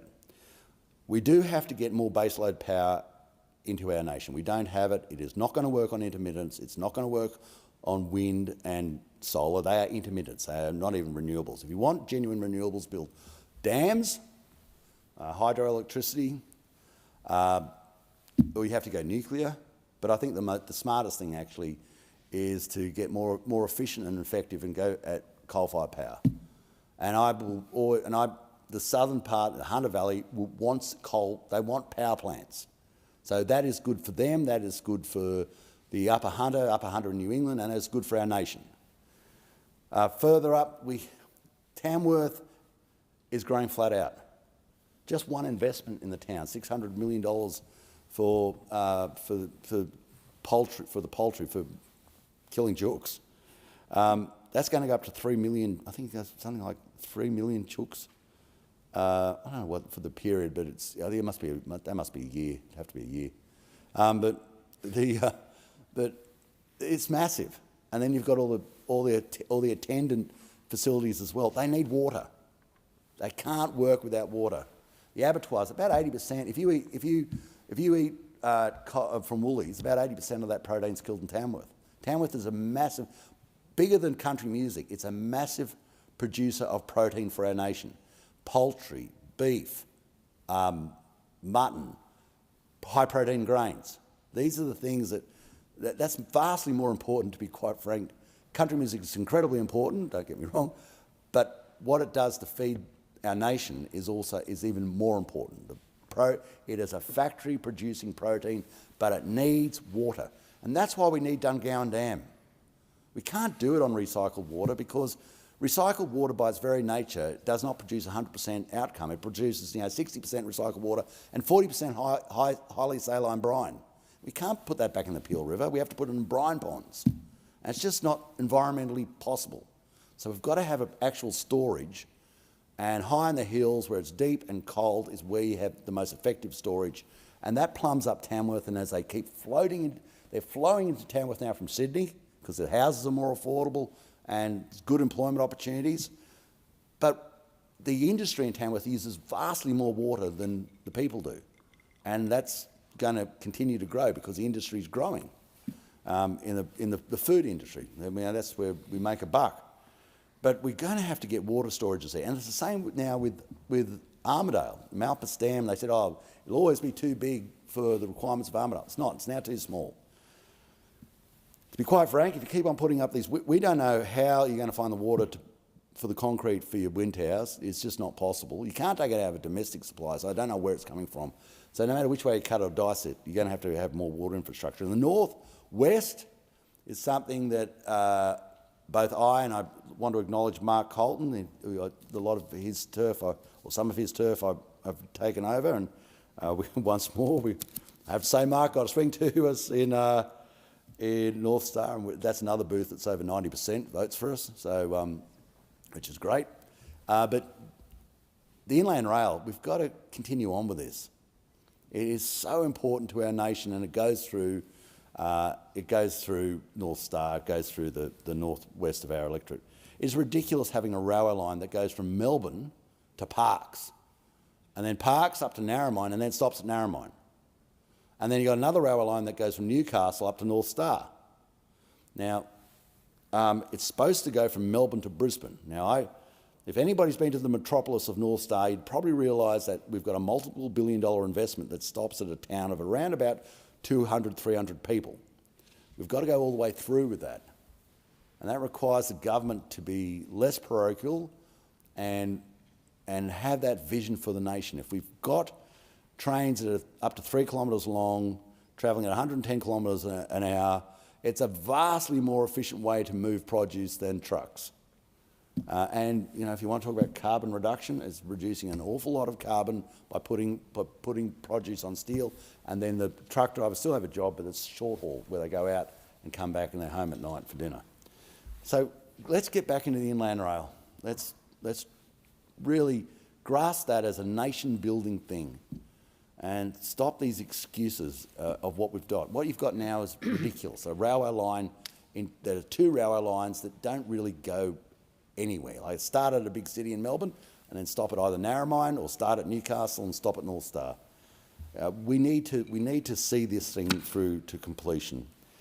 So across the electorate, telecommunications, mobile phones, break the ice, learn how to put a genset next to your mobile phone towers, so when the power goes out, like in the recent snow issue we have, that you've got the capacity for the generator to kick in and keep the communication going. We had, up the road from me, this is a true story,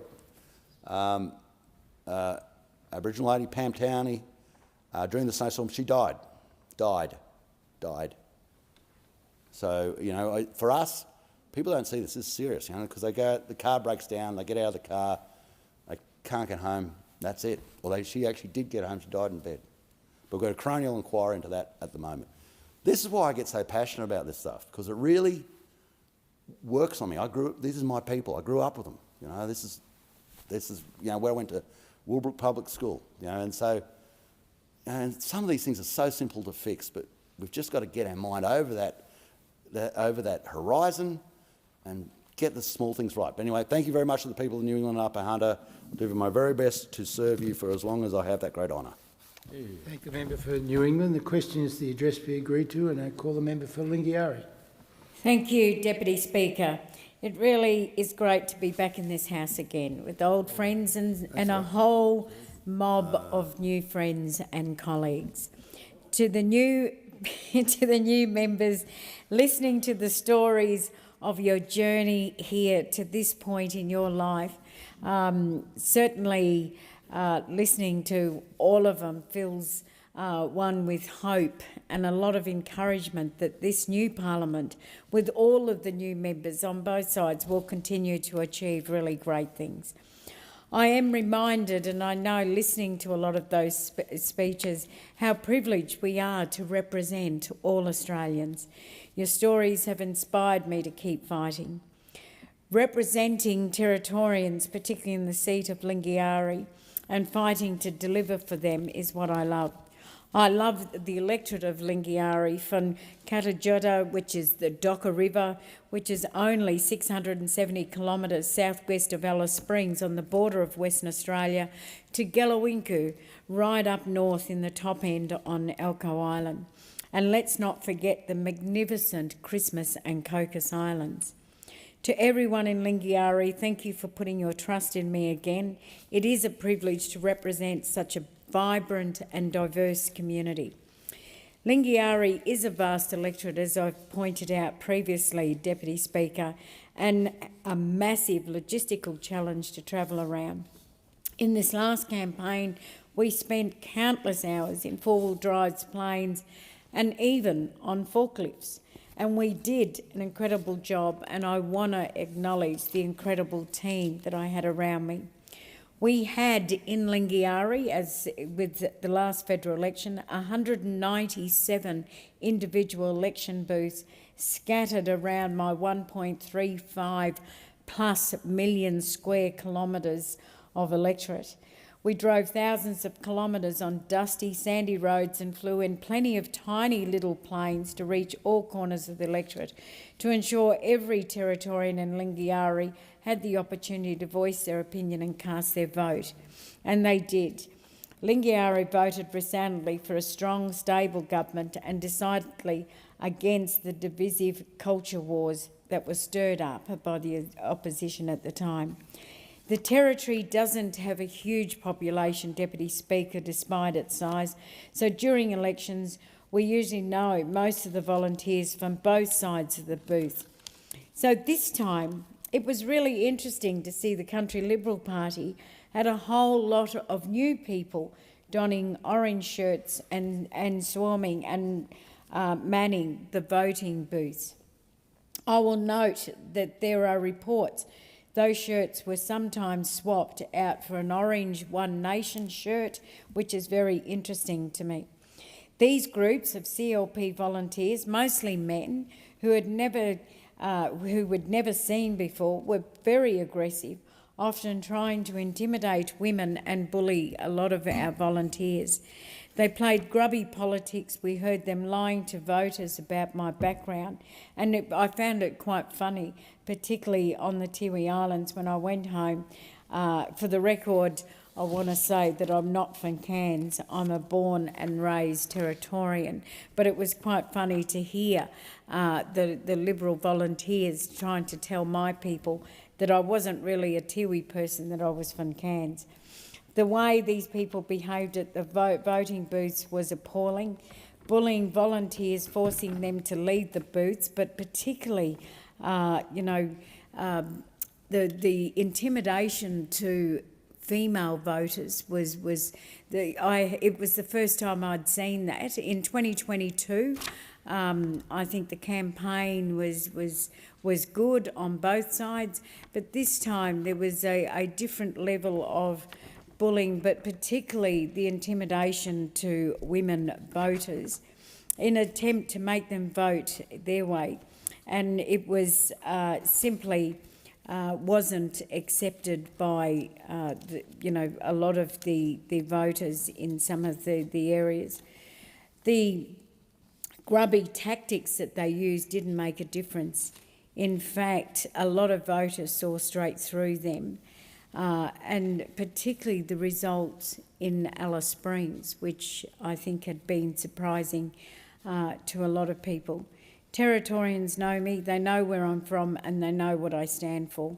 And this is reflected in the numbers. As I said earlier, they voted resoundingly for a strong, stable Labor government and a member who will stand up for them.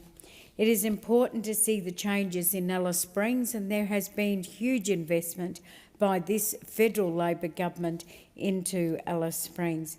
We have had our problems in Alice Springs, like a lot of the small towns across Australia, but the people of Alice Springs recognise the tremendous investment that the Albanese government has put into their town and voiced this with their vote. Our government had a good story to tell. People know we're in safe hands with the Prime Minister, Anthony Albanese. We still have challenges and a lot of work to do, but under our government, I'm confident that we can get it done. I was honoured after the election to be appointed the Special Envoy for Remote Communities. The creation of this role is a testament to this government's commitment to remote communities right across Australia and to the Territory as a whole. I'm also very proud to have been selected on the Speaker's panel of the House. Being the first Aboriginal person ever to take this chair is a huge honour, and I thank Mr Speaker, and in particular I do want to acknowledge the Deputy Speaker, the member for Newcastle, for all of her support and the support that she has given me, not only when I first came into this House, but also as a mentor and as a friend. So I want to acknowledge and thank both the Speaker and the member for Newcastle, the Deputy Speaker. The night of the referendum was just so devastating to us, Deputy Speaker, and there have been many tears and going around the communities, talking to many Aboriginal people right across the Northern Territory, that Australia had rejected our people, and people felt that. But I think, the election result showed the kindness in this country. And I think for all of us, particularly what I had got from a lot of the communities in Lingiari was that they wanted me to express gratitude to all Australians for the way in which the last election, the federal election and the vote, that people felt that Australians had voted against division, that they no longer wanted division in this country, but they wanted everyone to come together and to work to try and face and address a lot of the challenges that we've got.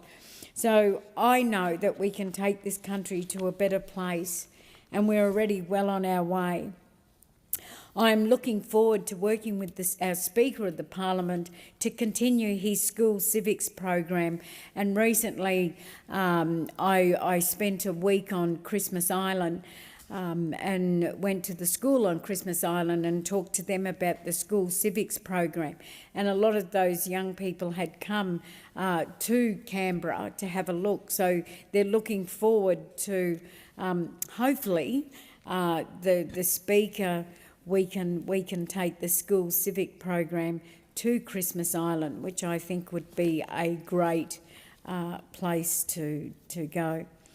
It is a particularly important program for all students in Lingiara to show them the importance of democracy and voting and to show them what they can achieve.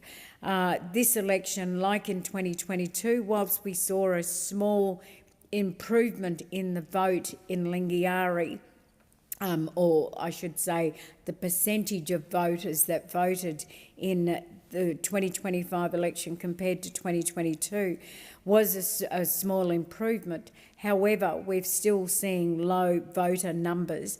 And so we need to, and particularly amongst young people, so amongst a lot of our youth across Lingiari,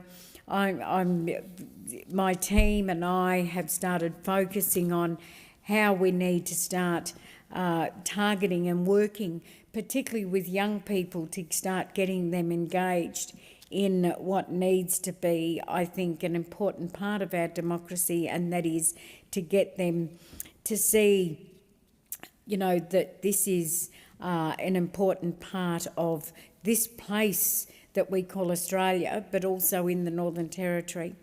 So I will certainly work with the Speaker to look at the school civic program. I also, I think diversifying our economy and ensure that our remote communities are looked after and delivered for. Was pleased to be appointed the chair of the Joint Standing Committee on Northern Australia. I've lived my whole life in Northern Australia, and it is a wonderful, unique, strong place. This message is critically important to our young people living in remote communities. We need to encourage them to be role models, to provide for them and provide education and opportunity, whether it's jobs, housing, economic empowerment or food prices. We want to build a stronger future. During the last term of government, and particularly during the last election campaign, we were able to deliver some hope and trust to Territorians by announcing the Cheaper Groceries program, building more than 2,700 more houses in the Territory, and the programs to create 3,000 jobs across the country. These programs will activate remote communities, provide education, job opportunities, and empower our people. Food security, Deputy Speaker, for remote communities is of critical importance. The Albanese Labor government released a 10-year national strategy to improve food security in remote communities. This national strategy is aimed at improving access to affordable and nutritious food regardless of where people live. Reducing the cost of 30 essential products, so we're talking about 160 items, in more than 76 remote stores did go a long way in helping to ease the cost of living pressures and improve food security in remote communities. Building a nutrition workforce in these communities by upskilling up to 120 local First Nation staff in remote stores is crucial, not only to improve nutrition but to create jobs for locals that helps the local economies in these communities and, more importantly, allows locals to stay with families, live and work in their own community. We took a commitment to the 2022 election to reform the dismal CDP program. This policy was had failed remote Australia. When we told people out bush that we would be working to replace this program, there was visible relief. We are well underway on delivering this commitment, and while we have a lot of work to do, we have a strong commitment to this. The first stage of the Remote Jobs and Economic Development Project, or RJET, this program will create 3,000 new jobs in critical community-led sector. I'm encouraged that 1,450 of these jobs have already been rolled out, and I'm very eager to work with the community on the remaining rollout. These jobs are absolutely transformative and they will have a wide-reaching impact. They will be driven by local businesses, local organisations and local people. These jobs will bring more money into families and develop skills which will serve these workers throughout their life.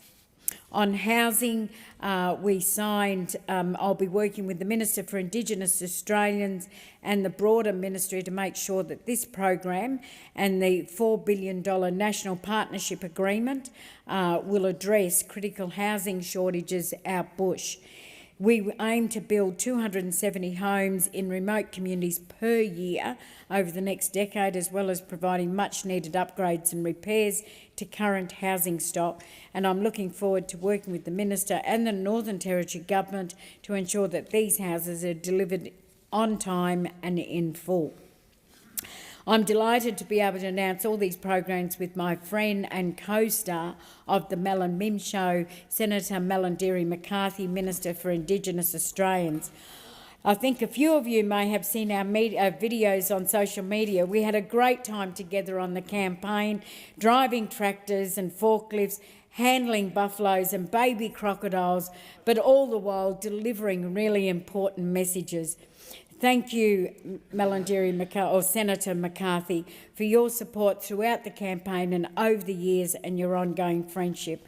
I also want to thank some of the volunteers on my campaign, to the Centralian team, Lockie, Andrea, Matt, Scott, Kathy, Chancey, Mark, Shirley, John, Mark Stoyles, Ali, Amy and, of course, Hazy.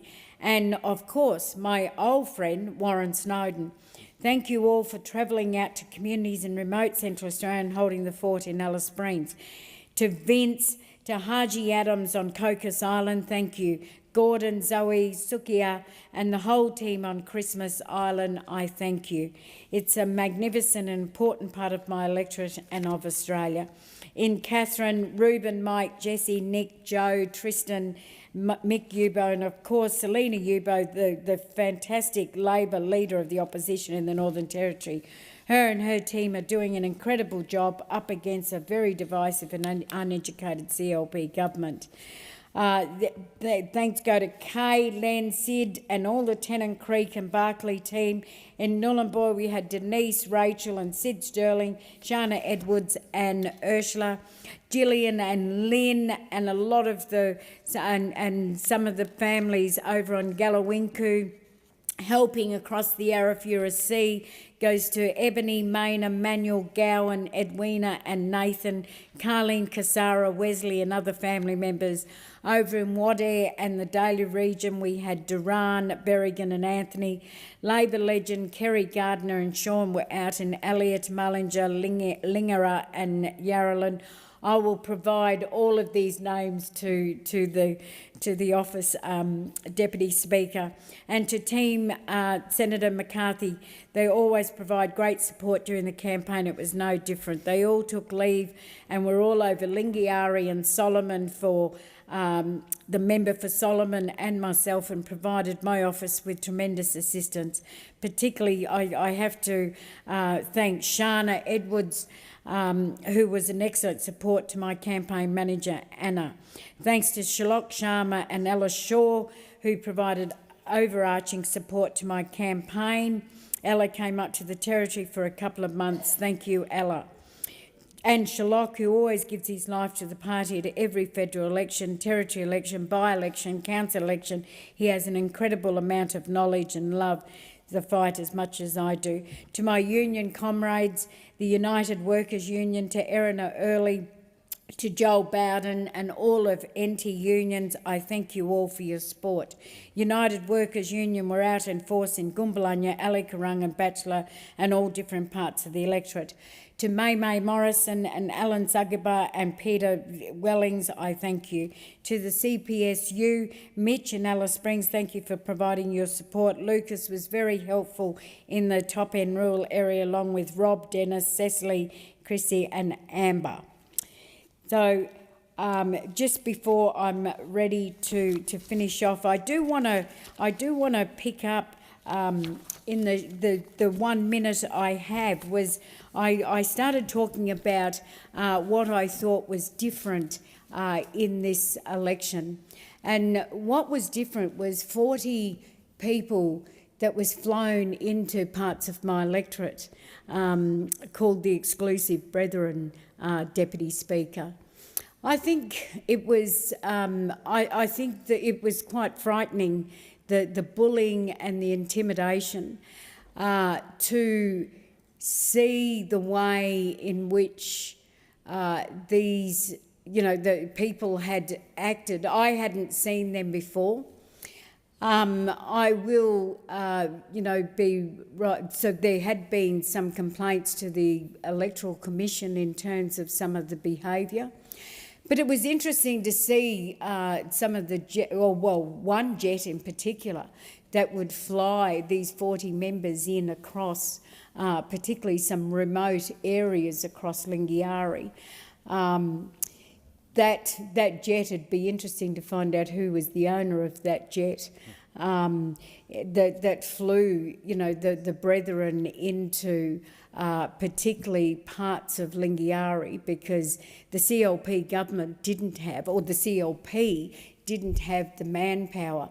But certainly a lot of these men, and they were exclusively men, that were flown into some parts of the electorate.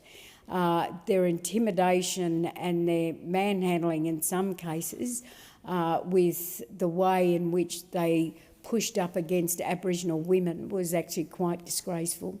I'll thank you, Deputy Speaker. I thank the member for Lingiari.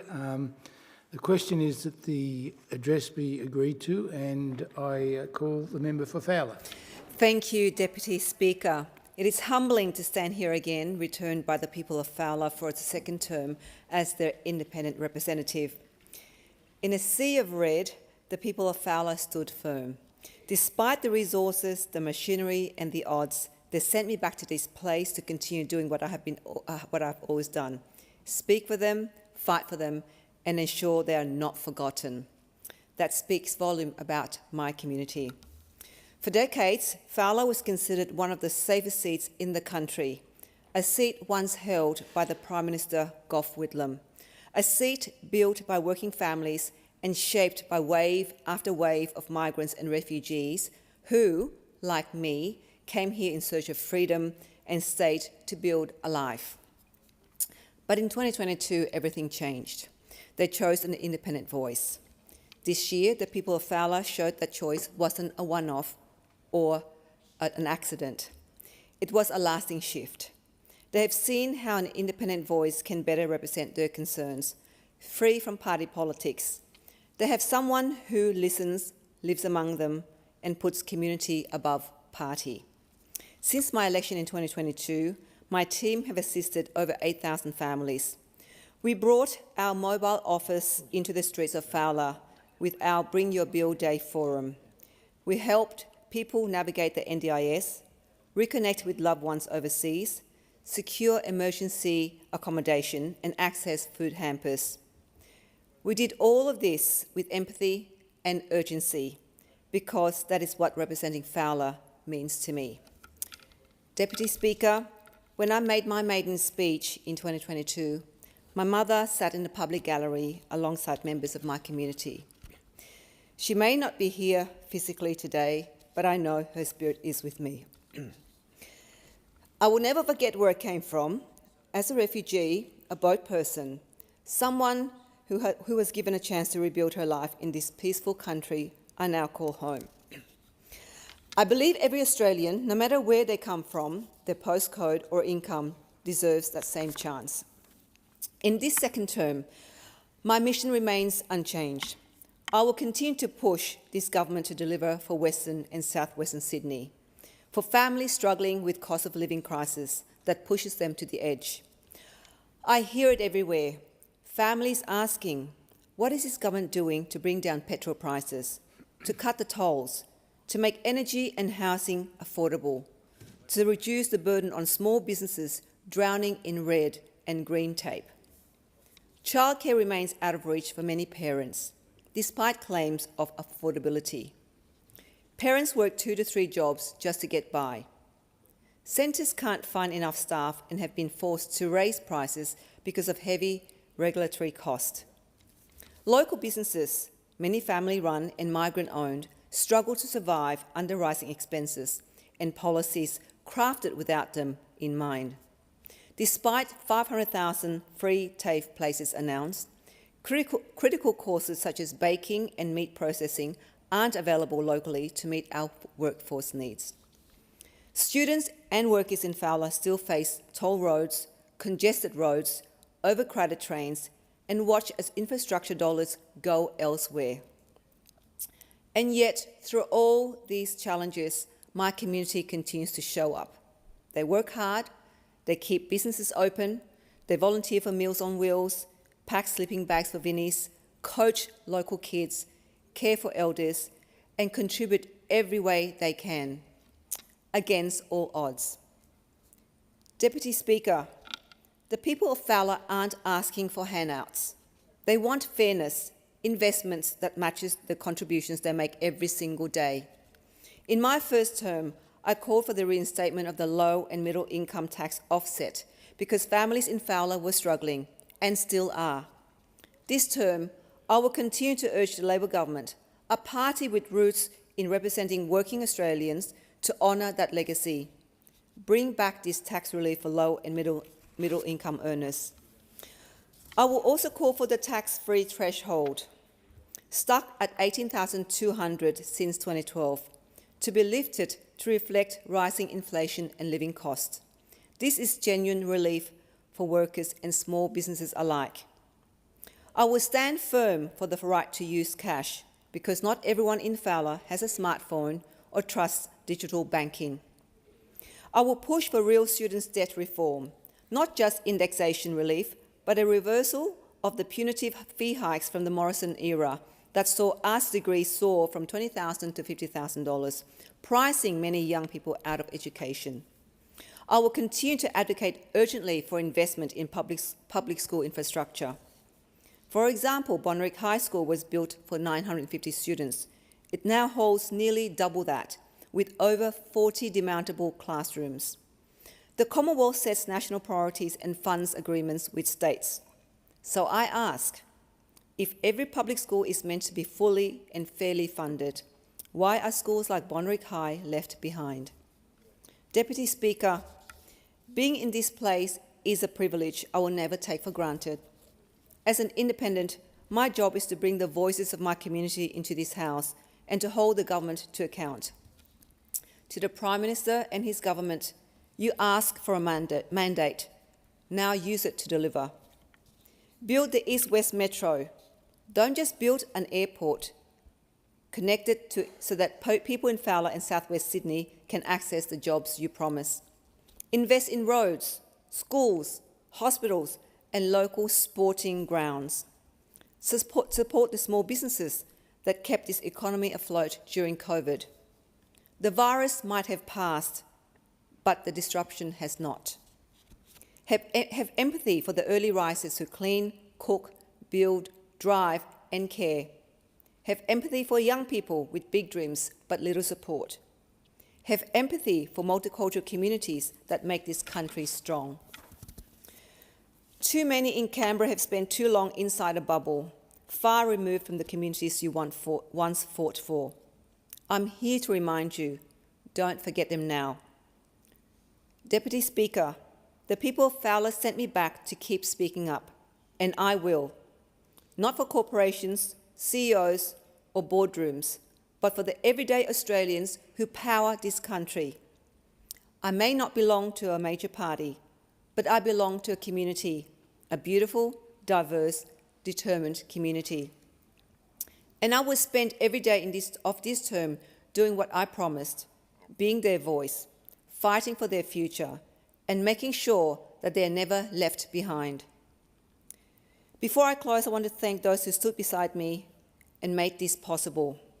To my office team, Justin Mulder, Margaret Cheng, Marsha Kozlova, Eileen Kups-Hongsi, Miriam Abdul-Rahman, Leonie Lay, Valentin Pritchich, Mario Compart, Bao Nguyen, Christopher Yates, Ina Hol Saffel, Angela Chow, Johanna Roshka, and Kimberly Pham. Thank you for your dedication in serving our community. To some of the campaign volunteers who've been with me on this journey for years, Julius, Emmanuel Ang, Ed Jones, Leith and Holly Korn, Suli Lim, Evan Yalda, Gary Pham, Jose Miranda Garcia, Trinmai Guko, Dennis Suro, thank you for your trust and faith in me. And there are many more volunteers that I have not been able to name. To my councillor colleagues, Kevin Lam, Charbel Saliba, Marie Saliba, Samir Youssef, Milan Milosevic, Marko Mijatovic, Rennie Barco, and especially our Mayor, Frank Carboni. Thank you for standing with me. The Mayor stood beside me and fought every day during the pre-poll, and to all those who volunteered with me as well. To my family, my son, Ethan Lambert, handing out how to vote cards since he was 7 years of age. My husband, Marcus, who backed my campaign from our family mortgage. Thank you for your unwavering belief. To my sisters, V, JC, Tweevy, Melanie and their families, Alan, Jade, Tara Anderson, thank you for standing by me at every election. To the local businesses and community groups who've donated, mobilised and shared your belief, I couldn't have done this without you. In those final weeks, every night as I meditated to YouTube's free meditation channels, I was bombarded by Labor attack ads claiming a vote for me was a vote for Dutton. Yet I found calm amid the storm, drawing strength from quiet reflection and a deep belief in the work I do for this community I serve. Deputy Speaker, I will keep going because Fowler deserves nothing less. I just also want to add that I know that the previous member for Lingiari talked about the Brethans, and I, during the pre-poll, our experience of the Brethans were different. They fed everybody, Labor, Independent, and everybody. So there was food every day for us, and you know, they were very, very friendly, both the young men and the young women who came to pre-poll. But election time and pre-poll time can be very testing, can challenge our patience, it can draw people into a fighting mode, but we try to be as civilised and as courteous as possible. But our experience in Fowler was that we were overfed with pizza, donuts, meat pies every day. But I just want to take this opportunity to thank my community for those who voted, or those who even didn't vote for me. I will be there to serve them, to continue to be a strong voice, to ensure that we get the resources we need, especially for our local councils, Fairfield and Liverpool City, to ensure that we can deliver the infrastructure that we need for our community. Once again, I want to thank my councillor colleagues, my team of volunteers and my staff for their continuing service to our community during that very challenging time. And I'll be in this place and I will continue to shout, very loudly and strongly for my community and to ensure that services and resources gets delivered eventually for my wonderful community. Thank you, Deputy Speaker. I thank the member for Fowler. The question is that the address be agreed to, and I call the member for Fremantle and Assistant Minister for Energy and Climate Change. Here, here. Good choice. Thank you, Deputy Speaker, and I'm glad, grateful and humbled to be able to continue my work as the member for Fremantle in this place and to continue my work as a member of the Albanese government that is resolute in its focus on working with the broader Australian community to make Australia a fairer and more sustainable nation. I do that by bringing my Fremantle values to that work. Those are things that my community has been part of working towards for a long period of time, and my community has a commitment to the things that we share. They are the most important things. That includes fair and working conditions. It includes the social safety net. It includes proper protection for our environment. It includes public goods like health and education and community infrastructure, all of the things that we share and that we have a responsibility to protect, maintain and advance together.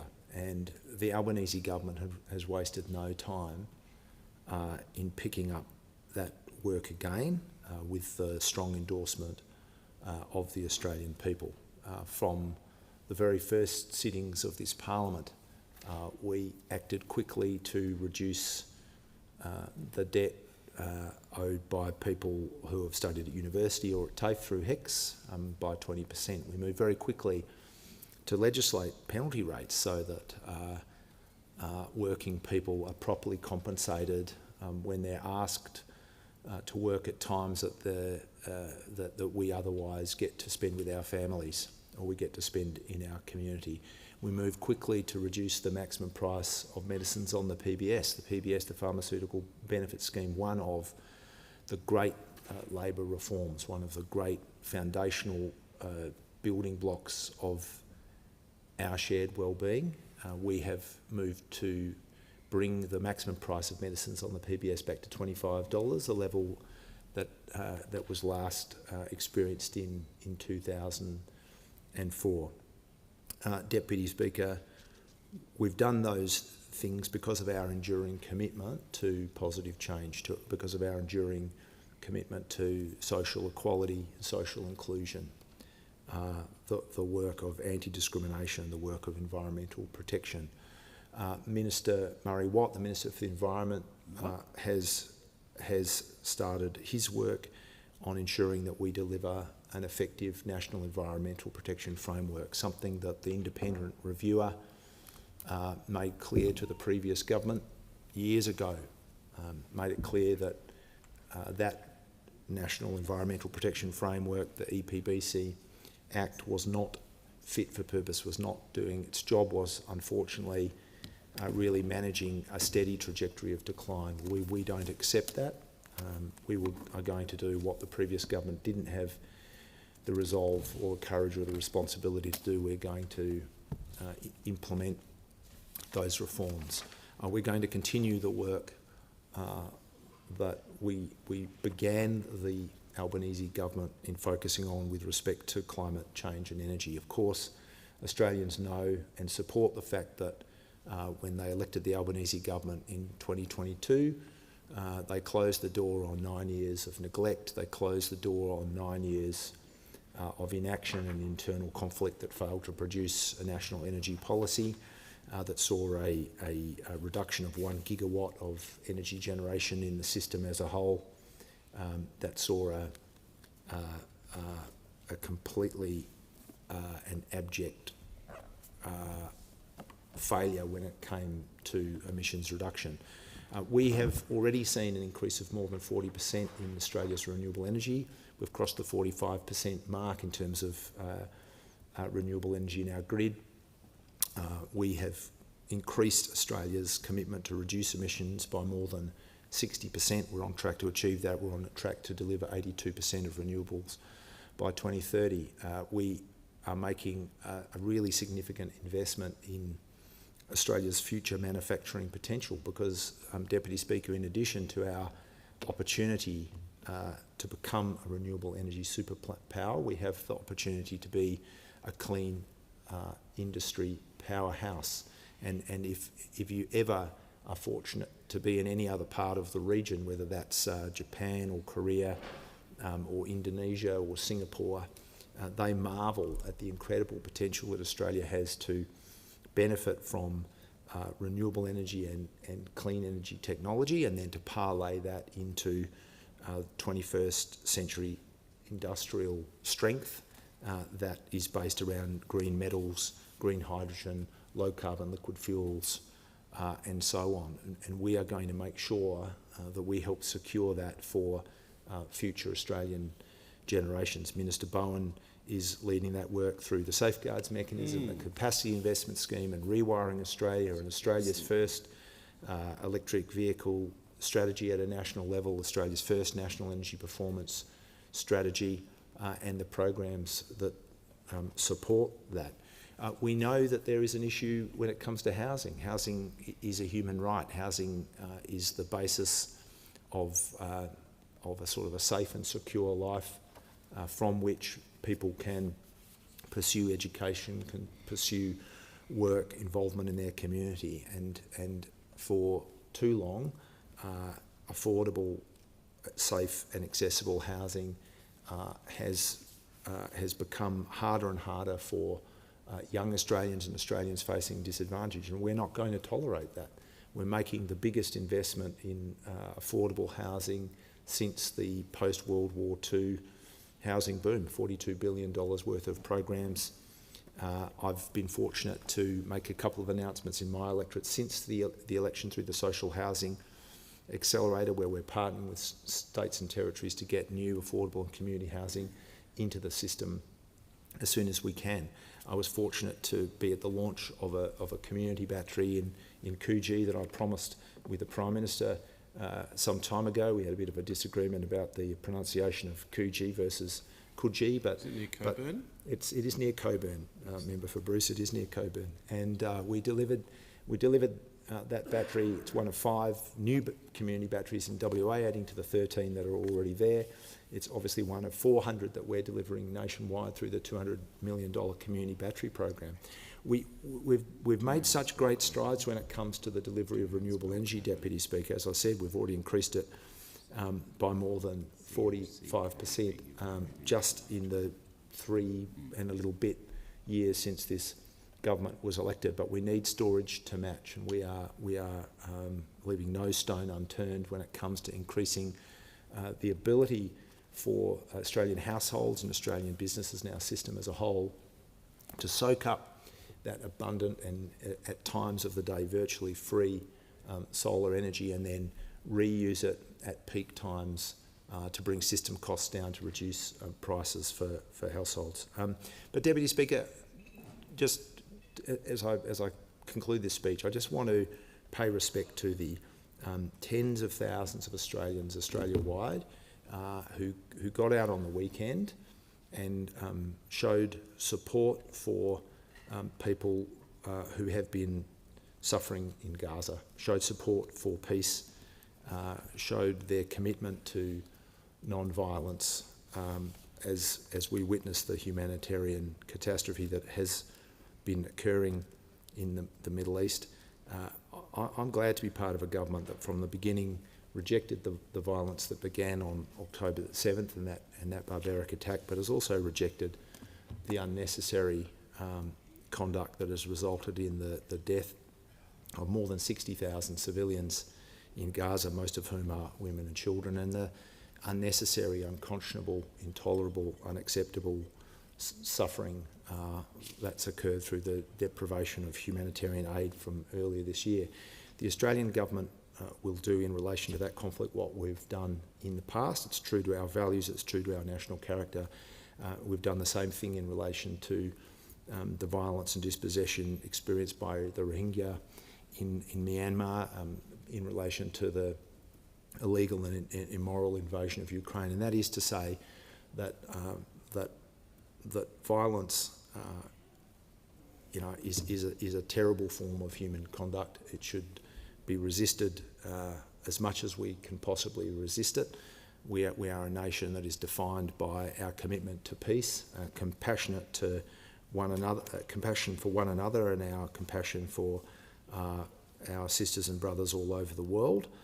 And I'm grateful that people in my community, as well as right around Australia, take their democratic opportunity to express their commitment to peace and non-violence and their desire to see peace, justice and self-determination for the Palestinian people. And that's something that we want to advance on a concerted fashion with like-minded countries like France and Canada and the UK by recognising a state of Palestine at the UN General Assembly in September. All of our work that the Prime Minister has led and the Foreign Minister has undertaken is devoted to trying to see peace in the Middle East as soon as possible and an end to that terrible conflict.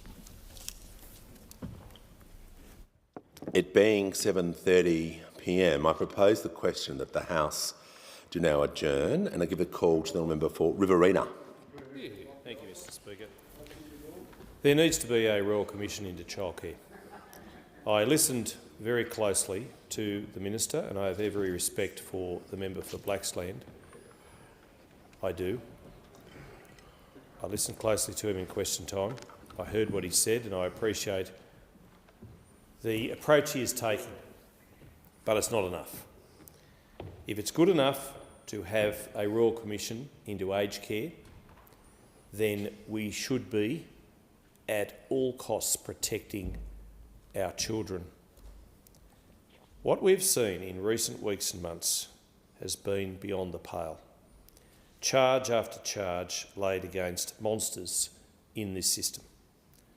Workers who had a history, who, for whatever reason, were allowed to continue in the system, who should never have been re-employed in childcare, and who are now before the courts on multiple charges of heinous, unspeakable crimes against beautiful, helpless, innocent, vulnerable tots, because that is what they are.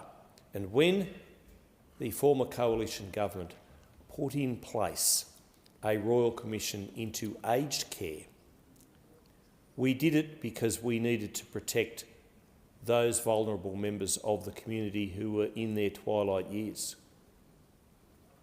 But in one sense, if you think about it, the difference between those in the aged care system and those in the childcare system at the opposite end of the spectrum are that our bubs can't speak for themselves.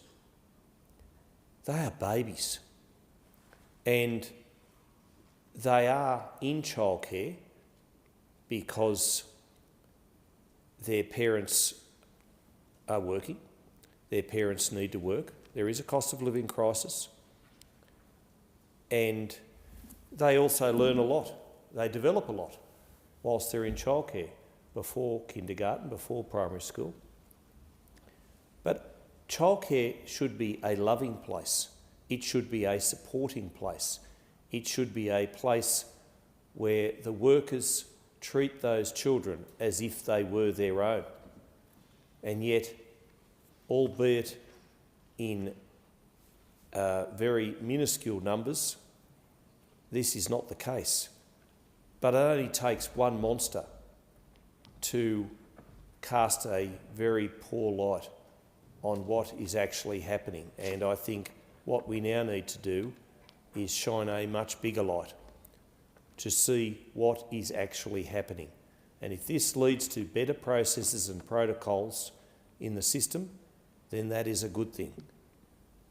As the Minister said, in question time today, there will always be bad people. Sadly, he is very right. But if we can weed out some more of those bad eggs, then that has to be a good thing. If we can put proper processes in place and get the federal government, the states, and even local councils, some of which run childcare centres, together on the one page, working cooperatively, collaboratively, then surely this must be a good thing. Because at the end of the day, our children are worth more than what we're giving them at the moment. It must be such a bad thing for those Victorian parents whose children have been subjected to some of the things that are being alleged. Could you imagine the worry, the hurt, the anguish, the angst for those parents who sent their children in good faith and now have this future for them and their children and their families? Centres which have put profits before children's safety. Those centres, those facilities should be shut and shut permanently. And the monsters who've perpetrated these evil acts should never see the light of day. That is why we need a Royal Commission into childcare. The question is the House to now adjourn. I give the call to the member for Leichhardt. Thank you, Speaker. The federal election was held on May 3rd, 2025, and up north we hit the ground running and were actually working the Cape when the seat was finally declared in June. As the Prime Minister says, now is the time to deliver. In just 4 months, the Albanese Labor government has been busy delivering for Australia, and I'm proud to say delivering for Leichhardt. Over 17,000 people in my electorate are set to benefit from the 20% cut to the HECS debts that passed Parliament during the first sitting week. This will be a great help and support to many people, and when you add it to the other support we're delivering to Australians, it gathers steam exponentially. These include Labor's already legislated income tax for 14 million Australians, increased bulk billing for GPs, changes to make PBS medicines more affordable, and our cheaper childcare reforms. There's record funding for renewable energy, Indigenous ranges, Australian manufacturing, education and health.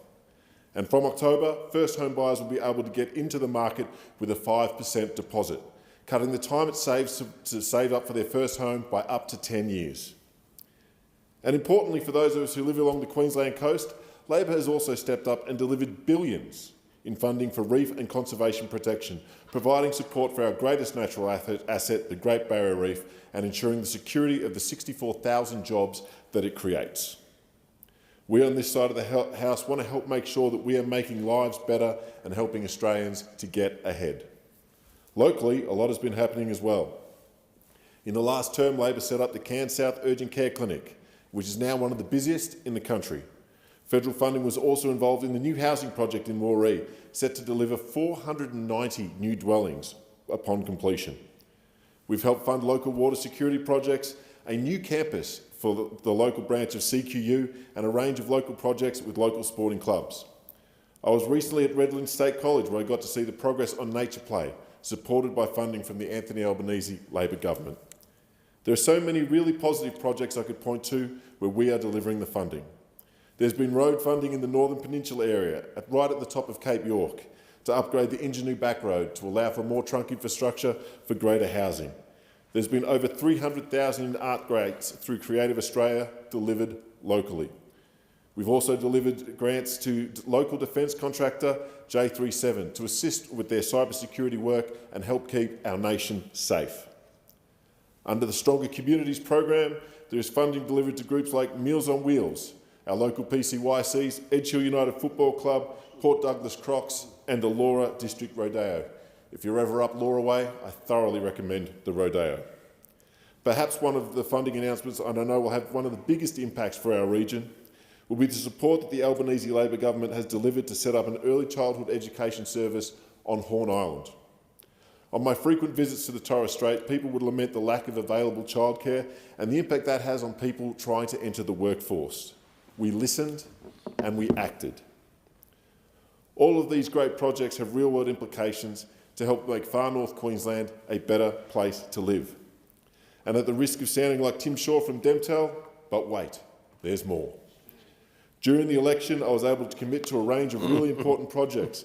They include a new bridge over the Barron River, something that locals have been crying out for decades. We've also committed major upgrades to Football Queensland's Endeavour Park, ensuring that the next Mary Fowler will have top-notch facilities to hone their craft. Many avid sports fans will also be happy to know that we have committed to partnering with the NQ Cowboys to create a brand new community development and high-performance centre right in the heart of Cairns. On health, there's work underway to deliver a new urgent care clinic in far north Queensland, and with a funding boost also planned for the Cairns South Urgent Care Clinic. We're also going to invest $2 million in preventative health up on the Cape, with a focus on FASD and cancer, because we know the best way to treat illness is to catch it early. For those in Kuranda, they're getting a new childcare centre, so local children have the right to get early education so they don't start school behind. Additional childcare will also be provided in the community of Napranum. We've committed $450,000 to local festivals to support community cohesion. The Cairns African Festival, Chinese Lantern Festival, Indian Festival and the Diwali celebrations for the next 3 years.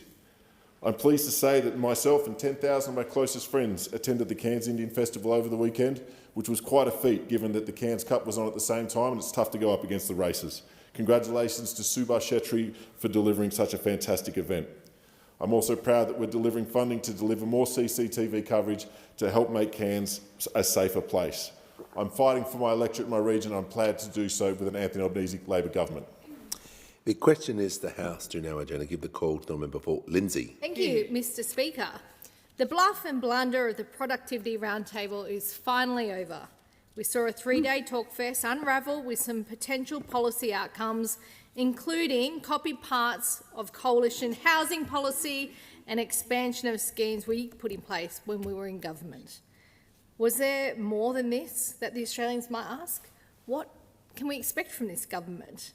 Yes, there were ideas on spending more money, increasing government debt, and of course the threat of new taxes. The roundtable was just another way to demonstrate how Labor will never stop in their endeavour to continue taxing you in any way possible. Perhaps after this parliamentary sitting fortnight, the Albanese Labor government ministers might focus back on the Australian people they represent, not just the corporates and unions that they hosted here in Canberra.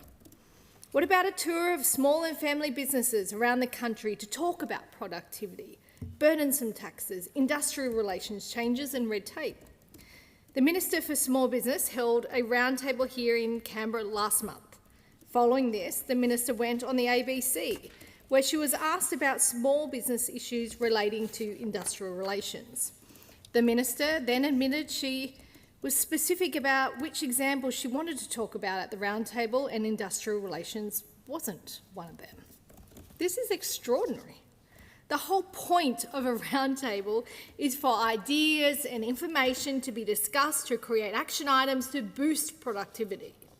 When I hold small business and manufacturing roundtables in my electorate of Lindsay, I've always listened to every issue the owners and employees are facing.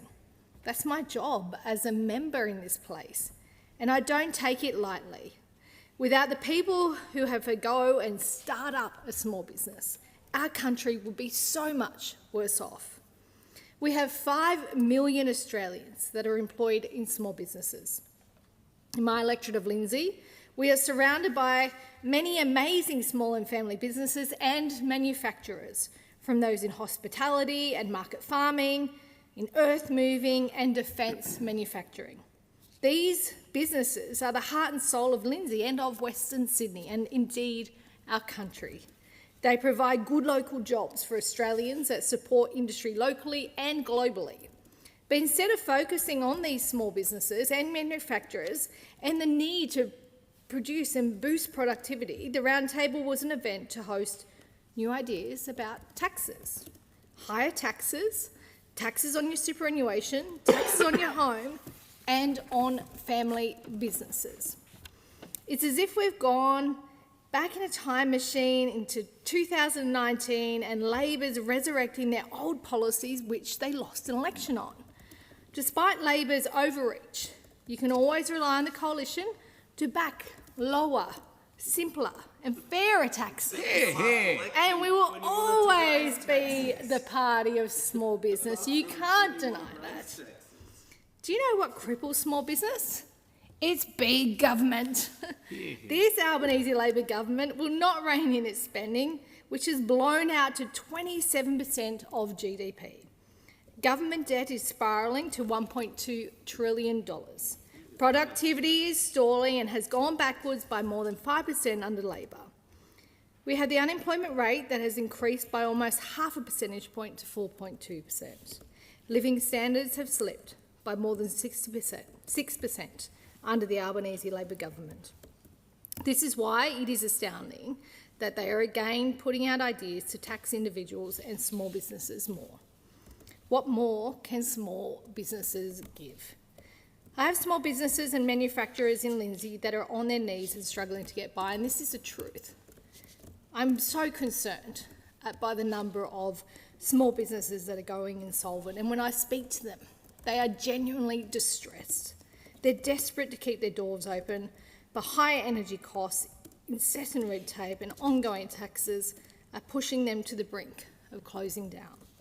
We need a government that listens to and respects small and family businesses, that goes out there and actually speaks to them on the ground and sees them in their day-to-day operations, speaks to their employees, understands their stresses.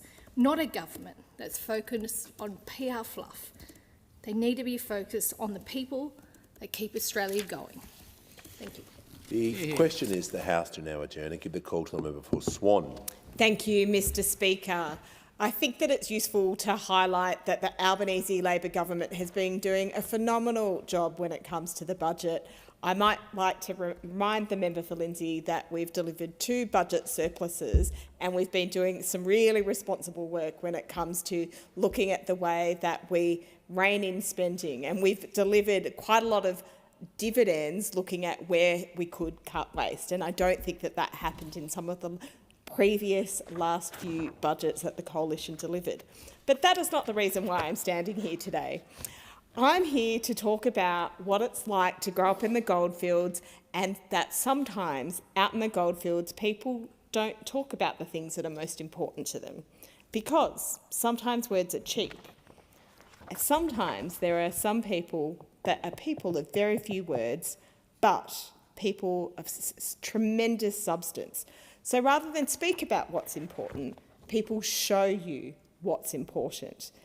And often one of the things that's most important in regional Australia is having access to a secure and stable job. And so when I tell people that I was born in Kalgoorlie and grew up in a nickel mining town called Campbell, it opens doors that you can't imagine. And I think it's because people are surprised that I grew up in a town where you don't just get red dirt under your fingernails, you get it all throughout your car, all under your car body and on your mud flaps. Mr Speaker, Western Australia is a resource-rich state, but mining looms large and the boom and bust cycles can be bad. When the highs are highs, it's great, but when the lows are lows, it's very challenging. So for many of our skilled workers, tradies, electricians, engineers, geologists, Australia's economic cycles has been a fact of life, of whether global demand is up or down. Hometowns like Campbell struggle when global shocks rattle, like the nickel prices did. Fly in one day, fly out the next. Drive in one day, drive out the next. Fido and Dido work. But guess what? Pre-COVID thinking is not coming back. And you know what the pandemic did? It forced us to imagine, what if we can't make it here, there might be times where we don't actually get to have it here. Mr Speaker, it's for these reasons that I'm backing a future made in Australia, because we need to diversify Australia's economy. And we can do that by investing in manufacturing, because this helps stabilise the regional boom at bust cycles and actually helps local economies and creates steady employment and fostering linkages with other sectors. Or, as my old man would say, don't put all your eggs in one basket. The golden goose may stop laying golden eggs one day.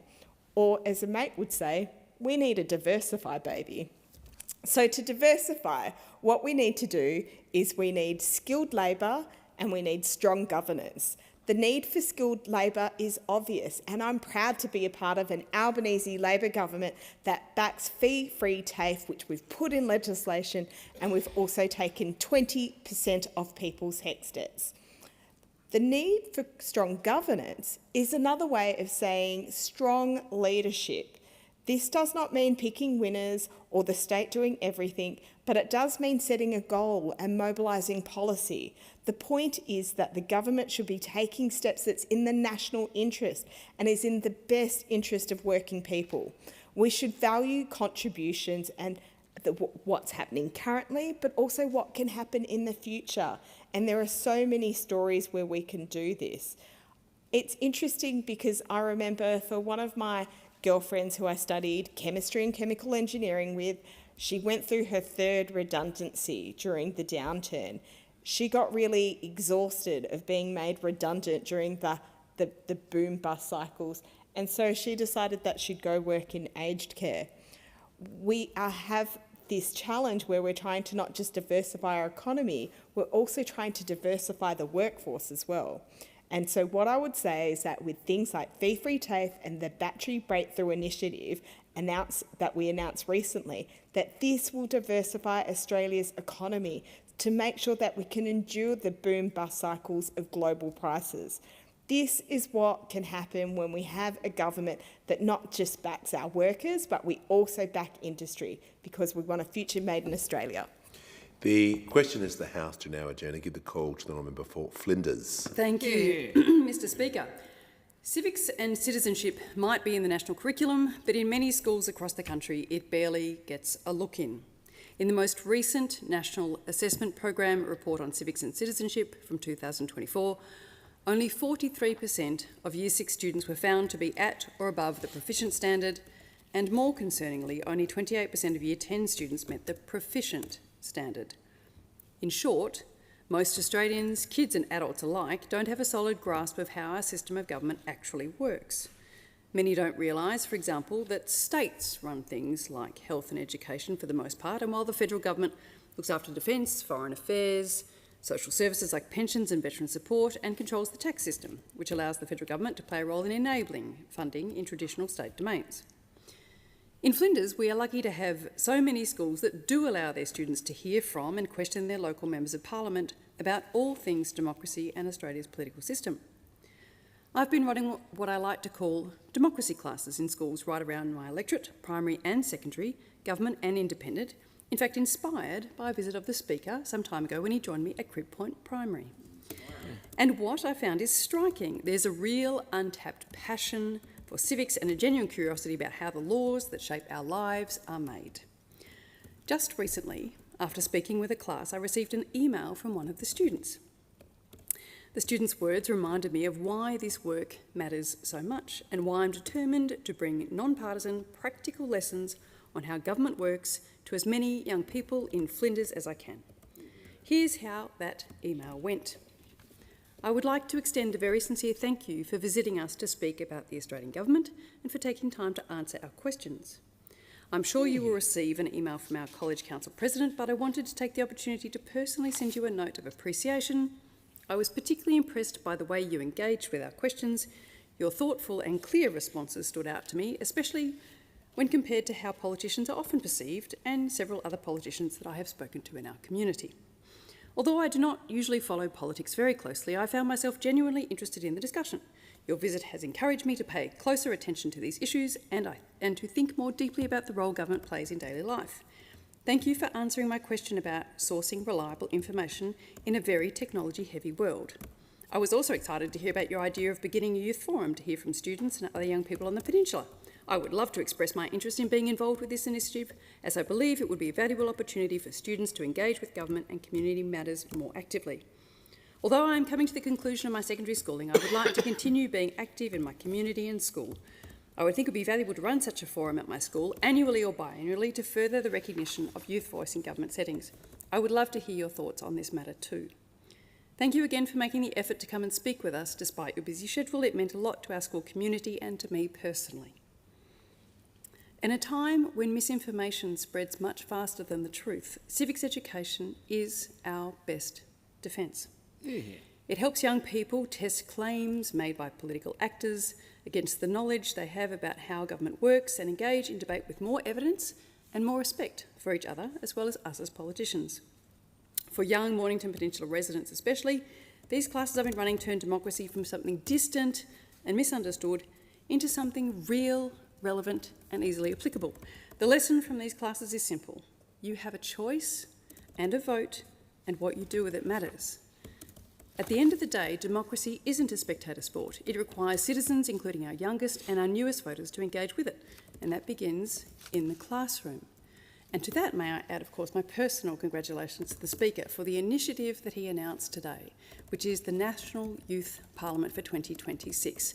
I have been involved in earlier youth parliaments, both with the Speaker but also with the Y, and now they are brought together to provide one powerhouse in civics education.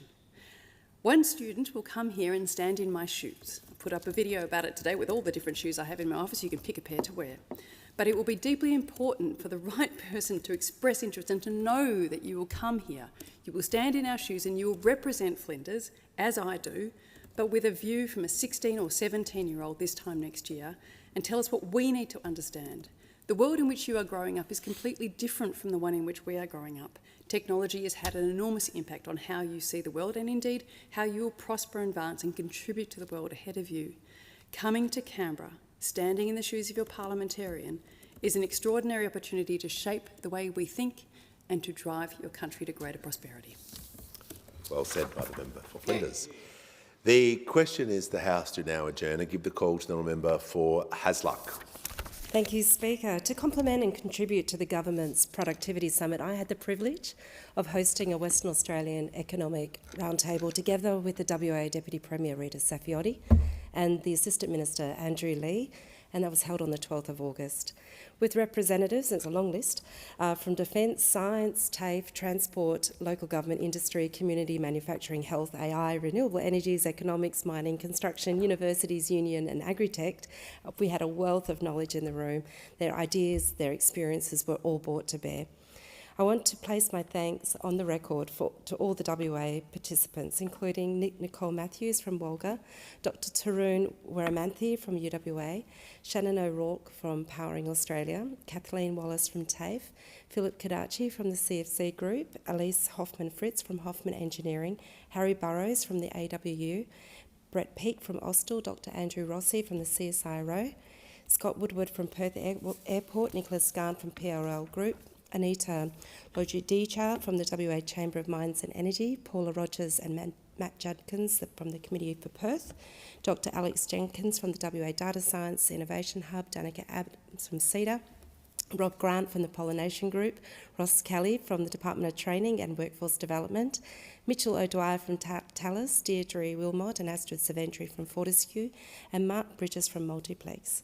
While consensus was not the aim, the perspectives shared were actually broadly aligned.